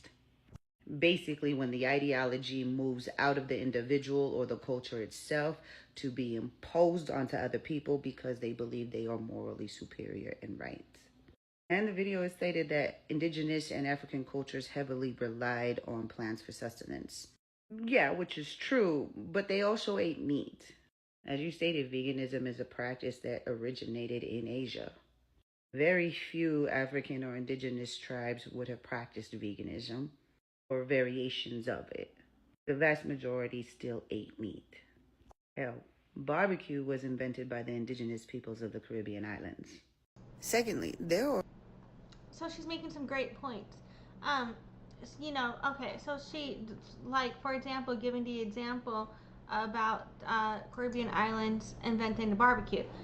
Yes, I do need to take another break. No, it's not going to take too long because I want to wrap this bitch up. I might not even get to finish everything, but fuck it, we're going to see how long I can go. I don't know. But anyway, so I'm going on a break right now, real quick. I will be back as soon as possible. I appreciate you guys. I will be back as soon as possible. Hold on.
We're definitely not going to get to finish everything.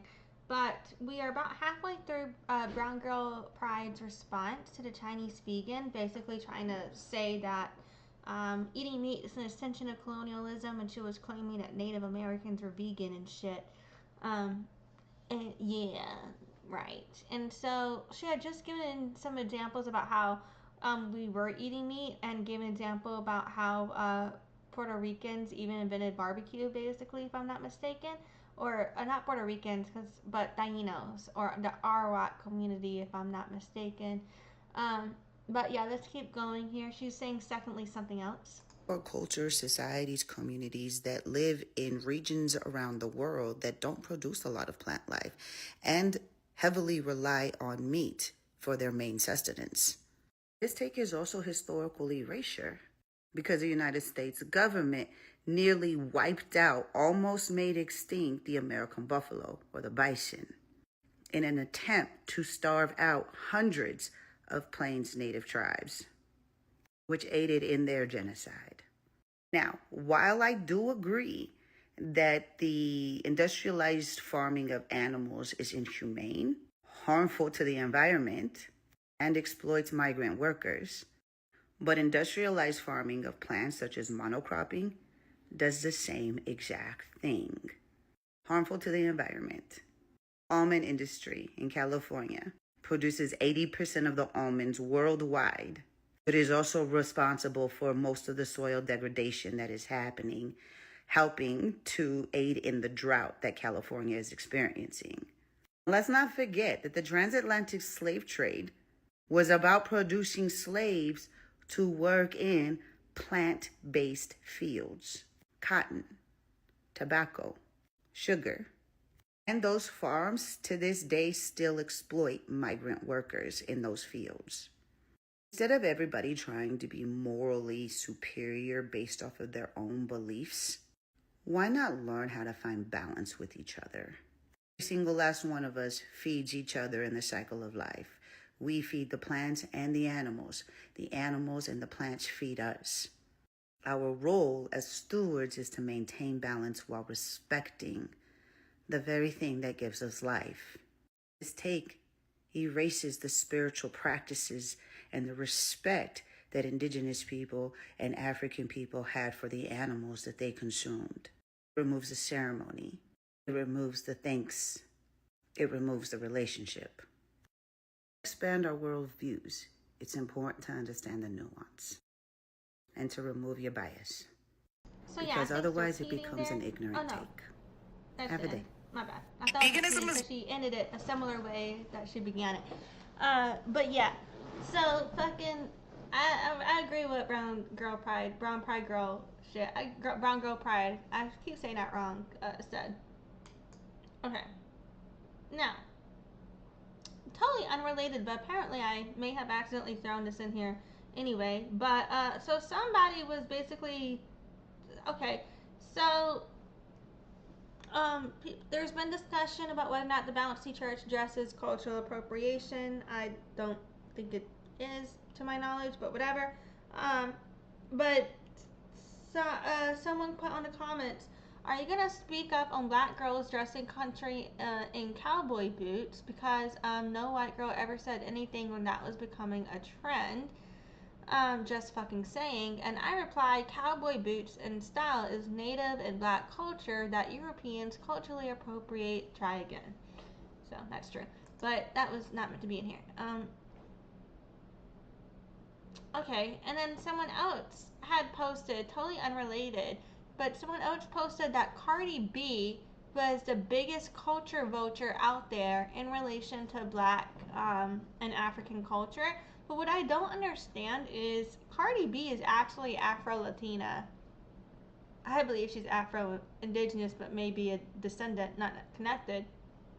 But she's actually Afro-Latina, so I don't know if that's relation to the African diaspora issue, if they're saying it's not appropriate for all members of the African diaspora to use the N-word like that, for example, because they're talking about calling people out for using the N-word here. They're saying that Cardi B is a culture vulture, but to my knowledge, if she's African descent, like, how is she a culture vulture when she's part when she is, you know what I mean? Like, I understand that her heritage is island based. I forgot which island, I'm ignorant, but it's, you know, so she's not from the actual United States. So I don't, maybe it's like a Black American identity issue rather than, but I don't know, but she still, in my experience, has her own lived experience as a Black American person, even if her heritage is from that other place. Like, she spent so much time as a Black American. I don't know, but maybe I'm wrong for thinking that. But I also think that's interesting how they want to say that Pocahontas is Black and African, you know, but then they're also saying Cardi B is not Black enough. But I'm lumping people together now because it's different people saying that, but I think that's just kind of how that screenshot may have got thrown in here. Okay, so here we have a video about how it says pretendians are very much bothered and triggered. Let's see what it says here.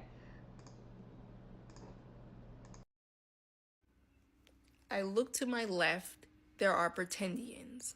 I look to my right, there are pretendians. I look at my mentions, there are pretendians. I look at my DMs, there are pretendians. I look at my filter comments, there are pretendians. I look at my regular comments, there are pretendians. God damn it, I went into my mutuals and following list. There are pretendians. And I'm trying to understand for the life of me, if I'm a dirty, ugly, pimple-faced immigrant, why are all these pretendians around me? Get the fuck from me. So this is from the.yapping.hashira.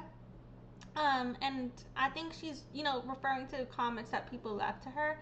But she was basically calling people out for claiming that they're Native when she does not believe, and I believe she's probably right, that they don't have that identity, you know? But yeah. Oh, okay. And so then after that, we want to go somewhere else. I'm going to come right back to that. But before I do, there was this other thing about Pocahontas I wanted to show you guys too. This one. So there's also this chick that calls herself Dopahontas. She calls herself Dopahontas. Creole, she says she's Creole and Cajun. I just feel like that's another fetishization and sexualization of Pocahontas, you know? And it's like another thing where people,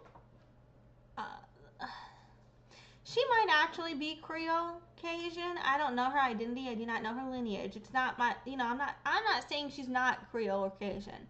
But what I am saying is a lot of people who claim to be Creole or Cajun do not actually have that lineage and culture. They may have just grown up in a Creole or Cajun location and been around other Creoles and Cajuns and surrounded by the culture, but it may not be their culture.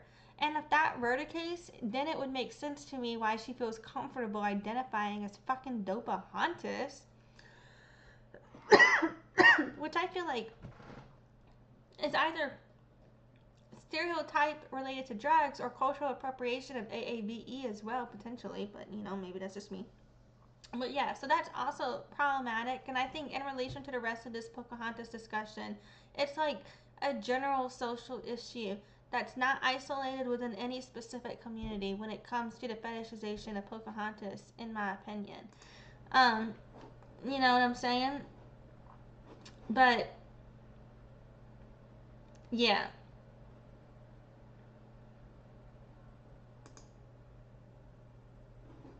And then here we've got another video. And it says point of view. Black Americans talking about we're not African, we're Native Americans. And it's got a smooth jazz in the background, but I don't want to play the music in case it gets me copyright. And he says, now granted, there is documents of Afro-Indigenous people, but to say we all are is just wrong. And it's got like confused videos and emojis playing here. And that's from Austin the Goat too. And did I mention that last video we watched, not the Dopahontas one, obviously, but the last video we had watched where that lady was defending us, that was from, the.yapping.hashira. That lady. But yeah. And then I want to cover this Shay post on Pocahontas. We are gonna have to come back to this, okay, guys? We're gonna come back to the commentary on this because there's so much to it that I know it's gonna take me hours to read all of this. So I'm gonna do a whole nother live stream on this, okay? And I might try to organize the comments before done. But if not, fuck it. I'm gonna just read it in the order to publish. Fuck it, whatever. Y'all gonna get what you get. But this is another person who is utilizing the concept of Pocahontas. So in the description here, well, okay, so it's a video. It's just a video of her, and she's a white presenting woman. The overlay, it says, "Your reminder that Pocahontas isn't a boho baddie that you take inspiration from for Coachella. She's based off a real indigenous person named Matoaka and was quite literally our first missing and murdered indigenous woman girl. She was a child who was groomed and abused." So, while it's true that Pocahontas was still a child when she met the English, she was not a child when she was groomed and abused. She was, you know what I'm saying? So that is misinformation. She was groomed and abused and assaulted, etc. as an adult, not as a child. As a late teen, mid to late teen, adulthood, then you can get into issues about all of that, right? When it comes to Matoaka, if you're not actually related to Pocahontas, it's seen as disrespectful to call her Pocahontas, not call her Pocahontas, to call her Matoaka.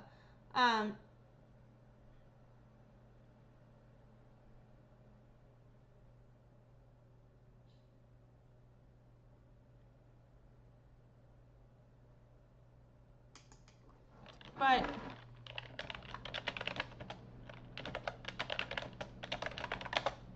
so Matoaka was a private or secret birth name given to her by Powhatan people. It was meant to be kept private. For spiritual matters, it was meant to be kept private. So Matoaka was a secret personal name. There's also Amanote and Pocahontas. So, yeah. But I don't think it would be appropriate for people who are not Powhatan, especially who are not her relative, to call her Matoaka. It would be more proper to call her Pocahontas or Amanote, in my opinion, because those would be public names for people who are not her family to call her. But yeah. Fucking...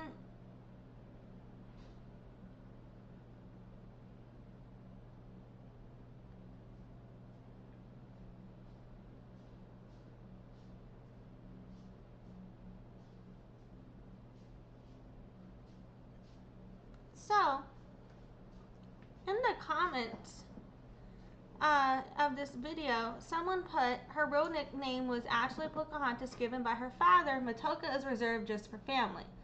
Okay, so someone else put this here. And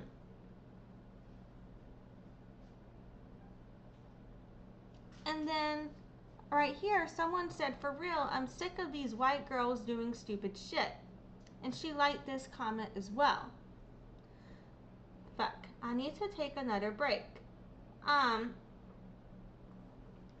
going to be right back as soon as possible. I apologize.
sorry about that. But basically, I got interrupted. But I was trying to show you guys. So this person made this post about Pocahontas. In the comments, someone said, and this, okay, so this post, it basically, it says, your reminder that Pocahontas isn't a boho baddie that you take inspiration from for Coachella. She's based off a real indigenous person named Matoaka. Pocahontas, her name was Pocahontas. Matoaka was a private personal name that was not for outsiders to use. But it says it was quite literally our first missing and murdered indigenous woman or girl. It says she was a child who was groomed and abused. She was a child when she met the English, but she was not groomed or abused as a child. But yeah, and it says if you need context, just look at Sierra Tega's Get Ready With Me video for Coachella Day 1, where she says her outfit is giving textured Pocahontas boho baddie. Like, when is that an okay thing to say? And then someone replied, for real, getting sick of these white girls doing that shit in the comments. And then someone else, oh yeah, someone else put, here's your other reminder that the creator of Coachella literally supports ICE, and y'all activists went to a festival that supports ICE. You're performative as fuck. Right? Yeah, I've got videos on that, and I'm gonna do another one on that eventually too. And I've got a blog post on my website about that as well. But anyway, but also people have put on here, her real nickname was Ashley Pocahontas, given by her father. Matoaka is reserved just for family. So when I said this about Matoaka not being a proper name for people not her family to use, and whenever I was saying, fuck white women for doing these types of things, right, where they say down here, I'm sick of white girls doing stupid shit, and she likes it, she pushed back on me, her and her supporters were arguing with me when I was saying that rhetoric, but here she is liking comments with that, and I don't even see my fucking comment on here anymore. I think she literally deleted my comment, and I think she deleted all of the shit. Instead of owning up to the problematic nature, she just fucking deleted that shit. In my opinion, my comment's not here anymore. And I just think that's extremely problematic as well, because I was over there trying to educate her on history. But here she is, she's keeping other people, where they're talking to her, and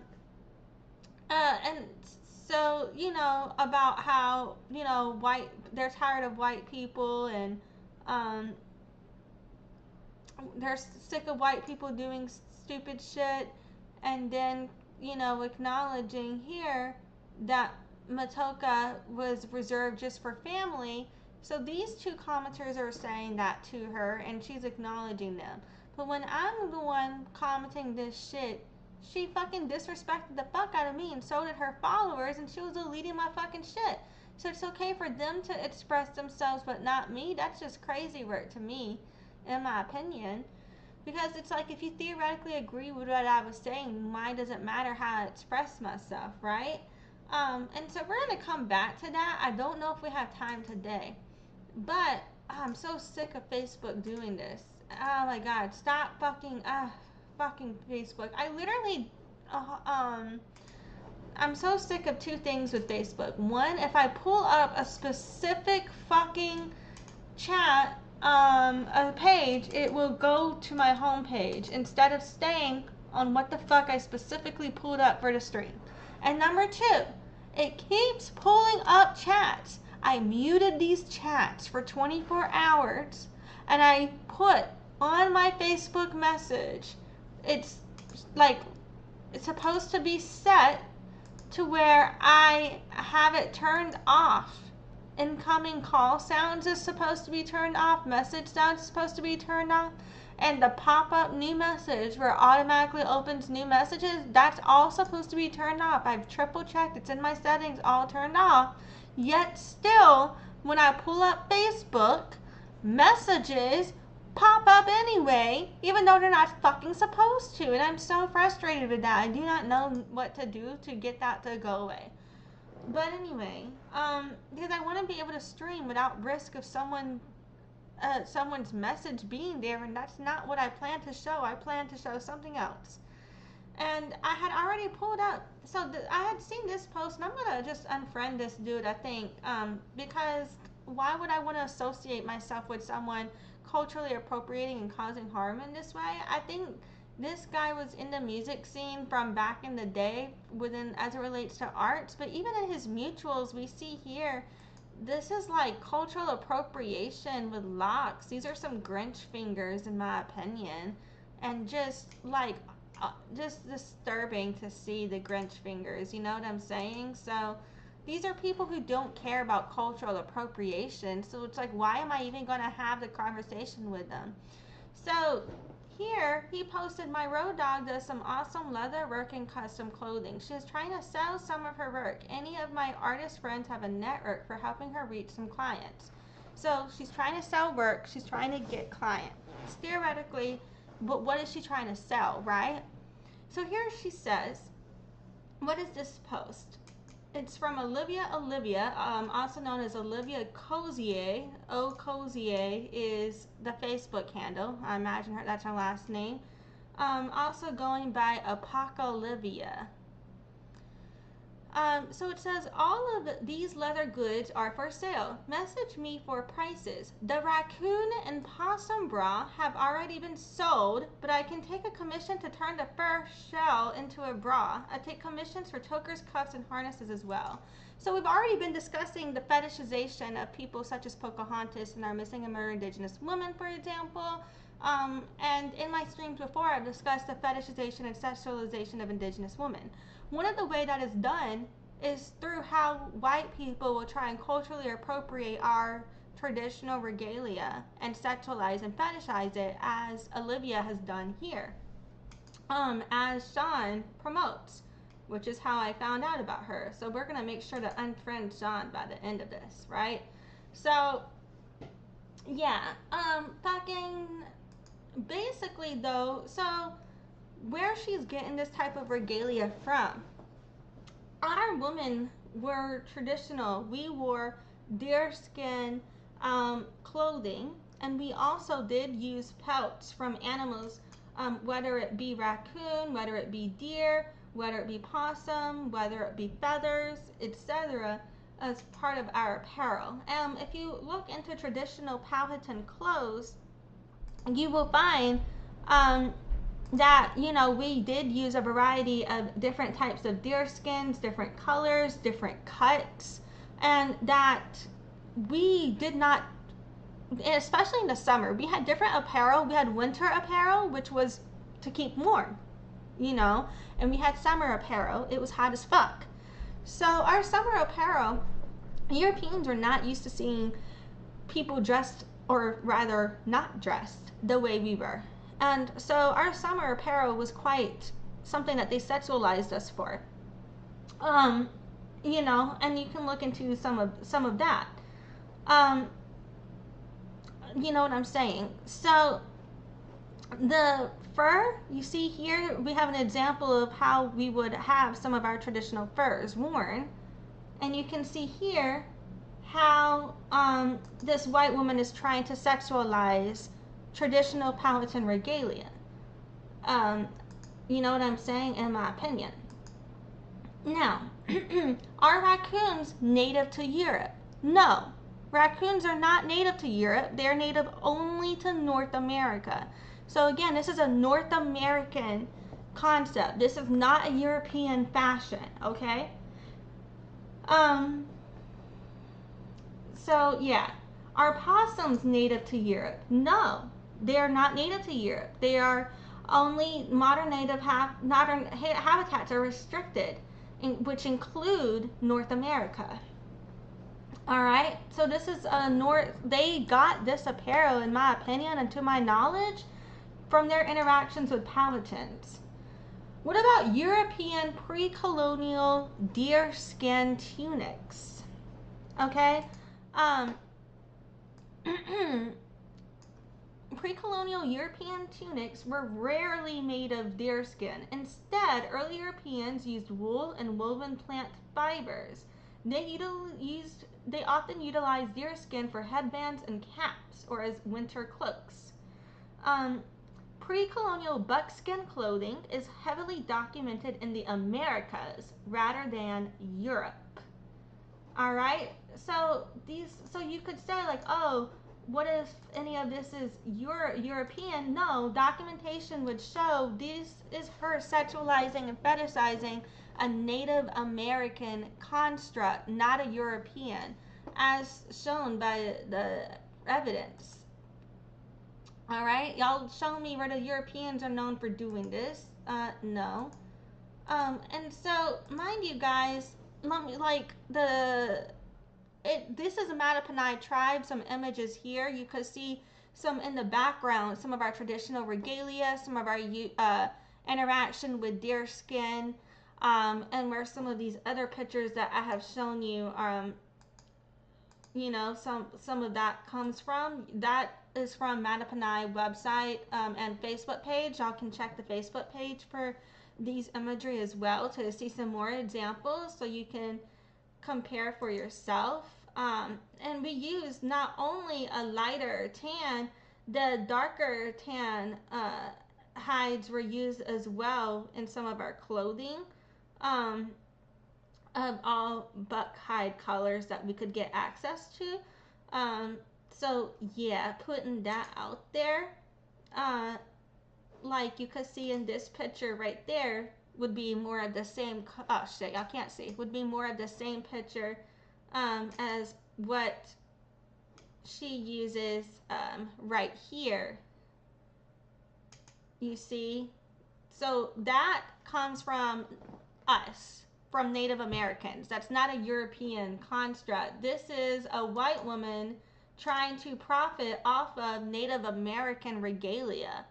A cultural appropriation and sexualization and fetishization off of it, creating bras off of Native American regalia, and I find that extremely problematic in my opinion.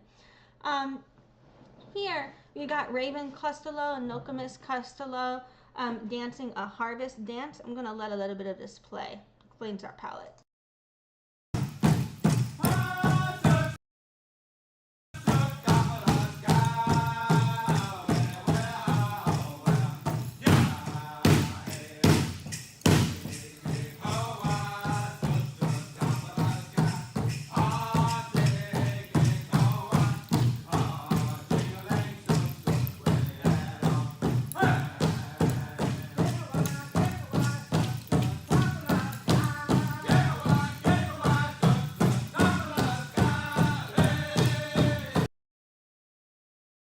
So you see a lot of what she's trying to say she's gonna do, like, turning the fur into a bra or turning shells into a bra, whatever the fuck she meant to do with that. Like, these things, like what she's doing, these materials, these concepts, these designs that she's culturally appropriating, these comes from Eastern Woodland Indigenous tribes.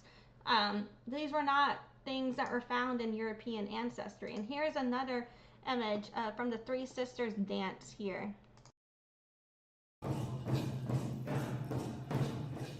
As Indigenous people, our purpose is to teach and to nurture that next generation. They're going to be our leaders one day, and everything that we do today is going to affect the generations to come. The work that we're doing now, our ancestors see that. It's not easy. We have to decide what's important to us, and part of that is reclaiming what we have and creating things that are new, and then passing that down to our future generations.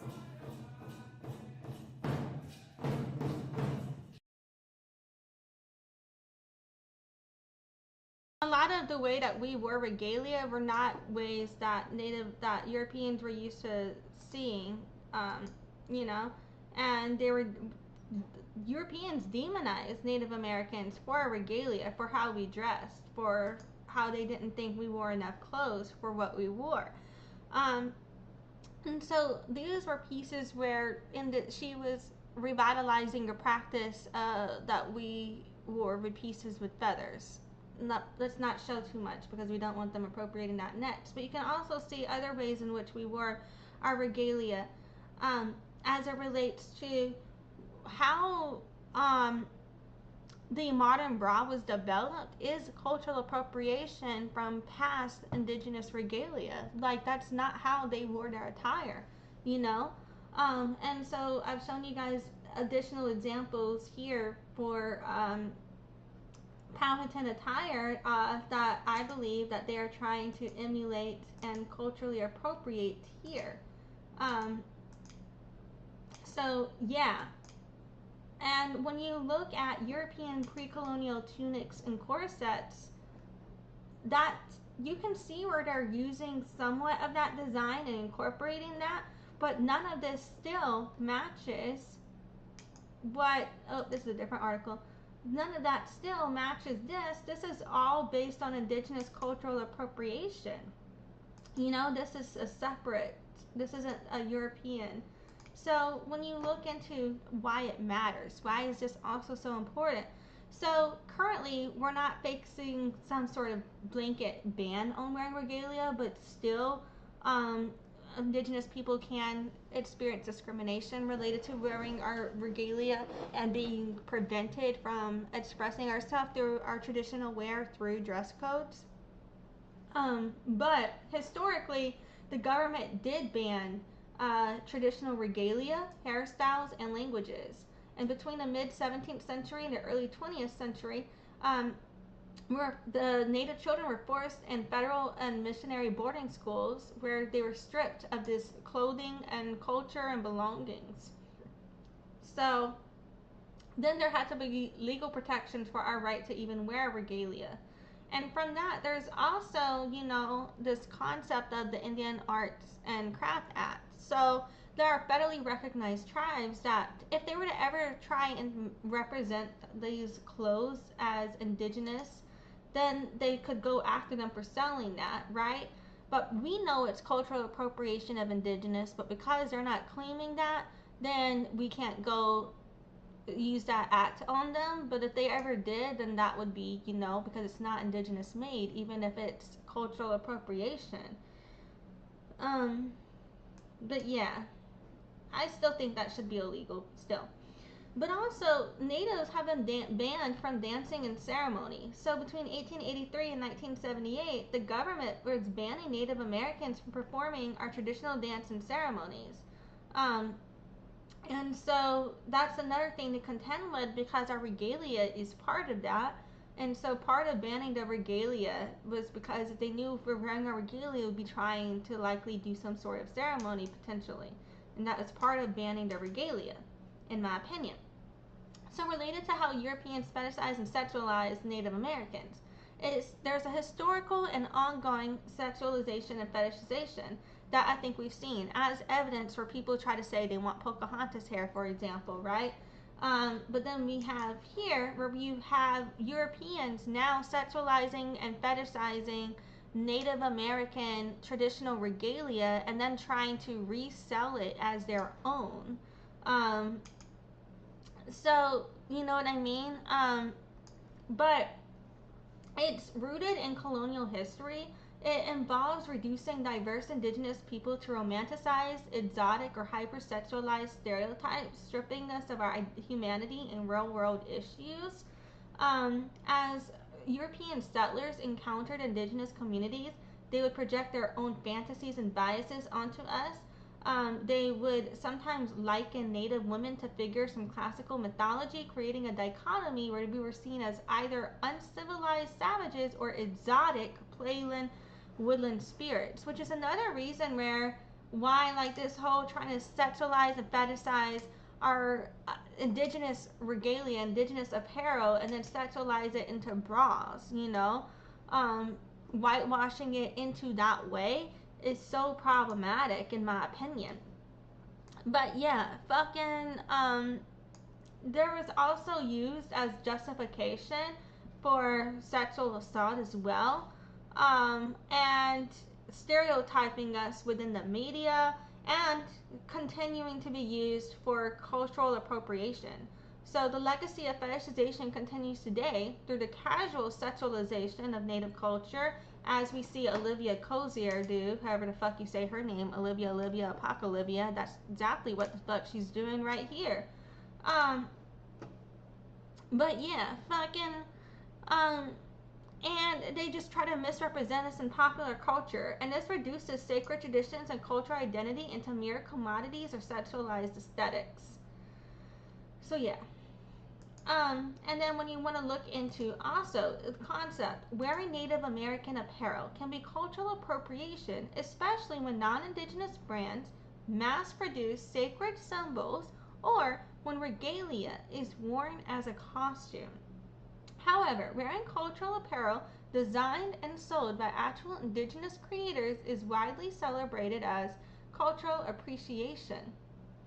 So if you are supporting indigenous designers, and they're not going to sell you regalia if it's not your place to wear it, hopefully, then that's appreciation, right? Like if you want to wear a ribbon skirt, anybody can wear a ribbon skirt if I'm not mistaken. Anybody can wear beads if I'm not mistaken, as long as you're properly, not passing it off as your own and not making your own, because that would be inappropriate. But if you bought one to support a Native person, that would be great.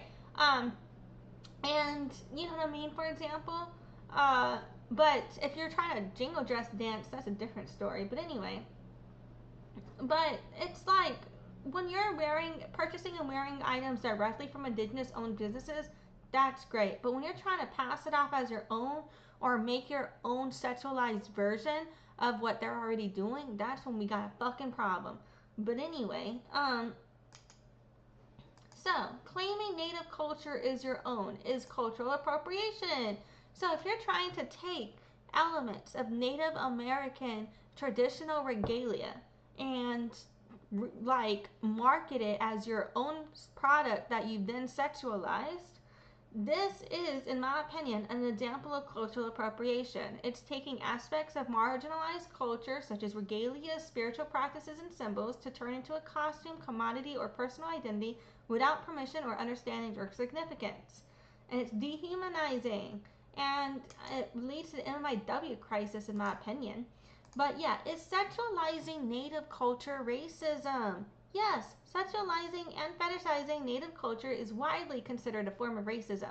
This behavior reduces rich, complex indigenous heritage into harmful stereotypes, exotic fantasies, and objects of consumption. Experts such as the First Nations Developmental Institute highlight that popular media and sexy Native-themed costumes are deeply offensive. This strips away the humanity of indigenous people, and these portrayals perpetuate colonial racism. So yeah. And I think that's another issue with those Olivia clothes. Wrong button. Yeah, I don't think we need to go back here. Okay, well, Mike, I don't think we have time to come back here tonight. This is about something else. Yeah, I'm talking about that. Yeah. Okay? So, anyway, so how does sexualizing natives contribute to missing and murdered indigenous women? The sexualization and fetishization of Native women contributes to this crisis by deeply embedding racist stereotypes into their broader culture.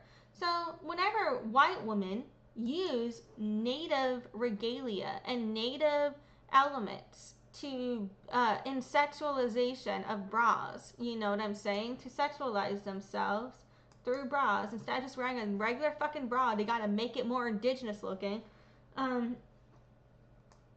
Whenever you do all of that does is create stereotypes that normalizes being targeted for those elements. So then you're normalizing the targeting of indigenous people to be sexualized when we don't want to be sexualized. You know what I'm saying? Not that indigenous people can't still be sexual, but more of like as a community, how the representation goes here. So yeah.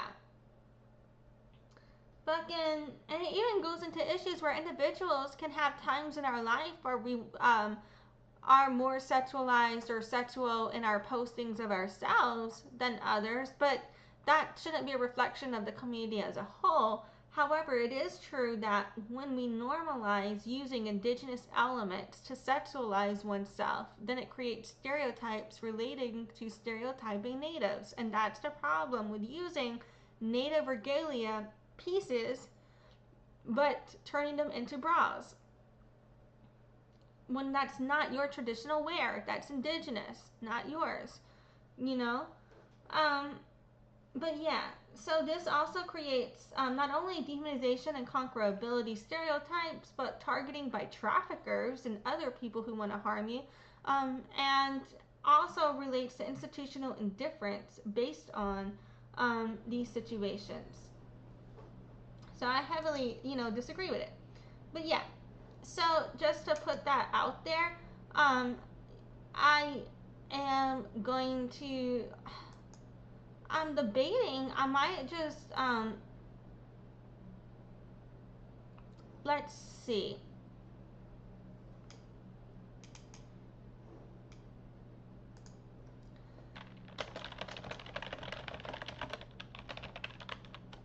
I might,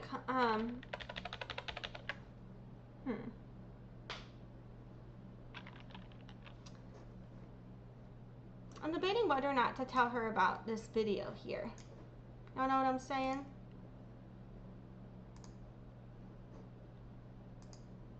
Ah, fuck it.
Okay. Yeah, those people got me fucked up. They got me pissed. They got me triggered. So, if they respond to me, I will probably cover that. But basically, all that I've done here, is it even showing you guys? I don't know. I'm out of it. But all that I've done here is leave a message to Sean, which I've shown you guys. I commented to Olivia. Well, here, I'm going to tell you guys what I commented to Olivia, which you just saw me do, as well as what I told Sean, which includes that comment. So, I unfriended Sean. I said, I'm going to just go in and, unfriend, leave it alone for now, and I might show you guys his response and do a online commentary to any response. But I just said, I'm unfriending you due to your support of Native genocide. Here is the comment I left to Olivia. You have now reached Native Discourse with a link to the stream. I hope you reflect on how your cultural appropriation of Native American regalia and sexualization of our regalia into brawls and sexual content perpetuates missing and murdered Indigenous women crisis and genocide against us. I hope you will stop profiting off of Native apparel and learn to embrace your own culture instead of culturally appropriating Eastern Woodland regalia to sexualize and fetishize and profit off of us. So yeah. I posted all of that to them. Made sure we hit that unfriend button. All good. Fuck that. Don't need no racist in my space. And if they respond to me, I will cover that. But yeah. Fuck that shit. So the only other thing I was going to cover today is, so back to this s.is.for.sapphic discussion. This is the very last thing that I wanted to cover today. But I didn't get to that because we've just covered so many other different things. Oh, you know what? I forgot to also mention, I had brought up this Mattaponi Indian Res Heritage Properties for the chiefly lineage thing before. In here, they also have like a list of the descendants of Mattachanna and a list of descendants of the chiefs of the Mattaponi Nation. And those are people who have passed on the sacred oral histories. And so if you click in this document and you go to this list and you look into this lineage and you talk to people who come from these lineages, and it's by year. So we not only have, actually at the beginning of it in 2017, it talks about modern, right here on page 7 under chapter 1, there's modern people of the Mattaponi Nation, right? So a bunch of people from 2017 are right there that you can talk to who are actually tribally connected, affiliated. Anybody connected with them, they would know. Actual Powhatan history, for example, but in here there are several different lists, not only from the 1700s, but from the 1900s as well, of Mattaponi descendants. And so, as well, in like chapter 5, for example. And you can see from people who are connected to these types of families, those would be people who I would expect to have a strong grasp on Powhatan oral history. Not necessarily everyone, because it is possible for them to still be disconnected, but if you want to look into at least who has the lineage and may be more likely to be connected, I would look into, following up with some of that names could definitely tell you. I'm debating whether or not to just go ahead and wing it and try getting through these messages tonight, but honestly, I feel like that will just take so long that I'm coming back to, we're definitely going to come back to that. But what's really standing out to me, again, I just don't think I can get over it, are the comments here, because they have one person right here correcting her that Matoaka was reserved just for family, and we have another person here, saying that she's sick of white girls doing stupid shit, right? I was judged for both of those types of rhetoric by s.is.for.sapphic, in my opinion. And here she is, in my opinion, liking and supporting those exact same posts. So we're going to come back to this post another time. But yeah, I'm finally going to wrap this bitch up. We've been here a long ass fucking time. This has been quite easily the longest live stream I've ever fucking done. But we've talked about quite a lot. I had a list of the 10 talking points. So to be honest, I'm not going to really be able to give you guys the best long-term summary of everything, but I'm going to try and give you at least those 10 talking points again in conclusion. Let's see here. So, what we talked about. 1, where did they find those Tajuana records? Ladybug Booski had found a document with basically proving that Tajuana She had originally pleaded not guilty to the charges against her, and then she ended up pleading guilty. So I was like, oh shit. So we saw evidence of that. I have no idea where the fuck they got those records from, though. 2, was it worth listening to more criticisms of Brittany Jones? I think so. We got some more backstory on the woman with bows situation. And we basically found out a little bit more related to how Woman with Bows was arguing with Brittany Jones for calling Brittany Jones out, not only for seeing alcohol in posts with her and Randy, and they were discussing the representation of Indigenous issues related to how we're seen as drunks and shit like that.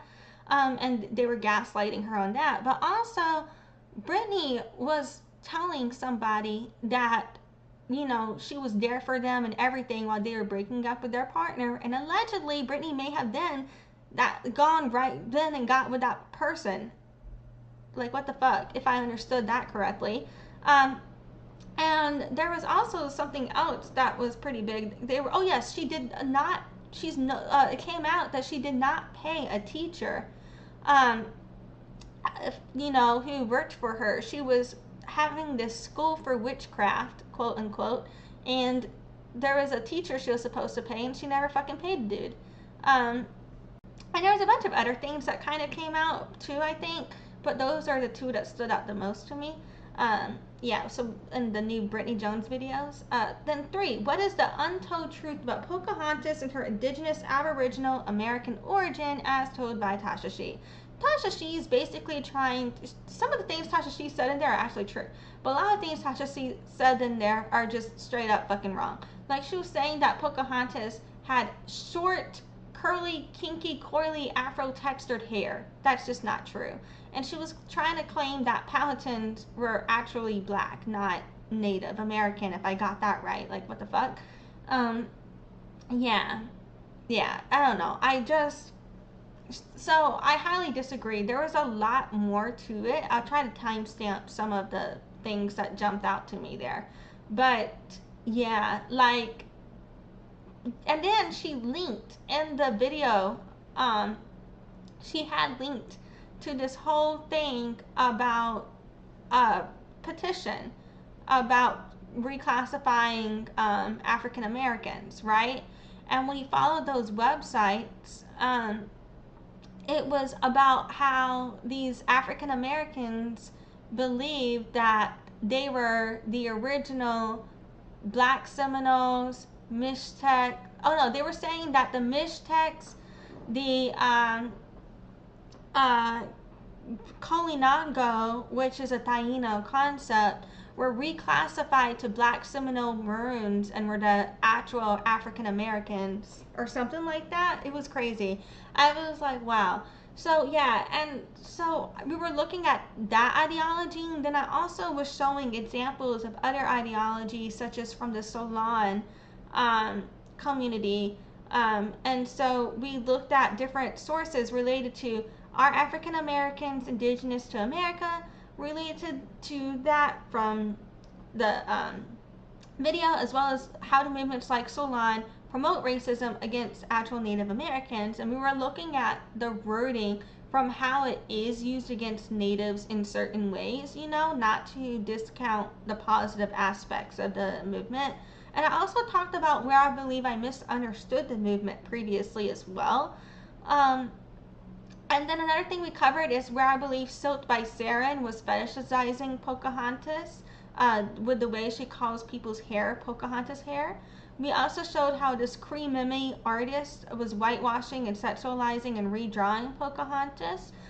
We went over how Andrea Lieu, aka the Chinese vegan, was saying it was an extension of colonialism to eat meat while lying about Native American tribes being vegan, because none of them are documented as vegan. And yeah, fucking, let's see, is there something? Oh yeah, we also went over the Olivia Kosier, also known as Olivia Olivia or Olivia, sexualizing, culturally appropriating, and profiting off of the sexualization of Eastern Woodland Native American regalia. And then we kind of touched on the Shay, aka s.is.for.sapphic, tokenizing Pocahontas thing, but I didn't get to follow up or showing you where I believe she's encouraging racism against Powhatans in the commentary. And the reason being is because not only do I believe she deleted my comment and the comments underneath that, which would come with that, you know, but also we've run out of time because we are here now and this live stream is at 10 hours. That's way too long. And maybe I could wrap it up in like an hour or two, but I don't want to risk this live stream going up to 12 hours and still not having finished. So I'm just going to end it here and pick back up on that next time. That's where we are at now. We've covered quite a lot. This is the longest live stream I've ever done. Oh, also in this concept, there's a lot more side tangents we've gone on. For example, the Joey Helpish. When we were talking about Brittany Jones. Oh, did I mention we were talking about Brittany Jones? I think I did. So I did. When we were talking about Brittany Jones, we also covered one of the Brittany Jones songs, or one of the Joey Helpish songs that he did on Brittany Jones. And I also showed you guys other songs by him as well, just because I didn't want that to be like the only dimension of him you saw in relation. But yeah, because it's important for me, you know, because of how helpful he has been as a music therapist in my life. It was important to me for you guys to see all of that. But yeah, alright, we've discussed a lot here. A lot has come up. I'll do my best to timestamp the fuck out of this. All of the links will be in the comments. Thank you for joining me today. It's the longest stream I've ever fucking done. But yeah, we are here now. I appreciate you guys. I hope y'all have a great day. I'm just going to end this bitch. We're going to pick up next time on the Shay Pocahontas commentary, and I'll follow through with more of that. So yeah, I appreciate y'all. Hope y'all have a great night. I'm just going to go ahead and end it while I can. Bye. Thanks for watching. Join the loyalty program at nolachild.com/loyalty and check in during live streams to get points for rewards.